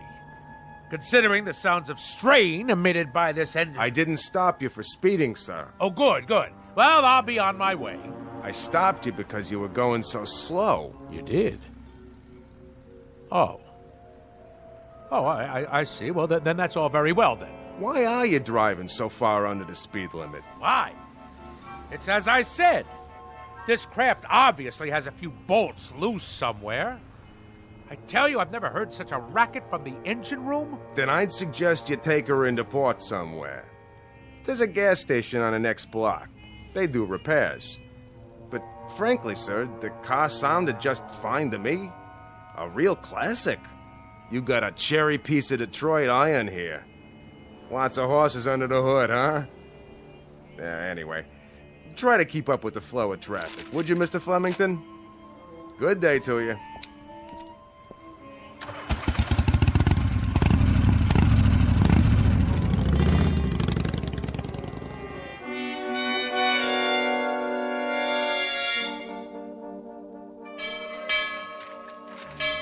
Oh, I've been here 2 years and I don't know when I'll get used to that thing. I've been here 4 years and I've never gotten used to it. What do you suppose happened to old Lardhead this morning? You should count your blessings. This is the first time he's ever been late. Wouldn't it be awesome if his car had fallen off the ferry boat with him in it? The peak. The absolute peak. Thus endeth the dream. Good morning, Mr. Flem. That's the first time he's walked in without telling me that the smoking lamp was not lit and we had to move full speed ahead toward the shores of prosperity. Maybe he's sick. Something incurable, like barnacles on the brain. That's very odd. That's very, very odd. I've been here 10 years, and that's the first time he's ever looked frightened.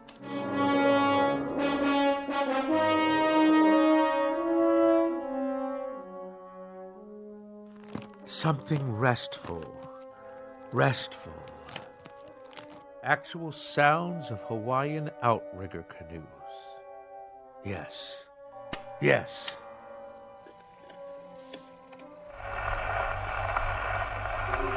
Ye gods! This record is defective! Fresh air, that's what we need. The great outdoors, the smell of salt spray in our nostrils.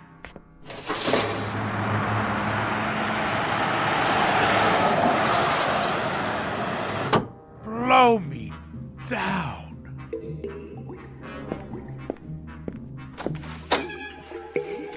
Conklin! What are you doing, man? Me? Just pouring a glass of water from the water cooler, that's all. Well, let's keep it quiet out here. Yes, sir. Now what are you doing? Swallowing, Mr. Flemington? I was thirsty. Quietly, I said. Quietly. Now stop gaping. Get back to work. All of you.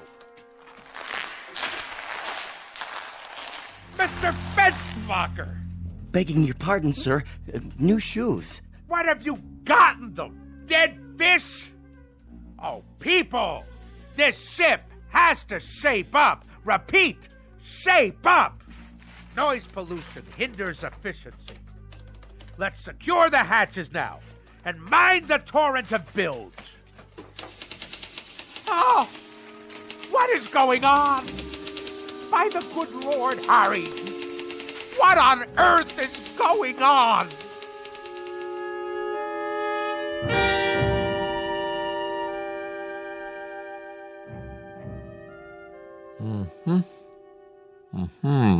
Well? Nothing abnormal that I can see, Mr. Flemington. No excess wax, no obstruction of any kind in the inner or outer ear. You mean no sign of infection? Nothing at all? Not even inflammation. Candor dictates that I tell you, Doctor, that as a ship surgeon, you're a wash. You wouldn't make cabin boy, in a manner of speaking. I take it, Mr. Flemington, that you expected me to find something wrong with you. I told you the symptoms, haven't I? You have. An apparent auditory distortion. Apparent? Shoes that sound like pipe organs played underwater? A leaky faucet sounds like barrels over Niagara Falls. And I wish you could have seen me cross 48th and 6th today. The traffic noises nearly keel-hauled me.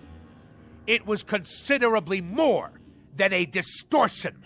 I don't know what to say without any outward signs. Well, I know what to say. Now hear this, Doctor. There is obviously something askew in my crow's nest, in a manner of speaking. Now, will you prescribe the appropriate medication for my affliction, or do you force me to seek safe harbor elsewhere? Frankly, Mr. Flemington, I think consulting another physician might be a practical idea. Extremely practical. Very well, then. But if you had a modicum of professional ethics, you would have given me this advice before going through the motions of a perfunctory examination. As it is, I'll now be done for your bill as well as another ear specialist's. Mr. Flemington, I wasn't going to recommend another ear specialist. I had in mind, perhaps some psychiatric help. A psychiatrist, huh? I will make a presumption that you are being humorous. It is that charitable outlook that saves your being called to account, sir. The soundest recommendation I can make under the circumstances. I can assure you, Doctor, and I use the term loosely, that there are few people today on land or sea who are as sane as I am. I bid you good day. Good day to you, and good luck. Oh, what is that hideous sound? I'm merely making a few notes on your chart, see? Nothing to be afraid of. An ordinary number 2 pencil, that's all. Oh! Oh!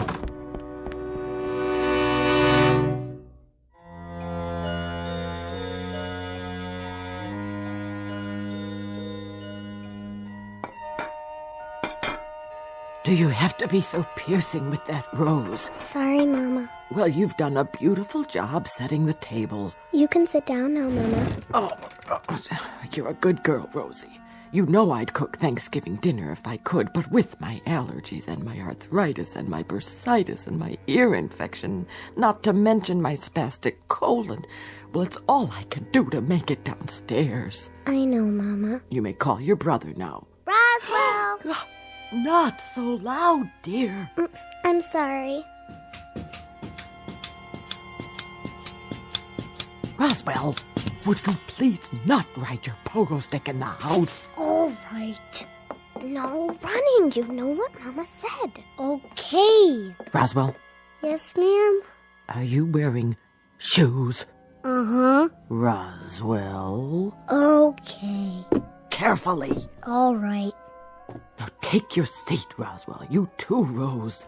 Who'd like to say grace? I will. Go ahead. Heavenly Father, we thank you for this food that my sister has set before us, and especially the pie, which I hope she remembered to make for dessert. A silent prayer, Roswell. Oh, yeah.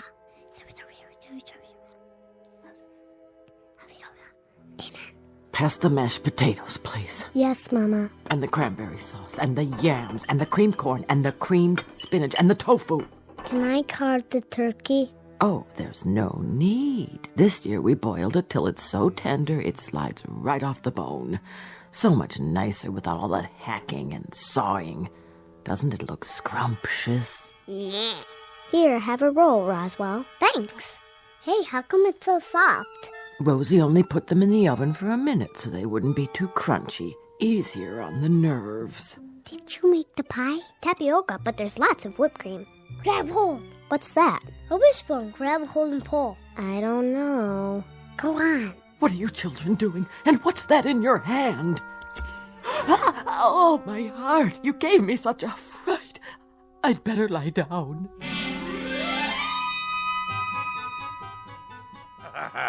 But we got her good with the wishbone. Oh, didn't we? She thought she'd been shot with a harpoon. And you enjoyed that? Haha. It was the best Thanksgiving ever. Oh, the rules she had.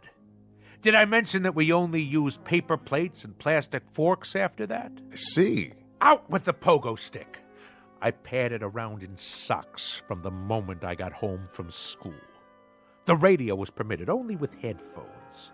The telephone had no ring, just a little red light. My toothbrush, soft bristles. No toast. Only soft-boiled eggs. No ice cubes in the refrigerator, not even chunky peanut butter. And all my school books had to be paperback, in case I accidentally dropped one on the floor. Go on. As soon as I was old enough, I ran away and joined the Navy. What happened to your sister? Oh, she became a sign language interpreter for the National Theater of the Deaf. Well, I should say that about covers it. It does? Now do you understand, Mr. Flemington? Understand what, Doctor? Unless I'm very much mistaken, it's a phenomenon we in the psychiatric profession call autosuggestion. Nothing to do with motor cars, I presume.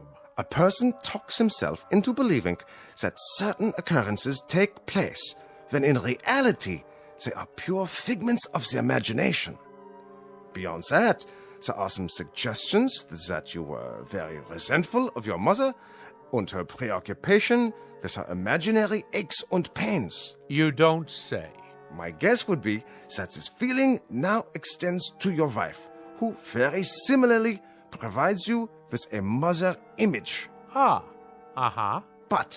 I can tell you this, Mr. Flemington, and forgive me if I repeat myself, these occurrences are only figments of your imagination. Yeah, but if that's so, then... Snap your fingers.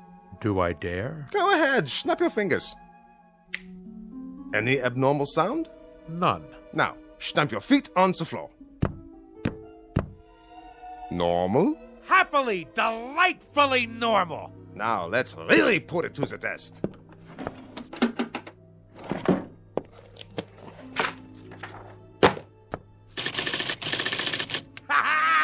You've cured me, Doctor! By the good Lord Harry, if Admiral Nelson had had you at Trafalgar, he'd have kept both his eye and his arm. In Navy parlance, Doctor, you, sir, are 4.0. 4.0, sir, in a manner of speaking. Ha ha ha ha! I'm free to go. Free as a bird. And slam the door at will on your way out. Be my guest. I shall. You, sir. You have the soul of a seaman. Bless you.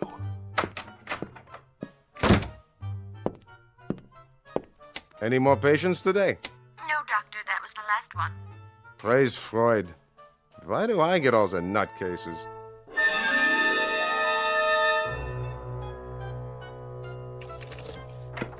Incredible. Absolutely incredible. My own wife, the culprit. Her miserable preoccupation with noise. She planted that seed in my head. Incredible. Incredible what one crew member can do to a ship's company. Absolutely incredible. And the whole thing. Mind over matter. Land ho!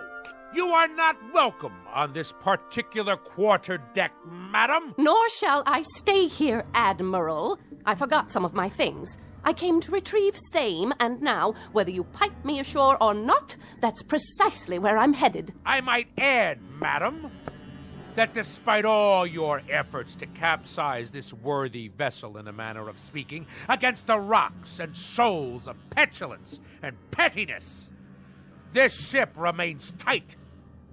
Your efforts have been both worthless and wasteful. Horatio, old pal, let the following be my final comments. You are an overgrown sailor boy with an undermanned head. You are full of such neuroses that I wonder how you haven't cracked before this. Belay that! Belay that, woman! It just so happens that I have had a psychiatric evaluation. And if there is anything wrong with me, it is you. Furthermore, madam, the whole business is simply mind over matter. Absolutely and totally. Do you know what I can do? I can shut you off. I am a man of such incredible will that I can shut you off. Go ahead! Yell at me. Yell! Because even at this moment, I am in the process of exercising mind over matter. I am shutting you completely out. Flemington, I wonder about you. I wonder why no one has committed you. I really do. Ha! See? See? I have shut you off. Go ahead. Talk all you like. Really, Roswell,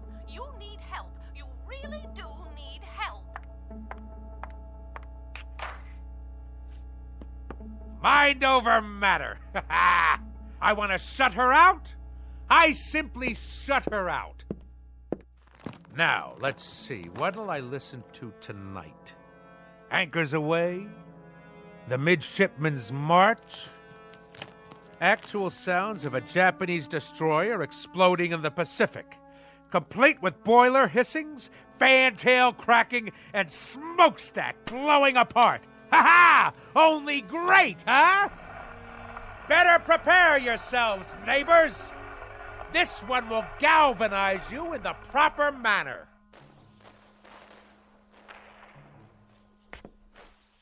Something wrong with the record player? Better turn the volume up. All the way. Must be the speakers. Why is everything so quiet? What's wrong out there?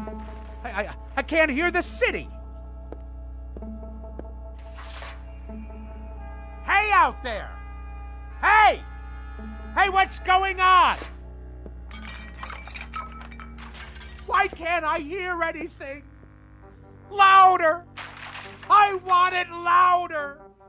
More noise! More noise out there! Let's hear it! Come on! Louder! Louder! Help me, someone! Help me!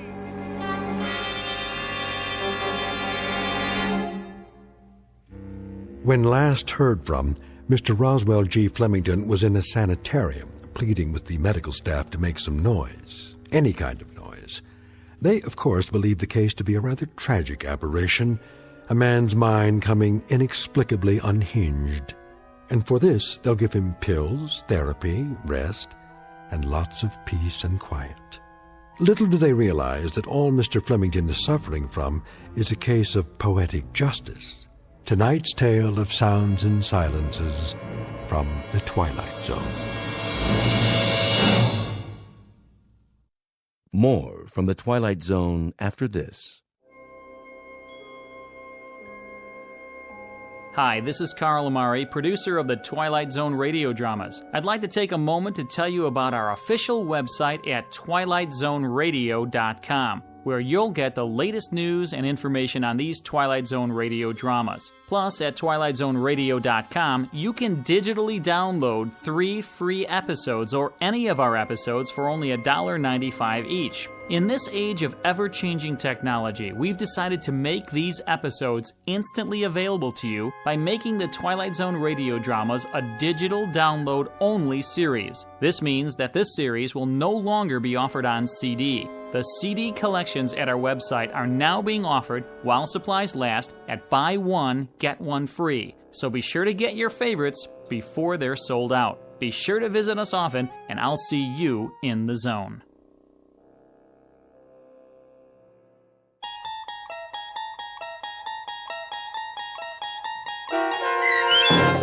Sounds and Silences, starring Richard Kind, with Stacy Keach as your narrator, was adapted for radio by Dennis Etchison and based on a script by Rod Serling. Heard in the cast were Maggie Carney, David Darlow, Richard Shavsden, Peggy Roeder, Sarah Marks, Carl Amari, Doug James, C.J. Amari, James Schneider, and Amanda Amari. To learn more about the Twilight Zone radio dramas and to obtain audio cassettes and CDs of these programs, visit our website at twilightzoneradio.com. The producers of The Twilight Zone wish to thank CBS Enterprises, Carol Serling, Dennis Etchison, Dick Brescia Associates, Claire Simon Casting, Terry Jennings, XM Satellite Radio, the American Forces Radio and Television Service, Sirius Satellite Radio, our sponsors, and our radio affiliates for helping make this series possible. This copyrighted radio series is produced and directed by Carl Amari and Roger Wolski for Falcon Picture Group. Doug James speaking.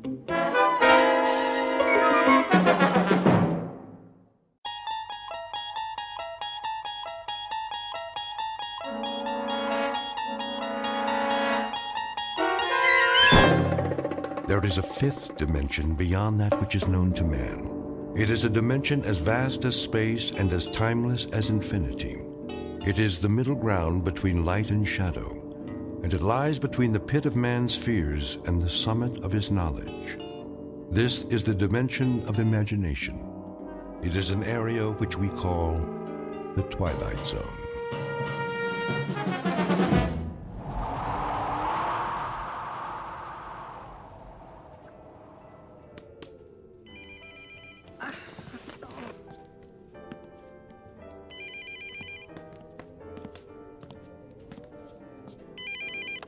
Merry Christmas!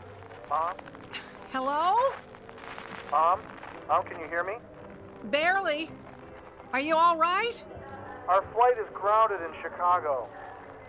Why? The snow is really coming down. No more flights will be going out tonight. We can't control the weather.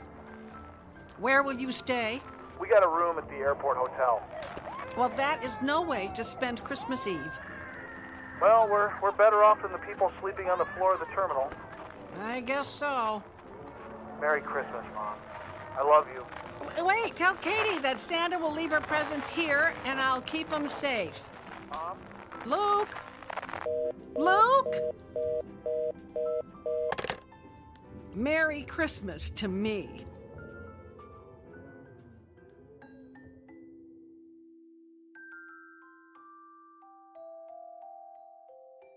Snowpath, South Dakota. Population 1. One very unhappy grandmother named Martha Waltham, who finds herself alone on Christmas Eve, even though her house looks like a Christmas card, beckoning everyone home for the holidays. Now no one is expected this year. Her only solace will be her Christmas tree, decorated with mementos of Christmases past. The weather has spoiled her plans and cooked her proverbial Christmas goose.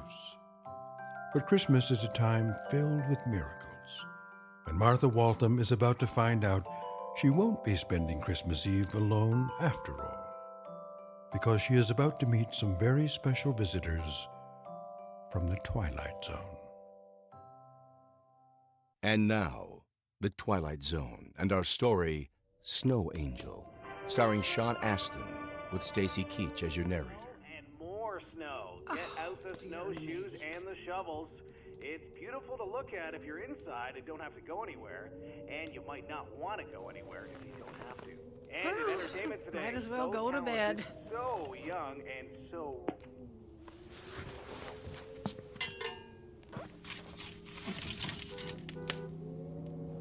What is that? A car? Who'd be coming out here in this kind of weather?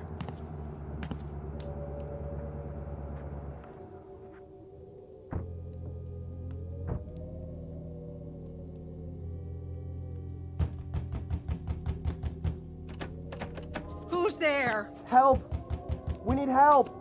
Who are you? What's wrong? It's my girlfriend. We need to find a doctor. Please open the door. You stand back from the door. I want to get a look at you.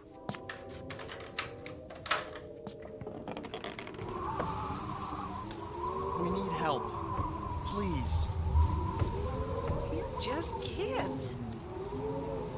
We got lost in the snowstorm.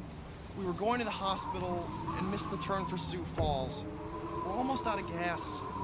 Can we please come in? Sure, come in. Thank you. This is Lisa. I need to sit down, please. I'm a little shaky. Well, go sit by the fire. Pretty cold out there tonight, isn't it? It was coming down so hard, I couldn't see the turnoff.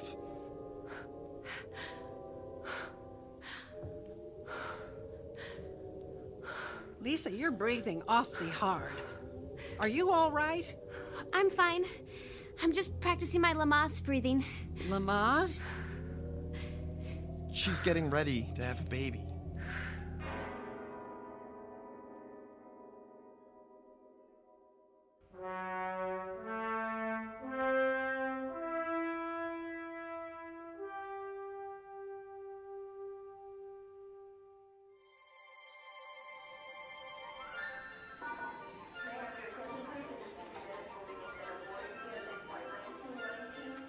Merry Christmas!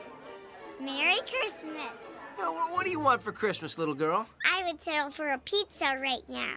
Katie, didn't I say not to wander off? I was just listening to the man play carols. Merry Christmas. Thank you. Here's some money. No, that's not necessary. No, it's Christmas. I'm sure whatever group you're with could use it. Come on, Katie. Merry Christmas. Katie, I doubt that man celebrates Christmas. What do you mean? He's probably a Hare Krishna or something. Didn't I tell you to keep an eye on Katie? I am. I mean, I did. She was just, listening to the hippie guy in the white robe play carols on a guitar. What's a hippie? There are no hippies anymore. Are there Hare Krishnas? No. Yes. Is he one of Santa's helpers? No. Well, why? Mom gave him money. Why did you give him money? To make him go away. He's still there. Look, he's waving at me. Can I wave back? No. Yes. Which is it? Katie, you don't know him. Didn't I tell you never to speak to strangers? Does that mean I can't talk to anybody? That would be safest. That stinks. Katie, don't say that. We're together, and that's what Christmas is all about. Family. So, I can only talk to family on Christmas? Well, just this Christmas. But you said, be nice to everyone at Christmas. Well, yeah. That's the spirit of Christmas. It's a special time to celebrate peace and love. Joy to the world and everyone in it. Even the hippie? Well, yeah. Okay, I got a great idea. Why don't we invite him to our hotel room and have a pizza with him? I don't think so. Katie, you can't. He's a complete stranger. I thought Christmas was for everyone. Well, it is. Mom, where's your Christmas spirit?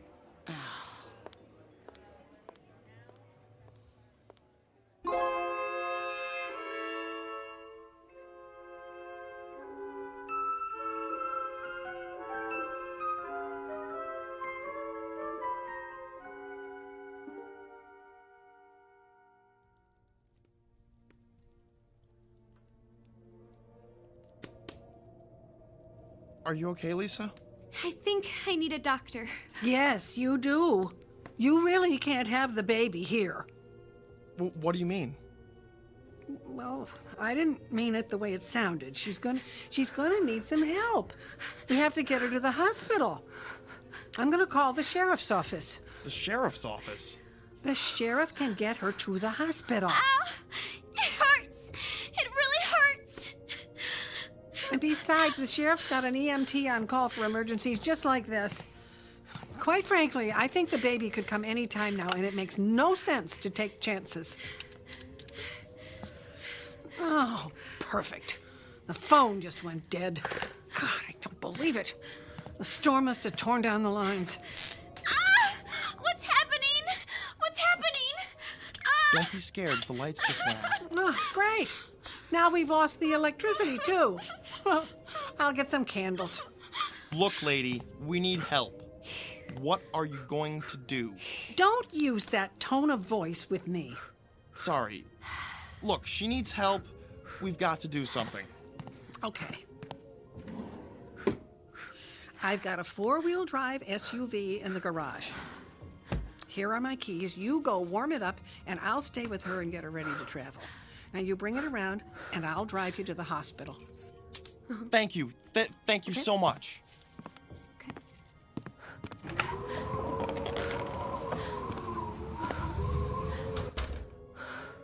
Can I get you anything? My mommy. I want my mommy. Well, I'm sorry I can't help you there. The phone's out and the internet is down. Look, before the night is over, you're going to be somebody's mommy, and you're going to find out how your mommy feels tonight, not knowing where you are. I'm so scared. How old are you? 14. 14. And him? He's older. Ow! Oh, keep breathing. How much older? Pretty sure he's got a driver's license, if that's what you mean. And he obviously knows how to drive, so you're probably right. Wait a minute, what's he doing? What? Wait. Wait, he's driving off. Where's he going? I don't know. Well, you must. He's your husband or boyfriend or whatever, isn't he? Oh, actually, he's not. What? Well, I didn't think you were married, but who is he? Where did he go with my SUV? I have no idea. What do you mean? I met him at a truck stop in Minnesota. I have no idea who he is. His name is Matt something. I just wanted a ride. Where? I don't know. I just wanted to get away from everything and everybody. This hurts so bad. I'm calling the sheriff. He'll come and get you. I am not dealing with this. No, you have to. The phone isn't working, and your SUV is gone. And I'm gonna have a baby whether you like it or not. Well, I guess you are. Look, don't cry. I'm sorry. Let's start over, huh? I'll help you through this. Can I ask you a question now? Sure. Why do you live out here all by yourself? Do you hate people or something? Well, no. Oh, that one really hurts. Why would you think I hate people? Why isn't your son here tonight? How do you know about my son?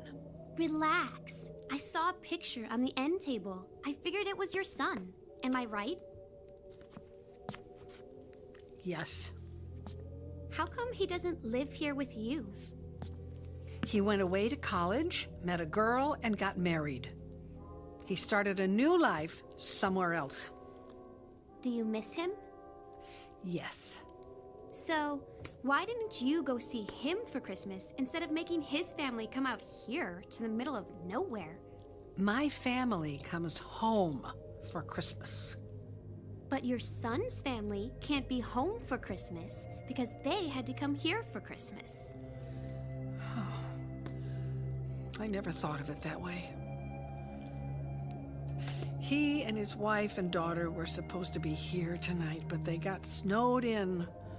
So they're spending Christmas in an airport hotel. That double stinks. Now everybody loses. Apparently.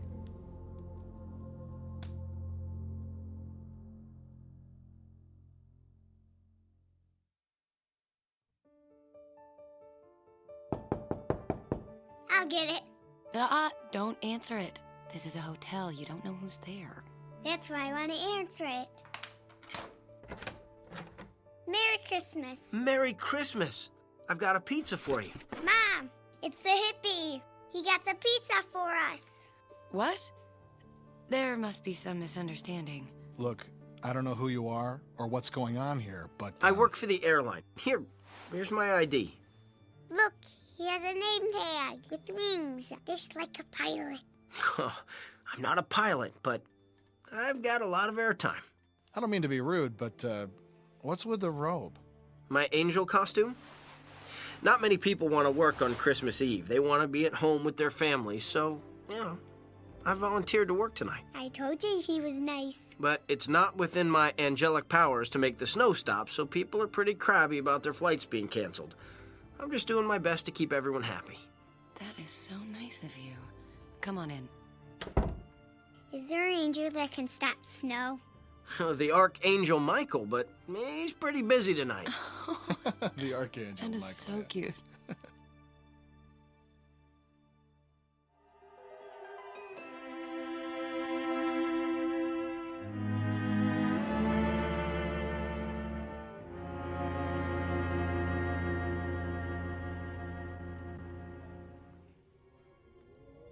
How are you feeling?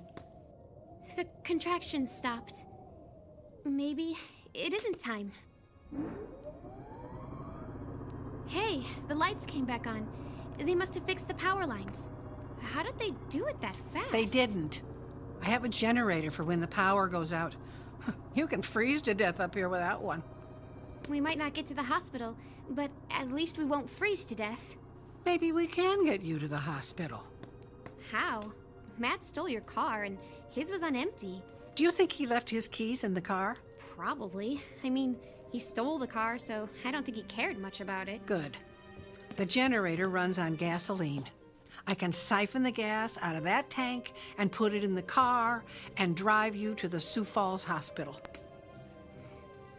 Now, will you be all right by yourself till I get back? Yeah, sure.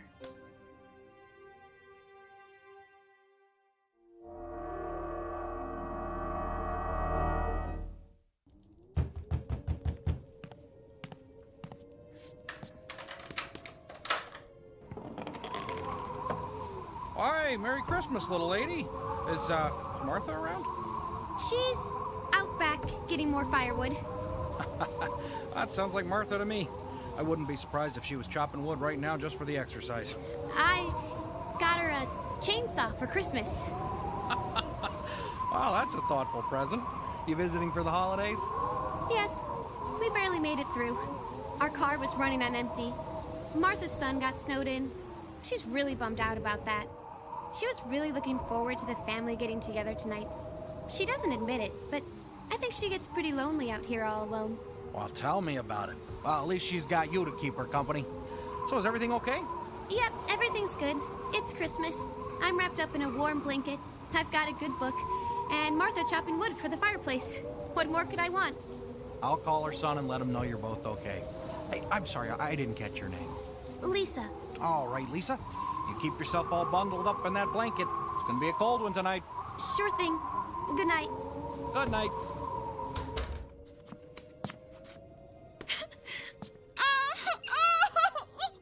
Oh no! Not now. Oh God, please not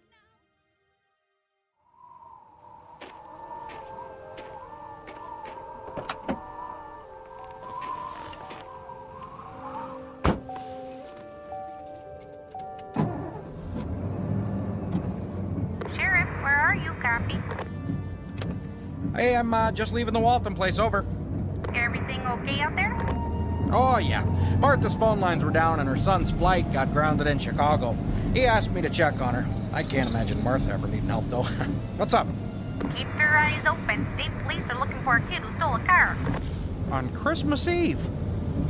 What is this world coming to? Oh no, I'm grateful. What do you mean?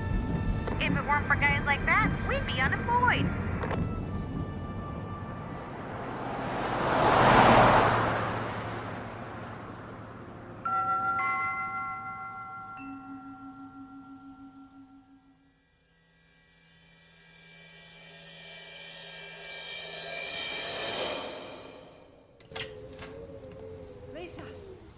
Lisa. Okay. I filled the car with gas, and we're in luck. Matt left the keys in it. Lisa? Lisa? Lisa, where are you? Oh, God, oh, no. Her coat and her things are gone. Lisa! Oh, God. There's snow by the front door. God, tell me she didn't go out into the storm. Lisa! Lisa! Lisa!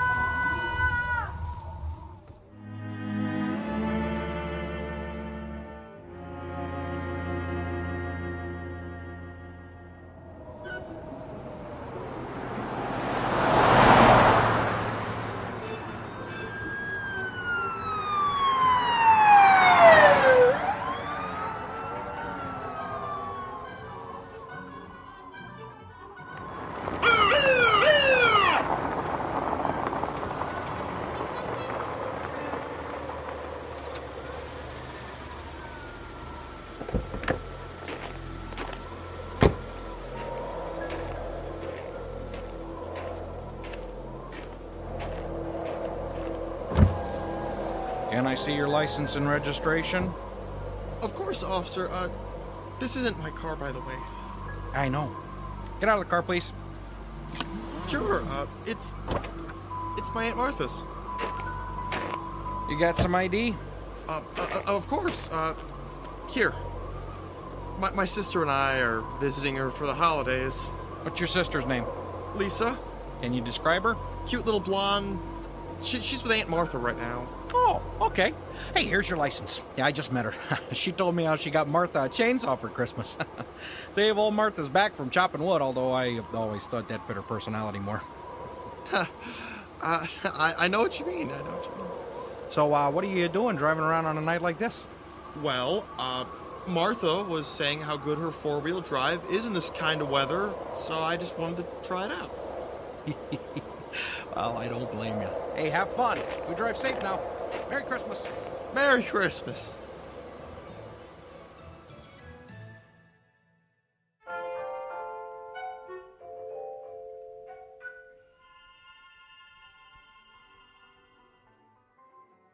Well, my dinner break is over. Time for me to get back to work. What do you do when the flights are all grounded? Well, not all the flights are grounded. They're not? No. Some flights have to go out no matter what. Passenger flights? Cargo. What's cargo? Packages. Wait a minute. Where's my package for Grandma? Honey, wait. Maybe he can get it on the flight. Honey, no. Well, where's it going? Snow Pass, South Dakota. I bet you don't have a flight scheduled there tonight. Well, you're right about that. I was thinking if it was, a big city or someplace warm. Could you try? I find it very hard to say no to you. Give me the package. I'll see what I can do.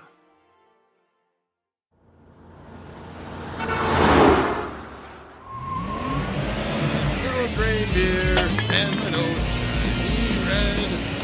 Yeah! Ah! Oh my God! What was that? It come from? Oh no! Did a meteor fall from the sky? I hit somebody. Oh no!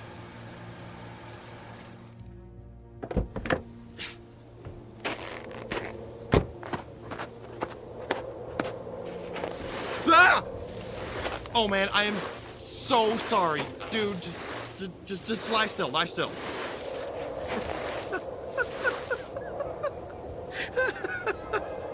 Why? I'm making a snow angel under your SUV. You're not hurt?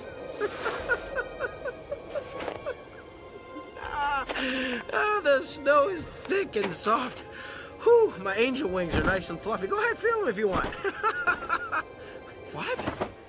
I'm sorry. I'm kind of drunk, but you're an angel. Yeah, it's a big night for Christmas pageants, I'm pretty busy flying around from place to place. How come you didn't get hurt? Well, your SUV is pretty high off the ground, and I grabbed the bumper and just hung on until you stopped. I would have to say that this would be a miracle. It's Christmas. Hey, give me a hand and get me out from under here. Hey, careful. Don't get oil on the wings.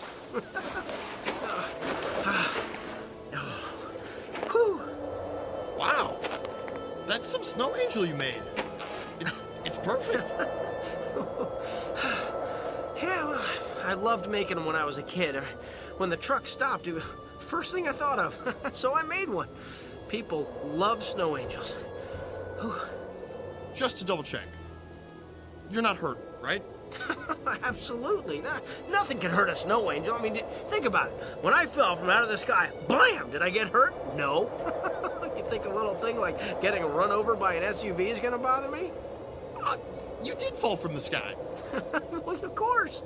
But yeah, my glasses flew off when you hit me. I can't see very well without them. I think they flew off back there. Can you find them for me while I, catch my breath? Sure. Anything you want. Around here, you think? Nope. Farther down the road by that tree.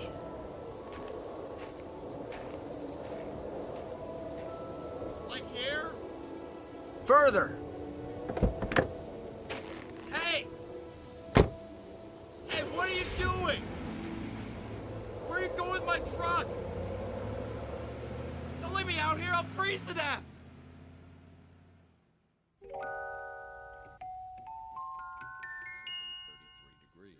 Clear tonight with the temperature dropping to a... Mom, do you think he's gonna get that package to Grandma's house tonight? No, not a chance.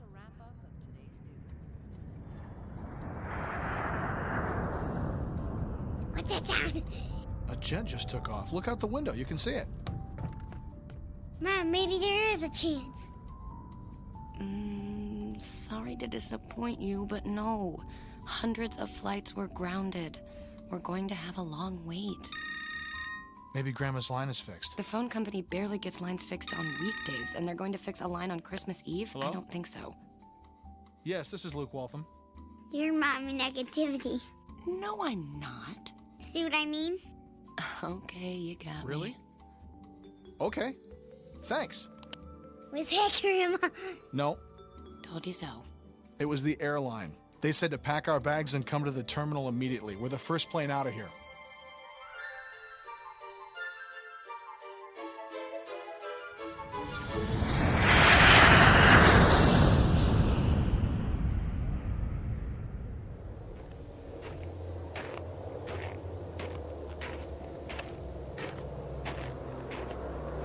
Stop!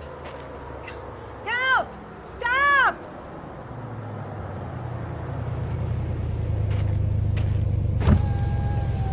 Hey, what's wrong?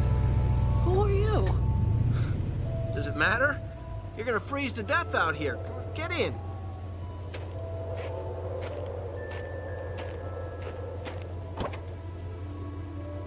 Okay? Yes, I'm fine. You don't look fine. Well, that's because you're driving my SUV. Are you sure? Yes. A young man stole it. How did you get it? Well, I guess I stole it from him. Why? Well, I guess you could say I'm a man on a mission, and I needed it to pick you up. Where to? Well, if it's not out of your way, could you take me home? Sure. I was headed that way anyway.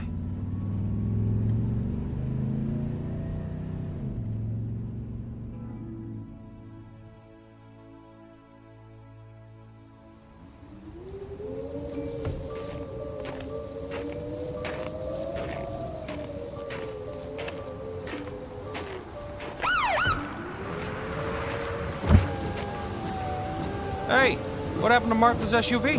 Huh? What?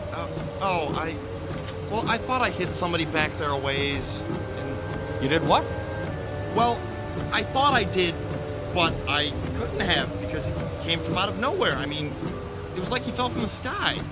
He fell from the sky. Yeah, I think you better get in my squad car, and then we can go back and look for Martha's SUV. Well, we ain't gonna find it. I can tell you that. How come? Well, the angel that fell from the sky tricked me into finding his glasses. He made me walk away from the SUV to look for the glasses, and when I got far enough away, he drove off in the SUV. You know what I think?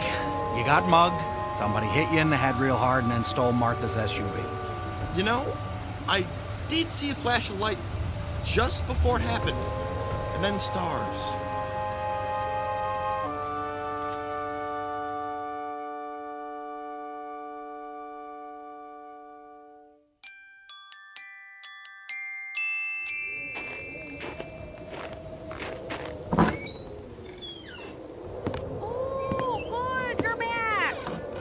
Yeah, we got another car theft. Somebody stole Martha's car. What? Yeah, Martha's nephew's in the car. I found him on the side of the road. Somebody must have mugged him and stole Martha's SUV. Criminy!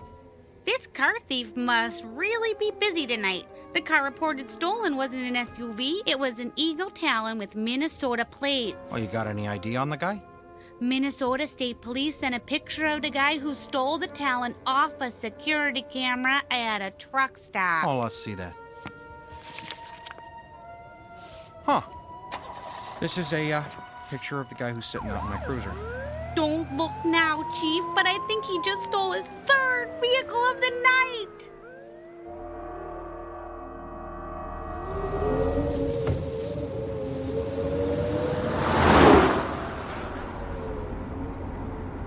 Thanks for the ride home. Do I get to keep my SUV? Or are you going to keep stealing it? Could I borrow it? For what? I'm looking for a girl named Lisa. Her parents are worried sick about her. You know her?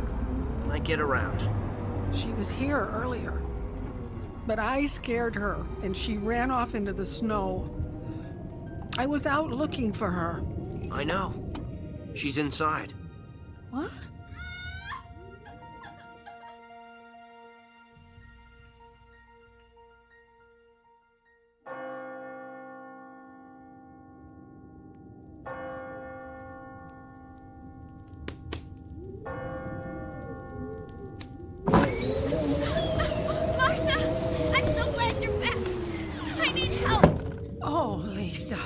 Let's get her in the car into the hospital. Just keep breathing. Who are you? Your parents were worried about you. They're not mad at me? No. Your parents will always love you no matter what. So, they sent an angel to get me? Well, they thought it would be pretty hard for you to turn an angel down. Anyway, I go where my beeper tells me and I do what I can. And you know something? You're in luck. I've got an ambulance coming to get you. You do? Let's go meet them.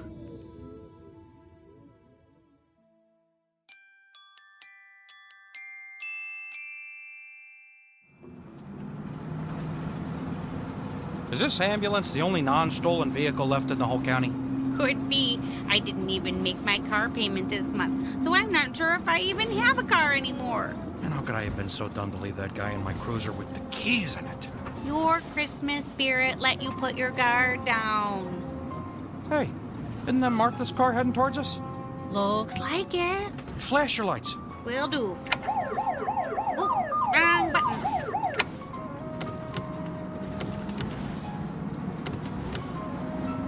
Oh, I think you got their attention. They're stopping.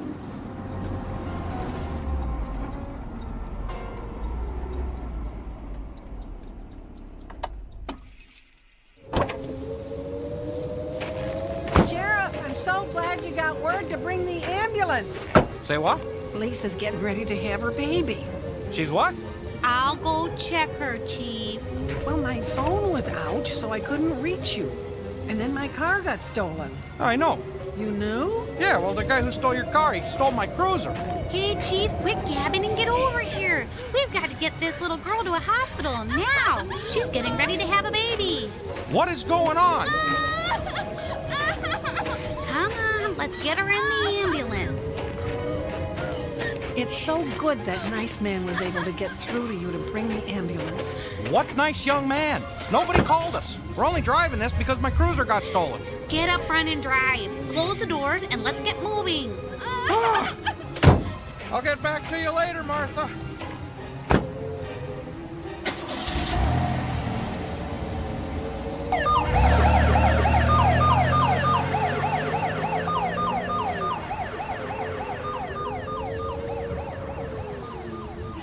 That problem is solved. Hey, want a lift back to the house? Yes. Quite an evening, huh? Oh, yeah. Unbelievable, actually. Do you mind if I ask you a question? Sure. Who are you? Well, I thought you'd never ask. You're gonna be really, really surprised. At this point, nothing would shock me. Okay, you ready? I'm a friend of your son. I don't believe you. See? I told you. Okay, then what's his name? Luke. Are you some scam artist? You could have looked that up. What's his wife's name? Jesse. What's their son's name? Well, that sounds like a trick question. They don't have a son. You have one granddaughter, and her name is Katie. All right, I believe you. You did a lot of nice things tonight, so you must be who you say you are. But all of this happened so fast. I'm not quite sure what happened. Understandably. This is really bothering me. Do you mind if I ask you a little harder, more personal question now? I always love a challenge. Shoot. What are you doing out here in the middle of nowhere on Christmas Eve in an angel outfit? Delivering packages. So, are you one of Santa's helpers? Now, technically speaking, Santa's helpers are elves. I hate to break it to you, Martha, but there is no such thing as an elf. I know that, and we agree on that point then. But now I need to know you're not some crazy guy running around in an angel outfit. Martha, relax. Breathe easy. I'm not some crazy guy. Rest assured that I'm taking you home, and everything is going to be okay. Okay. But why are you here, really? Do you want me to level with you? Yes, please. Okay, here goes.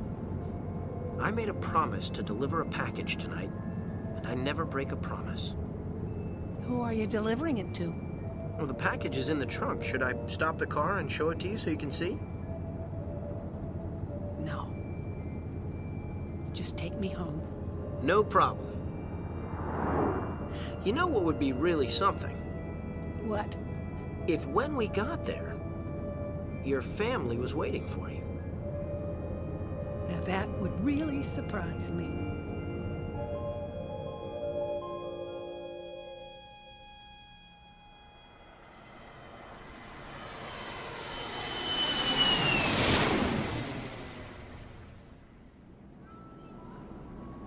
Does Grandma live down there? Yep. You think my gift got to her? Yep. Somehow, I got a feeling it did.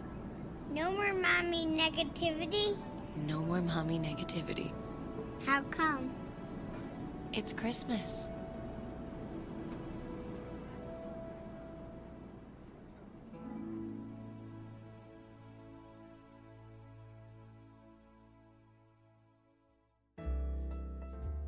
For a child, Christmas is never the same once they question the plausibility of Santa Claus.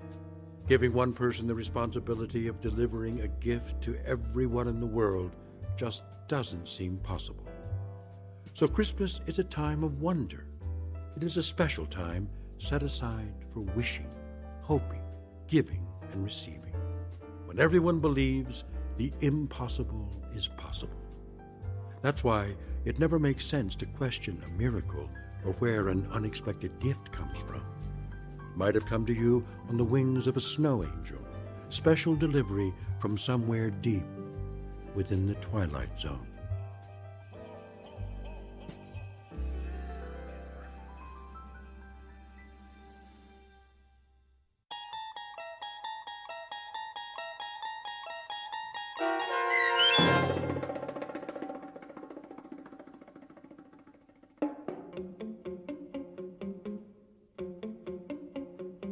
Snow Angel, starring Sean Astin with Stacy Keach as your narrator, was written for The Twilight Zone by Joe B. Cerny. Heard in the cast were Ann Whitney, Natalie Berg, Courtney Boxwell, Ann Sonneville, Kif Vandenhoevel, Brandon Eels, Patrick Francis, and Natalie Urkel. The producers of The Twilight Zone wish to thank CBS Enterprises and the Rod Serling estate for making this series possible. This copyrighted radio series is produced by Carl Amari and directed by Joe B. Cerny for Falcon Picture Group. Sound design, custom Foley effects, recording, and editing are produced in the Cerny American Sound to Picture Theater by sound designers Bob Benson and Tim Cerny. Music for The Twilight Zone is provided by CBS and American Music Company Incorporated, New York. To learn more about the Twilight Zone radio dramas and to download episodes, including 3 free episodes on our homepage, visit our official website at twilightzoneradio.com. Doug James speaking.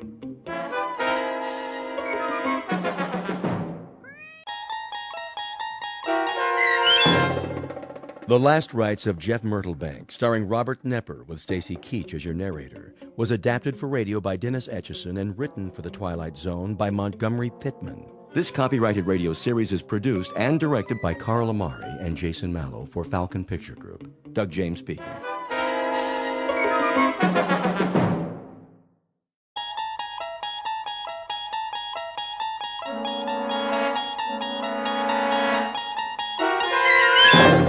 You're traveling through another dimension. A dimension not only of sight and sound, but of mind.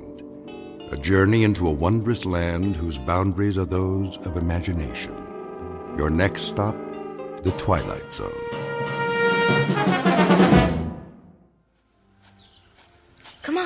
Let's take a look in the window. How are we gonna do that? Climb up. Aw, just sneak in. Not me. I ain't going to church. No Sunday school today. We could open the door and take a peek. Nah, we couldn't see him. Where is he? In the box. In front of where the preacher's standing. I thought he was supposed to be in a coffin. Silly fool. That's what the box is. A coffin. Oh, well, I gotta see that. Yeah, me too. But I told you, we gotta look in the window. What are we gonna climb up on? The rain barrel. Over here. I'll show you. Thank you, Sister Ruth. That was mighty fine playing. Yes, sir. Amen. Yes, sir. Now then, to get to it. Brothers and sisters, we're meeting here today so we can pay our respects to one of our own. Our dear departed brother, Jefferson Myrtlebank. Oh, bless his soul. There's his family. Yep, you all know him. His pa, Reverend Siddons. Henry, and his ma. Very fine. Thank you, Reverend. God bless you, Ethel. And little Liz Myrtlebank ain't but 10 years old. Bless her heart. Look at her. What an We all know Jeff Myrtlebank. He was a good boy. Yes, fine. Fine young man. Oh, real good fine. That he was, Miss Gatewood. Oh, Mama. Take my hanky, Comfort. Comfort Gatewood, you go ahead and mourn for that fine, fine young man that's laid out in his coffin. There wasn't none better in these parts. Not a one. Not a one. Absolutely. Oh, he didn't always show up here on Sundays, but nobody ever saw him at the bootleggers on Saturday night either. As they come. No. But the Lord giveth, and he taketh away. And no man knoweth the reason. As it's written. We're all gonna miss this strapping youth. The good Lord must have had a powerful, powerful reason to take him so young in life.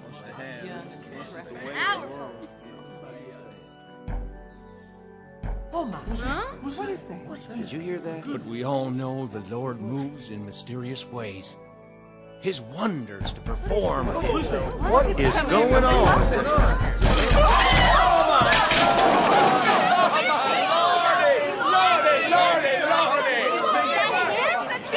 Look! It can't be! Is that him?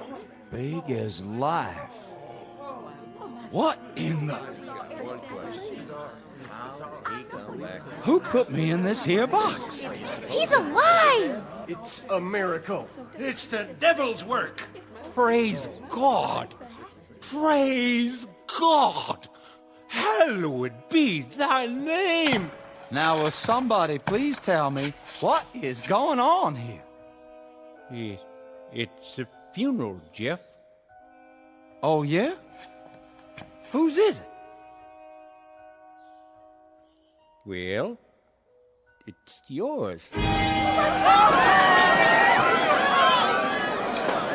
nobody run a mine now. I'm alive, I tell you. Alive!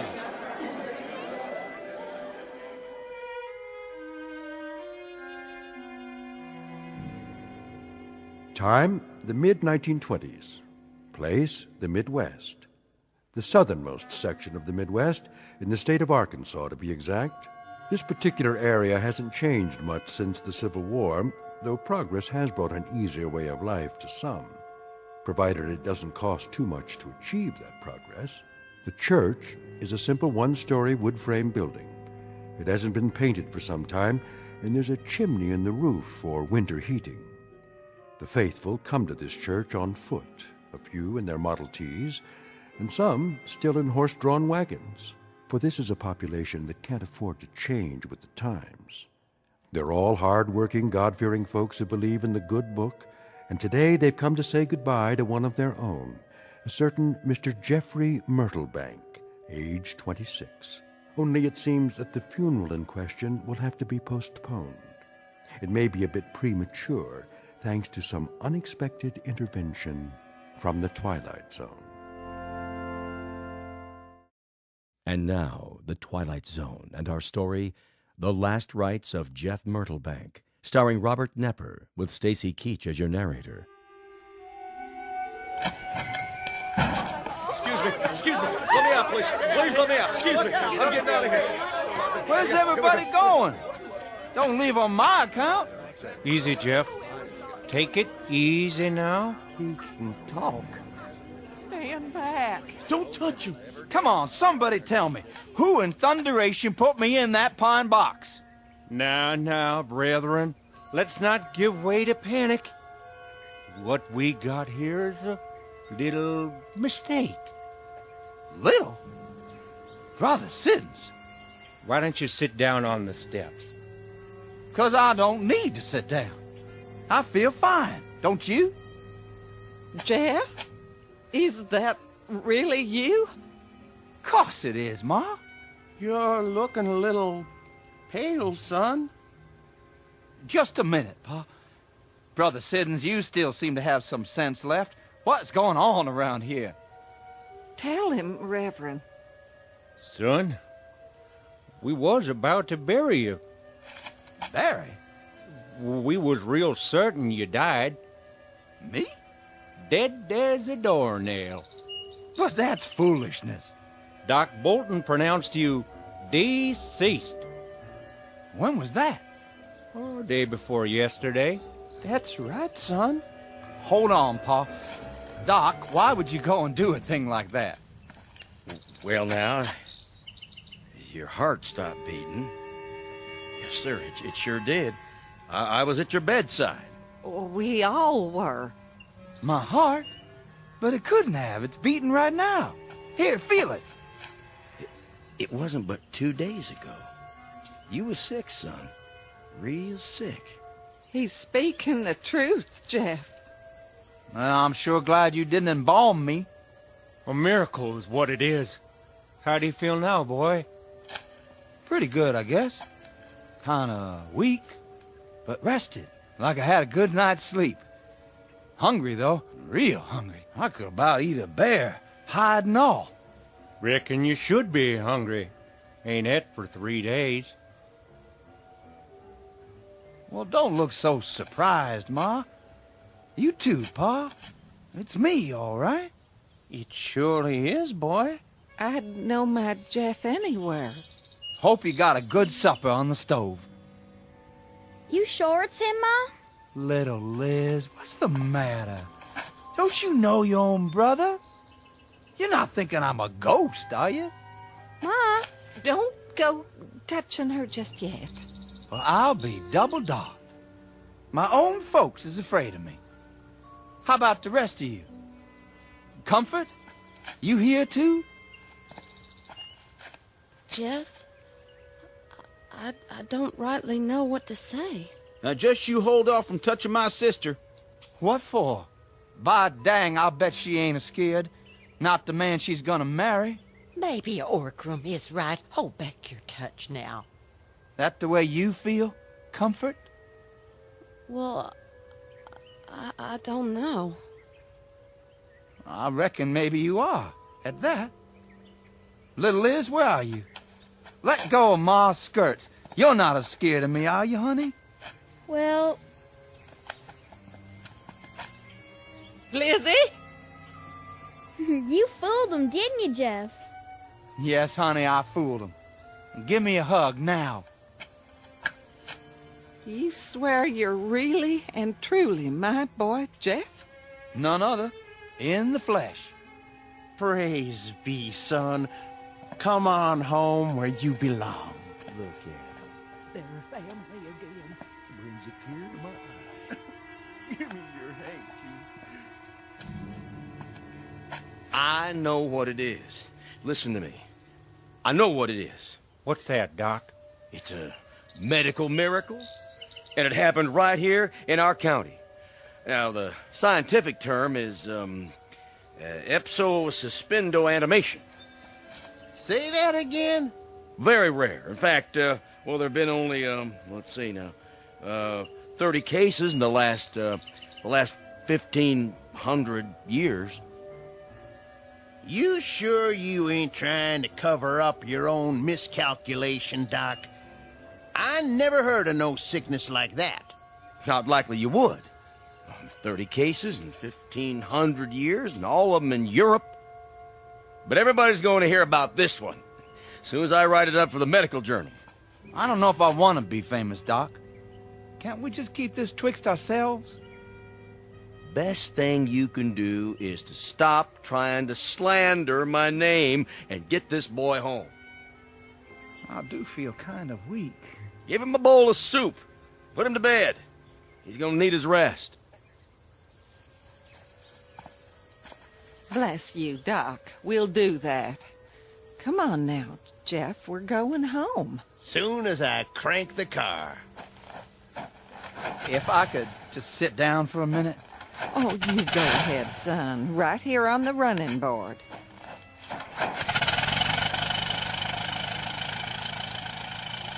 Jeff, can I speak to you? Go ahead. Sorry I acted funny. It was so sudden you're taking sick and all. I like to cry my eyes out. Did you? But now, I don't have to cry anymore, do I? Not one bit.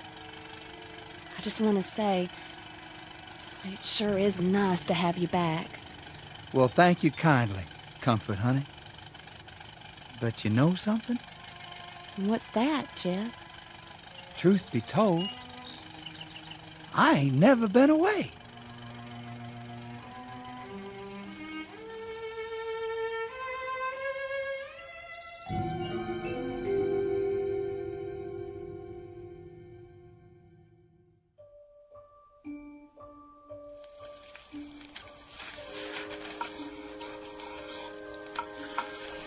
How does everybody like their breakfast this morning? Hey, Pa, you ever gonna come up for air from that catalog? Is that all you can do? Grunt? It's good, Mama. Why, thank you, Lizzie. How about you, Jeff? Great, Ma. Real great. Another biscuit? Plenty more where that came from. No, thank you. I'll bust a gut. Besides, time's a wasted. You're in an all-fired hurry. Think I'll run over to the East 40 and get at that fence. I wish you wouldn't. Tell him, Ethan. Will you put that catalog down? I'm talking to you. Listen to your ma, Jeffrey. I'm listening. It's only been 2 weeks since you was at the brink of the grave. You oughtn't be toiling from sunup to sundown every day. Oh, I feel fine, Ma. Never felt better. Just the same, I'd rest easier if you... Be back for lunch, Ma. See you over there, Pa. Boy, seems all right to me. Just the same, I'm a mite concerned. What about? I don't like the way he's behaving ever since... What do you mean, Ma? He's different. Not like he was at all. Seems the same to me. He only ate 2 eggs again. That's so. Ever since he sprouted teeth, he's been having 3 eggs at breakfast. A man's taste can change. And the way he's going at that hard work, he never was friendly with work before. That's true enough. I recollect quite a few times being worried that he'd leaned a shade toward this side of shiftlessness. You mean lazy? Not exactly. Just not very interested. But since his sick spell, he's been in there pulling his share like he's trying to catch up for a year of back work. It ain't like him at that. No, it's sure not. What are you waiting on, Big Ears? Nothing, Pa. Run down to the mailbox and wait for the mailman. Yes, sir. I'm expecting a new catalog. And I hope it gets here. You've about wore that one out.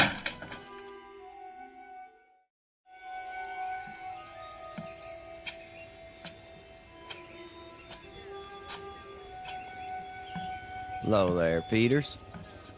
Strauss? Set a spell. Don't mind if I do. Nice day. Tolerable. Yes, sir. A good day to be alive. Yep. Especially if a man weren't alive. Before. And who might that be? Well, now ain't but one in this town. That's the truth. What if he was your'n? Well, sir, I wouldn't want to go to sleep in a house with that boy around. Oh, no. They say he's taken to fiddling with things now. That right. What kind of things? Axes, plows, cutting blades of all type and description. Well, what do you know? Jackknives, hunting knives, you name it. Ain't that something, though? He was always such a good boy. Good is as good does. No telling what he's gonna do next. Gents? Hello, Doc. We was just discussing the Myrtle Bank boy. What about him? We're just wondering about him. Guess you've heard how peculiar he's been acting lately. I've heard. I'm not one to pass along gossip. Why don't we just come out and say it? We're all thinking the same thing. You say it, Petey. You got the floor. All right, I will. How do we really know that the man who got up and crawled out of that coffin is still Jeff Myrtlebank? Now, that's crazy. Is it? If I were you, gentlemen, I wouldn't spread this kind of talk. It could cause trouble. And what kind of trouble is that? My grandmother, rest her soul, she used to tell me about evil spirits roaming round the world trying to find a body to take over. She said they could steal a corpse sometimes before a man was good and dead. Just like that. And you know something? I believed her then, and I believe her now. That's enough. This is dangerous talk. Though I confess, it does throw a little dry kindling on the fire. It's been smoldering in my brain ever since that day at the church. So what do you figure we should do about it? Nothing to do. Just keep your ideas to yourself for now, or you'll get people all riled up. We need proof. And that's what we don't have yet. Good day to you, gents. Day. Be seeing you, Doc.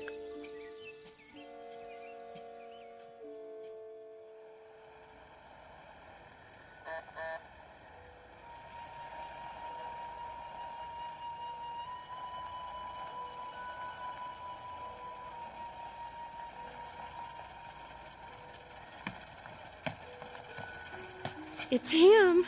Get away from the window, girl. I knew he'd be by. Comfort's right. It is him. Dag nabbit. Now's the time to tell him. Right to his face. I won't. Now, I am a grown woman. Almost. And you can't tell me who to see. Maybe Orgrim is right, dear. Leave me alone. But you know what everyone in the county is saying about that boy. Well, he's not calling on the county. He's calling on me. You're just plain rotten stubborn. You married that one, and I'll bet all your kids are born with horns on their heads. Orgrim. Oh, he's at the door. Okay, you two go in the kitchen and let me entertain my young man. Mind how you do that, little sister. We'll be listening. Come along. Comfort's entitled to her privacy.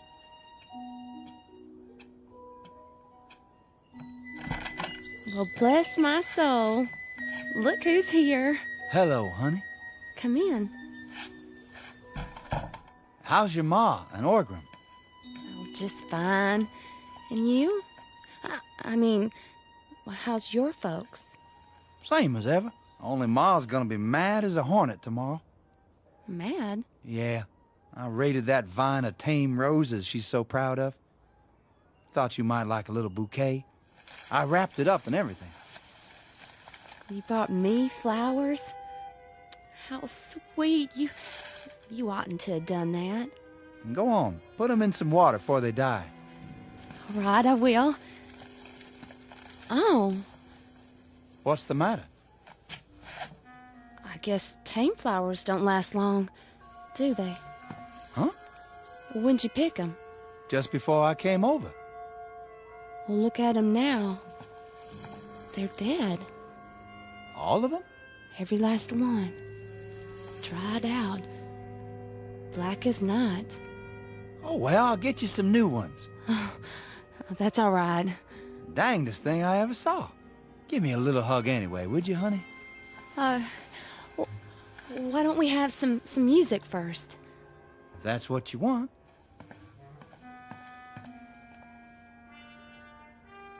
I'll wind the Victrola. You do that.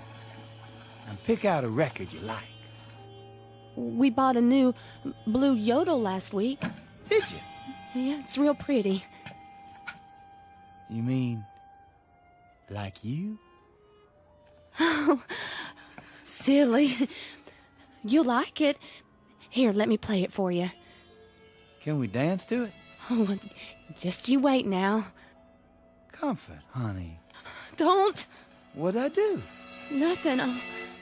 Only don't go try touching me. I thought you was my girl. I'm sorry, Jeff. It's just that the way those flowers died. What about them? Maybe you've got poison on your hands. That ain't what's bothering you. Yes, it is. I get it everywhere I go. I can let it go by from other folks, but not from you. I'm getting mighty sick and tired of being treated like one of them vampires. Oh, I didn't say that. Now, are you my girl or aren't you? If you are, give me a kiss. Jeff, no, please.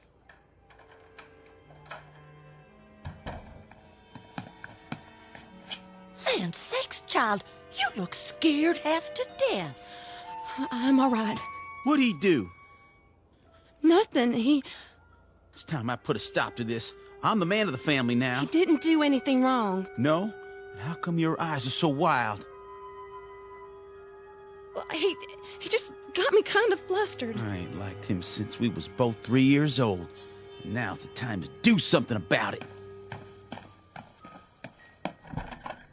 You be careful, Orgrim.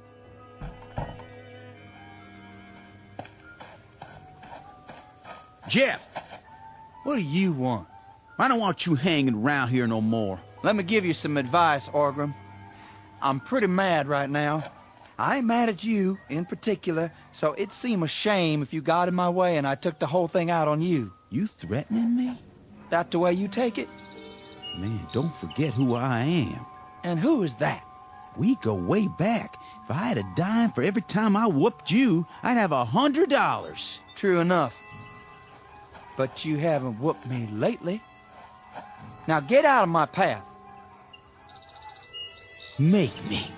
If that's the way you want it.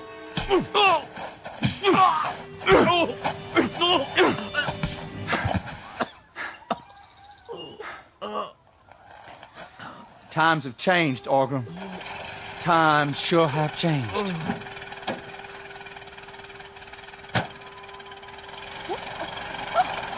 Mama? You're bleeding. Oh, my little boy, what's he done to you? Oh, Mom, I think he broke my jaw. Don't you worry none. Can you stand? Poor Jeff.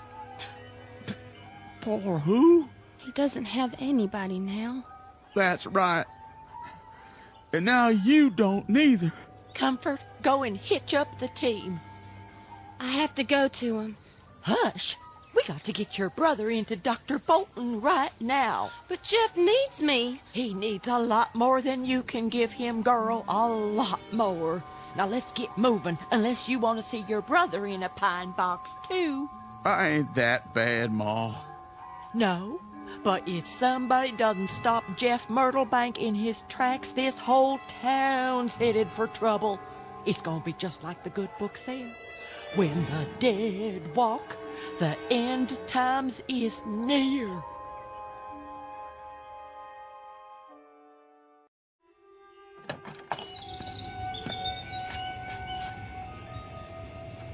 Easy with him now. Somebody go get the doc. Here, put his feet up on t'other chair. It was that Myrtle Bank boy. He lit into him for no reason. You should have seen it. He like to broke my jaw. Hold still. All right, let's see here. Stand aside. What happened to you? It was Jeff. Jeff, or whatever devils took possession of his body. He broke my boy's jaw like he was pounding on the door to hell. We're living with something evil in our midst. Oh, come on now, Petey. I mean it. We gotta put a stop to this. We have to, sooner or later, and I, for one, can't see any reason for putting it off. Yeah, that's right. Now here it goes. Come on now. Where's she going? Come on, horses. Comfort, Gatewood, you come back here right now. Sorry, Mama. I gotta go to him.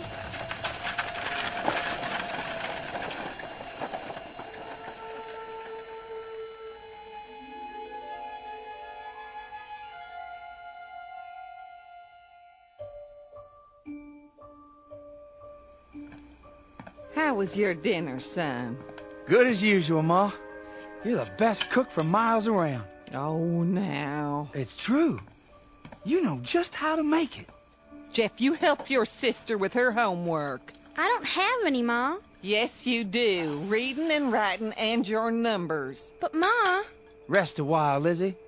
I gotta smoke my pipe first. Not in here, if you please. Your pa's tobacco is bad enough. Be back in a minute.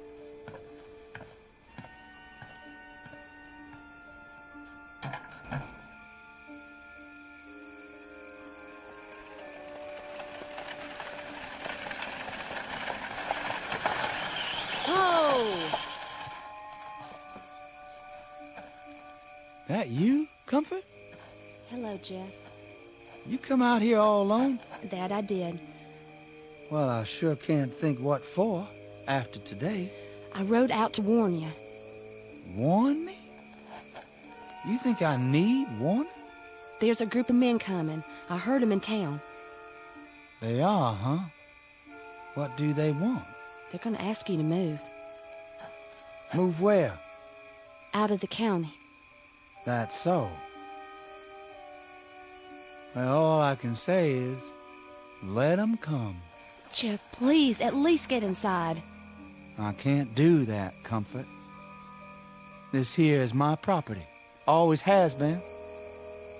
And what I like to do of an evening is stand out here and smoke my pipe.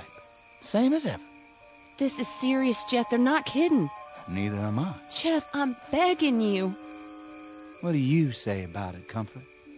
You with them? Or with me? I reckon I love you. Or else I wouldn't be here now. I reckon you do. And I love you too. I want to marry you. So which way is it going to be? You best make up your mind right now.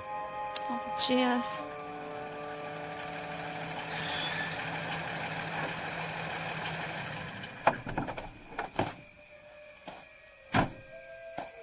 There he is. All the girls with him. So this is where she took the wagon. I should have figured.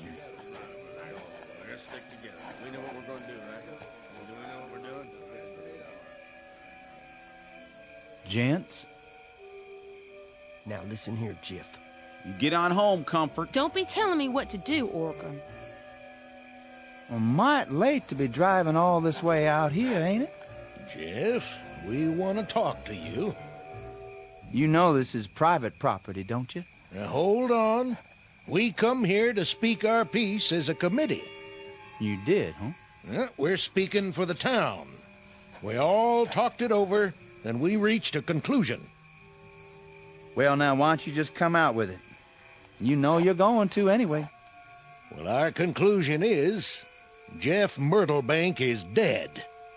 We don't rightly know who you are or where you come from. But we think you stole Jeff's body. 'Cause Jeff sure couldn't have whooped me all by himself. Time to fess up. What do you say? I'm waiting to hear what Comfort has to say. I asked her a question just now. She ain't answered yet. This ain't about her. Come over here by me, Comfort. No, Orgram, I won't. Jeff, Yes, Comfort? I'm listening. I reckon I'm with you. No matter where we have to go. Stand behind me, then. Do that, Comfort. Ma won't let you come home. Not ever. Take your choice. Well, I just made it. Gents, my wife-to-be and me was born and raised in this county. We like it just fine here, and we don't aim to raise our kids anywhere else. Now, hold on. Let me finish. I heard you out. Let him speak. We're gonna stay. Now that means just two things. One, if y'all are wrong about me, you got nothing to worry about. I'm just an old country boy named Jeff Myrtlebank. But if you're right about me, then you folks better start treating me nice. Because you don't know what all kind of devilment I can cause. Hold on, I don't know. I might wave my right hand and bring droves of locusts to eat all your crops. Stay away from my crop. Or I might wave my left hand and dry up all your wells. I might even snap my fingers and burn a barn or two, right to the ground. No. We better just do what he says. I don't like the sound of that. Wait a minute. Or some morning, just because I feel ornery, I might let the hawks carry away all your chickens. Now, Jeff, don't go getting ahead of yourself. Careful with the shotgun. Yes, sir. I think you folks better start treating me and mine real nice. Boy has a point. I guess it's a different picture with you aiming to marry Comfort. We sure ain't got no call to pick on her. That's the truth. It wouldn't be right to hurt her trying to get at someone else. When you aiming to marry? Jeff? Right away. That true, Comfort? Then I guess it is. In that case, be sure to let us know about it, boy. We'll throw a picnic that day. Well, let's go, men. This here engaged couple's got some planning to do. All right, let's go. We gotta go. See you at home, Comfort? In a while, Orgram. Tell Ma not to wait up.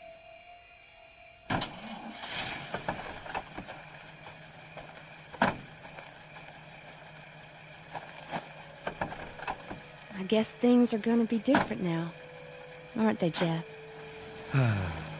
Sure are. Something the matter? No, my pipe just went out. Where's my matches? Right here in your shirt pocket. Oh. Can I ask you one question?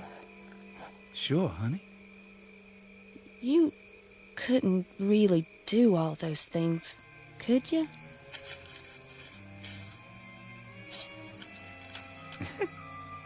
Well, what do you think? I hated to lie to him that way. But sometimes you have to cope with trouble soon as it comes up, before it gets out of hand. Jeff. Hmm? How'd you do that? Do what? Like that match. You didn't strike it on anything. It just lit. All by itself. Was that a magic trick? Nope. Well, then what was it? Honey, one of the first things you're gonna have to learn is to stop imagining things. If you say so, Jeff. Now, come on. Get in the wagon and I'll drive you home. But how will you get home? It's a long walk. Oh, I won't have to walk. What are you gonna do? Fly? It's dark and... Don't you worry about it, honey. I'll think of something.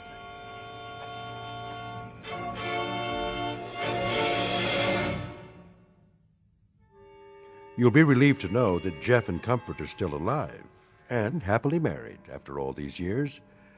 According to the history books, their only son went on to become a United States Senator. He was considered an uncommonly shrewd politician who never lost an election. No one's sure where he is now, but from all reports he had a great influence on our national policies. Some say he continues to this day working quietly behind the scenes, using some rather special skills learned only in the Twilight Zone.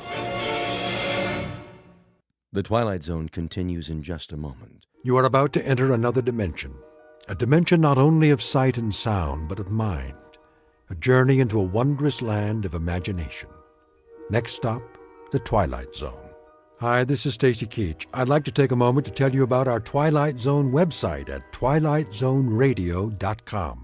At twilightzoneradio.com, you'll find the latest information on these Twilight Zone radio dramas, including behind-the-scenes photographs, plus the newest product releases, trivia contests, ways to contact us, other Twilight Zone-related info and merchandise, plus links to other fascinating websites. So make your next stop twilightzoneradio.com.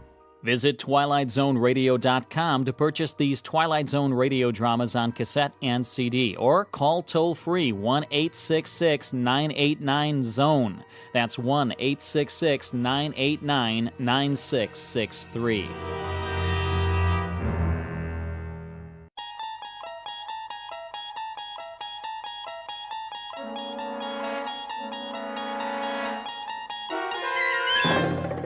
You unlock this door with the key of imagination. Beyond it is another dimension, a dimension of sound, a dimension of sight, a dimension of mind. You're moving into a land of both shadow and substance, of things and ideas. You've just crossed over into the Twilight Zone.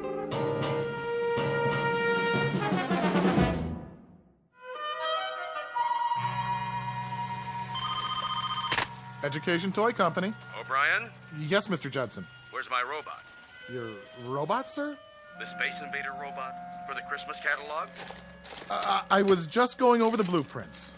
Well, I need it. Yes, sir. How does it look? The blueprints or the prototype?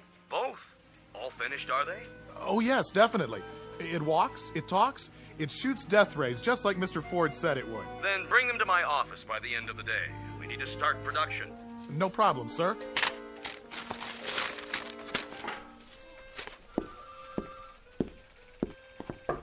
Horace? Horace, Mr. Judson wants to see the robot. Horace? Why are you just sitting there? Didn't you hear what I said? I'm not just sitting here. I'm waiting. For what? For a showdown. Look out! What? Go for your gun, partner. Gotcha! Horace, why'd you do that? Do what? With the cap pistol. Scared the pants off you, right? Come on, Horace. You pull that almost every day. Boy, when I was a kid, I always had a cap pistol. Everybody on my block had one. Do you remember cowboy movies? Weren't they the best? I want to talk to you about your design for the new robot. I made believe I had my own horse. We used to gallop out of the theater and shoot up the whole neighborhood. Bow! Gotcha right in the heart! You're loco. You missed me by a mile. Horace, do you know how loud you're yelling? Oh, I wasn't. I'll bet you could hear it all the way to Mr. Judson's office. How much? I'll bet you my ball of silver foil. Hey, Lenny, remember that? Remember when you could peel the foil off old cigarette packs and gum wrappers and roll into a great big ball? I had one that must have weighed 5 pounds. Boy, wonder whatever happened to it. I've been in the office next to yours for 12 years. I know all about how you used to collect tinfoil. How will you listen to me for a second? You must have had a miserable time when you were a kid. I did. I couldn't wait to grow up. What do you want, Leonard? There's something wrong with the plans. There is not. I designed this toy. There's nothing wrong with it. See? If you'll listen... The kids will go crazy about it. Do you know what it does? I know what it does. Look, Horace, I'm trying to help you. I mean a toy where the eyes flash and it walks over anything. It's a good toy. It is a good toy, but it can't be turned out at the price point Mr. Judson wants. Look here. What? When he sees the plans, he's going to blow his stack. It's got too many parts. You think so? I know so. Well, I don't. Horace, all you have to do is work it over. How's Betty? What? Betty. Your wife. Remember her? What has Betty got to do with it? We're talking about your work. Is that all you ever think about? Horace. Thanks. I'll look it over. Horace. All right. You do that. By this afternoon, okay? Sure, Lenny, sure. A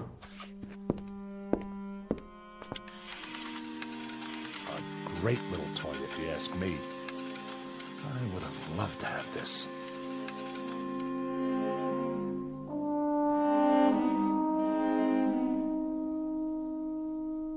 Meet Horace Maxwell Ford, age 38 but already growing a bit paunchy. He's a man whose clothes never quite seem to fit and whose shirt is forever coming untucked from his trousers. His socks are usually down around his ankles, his horn-rimmed glasses are always about to fall off his face, and he can't keep his hair combed at all. A mild man, an apologetic man, except when talking about his favorite subject, his beloved childhood memories.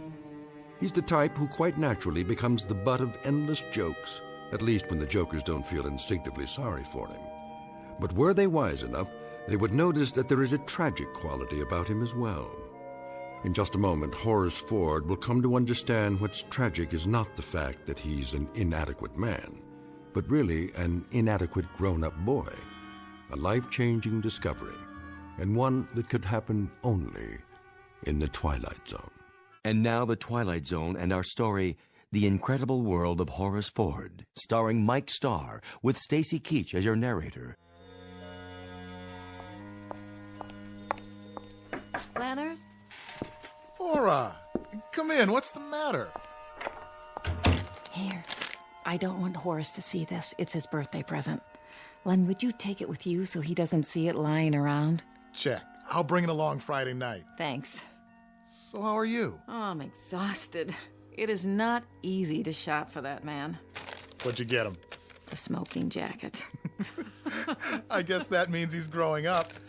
Betty and I got him a new gold chain for that pocket watch of his. Oh, and we got him a yo-yo, too, as a gag. Oh, that'll probably be his favorite present. You mind if I sit down? My feet are killing me. Please. So, the surprise party's all set for Friday? All set. What's the plan? Well, everybody's coming over to the place at 8. Horace thinks the two of us are going to a movie. I'll make him answer the door and sing happy birthday or something. He'll go right through the floor. Probably. Oh, what time is it? Late. Is he busy? Yeah. Well, I think he's worked late enough. Ford? Oh. Hi, Mr. Judson. What are you doing at the window? Nothing. Just thinking. Thinking? About what? I don't know. Toys? Whose toys? You don't seem to have done much thinking about ours. Look at this. I'm getting him out of there. Good night, Len. Laura.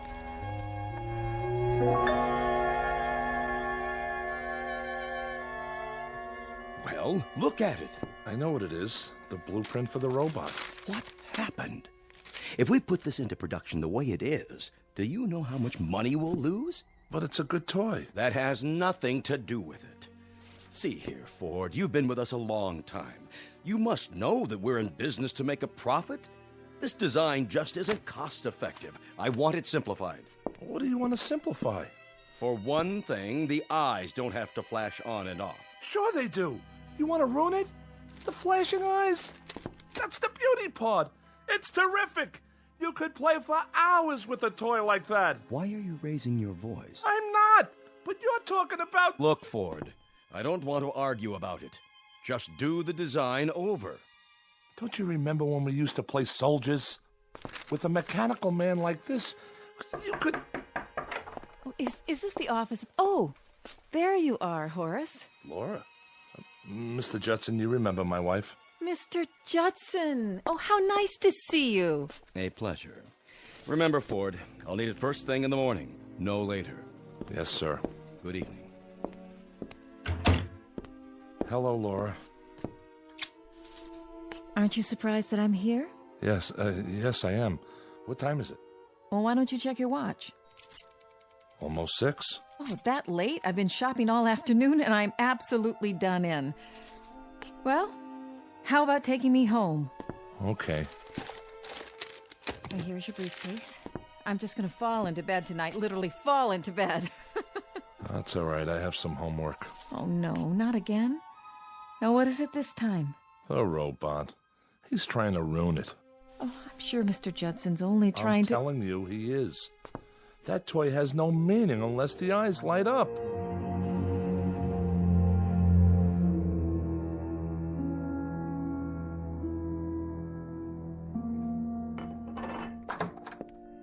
Hello, children.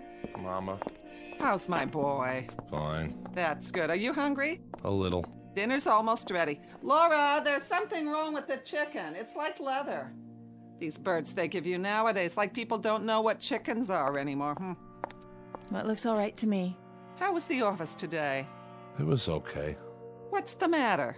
Nothing's the matter. No, I can tell just from your voice. Everything's fine. Let's eat dinner. I'm telling you, Mr. Judson's just plain nuts. He reminds me of Corey. Hey, Mom. Remember Mr. Corey? I had him in 5B. What a character. You take the least common denominator class and you multiply. You know what we used to call him? Guess. I wouldn't even tell you. Boy, I'll never forget the time he caught me with one of those jawbreakers in my mouth. You know, the kind that change colors while you suck them? Horace. So he made me stand up, and every minute he'd point that pointer at me and say, Mr. Ford, what color is it? And I'd have to take it out of my mouth and tell him. I swear, I thought Hermie Brandt would bust a gut trying not to laugh. Horace. Hermie Brandt. The greatest stickball player in the whole world. One time during a fire drill. Let's have dinner. What great times. I was 10. Horace, why don't you stop it? Nobody cares about when you were 10 anymore. I care. You're almost 38. So? So you don't act 38 sometimes. So what? So that's what I mean. So what? What kind of answer is so what?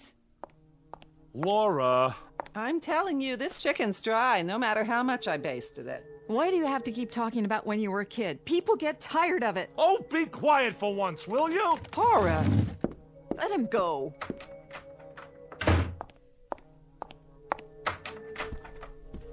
Horace? Horace, the chicken'll get cold. Oh, come on. Don't lie there on your bed. Eat a little. Laura didn't mean it. I'll cut you a leg and a second joint. Your favorites. You remember Hermie Brandt? No. How come you never remember anything about Randolph Street? Oh, it was a terrible place. We're in a good neighborhood now, in a nice apartment. Why do you have to always... What was terrible? Listen, I had the best times there. Like, remember when Pop used to give me an Indian rope burn? I mean, he didn't, but he pretended like he was going to. When you were a kid. Why don't you have kids of your own? Talk about them. Randolph Street. You know what I'm going to do? I'm going to go back there. Right now. Horace, we're having supper. I haven't been there since I was 11. Why shouldn't I? Horace, it's a dirty old street. What are you gonna see? Stay home. Where are you going? So long. Horace, listen.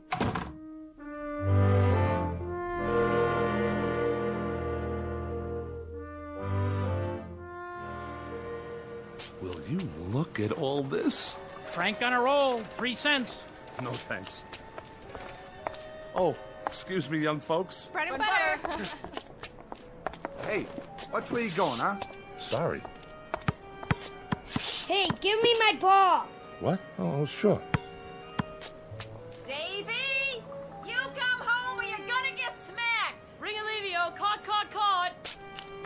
Ringolevio? My gosh, this late at night? What time is it? Bins, I yelled Bins. Did not. I didn't hear him. Me neither. I did too. What do you want from me? Wait, boys, don't I know you? Hurry up, Hermie. Hey, Hermie Brant, come on. All right already, I'm coming. Hermie? Did he say Hermie?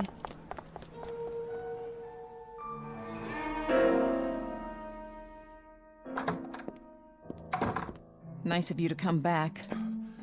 Laura? You could have told me where you were going. Laura, I was down on Randolph Street. Listen, Laura, I have to tell you something. Look, your mother's asleep. Do you know what time it is? No, I don't. Where's your father's pocket watch? I don't know. Laura, I saw some kids on the block. Little kids. Maybe 10 or 11 years old. Laura, they were the kids I played with when I was 10. The same kids. You're perspiring. You're not listening to me. I heard you. I think you're catching a cold or something. Wipe the sweat off your face. They couldn't have been the same kids, dear. I saw them. I saw Hermie Brandt and George Langbard and Cy Wright. Maybe they looked like some of the kids you used to know. I'm telling you. Horace, you're talking like a child. All right. If you don't want to listen, I'm going to bed. Horace. Oh. Yes, young man. What do you want? He dropped this. Dropped what? Well, this is Horace's watch. Where did you...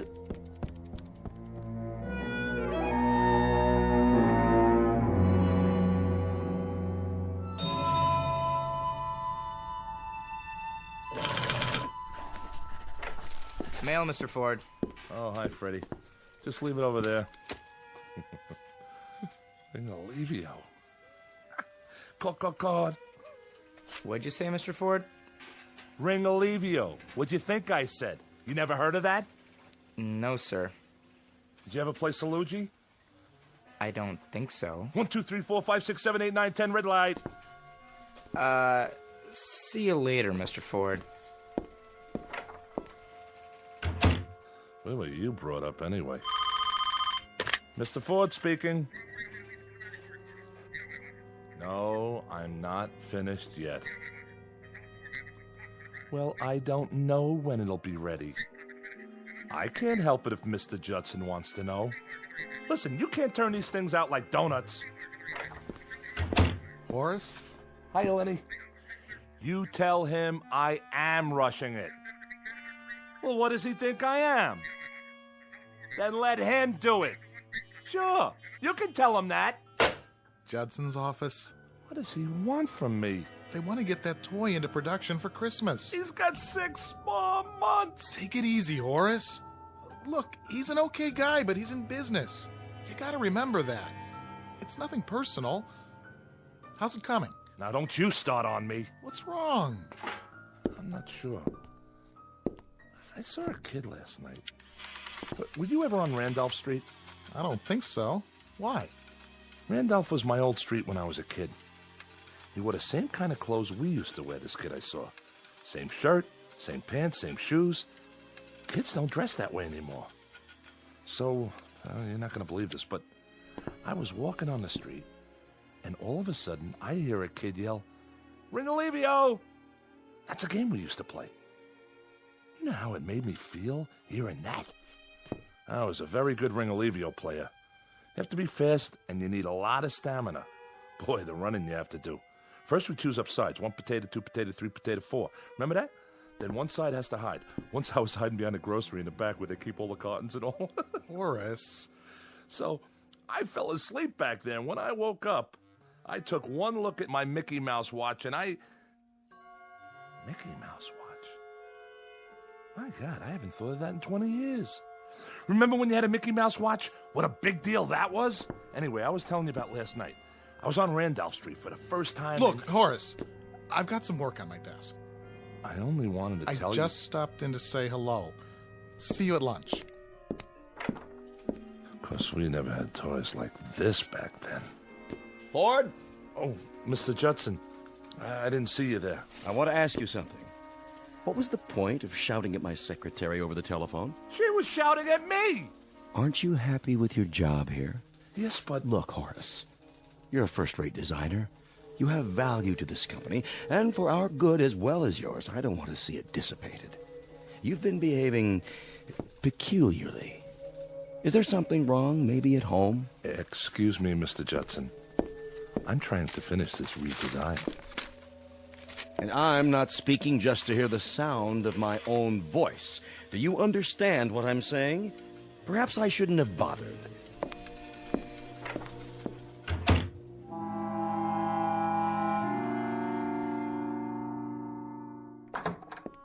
Hello? Sorry I'm late. Subway was tied up for about 20 minutes. Somebody jumped? Nobody jumped. Why do you always think that? Well, it happens if you read the papers. Something broke down. You can't kiss your mother hello anymore? Hi, Mama. I'll see how the dinner's coming. Tired? Yeah. I was thinking, there's a double bill at the Regent. 2 pictures you've been wanting to see. Going Let's just... back there tonight. Where? Randolph Street. What for? I want to see those kids again. But why? Because I want to. It's important. Important? Veal cutlets and succotash. It's canned, but you can hardly tell it from fresh. Let's sit down.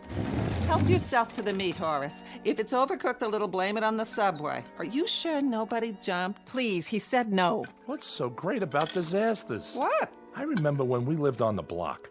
Every time there was an accident or something, you were always right there. Horace. Well, it's true.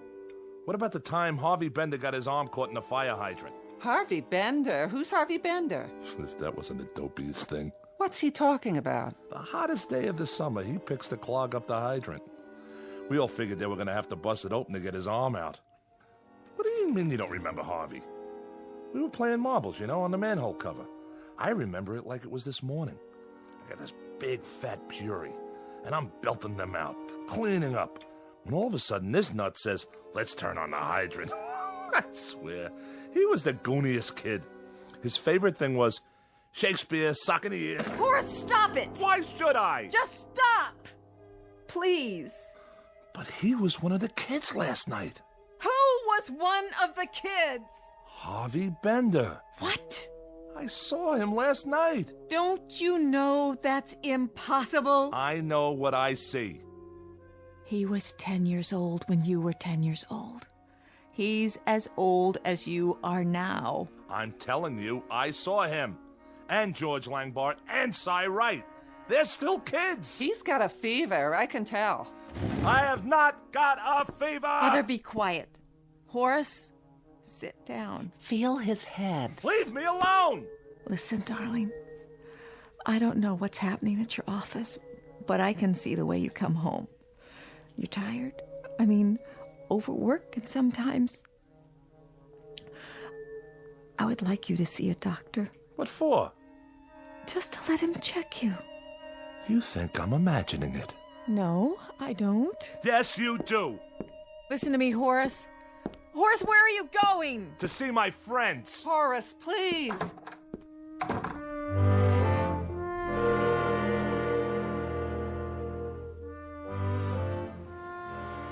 Will you look at all this? Frank on a roll, 3 cents. No, thanks. Oh, excuse me, young folks. Bread and butter. Hey, watch where you going, huh? Sorry.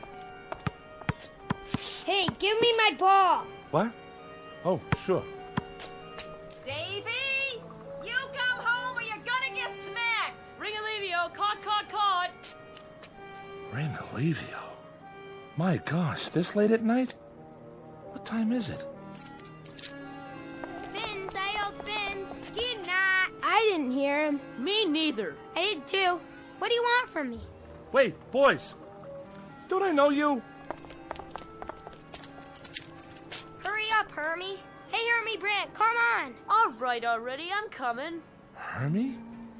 Wait!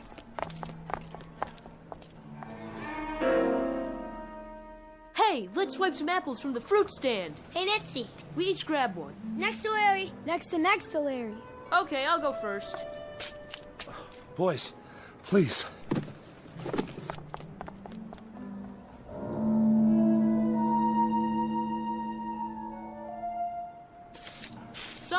apples, huh? Sour. Hey, what do you think about the big birthday party? He didn't even invite us. Can you believe it?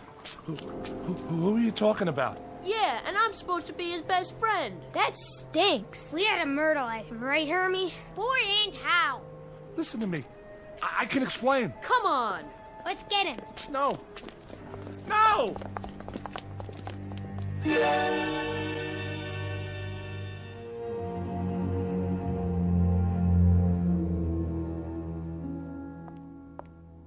Do you think I got enough ice cream? Huh?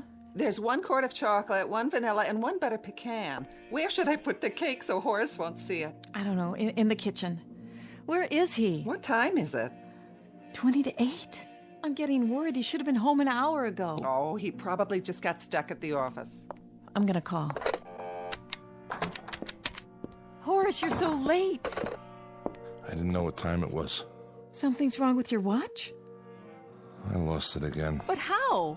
Hello, dear. I'm fired. You're what? What are you talking about? I went and had a hamburger. That's why I'm late. I'm asking you something. You're fired from your job? Would you stop? Well, what are you yelling at me for? I want to know from Horace. He's trying to be funny, huh? No. Why were you fired? I was inadequate in my work. Who said that? What does it matter? It doesn't matter, Horace. A man loses his job he's had for 15 years and it doesn't matter?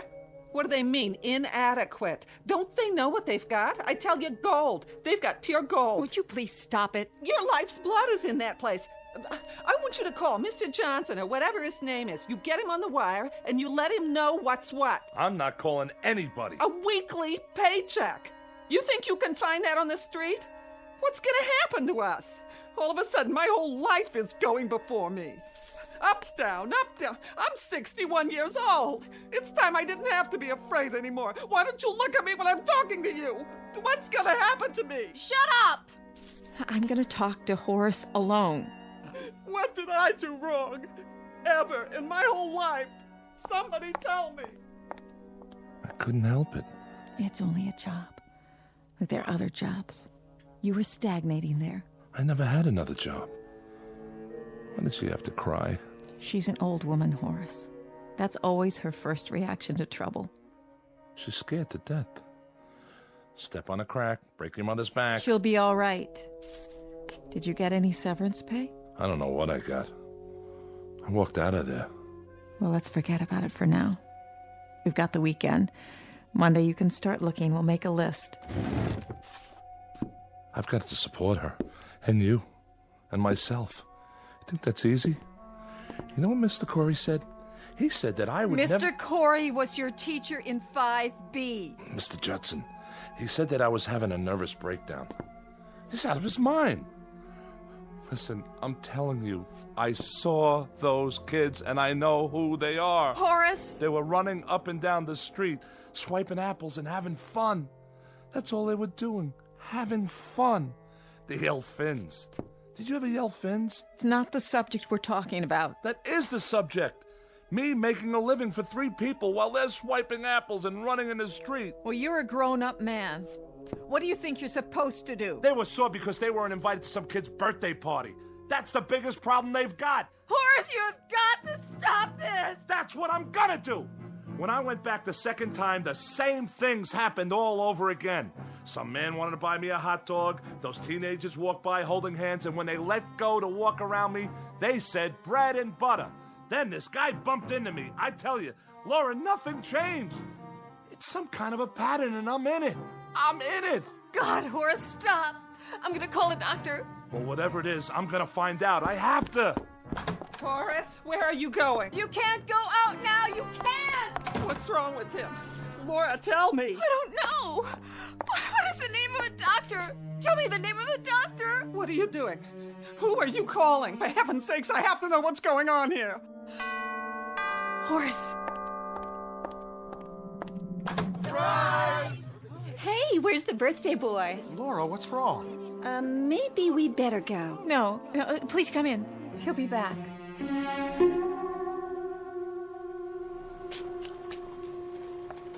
Frank on a roll, 3 cents. No, thanks. Oh, Excuse me, young folks. Bread and butter.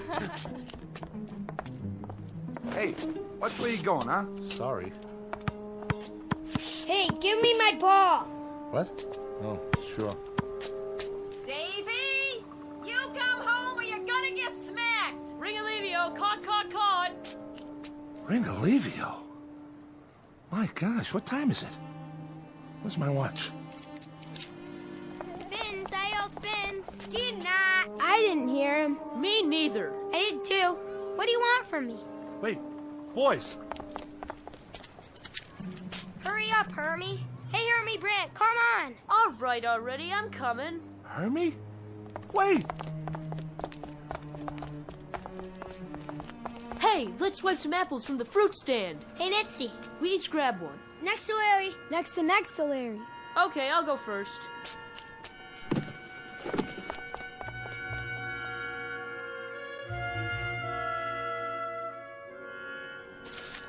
Some apples, huh?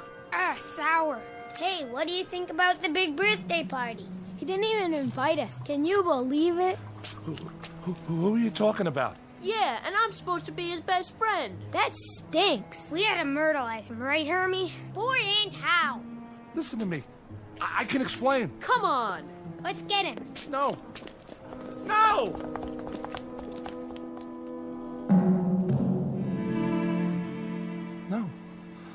No. Why don't we bust in on the party? Fellas. What for? He'd probably start crying like a baby. Listen, fellas. Can't you hear me? Can't you see me? I gotta tell you something. Step on a line and you bust your father's spine. Cut it out. You've got to listen to me. So are we going to the party? What do we do when we get there? Who cares? They probably got ice cream. Who needs ice cream? It's better than standing around here. Please, look at me. I'm standing right here. Hermie, are you my buddy? Fellas, please. I gotta tell you something. I know I got some apologizing to do. Georgie, Cy, come on. What are you giving me the treatment for? Will you listen? I couldn't help it. Hermie, I'm your best friend. You have to give me a chance. Well, if it ain't little Horace Maxwell Ford. The birthday boy. Why didn't you invite us to your party? We're gonna myrtleize you. No, please. Please, don't. Don't. Laura, honey, I'm sorry about his job, but he'll have another one in no time. He's a wonderful designer. Thank you for saying that. Oh, this party'll perk him up. Best thing in the world for him right now. We even got him a yo-yo. The kind that lights up. I know. All right, everybody. Ready? Somebody get the lights. Laura? Don't make a sound till I open the door. Come in, darling. He dropped this. What? Where did you get that? Oh, Laura. Laura, what's happening? He dropped this. What does that mean? It looks like a Mickey Mouse watch. That's exactly what it is. Horace? Horace, where are you? Horace? Somebody. Horace, is that you? Laura? I'm here. It's all right, Horace, I'm here. Laura, help me up. Of course. Don't ask me what happened. I won't. Because I really don't. Oh, your face. You're all cut up. It doesn't matter. Where are my glasses? Here. At least they're not broken. Can we go home now? That's a good idea. A very good idea. I have no idea what happened, Laura. But for 1 minute, 1 second, I don't know. I saw things that made some of the memories I had a lie. Because when I was a kid, a lot of it was an ugly, sad nightmare. And I saw that. I know what it was. I remember it now. All of it. I don't know what happened either, Horace. But I think we all do that. We remember what was good and we black out what was bad. Maybe if we didn't, we couldn't live at all. Come on, let's go home. Wait. What's this? It looks like your father's watch. Yeah. must have dropped it. Come on, Horace. There's a party waiting. A party? It was a surprise. Everybody's there. Lenny? Yes, and Betty. They got you something. Well, I'm not supposed to tell you, but I...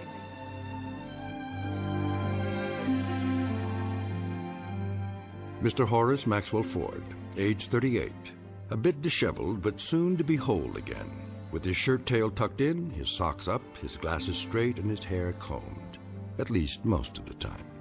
A mild man, except when talking about his favorite subject, his beloved toys. The ones he builds because he never had them as a child.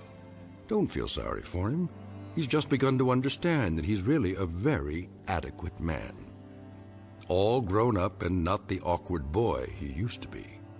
A life-changing discovery, and one that could happen only in the Twilight Zone.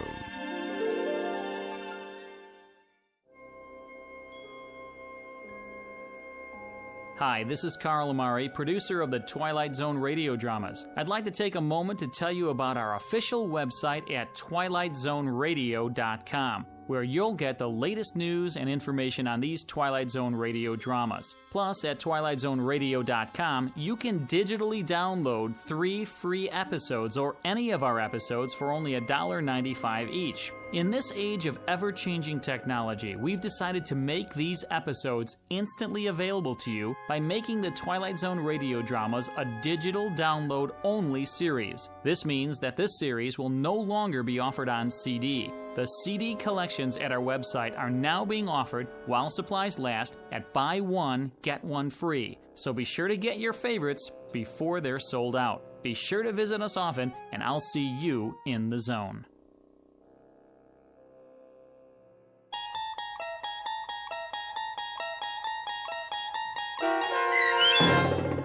The Incredible World of Horace Ford, starring Mike Starr with Stacy Keach as your narrator, was adapted for radio by Dennis Etchison and based on a script by Reginald Rose. Heard in the cast were Taylor Miller, Meg Thalken, Doug James, Carl Van Sickle, Adam Blaine, John Starr, Bill, Charlie, Alex, and Henry Kummerer, Martin Hughes, Bob Blaine, and Adam Tangway. To learn more about the Twilight Zone radio dramas and to obtain audio cassettes and CDs of these programs, visit our website at twilightzoneradio.com.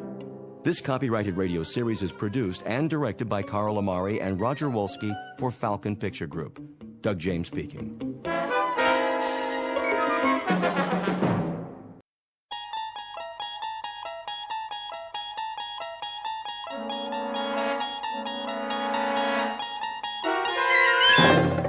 You're traveling through another dimension. A dimension not only of sight and sound, but of mind. A journey into a wondrous land whose boundaries are those of imagination. Your next stop, the Twilight Zone.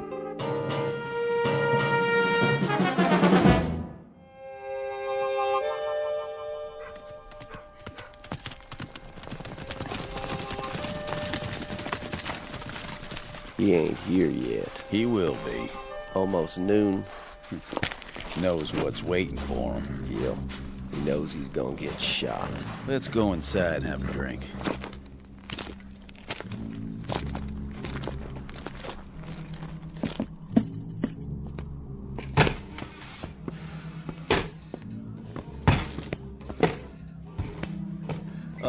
Hi there, fellas. No talk. Just pour. Sure. What'll it be? Rod Gut whiskey. You're coming right on. You seen McGrew? Marshall McGrew? That's the one. You friends of his? We got a meeting with him. You do? When? Well, let's see. Right about now. Unless he ain't gonna show. Oh, Marshall McGrew will show, all right. Always keeps his word. If Ranch McGrew says he'll be here, then he'll be here. You can bet your bottom dollar on it. That right? In fact, here he is now. Where? Right outside, at the end of the street. Hear him coming? I don't see nothing. Oh, he's a-coming, for sure. Take a look. See that cloud of dust? That's him. Right on schedule. Cut! I'm here. What's everybody looking at? You're an hour and 15 minutes late, Rance. So shoot me. I'd like to. On film. We should have had everything in the can by now. Don't bug me, Si. You know what these big emotional scenes do to me. Now, don't get upset, Rance. We'll try to knock this one out before lunch. What do you say we get started, okay, baby? This is scene 71. You have your script with you? Positions, everybody. Quiet, people. Camera ready. This will be a take. Welcome to the American West, Hollywood style. Some 100-odd years ago, a motley collection of tough hombres gunned and galloped their way across the frontier, leaving behind them a raft of legends and legerdemains. But heroes or hambones, they were a rough and woolly breed of nail-eaters, who in matters of the gun were as efficient as they were dedicated. So it seems a reasonable conjecture that if there are any television sets up in cowboy heaven, and if these worthies could see with what careless abandon their names and exploits are bandied about today, they are very likely turning over in their graves. Or worse, busy getting out of them. Which gives you a clue as to the proceedings that will begin in just a moment. Enter one Rance McGrew, an overpaid sports car driving phony baloney who can't distinguish between a holster and a hoof-and-mouth disease.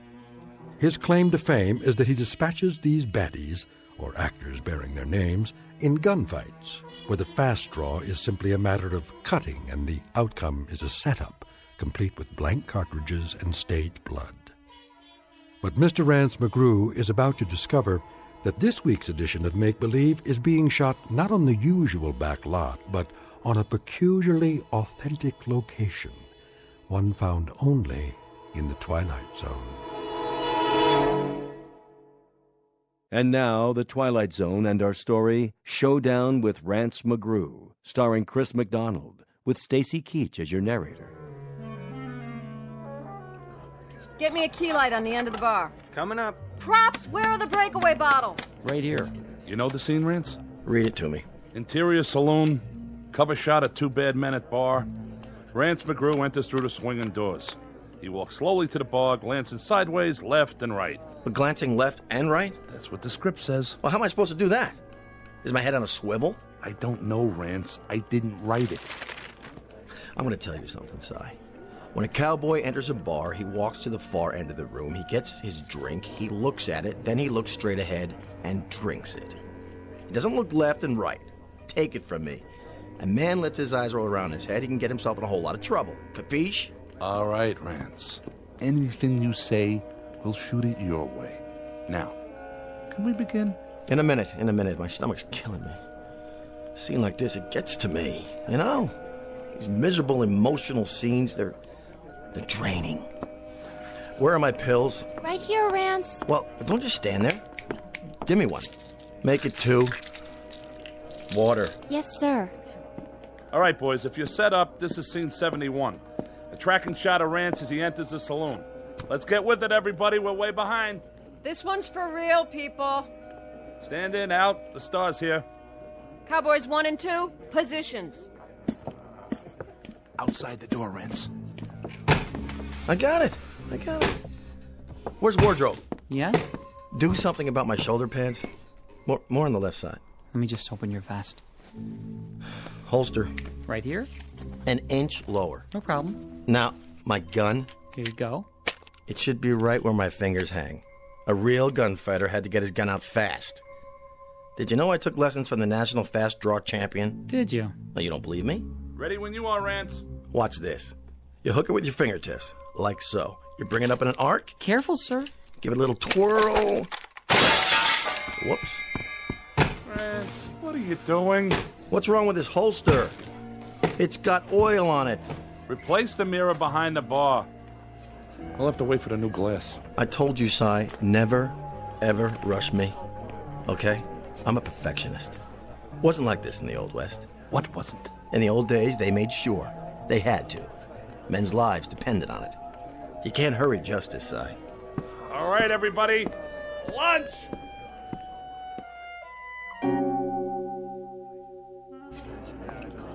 Ready? Ready. Rolling. Rolling. Roll sound. Roll sound. And action. Cue Rance. Hello there, Marshal. Barkeep, What'll it be? rot gut whiskey. Yes, sir. Give me the bottle. Sure, Marshal. Whatever you say. Cut! Don't look at me. It wasn't my fault. Look at here. Hey, buddy boy. Yeah? You try to gag it up one more time, you'll wind up plucking chickens at the farmer's market. It was an accident, Rance. Was it? He put English on it. He deliberately made it curve before it got to me. English on a bottle? The guy needs a catcher's mitt. What'd you say? Nothing, Rance. He didn't say a thing. How much longer? These boots are killing me. Here's a new bottle. Let's try it again. From the bottle. Positions, please. Positions. Scene 71, again. And rolling. Sure, Marshal. Whatever you say. Hold on. That there's a new bottle. You want I should open it for you? I can do it. Oh, dang. Here's a glass for you. Don't need one. You see that? He don't even use a glass. He's some tough hombre. I guess you boys know that... I guess you boys know I'm the marshal here. We heard tell. Sure did. Then I guess you know that I know that Jesse James is due here any minute now, aiming to call on me. I know that, too. Likewise. Well, what do you know? I figured he was too yellow. But it sounds like Jesse's here. Marshal, please. No killing inside. Easy, barkeep. Ain't gonna kill him none. I'm just gonna maim him a little bit. Pick off his pinky, maybe, with a clean shot. Jesse won't take kindly to that. He sure won't. Well. Marshal McGrew, ain't it? Yep. We'll take a nice, deep breath, Marshal. Why's that, Jesse? 'Cause it'll be your last. Oh! You shot it clean out of my hand! I didn't. That was a sound effect. I can't get my blasted gun out of the miserable holster. Cut! Take it easy, Rance. I thought somebody oiled this holster. I wiped it down. It's too dry. We'll do an insert later. See? I can't even get it. Oh, look out. Whoops. Bring another mirror. This is absurd, isn't it? I mean, really. First the gun, then the bottle, then the gun a second time. You just can't appreciate the delicious absurdity of it. I drive all the way in from the beach just to shoot a few lousy scenes in my new car, my own car, mind you, and look what happened. I studied with Sandy Meisner, okay? I played Pinter, Albee, Beckett, and now, can't you people do anything right? I ask you, is that too much? Would you like to sit down, Rance? Why do I bother? Week after week, why? I give, and I give, and I give. For what? Let's go to the fight scene. Jesse and Rance. First, Jesse knocks him through a table. Cue the player piano tape. Stunt double. Somebody get the tables. How do you feel now? What do you mean, how do I feel? Sorry, Andy. It's not your fault. But these oaths out there, they wouldn't know a real line from a cereal commercial. Hand me my throat spray. The antibiotic one or the one for the allergies? I don't care, just give it to me. Cut! Print it! I think they're ready for your close-up, Rance. All right, Angie. Don't you think I know that? I'm the only professional around here. Did you double for me in that scene? Yes, sir. Looking good. Thanks. I tried to do it just like you would. I like the bruises. Nice makeup. It's not makeup. Okay, boys, this is the death scene. Rance in the bar, Jesse lying over there. Rance thinks he's unconscious. Jesse picks up a gun off the floor and fires at Rance's back. Well, at his back? That's correct. Hey, I don't want to give you a hard time, Si, but... Well, you got a problem with that? But that's not the way Jesse James used to operate. Well, he does in this script, okay? What I mean is, everything I've read about the guy, he fought pretty fair and square. Why can't I just yell something, before I pull the trigger? Whoa, that's thinking. Warn the fastest gun in the West that he's about to get shot at. Look, buddy boy, you happen to be up against Rance McGrew. And when you're up against the best, you're going to play it dirty or you're going to play it dead. Now quit arguing and let's get to it. Ready at the bar, Rance. Your marks by the brass rail. Here's the bottle. Hold it. I told you ginger ale. This is cola. It's supposed to look like whiskey, though, Mr. McGrew. Si, will you either fire this clown or straighten him out? One or the other? Mr. McGrew wants ginger ale. Yes, sir, Mr. McGrew. Jesse, lie down on the X. I don't care what he says. Jesse James wouldn't shoot anybody in the back. Yeah, but Rance McGrew would. Rance McGrew would also fire his own grandmother. So do me a favor. Play it his way, or we'll never get this episode finished. You're the boss, but I can just see the real Jesse James turning over in his grave right now. I don't mean just once. I mean about 400 revolutions per minute. All right, let's get with it. Scene 93, take one. Quiet, everyone. Camera, roll sound, and action. Here's your bottle, Marshal. You stupid clod. That's whiskey. That's real whiskey. It sure is. The best we got. Something wrong, Marshal? Well, this sure is. Wait a minute. Where's the camera? And the lights? Where are the lights? You there. Answer me. You talking to me? I think he's talking to you. Well, now, speak up, Marshal. I didn't hear you. You say something or not? You know exactly what I said. Don't play dumb. Will somebody please tell me what happened to the microphone and the wall? Where did this other wall come from? Where's the back of the set? Marshal, Jess is gunning for you. It's coming right now. Hey, Cementhead, he was already here in scene 73, okay? Wait, my agent hears about this one. Let me out of here. This is degenerated into some third-rate, low-budget B picture. Can't say I didn't warn you. Wait. Who's this supposed to be? They call me Jesse. Jesse James. No, you're not. You're a different actor. What are you, a last-minute replacement? And where'd you get those clothes? Good lordy property. This man stinks to... I'm the real Jesse James. Not that side of pork that's been play-acting me. What do you think you're doing? Take your hands off... Sit down and put a cork in it. I'll ask the questions around here. Bartender. Yes, Mr. James. Bring me a bottle of rye. And wind up that player piano in the corner. I like a little music with my drinking. Yes, sir. Right away, sir. Turn the volume down. Cut! Shouldn't we cut? Cut already! Will somebody please tell me what is going on?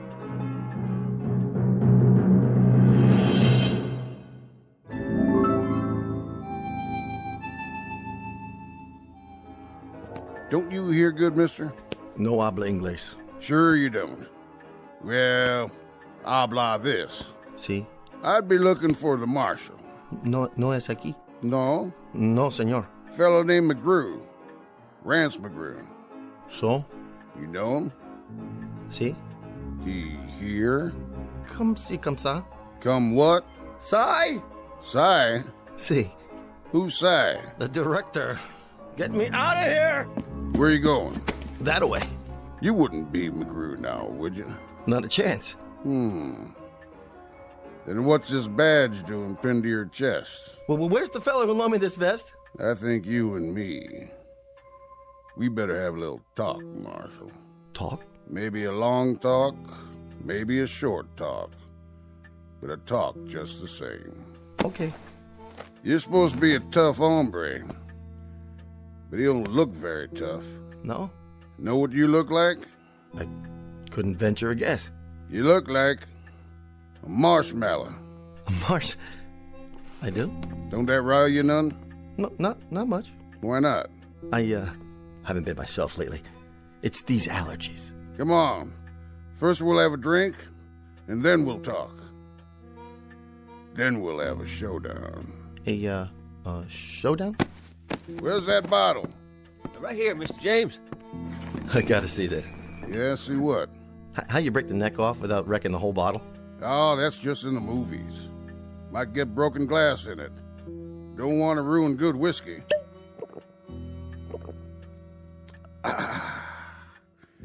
Here, your turn. No, thank you. No? Just a ginger ale, please. Marshmallow. Well, see, I'm on the wagon. It's in my contract. Have a smoke. I gave that up, too. I'll roll one for you. Can't. Union rules. Rules, huh? Yeah, it's the law now. Show you what I think of the law. Of course, you know how to do this, don't you? Roll your own, I mean. Actually, I never could get it right. You know, that string on the little pouch? It always gets caught in my teeth.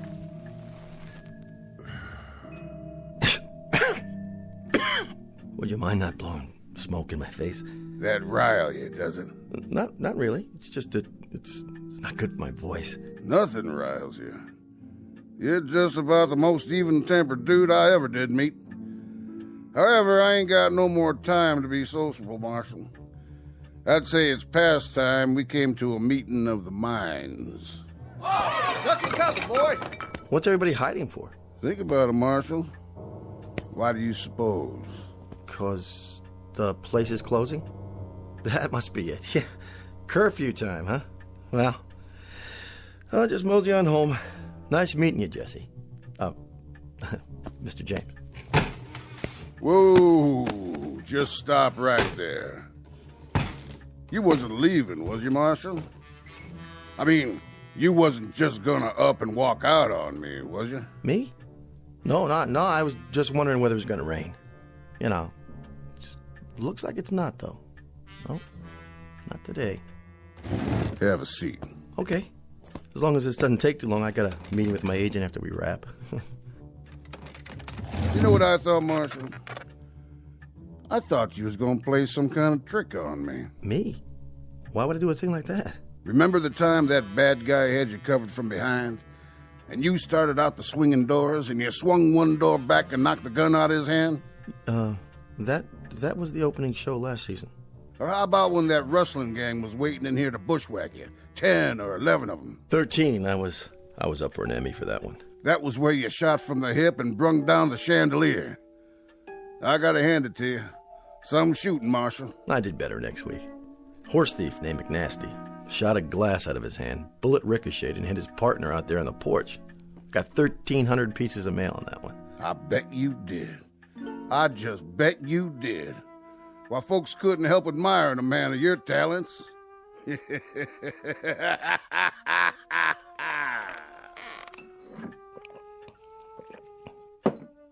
of it is, Marshal. Thing of it is, I don't reckon you ever fired a real gun in your life, did you? Well, not as such. Or hit a man in anger. Or maybe even got hit in anger yourself. Tell me true, Marshal. You ever ride a horse? Oh, yeah, on occasion. A real horse? Well, see, I happen to be allergic. Hives. Hives? Yeah, you know, a rash. Cats give it to me, too. So you don't ride, you don't shoot, you don't bite. You just strut around wearing a phony badge and going through the motions of killing off fellas like me. There was an episode when we let one of the Dalton boys off. It kind of a complicated plot. It seems he had a kid sister going to school in the East, and she came out to visit him on the day he was supposed to be hanged. She made an appeal to me, and I saw to it that he got a suspended sentence. Mm-hmm. He told me about it. He did? He also told me how you captured him. Jumped 800 feet off a cliff and landed on the back of his horse when he wasn't looking. Stuntman. Heights, they bother me. That figures. So you see, Marshal, we had this meeting up there. Up there? And all us decided, my brother, me, the Dalton boys, Sam Starr, Billy the Kid, quite a few of us. And the consensus was, Marshal, was that you wasn't doing a thing for our good names. Well, see, you have to understand, I don't write these scripts. I mean, I do have input at the development stage, but We had a little election up there, and they chose me to come down and maybe take a little shine off your pants. How's that? Don't you get it? We see you week after week shooting down this fella, shooting down that fella, capturing a bushwhacker, bringing in a rustler, but all the time winning. Man, you just don't never lose. You're the winningest fella ever come down the pike, and that's for sure. So me and my friends, well, we figured how's about time that maybe you should lose once. Well, that's not such a bad idea. I could take it up with the producer at our next meeting. I don't think there's time for that.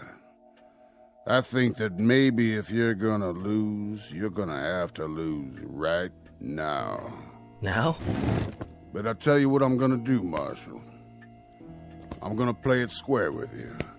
A whole lot squarer than you ever played it with us. Face to face, and no, what do you call them? Stuntmen. Could you be a little more, precise about the terms? Right out there, on the main street. You and me. Oh, I think there's been a misunderstanding. See, I'm not really Marshall McGrew. That's my name, yes, but it's a part I play. Right outside. Me coming down one side of the street, you coming down the other. Just the two of us. But I've done that before. Did you happen to see Gunfight at Red Rock? Yeah. Then you know. It was lousy. 2 thumbs down. Way down. After you, Marshal.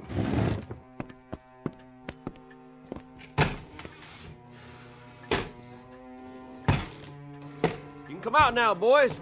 Looks like they ain't gonna shoot up the place after all. Drinks on the house.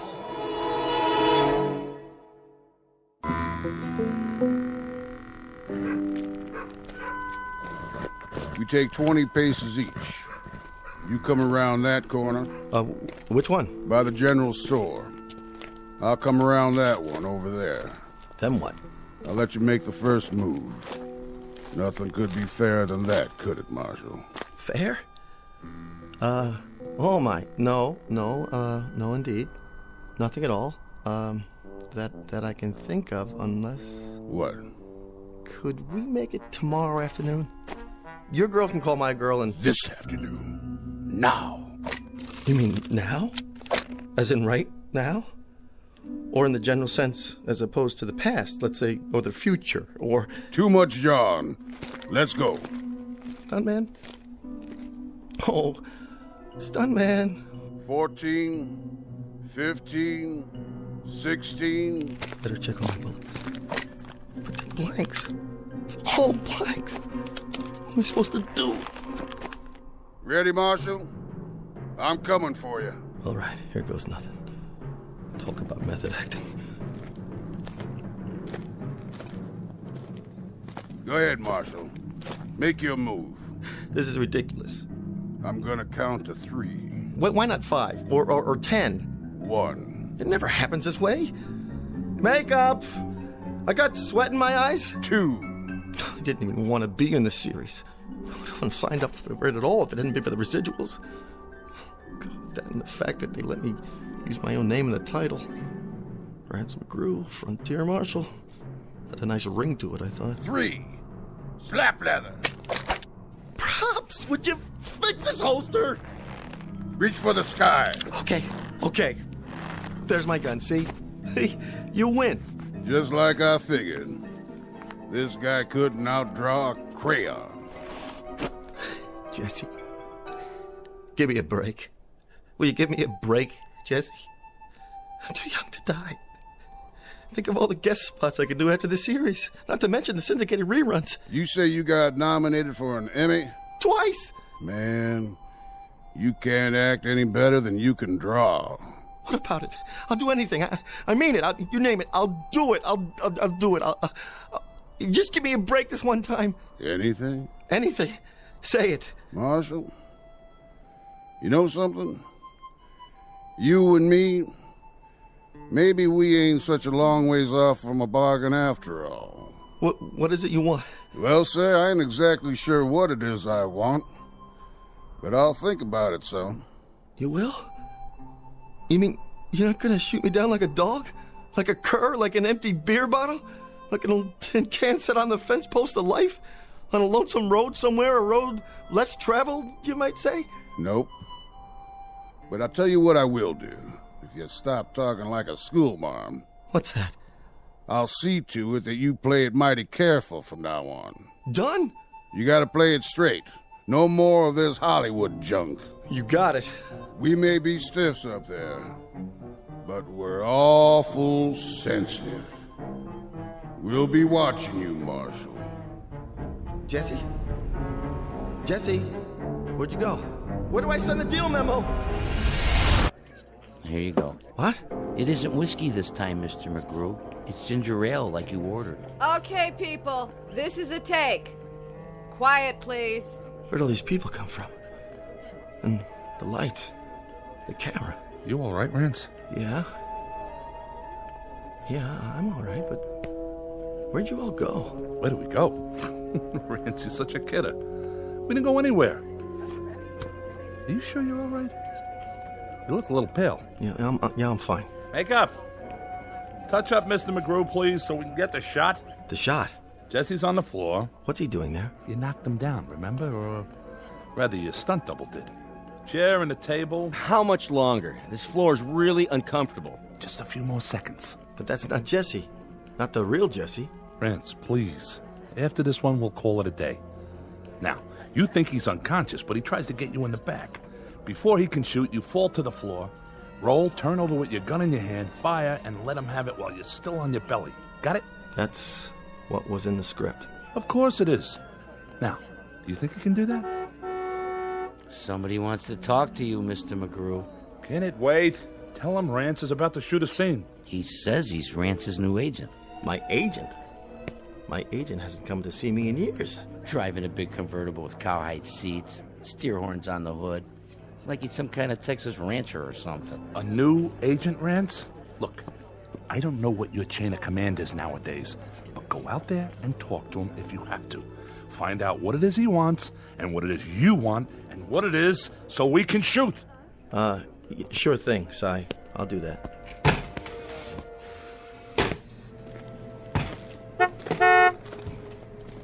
Howdy, Marshal. Jesse. Deal's a deal. You said anything. I like the red blazer. Houndstooth, isn't it? That what they call it? You don't know about the yellow slacks, though, and the beret. I think you've been watching too many old movies. Be that as it may. Have a cigar. I don't smoke. That's right, I remember. No offense.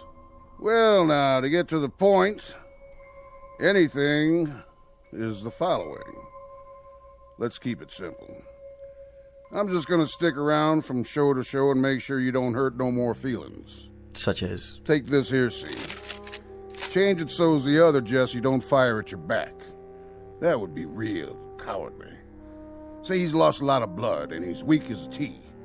But somewhere or the other he gets up on his feet. Then he knocks you through the window and makes his getaway. Got it? Knocks me through the window? Rance McGrew? Understood. Yes, sir. Understood.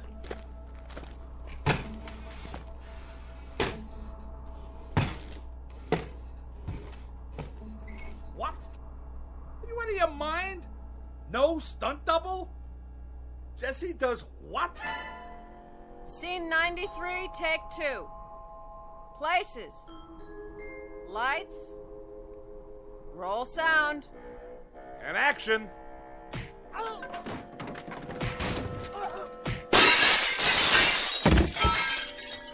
Cut! That was a good one. Yeah. Glad you liked it. Now I was reading next week's episode, Marshal. The one where you knock a gun out of Billy the Kid's hand from a 4th-story window a block away, using the base of a lamp. Well, the network wants to keep the gunplay down. Too much violence. No good? Piece of crap. The way I see it, Billy hears you, whirls around, shoots from the hip, and knocks the lamp out of your hand. How's that sound? Fine. Fine. Now, looking ahead 2 weeks, I think we ought to give Sam Starr a break. He's a nice fella. Awful good to his mother.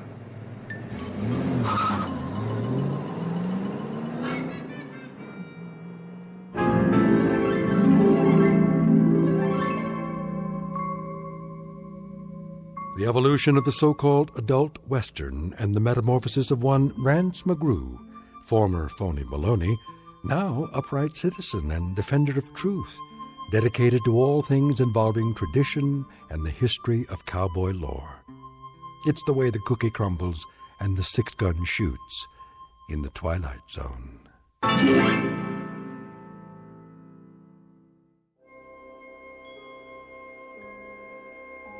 Hi, this is Carl Amari, producer of the Twilight Zone Radio Dramas. I'd like to take a moment to tell you about our official website at twilightzoneradio.com, where you'll get the latest news and information on these Twilight Zone Radio dramas. Plus, at twilightzoneradio.com, you can digitally download 3 free episodes or any of our episodes for only $1.95 each. In this age of ever-changing technology, we've decided to make these episodes instantly available to you by making the Twilight Zone Radio Dramas a digital download-only series. This means that this series will no longer be offered on CD. The CD collections at our website are now being offered while supplies last at buy one, get one free. So be sure to get your favorites before they're sold out. Be sure to visit us often, and I'll see you in the zone.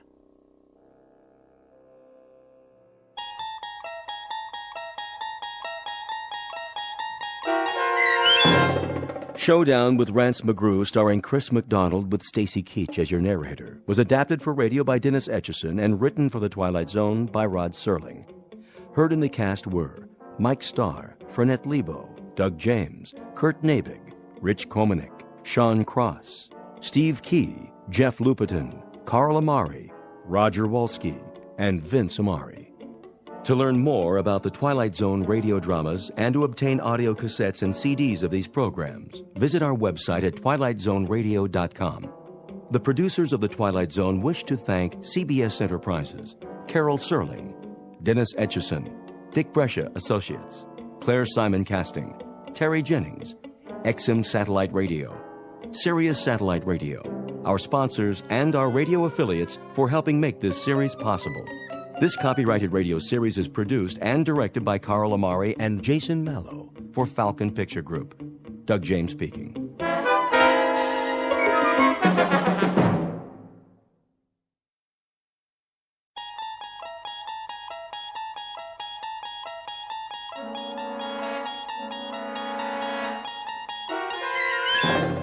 You're traveling through another dimension. A dimension not only of sight and sound, but of mind. A journey into a wondrous land whose boundaries are those of imagination. Your next stop, the Twilight Zone.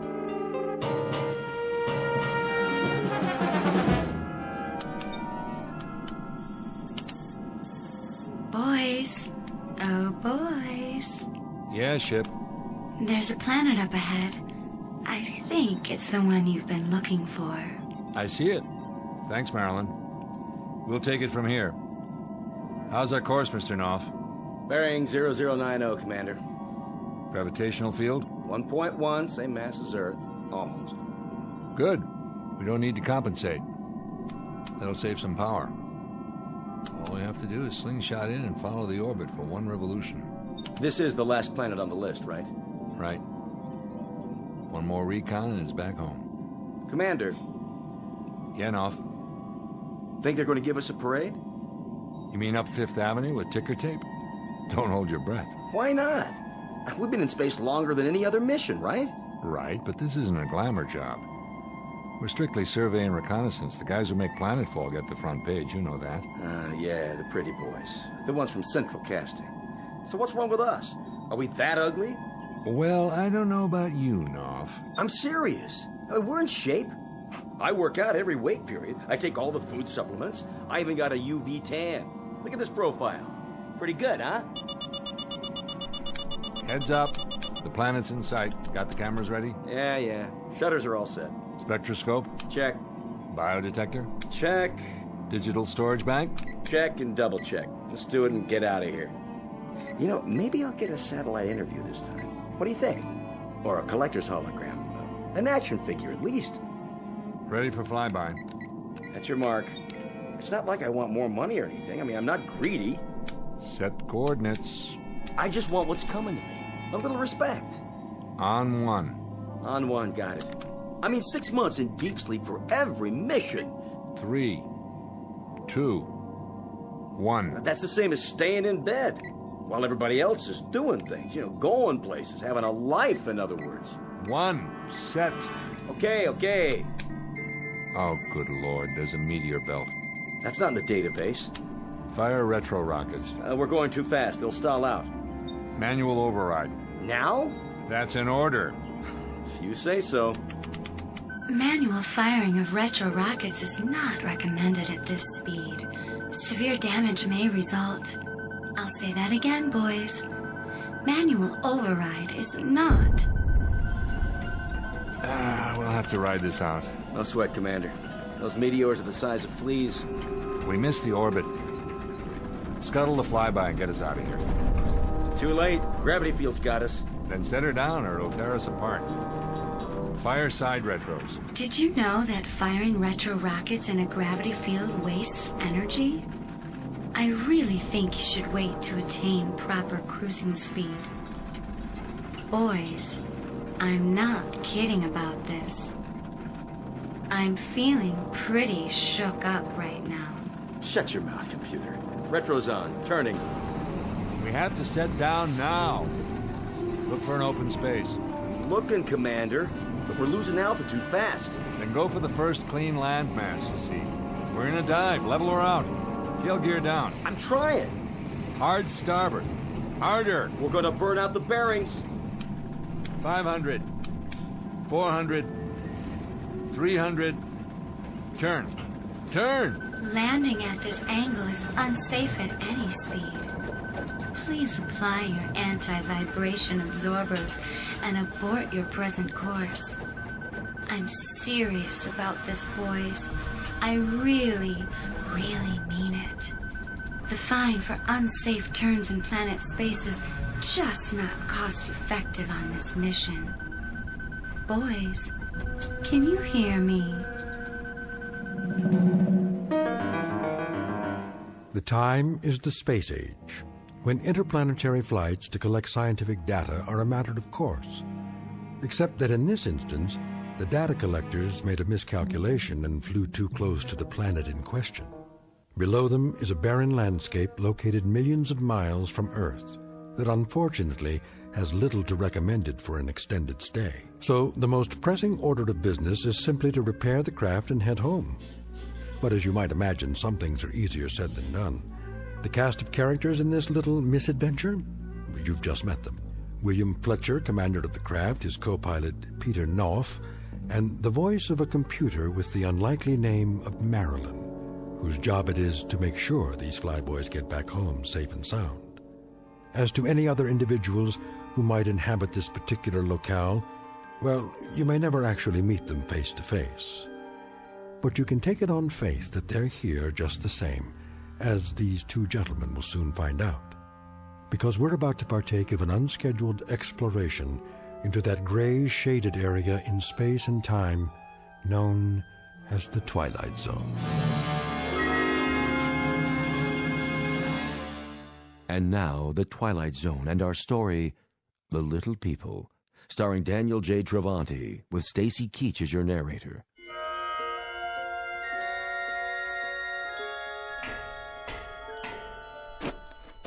Well, Commander, did you get the engine compartment open? I did. How's it look? The ship's repairable, but I can't touch any of those gimbal bearings for a while, even with the gloves. It's like a furnace in there now. Needs to cool down first. And that grand event will come when? Tomorrow night, maybe. Or the following morning. That's a swig from the old bottle, isn't it? You picked a nice place to sit down, Fletcher. Real nice.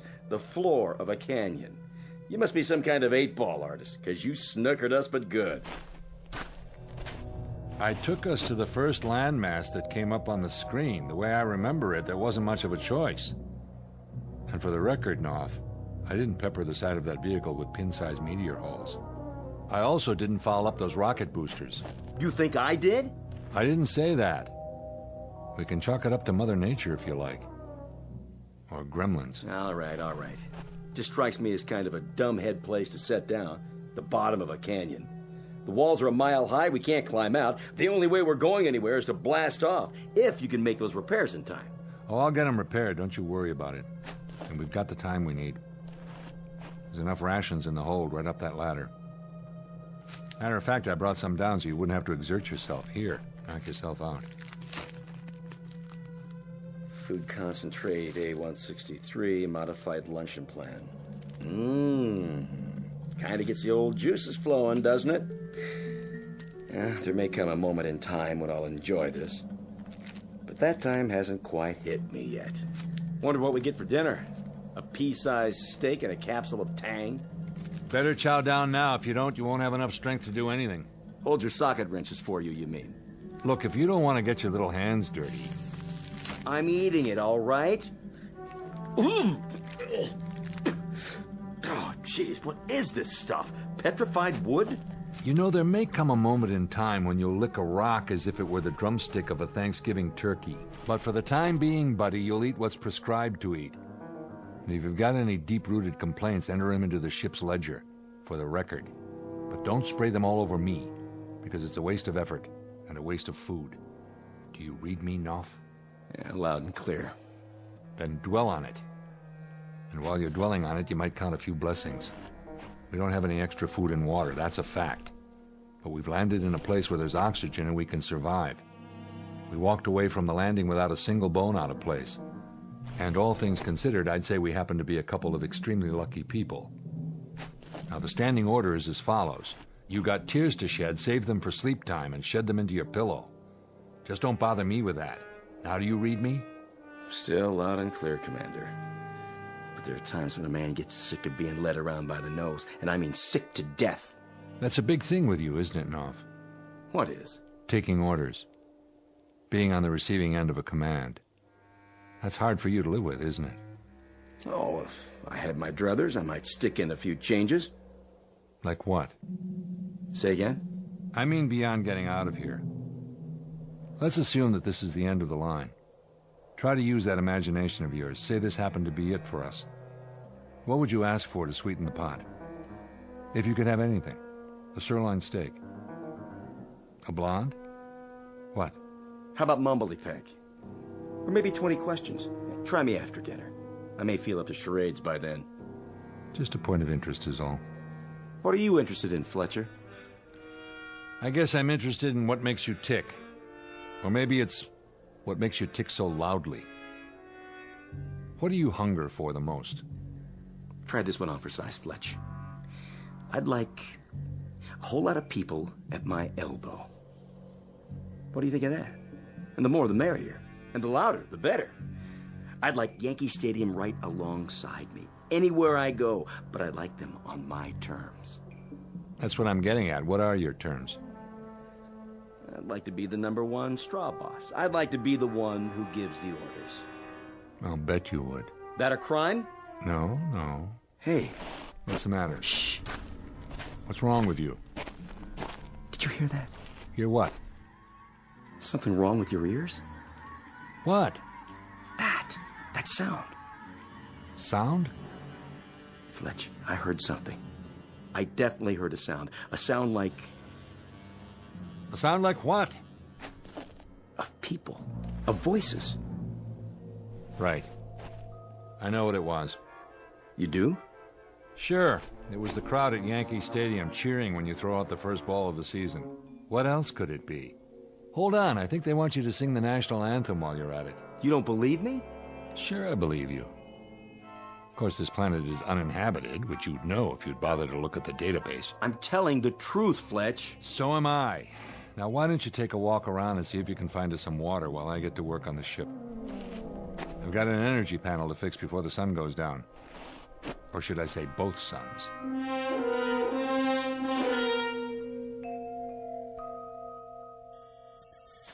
How's the repair coming, boys? It's coming. And it's just me, Ship. Where's Peter?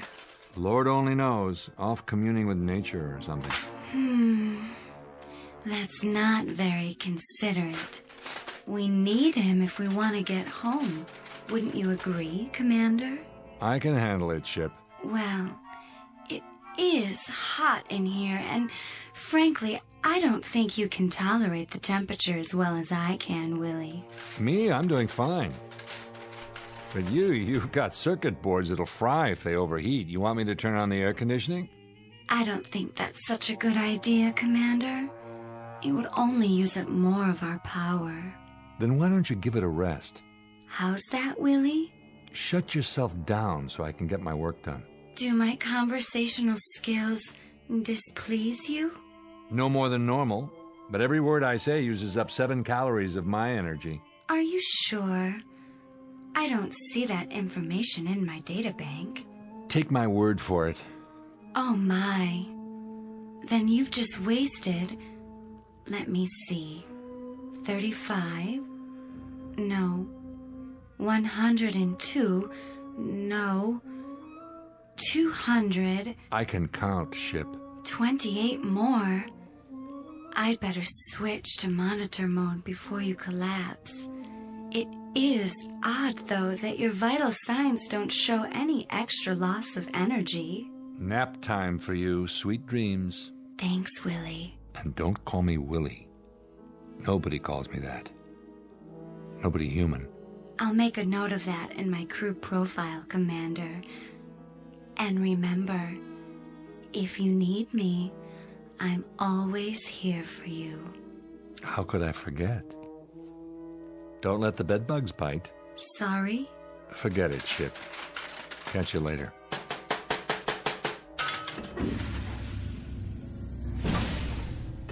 How's it going?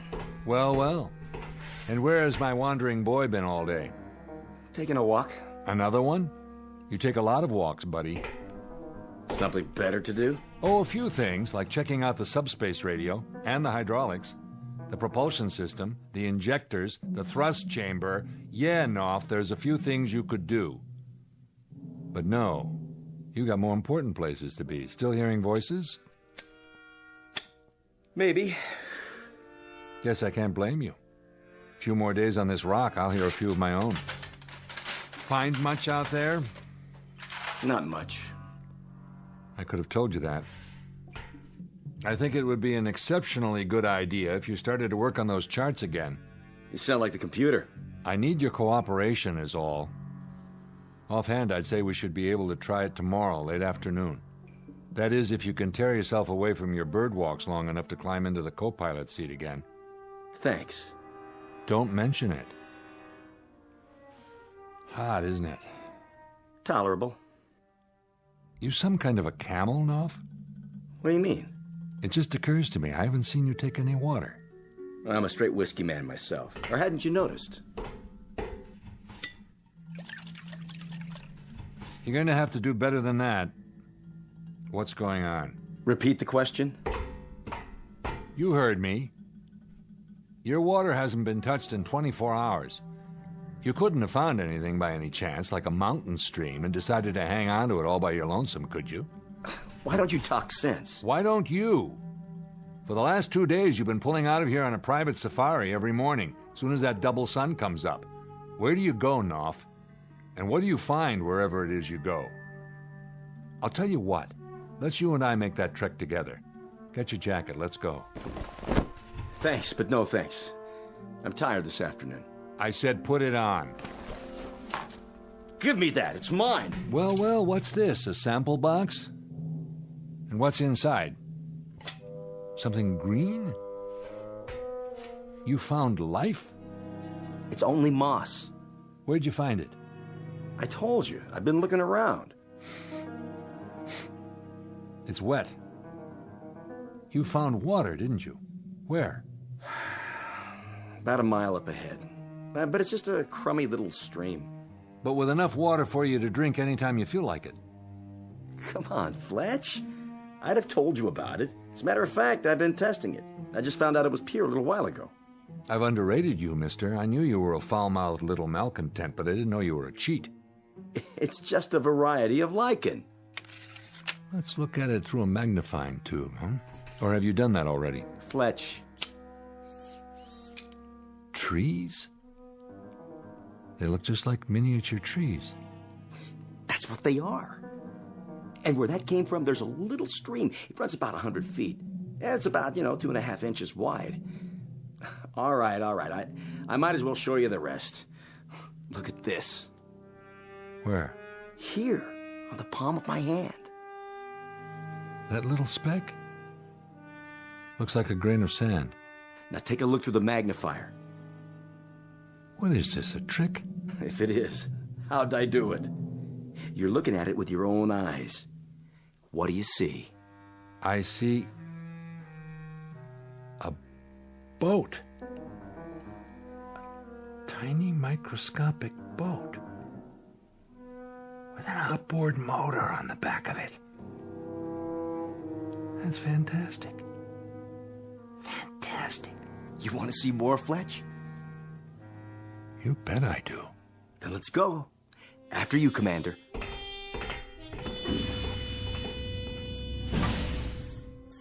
Good afternoon, boys. I just had a good rest. How's that energy grid coming, Willie? I mean, William. Pete? Peter? Are you there? You mean you're not joining me for dinner?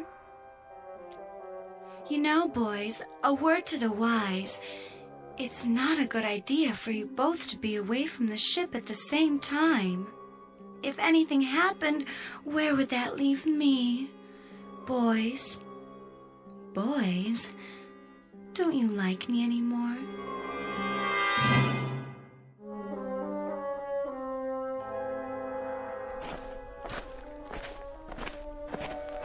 Now, where's this stream of yours? A little farther, just past the boulder. I don't see... Here. I still can't see... Look down, next to your boot. Yeah. Oh, yeah. How did you spot a thing like that, Knopf? It's just a green line between the rocks. Doesn't look any wider than my finger. I was out getting soil samples the first day. I wouldn't have noticed it either, but I sat down to rest, and all of a sudden I felt something wet under my hand. It really is a stream. My God. Yes? Just kidding. Fletch, get this. To us, this stream is just a tiny trickle, and that clump of little green weeds, see it there? Is only so much moss.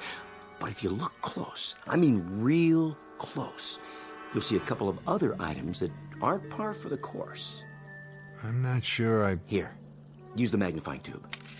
All right. Lean right in. If you showed me a picture of this, I'd think it was an optical illusion. But I'm looking at it with my own eyes. And I still don't believe it. Aha. And what do you see, Fletch? I see... It looks like the shore of a lake. And little houses. With docks. Boat launches next to them. Now you know why I kept my mouth shut. No way you would have bought it, would you? Who lives in them? Lean down. Now follow that line with your eyes. You see those little specks on the ground? There and there. Yeah? Keep staring. Don't blink. The specks are moving. That's them. Welcome to the neighborhood. This is incredible. It means there's a whole race of people no bigger than ants. Yeah, so now you know. I wasn't just off on some nature walk while you were busy gluing together an engine. I was out here actually making contact. For the very first time. Do you realize what's happened? This is the first authentic contact with an extraterrestrial life form. If it's authenticated. First, you have to fix the ship and get back home so people will know all about it. I wish the ship could see this, analyze it. Their language, for one thing. The computer could decipher and translate. I don't know their language yet, and they don't know ours, but they do know mathematics. So that's the language I've used. Symbols, equations, number progressions. They're bright. I found that out right off. They learn fast. And cooperative, Fletcher. You'd be surprised at how cooperative they are. I made all my wants known to them. What kind of wants? Well, they've shown me where to find edible plants. Last night, I think I ate one of their forests. You know, they didn't seem to mind one little bit. What have you told them? What have they said to you? Mostly basic stuff, you know, where we're from, how we got here, what it's like on Earth, how advanced we are. I mean, they eat it up. And I've only scratched the surface, Fletch. I've only just begun. Begun what? What do you think? All my life, I've wanted to sit up in front of the wagon and hold the reins. What do you think I've got here now? They're scared, Fletcher, petrified. And so they do what they're told. Because this giant is like some avenging angel to them. I've graduated, Fletch, from a slob technician to a god. Knopf, if what you say is true, they're sentient beings. Flesh and blood, no matter what color it is or what size they are. You have to respect that. If they're intelligent, then in any way that matters, they're no different from us. Oh, sure they are. Because they've been created in my image. Cut it out, Knopf. Stop it. Leave me alone. You said it yourself. To them, that's the Mississippi River, the whole Atlantic Ocean, for all we know. You can't stop a god. We'll see about that. Oh. Nice one, Fletch. You caught me good. A sucker punch. You're no god. That's not what you are at all. But the worst part of it is you probably just got them to start believing in the devil. Sorry. Listen to me. Can you hear me down there, whoever you are? If you can understand my words, I'm truly sorry. Please. Please forgive me. Forgive us. I only exist to serve you. You boys created me. Then maybe we shouldn't have. That's not a very nice thing to say, Fletch. Too much responsibility. Let me ask you a question, Ship. You can call me Marilyn. That's the name you picked. Or don't you like it anymore? Do you look up to me? Well, I don't actually look at you at all. I feel you when you're inside me, and I try to keep you happy. My sensors monitor your heart rate and, all the vital signs to make sure you're up for the job. I only want you to finish what you started.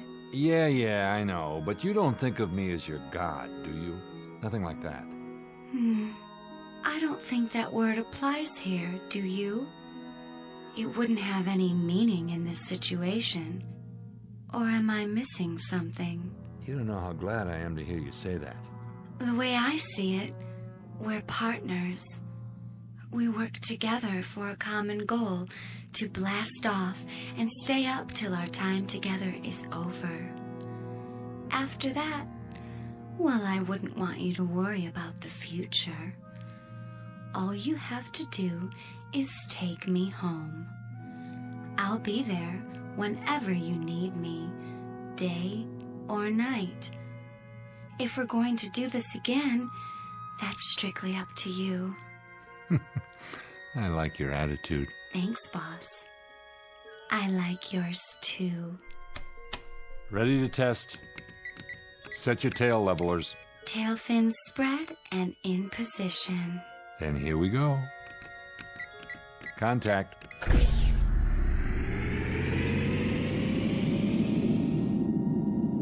Yes. Oh, Commander, you did it with your own 2 hands. I think I'm ready. Pack your bags, sweetheart. We're out of here. Where's Peter? He wasn't around much at all last night. No? I think he's cheating on me. On the mission. I'll go find him. Tell him to hurry, will you? While I'm still warmed up. Knopf! Knopf!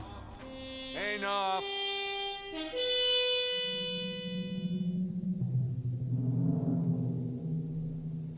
Knopf! There you are. Why didn't you answer me? The ship's ready to go. Hey, Knopf, you got anything to say? Turn around and look at me. What? What's this? It's a statue. Life size of yours truly. Pretty good likeness, huh? Who made this? They did. My subjects.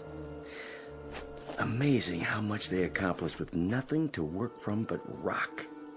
And their little tools. Or maybe their bare hands. Who knows? They did this overnight? Sure is impressive what people can do when they put their minds to it. You know how many of them were on the job? Any idea? Take a guess. 2,000. That's how many. 2,000 little sculptors working 24 hours a day without any rest, just so they could put this up for me. Kind of makes a man proud. A statue of you. Would it be presumptuous of me, Knopf, to ask why? A humble offering. Something to placate me. You should have seen him. It was a very impressive sight. 1,000 starting from the ground up at first, before the others climbed on and finished the top. Like the Egyptian slaves on the pyramids, or those Lilliputians with the, what was his name? Gulliver. Oh, it's a sight to remember. A sight to remember, Commander, believe me. And what do you give them in return? My beneficence. My smiling, selfless generosity. And my promise that I won't stamp my feet down on the middle of their town. At least not if I can help it. They've picked themselves a corker of a deity. If they only knew who they were breaking their backs for. Meaning what? Meaning that they're wasting their time worshipping a heartless slob, whose insides are made out of the same stuff they used for that statue. You better watch what you say to me from now on, Fletcher. A very good likeness, Mr. Knopf. But an hour from now, they'll break it down and sell it for junk. Why would they do that? Get your gear together. We're taking off. The orbital position's perfect. We'll start a countdown in 15 minutes. You really did fix the ship? That I did, all by my lonesome. And maybe 1,000 years from now, when your little friends realize how they got taken, that I'm the only guy who did them a favor and removed you from their lives permanently, maybe they'll build a statue of me. Pity they couldn't capture that look in your eyes. That cynical expression. It goes perfectly with a sick, scared little man who's suffering from delusions of grandeur. Let's go, buddy. We don't have much time. Put the gun away. You'll have to navigate on your own this time. I said put it away, Knopf. After I see you climb aboard that ship and take off, that's when I'll put the gun away. Sick, yeah. Till now I didn't realize just how sick you are. You've only got about 12 minutes, Commander. Now you can waste that time psychoanalyzing me. Or you can play it smart, get on that ship, and head for home. Why, Knopf? Reason this one out, will you?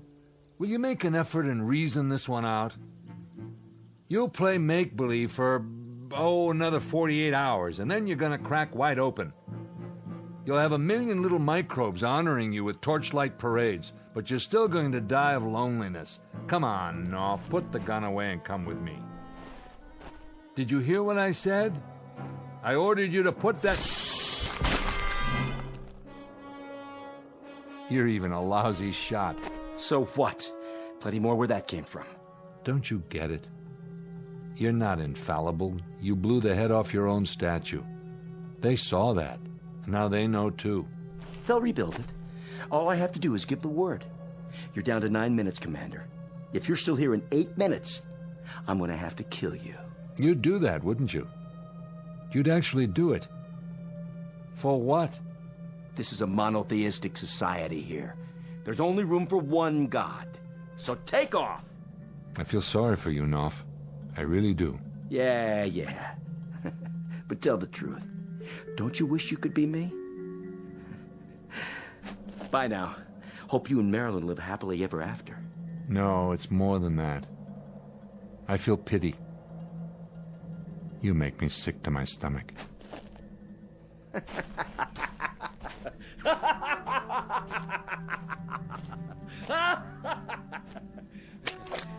Hello down there, my little friends.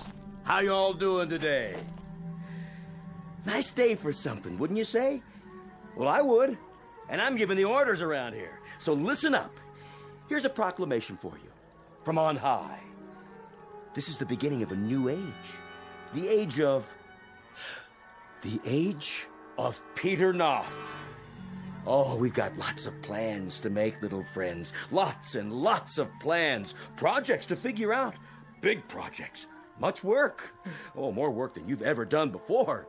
All for my greater good. All for my ever-loving greater glory. You see this right here? It used to be part of my statue. The right arm by the looks of it. Well, behold. What was that for? Ask and you shall receive. I'll tell you, it's a reminder, little friends, there's going to be discipline here. Discipline above all. There'll be times when I lower the old boom on you with my terrible wrath. Well, just to remind you not to get me mad, see? That's important. You must never get me mad. The devil did. Where's he now? Gone. I banished him from this place forever. Oh, man, didn't I, though? So let that be a lesson to you. Don't anger me, or I'll kill you off every hour on the hour. You hear me? Sacrifice you by the handful. I'll put you between my fingers, and I'll wipe you out. A whole couple of villages, just like that. So let's get to work. What do you say, team?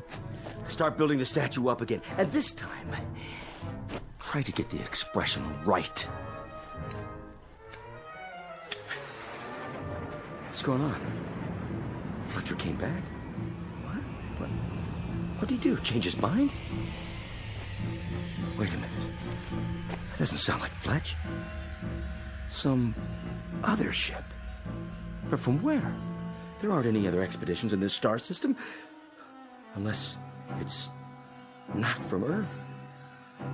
But if it's not from Earth, where's it from? All right, knock it off. Everybody keep quiet for just a minute. It's just a ship, that's all it is. They'll take one look around and they'll say that there's nothing here and they'll go away. So keep quiet, you understand? If you keep quiet, it'll leave. Shh. I'm gonna try to get a peek at him. Yeah, over there, see? I was right. It's just a ship. But look at the size of it. It's like a mountain. I told you to stay in one place. Did you hear me? I told you. Hide. Got to hide. Go away. Go. You can't stay here. I told you to go away. Don't you understand? I'm the god here. I'm the god. No. No. Put me down.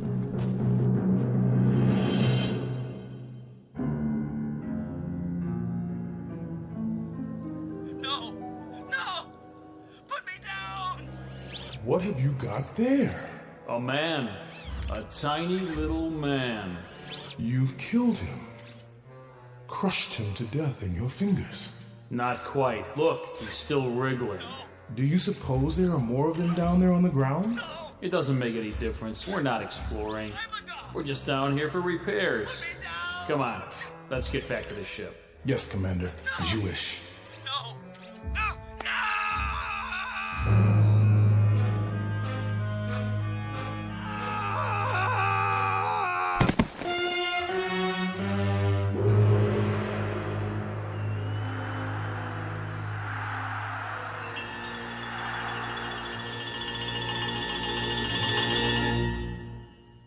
The case of navigator Peter Knopf, the victim of an unfortunate delusion.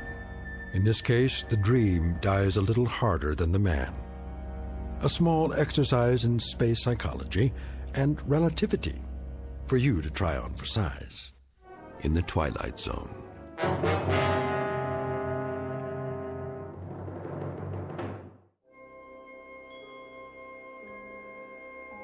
Hi, this is Carl Amari, producer of the Twilight Zone Radio Dramas. I'd like to take a moment to tell you about our official website at twilightzoneradio.com. where you'll get the latest news and information on these Twilight Zone radio dramas. Plus, at twilightzoneradio.com, you can digitally download 3 free episodes or any of our episodes for only $1.95 each. In this age of ever-changing technology, we've decided to make these episodes instantly available to you by making the Twilight Zone radio dramas a digital download-only series. This means that this series will no longer be offered on CD. The CD collections at our website are now being offered while supplies last at buy one, get one free. So be sure to get your favorites before they're sold out. Be sure to visit us often, and I'll see you in the zone.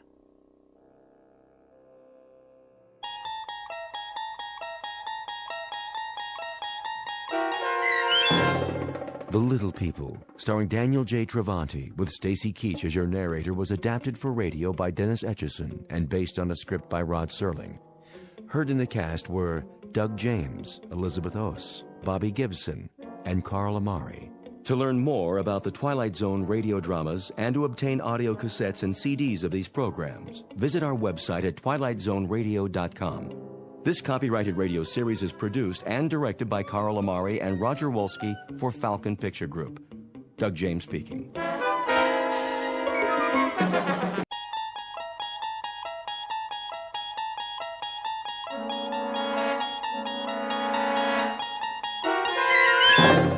You unlock this door with the key of imagination. Beyond it is another dimension, a dimension of sound, a dimension of sight, a dimension of mind. You're moving into a land of both shadow and substance, of things and ideas. You've just crossed over into the Twilight Zone.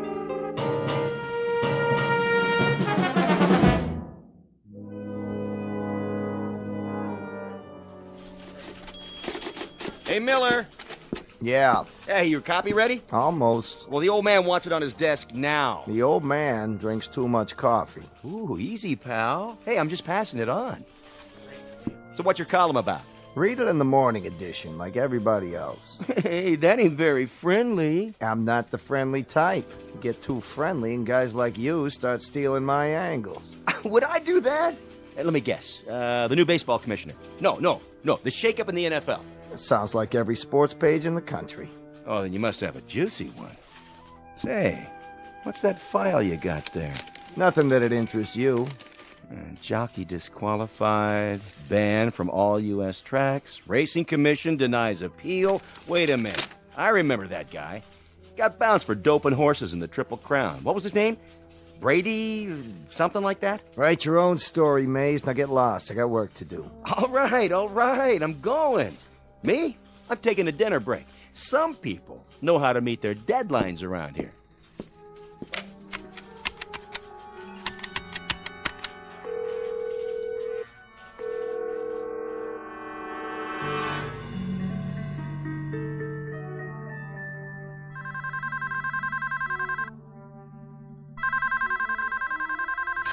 Huh?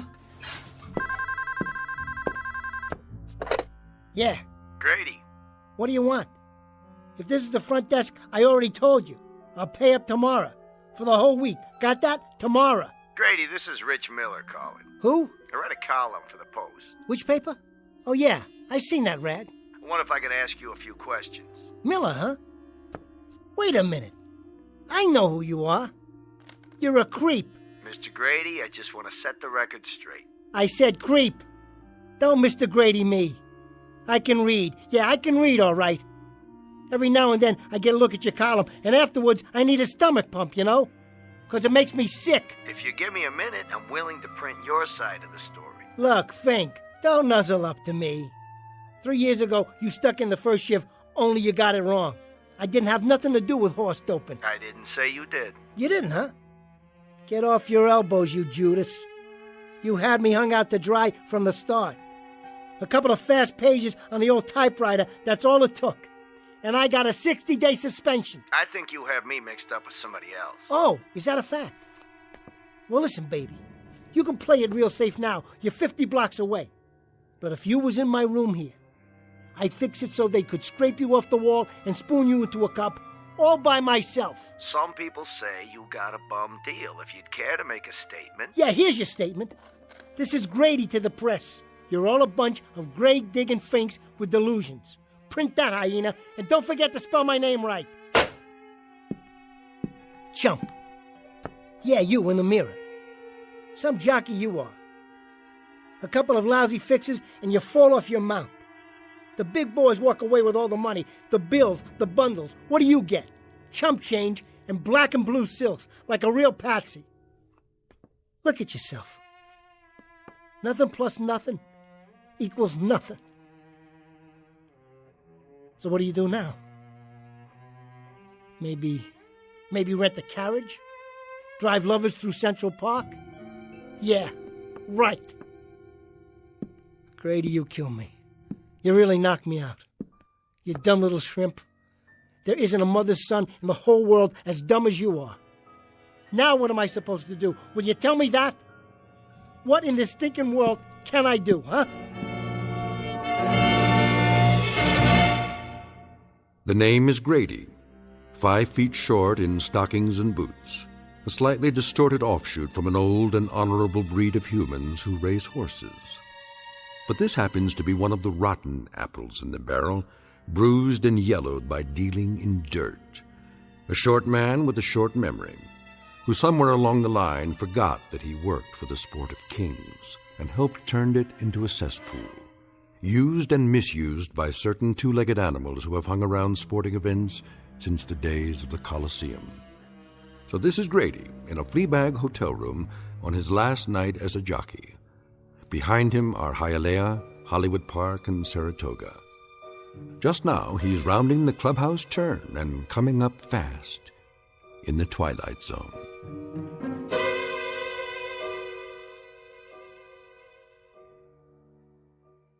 And now, The Twilight Zone and our story, The Last Night of a Jockey, starring Bruno Kirby with Stacy Keach as your narrator.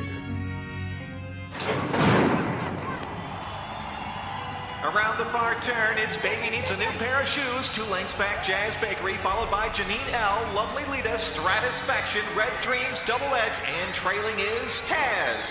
Now, Lovely Lita makes a move on the inside, passing up Janine L, Jazz Bakery, and challenging the favorite, Baby Needs a New Pair of Shoes. Grady's really using the whip. It's Lovely Lita, and Baby Needs a New Pair of Shoes. Lovely Lita bearing down the stretch, they're neck and neck, and it's Lovely Lita, the winner by 2 lengths.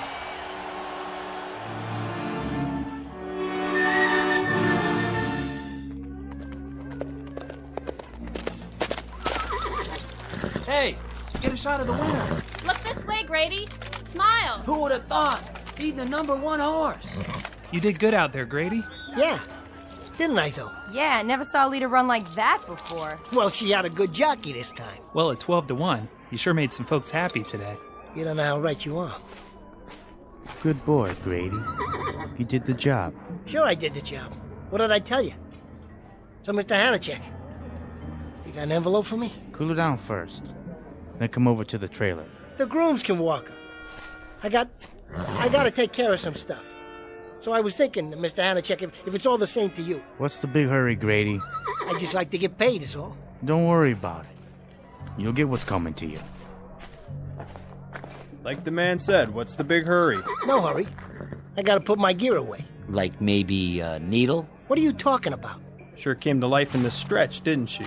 I wonder where she got all that speed. Some people might say it was amphetamines. So you better watch your mouth, fella. I don't like what you're inferring. No? No, I don't. Who do you think you are anyway? We're from the Racing Commission. Nice meeting you. Now, if you'll excuse me. Hold up. Just till we do a urine test on the horse. You can wait in the car. We don't want any trouble. Get your mitts off of me. Hey, hey!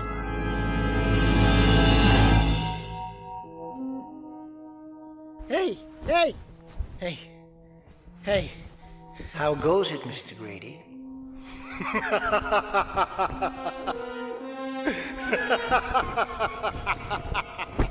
What? Bunched up at the turn? Slowed down by a muddy track? Who in the... Just an interested observer, that's all. With a question for you.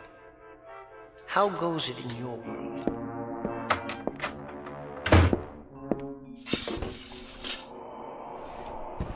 All right, what's the gag? What's the gag? I just thought you might appreciate some company.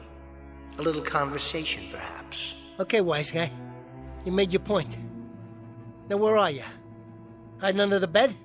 Where? Why, here I am, Mr. Grady. Between your frontal lobes. Take a look in the mirror. What? Nestled securely among those gray convolutions you've gotten there. Between the temples. That's it. See? And that's supposed to mean what? Don't I speak clearly enough? My apologies, but I thought you'd know this voice well. It should be very familiar to you. Talk straight. You got something against the English language? To put it simply, I'm in your head, Mr. Grady. Oh, is that a fact? You're inside my head. So how is it in there? Comfortable enough for you? Comfortable?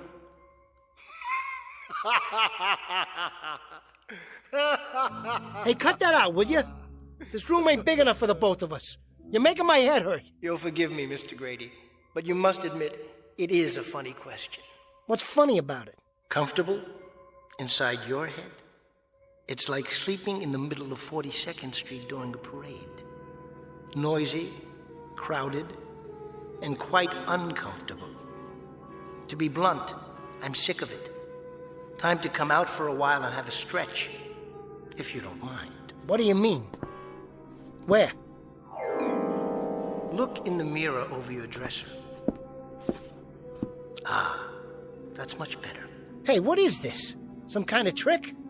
No trick, I assure you. But you look just like me. Except you're all dressed up. And the way you got your hair combed like some kind of uptown guy with bucks. You like the effect? I picked the jacket and tie with you in mind. And the hair, the way you used to wear it, when you still cared about your appearance. Say, what's going on here? I must be going wacko. Oh, why don't you just get out? Come on, move it. Out of my room, now, scram! And go where? Back in your head? Why, this is much better. And so much roomier than that pea brain of yours. Enough with the insults. Who the heck are you? I'm you, Mr. Grady. Your memories, all your recollections, and all your aspirations. Big deal. I'm every one of your failures and defeats. And yet I also wear the wreath of all your victories. In short, Mr. Grady, I'm what you'd call your alter ego. Me? I wouldn't call you nothing like that. No, I suppose you wouldn't. Yeah, sure. So what do you want? I think the more apt question would be, what do you want? Are you kidding? What do I want? That's right.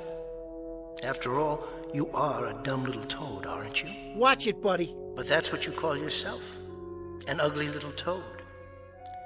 Or was it shrimp? Why else would you wear elevator shoes and stand on your suitcase in front of the mirror? The bathroom mirror? I have to. When I shave, they hung it wrong. Sure they did, Mr. Grady. Why don't you knock it off? Take a hike. Go for a walk on the short pier. How do I get you out of here? In a word, you don't. You live with me, knowingly from this point on. You might even come to find me interesting. That'll be the day. After all, I know you pretty well. There isn't one secret thought that's crossed your mind, not one, that I don't know. There isn't a painful memory, an unpleasant recollection, or a bitter little shame that I'm not aware of. Bitter little shame. You don't know me from Seabiscuit, buddy boy. Just so we understand each other, I got no little shames. I got no painful recollections either. Oh, come now, Mr. Grady. I mean, really. Shall we look it up in the little old record book? 2 years ago, suspended from Hialeah. Riding infractions. They never even heard my side of the story. Last year, 6-month suspension. Failure to report a bribe offer. They set me up. And most recently, Mr. Grady, the triple crown of an illustrious career. Lifetime suspension. Race fixing and horse doping. I never had a trial. So here you sit, on an unseasonably hot September evening, in a dirty little room, rent overdue, essentially friendless, career kaput, roughly $6 to $8 in your jeans. This, in a nutshell, is the odyssey of Grady the jockey. 100 million miles from the winner's circle, without so much as a withered wreath to your name. Is it any wonder, Mr. Grady, that an occasional phantom will spring out from the woodwork? Or should I say, from that solid mahogany head of yours? And offer you at least a modicum of solace? You don't have to offer me nothing, and I mean nothing. No? I don't need you. A year from now, you hear me? A year from now, I'll be back up. I'll be right back where I belong, riding 6 winners a day. You'll be driving a carriage in Central Park, Mr. Grady. Or perhaps a fast milk wagon out in the Bronx, unloading homogenized dairy goods. Get out of here. Oh, no, Mr. Grady. I wouldn't think of it. You need me. I'm one of the few uniquely welcome things to happen to you since you first saw the harsh light of day. In short, Mr. Grady, you have desperate need of me. Very desperate indeed. I said split.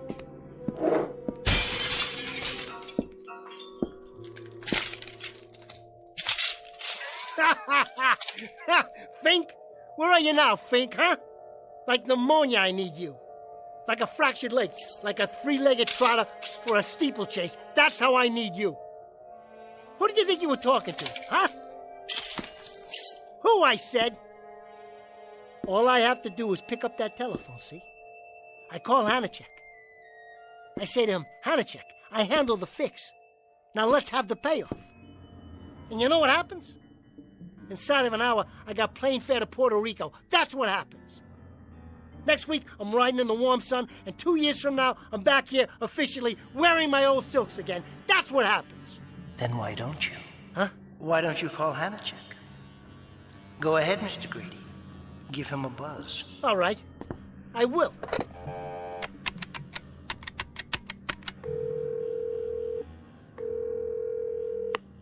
Yeah, this is Grady. Hanachek around? Well, I want to talk to him. Never mind the message. This is personal. Just put him on. Hanachek. Grady. You what? Surprised?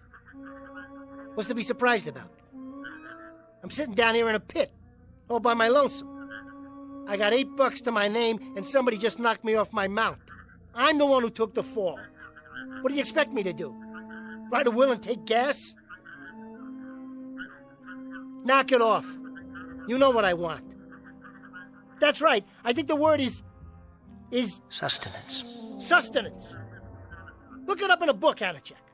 I'm talking about 3 squares a day and a little fur to spread around the nest. Hanachek, I put it on the line for you. I stole a raise, and now they got me nailed up. You walked away with a pile. Well, now it's time for Grady to get his. Hanachek, you double crook. Hanachek! Hanachek! Miserable man, isn't he, Mr. Grady? Ungracious, unappreciative, very predatory. But that's the breed.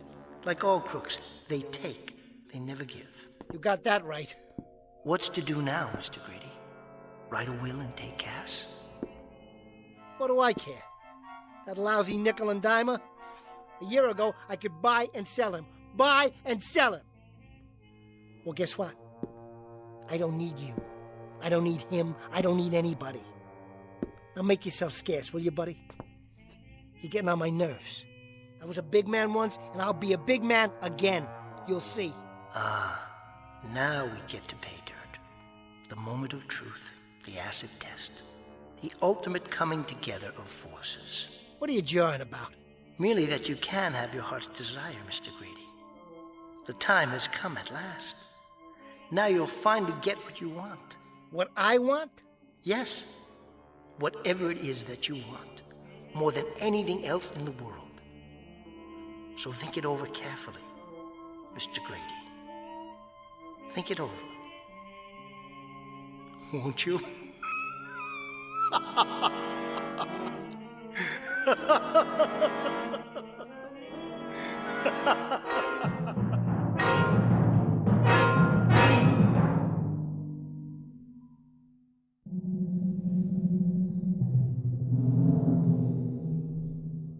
I don't get it. What's the rib? Consider it your true payoff after such a checkered career. You know something? I don't understand a word you're saying. Think about it. Only a year ago, you were strutting around the country on the thoroughbred circuit.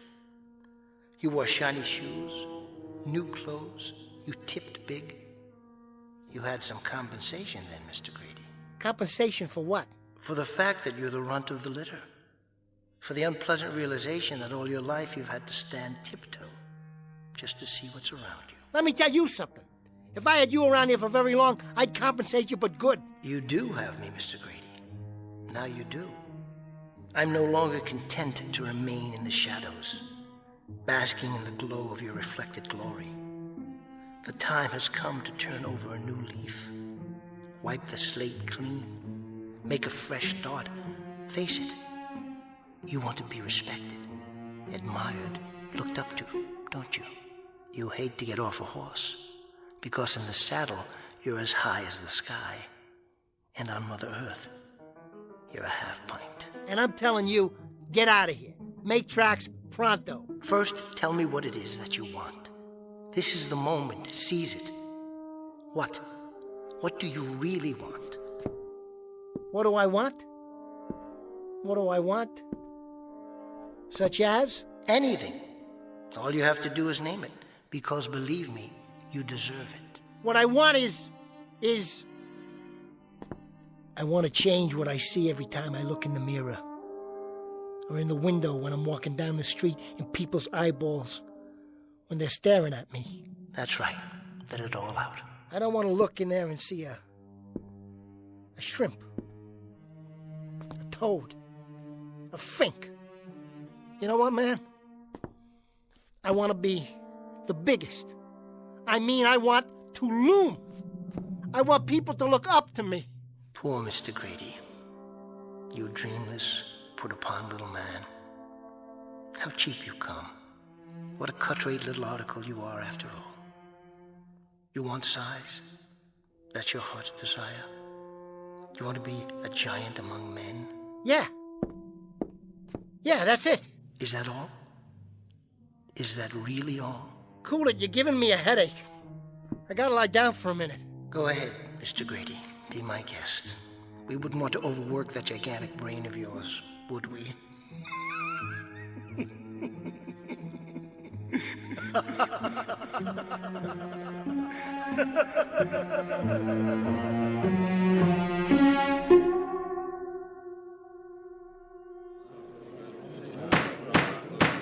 Have anything else to say on your behalf, Mr. Grady?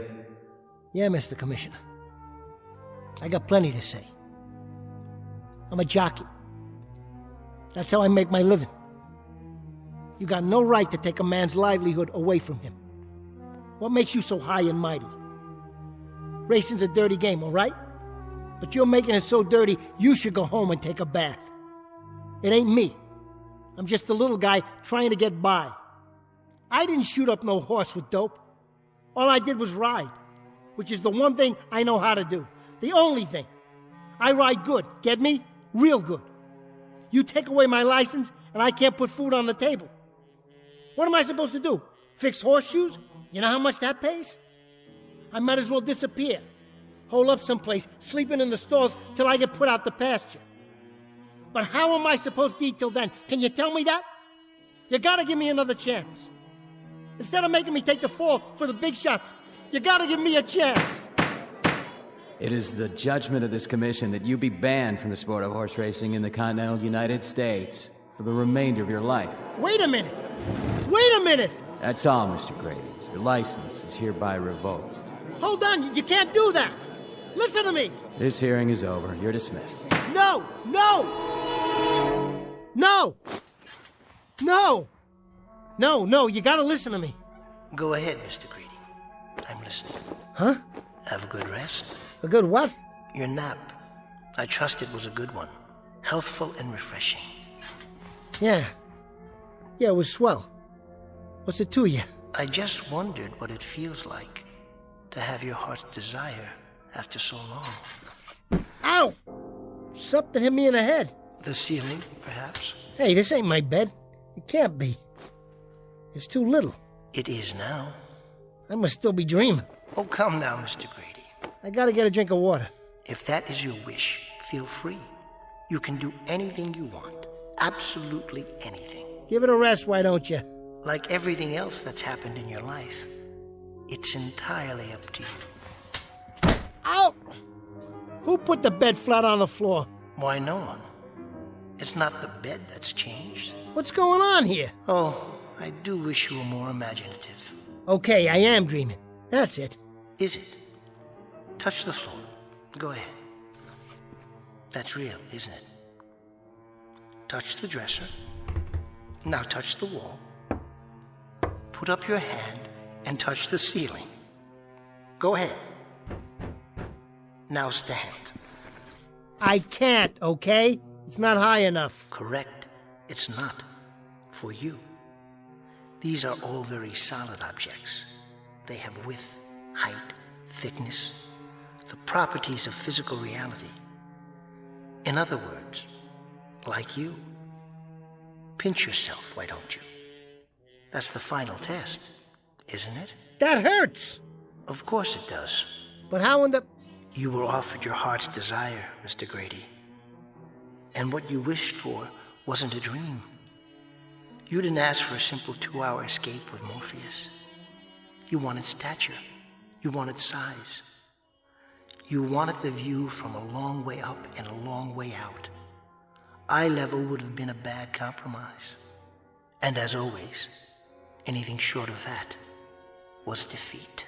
Get away from me. I gotta wash my face. Don't forget to duck. You might even have to bend down a bit. And remember, you won't need to stand on the suitcase to see the bathroom mirror. Not anymore. Hey! Look at me. Yes, look at yourself. You're Mr. Big. You're Hercules. Why, you're the most sizable thing since Paul Bunyan. Any complaints, Mr. Grady? Are you kidding? Are you kidding? Look at me. Just look at me. Who's gonna talk down to me now? Who can reach that high? Nobody. That's who. So, the question is, what do you do now? You might want to give that a moment's thought. I don't have to think. I know what to do. Celebrate! Wait, I got something. I forgot all about it. There's a bottle of wine stashed around here someplace. Here, want to have a drink with me? Go ahead, Mr. Grady. Oh, I get it. You can't drink, huh?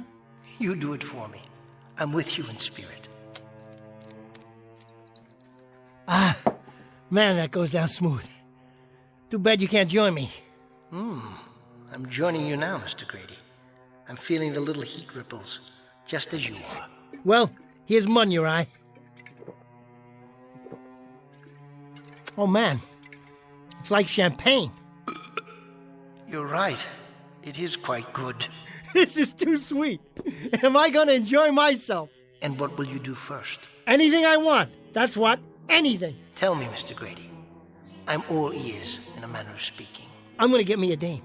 That's what I'm going to do. I'm going to go over and get that dame. That dame? Sure, look at me. I'm a mensch now. A real man. She'll flip. She'll fall all over me. Really? Are you that attractive now? Does size mean that much? Bet your last $2, buddy. Watch me. Don't you think you'd better call first? Why? So you won't go all the way over there, only to find that she's not home. Oh, yeah. Okay. Give me the phone. Careful with the dial. Your fingers barely fit. Get away from me. I can handle it. You'll never believe this. I swear you'll never believe this. But she used to bend down and pat me on the head. Well, we'll see about that now. What do you say, doll? Who is it? Are you serious? You're putting me on, ain't you? That's right.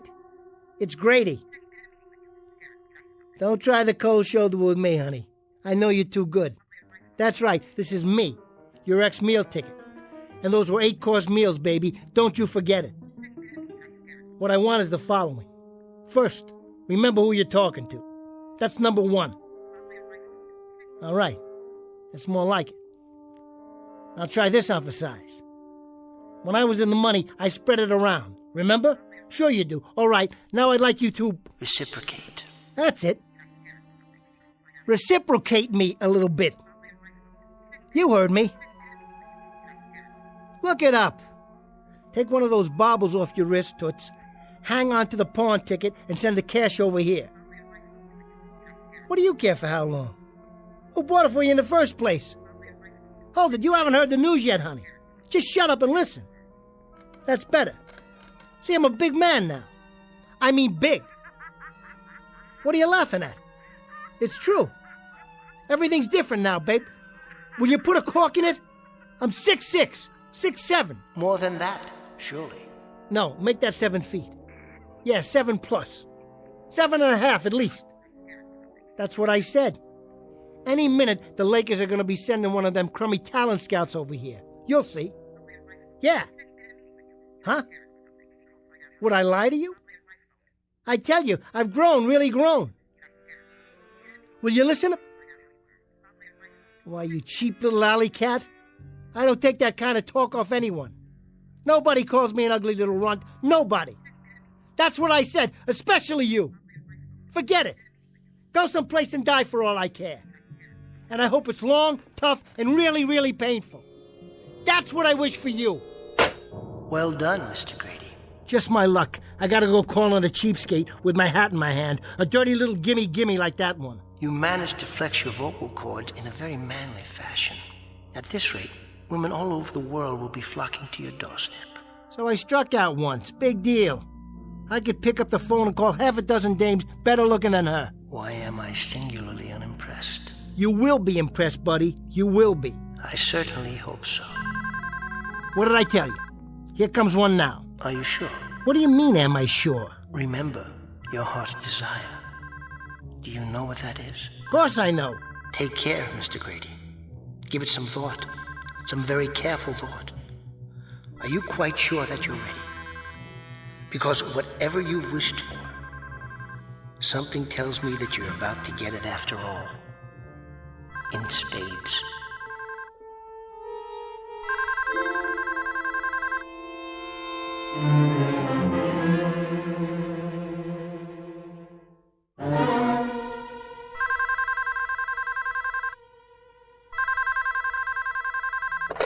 Yeah. This is him. What about my voice? Too loud for you? All right, sport. Give it to me again. How's that? Yeah? Yeah? Which lawyer are you talking about? What's his name? Never heard of him. You have him call me. I might have to go out for a while, so tell him to make it quick. I ain't got all night. Yeah, go ahead and give him my number.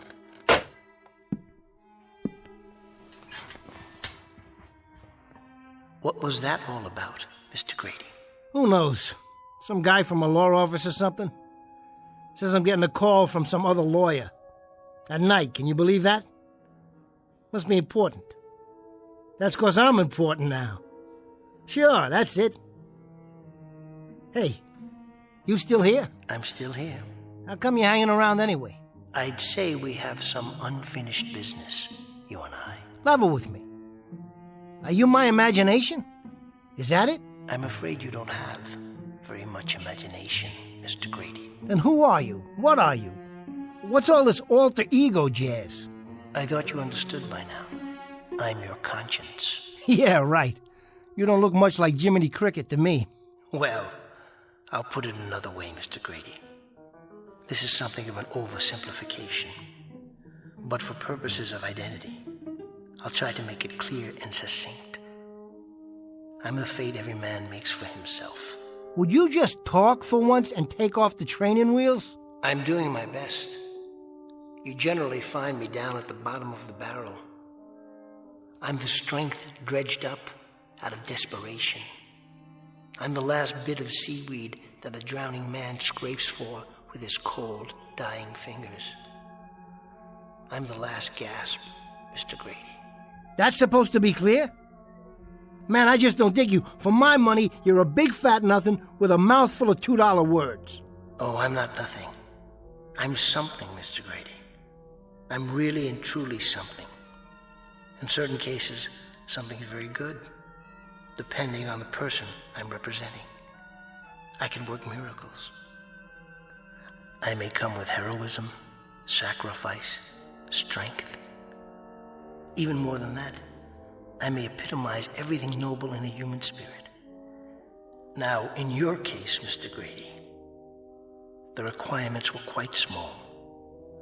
Your dreams rather insignificant, taken all together. Your aspirations hardly worth mentioning in the greater scheme. What do you mean, small? What do I mean? Only this, Mr. Grady. If you had asked to win the Kentucky Derby, and win it cleanly and with honor, that would have been quite a monument to your career. Or if you'd asked to perform an act of pure, selfless heroism, and let that be the qualification for the respect you seek, this too would have been exemplary. But as it is, what was your heart's desire? To be a big man. Big in the sense that your hands can smother telephones, your head can hit the ceiling with every step you take, your face can overshoot its reflection in the mirror without the help of a suitcase or a stepladder to stand on. I repeat, Mr. Grady, you come cheap. You're hardly worth the effort. You're a regular wise guy, ain't you? Well, let me tell you something, buddy. As you wish. All I want, all I ever wanted, was to walk down the street and not get laughed at. I didn't want to be called a freak behind my back. I didn't want to be an ugly little creep, the one they need, but the one they don't like to look at. I didn't want to be kicked around from one track to the next because every time I measured off a guy, I was looking into his belt buckle. You're wrong about me, mister. I don't come cheap. I don't come cheap at all. Because now I got my heart's desire. That plain enough for you? You surprised me, Mr. Grady. A greater depth of feeling than I would have expected. Now you heard it. You can forget about it. Because I'm tired of being low man on the totem pole. I got what I want, and I'm going to use it. I'm going to go out there and have me some fun tonight. The only thing I got to figure out is where to start. I wouldn't begrudge you that. But listen. No, you listen. Open your eyes and look around. The world. And it's just waiting for me. He doth bestride the world like a colossus. What? Someone said that about Alexander the Great. He ended badly too. A sad and tearful man. When there were no more worlds to conquer. You see any tears in my eyes? I'm not crying, I'm laughing. Look at them all down there, like ants. They got their big cars and their women and their big fat rolls of money. Now it's my turn. Just wait till I walk in any place I feel like. They'll notice, all right. They'll turn around and stare, because every one of them will wish they was me. Give me the two hottest dames in town, one on each arm, and just you watch. I am watching. I'm with you. Imagining it all, along with the consequences. Imagining is something you don't do very well. So let me help. The possibilities are endless, but the trick is in the choosing. What's right for you? What can you wear like a beautiful coat of many colors? Or what doesn't become you? What doesn't fit you? If you choose wrong, it will show. It won't enhance your standing. It will destroy you. The burden may be simply too overwhelming. The greater the heights a man attains, the further the fall. Ah, why don't you shut up? Your words are all empty, just like this bottle. I'm trying to help, honestly. You may not have chosen wisely, but it may not be too late if you're conscious and careful. Careful nothing. I've been careful all my life. Stand back, everybody. Grady's walking through the universe. Fate calling, Mr. Grady? Fate nothing. It's that dame. She must have changed her mind. Yeah, this is Grady. What about it? Say that again. Would you mind? Are you kidding me? Are you serious? Do I want to race again? Mister, just show me the horse. Listen. I appreciate this. You don't know how much. You ain't gonna regret this. I wouldn't fix a race if I got $1 million per square foot of track. I wouldn't fix a race if... Yeah, I understand. You got it. I'll be there with bells on. Good news? Well, hotshot, now what do you think? You know what he just said? Everything's going my way. One phone call and you're top dog again? Just like that? Just like that. I'll tell you who that was. The Racing Commission. A bunch of horse owners put in a petition for me. Can you beat that? They want to give me another chance. Do you understand what that means? Another chance? I'm gonna ride again. Oh, Grady's gonna mount up and hit the turf like old times. Is that right? Oh, Mr. Grady. Now what's so funny? Tell me, what's so funny? I'm gonna ride again. I'm on top of the world. Think about it. Go into the bathroom and bend down and look at yourself while you're combing that mop of hair. And putting on your best riding boots, which won't fit now. Wait a minute, you're right. I can't ride like this. I'm too big. I'm way too big. I can't ride like this. Hey, please, make me small again. I'm begging you. Make me the way I was. Do it, will you? Will you do that for me, please? You may have learned your lesson, Mr. Grady, but it's too late. Please. Hey, please. I take it back. Will you make me small again? Will you do that little thing? That's all I ask. Hey, listen. I want to be small again. I want to be small. Mr. Grady, you are small. Every time you won an honest race, that's when you were a real giant. But right now, they just don't come any smaller. No! Where are you? Where did you go? Come back! Come back!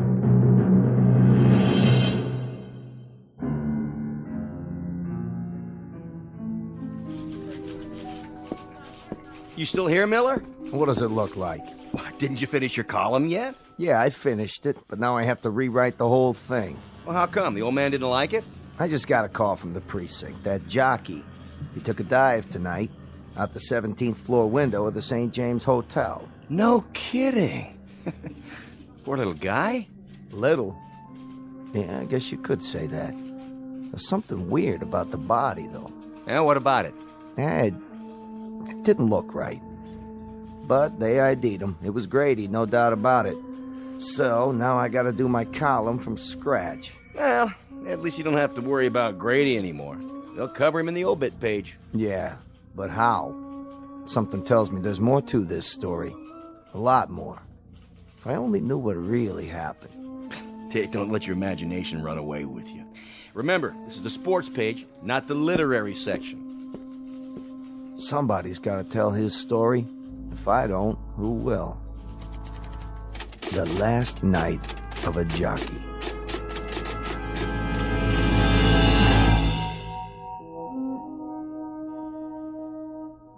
The name is, or was, Grady. 7 feet tall. Or was it 8 or 9? A slightly distorted offshoot of a decent breed of humans who ride horses in what was once the sport of kings.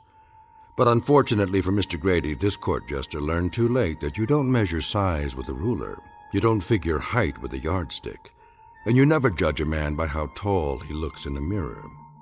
For a giant is as a giant does. You can make a pari-mutuel bet on that, win, place, or show, at any window in or out of the Twilight Zone. More from the Twilight Zone after this. Hi, this is Carl Amari, producer of the Twilight Zone Radio Dramas. I'd like to take a moment to tell you about our official website at twilightzoneradio.com, where you'll get the latest news and information on these Twilight Zone Radio dramas. Plus, at twilightzoneradio.com, you can digitally download 3 free episodes or any of our episodes for only $1.95 each. In this age of ever-changing technology, we've decided to make these episodes instantly available to you by making the Twilight Zone Radio Dramas a digital download-only series. This means that this series will no longer be offered on CD. The CD collections at our website are now being offered while supplies last at buy one, get one free. So be sure to get your favorites before they're sold out. Be sure to visit us often, and I'll see you in the zone.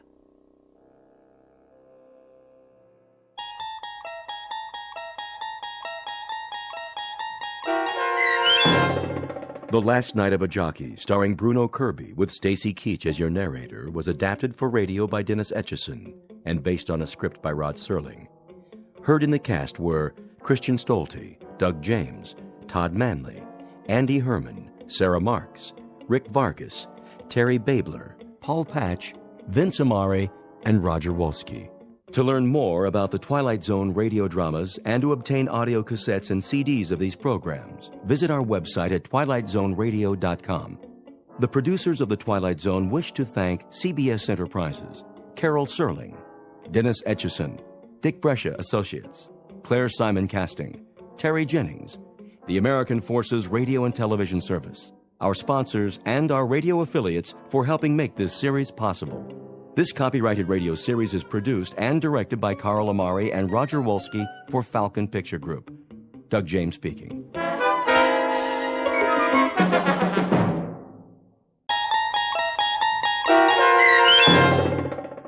To Serve Man, starring Blair Underwood with Stacy Keach as your narrator, was adapted for radio by Dennis Etchison and written for The Twilight Zone by Rod Serling, based on a short story by Damon Knight.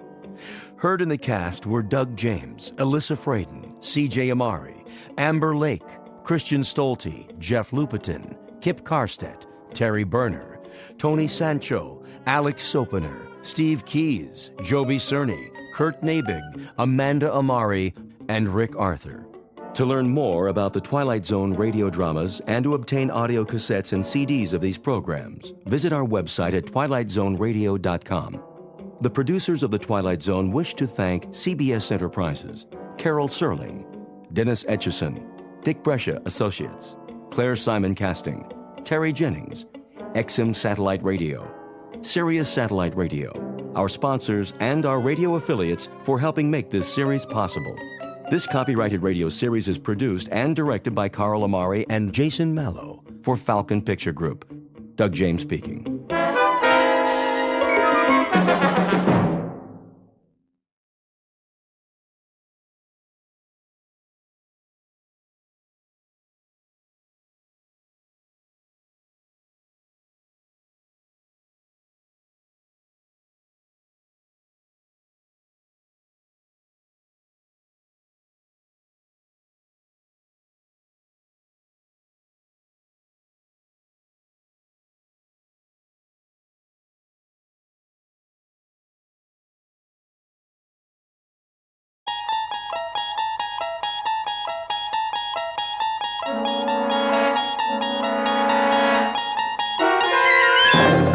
You're traveling through another dimension. A dimension not only of sight and sound, but of mind. A journey into a wondrous land whose boundaries are those of imagination. Your next stop, the Twilight Zone.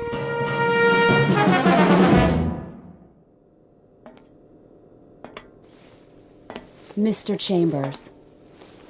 Mr. Chambers. Now what? It is a mealtime. Repeat, mealtime. How exciting. Kindly state your preference, please. You really think I care?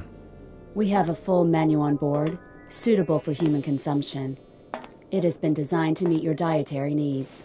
I don't have an appetite. That does not compute, Mr. Chambers. I said I am not hungry, all right, ship?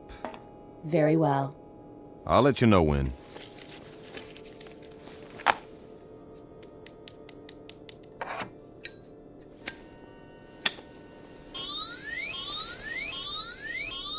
Safety alert. Oh, it's just a cigarette. Please extinguish all smoking materials at once. Please extinguish. Okay.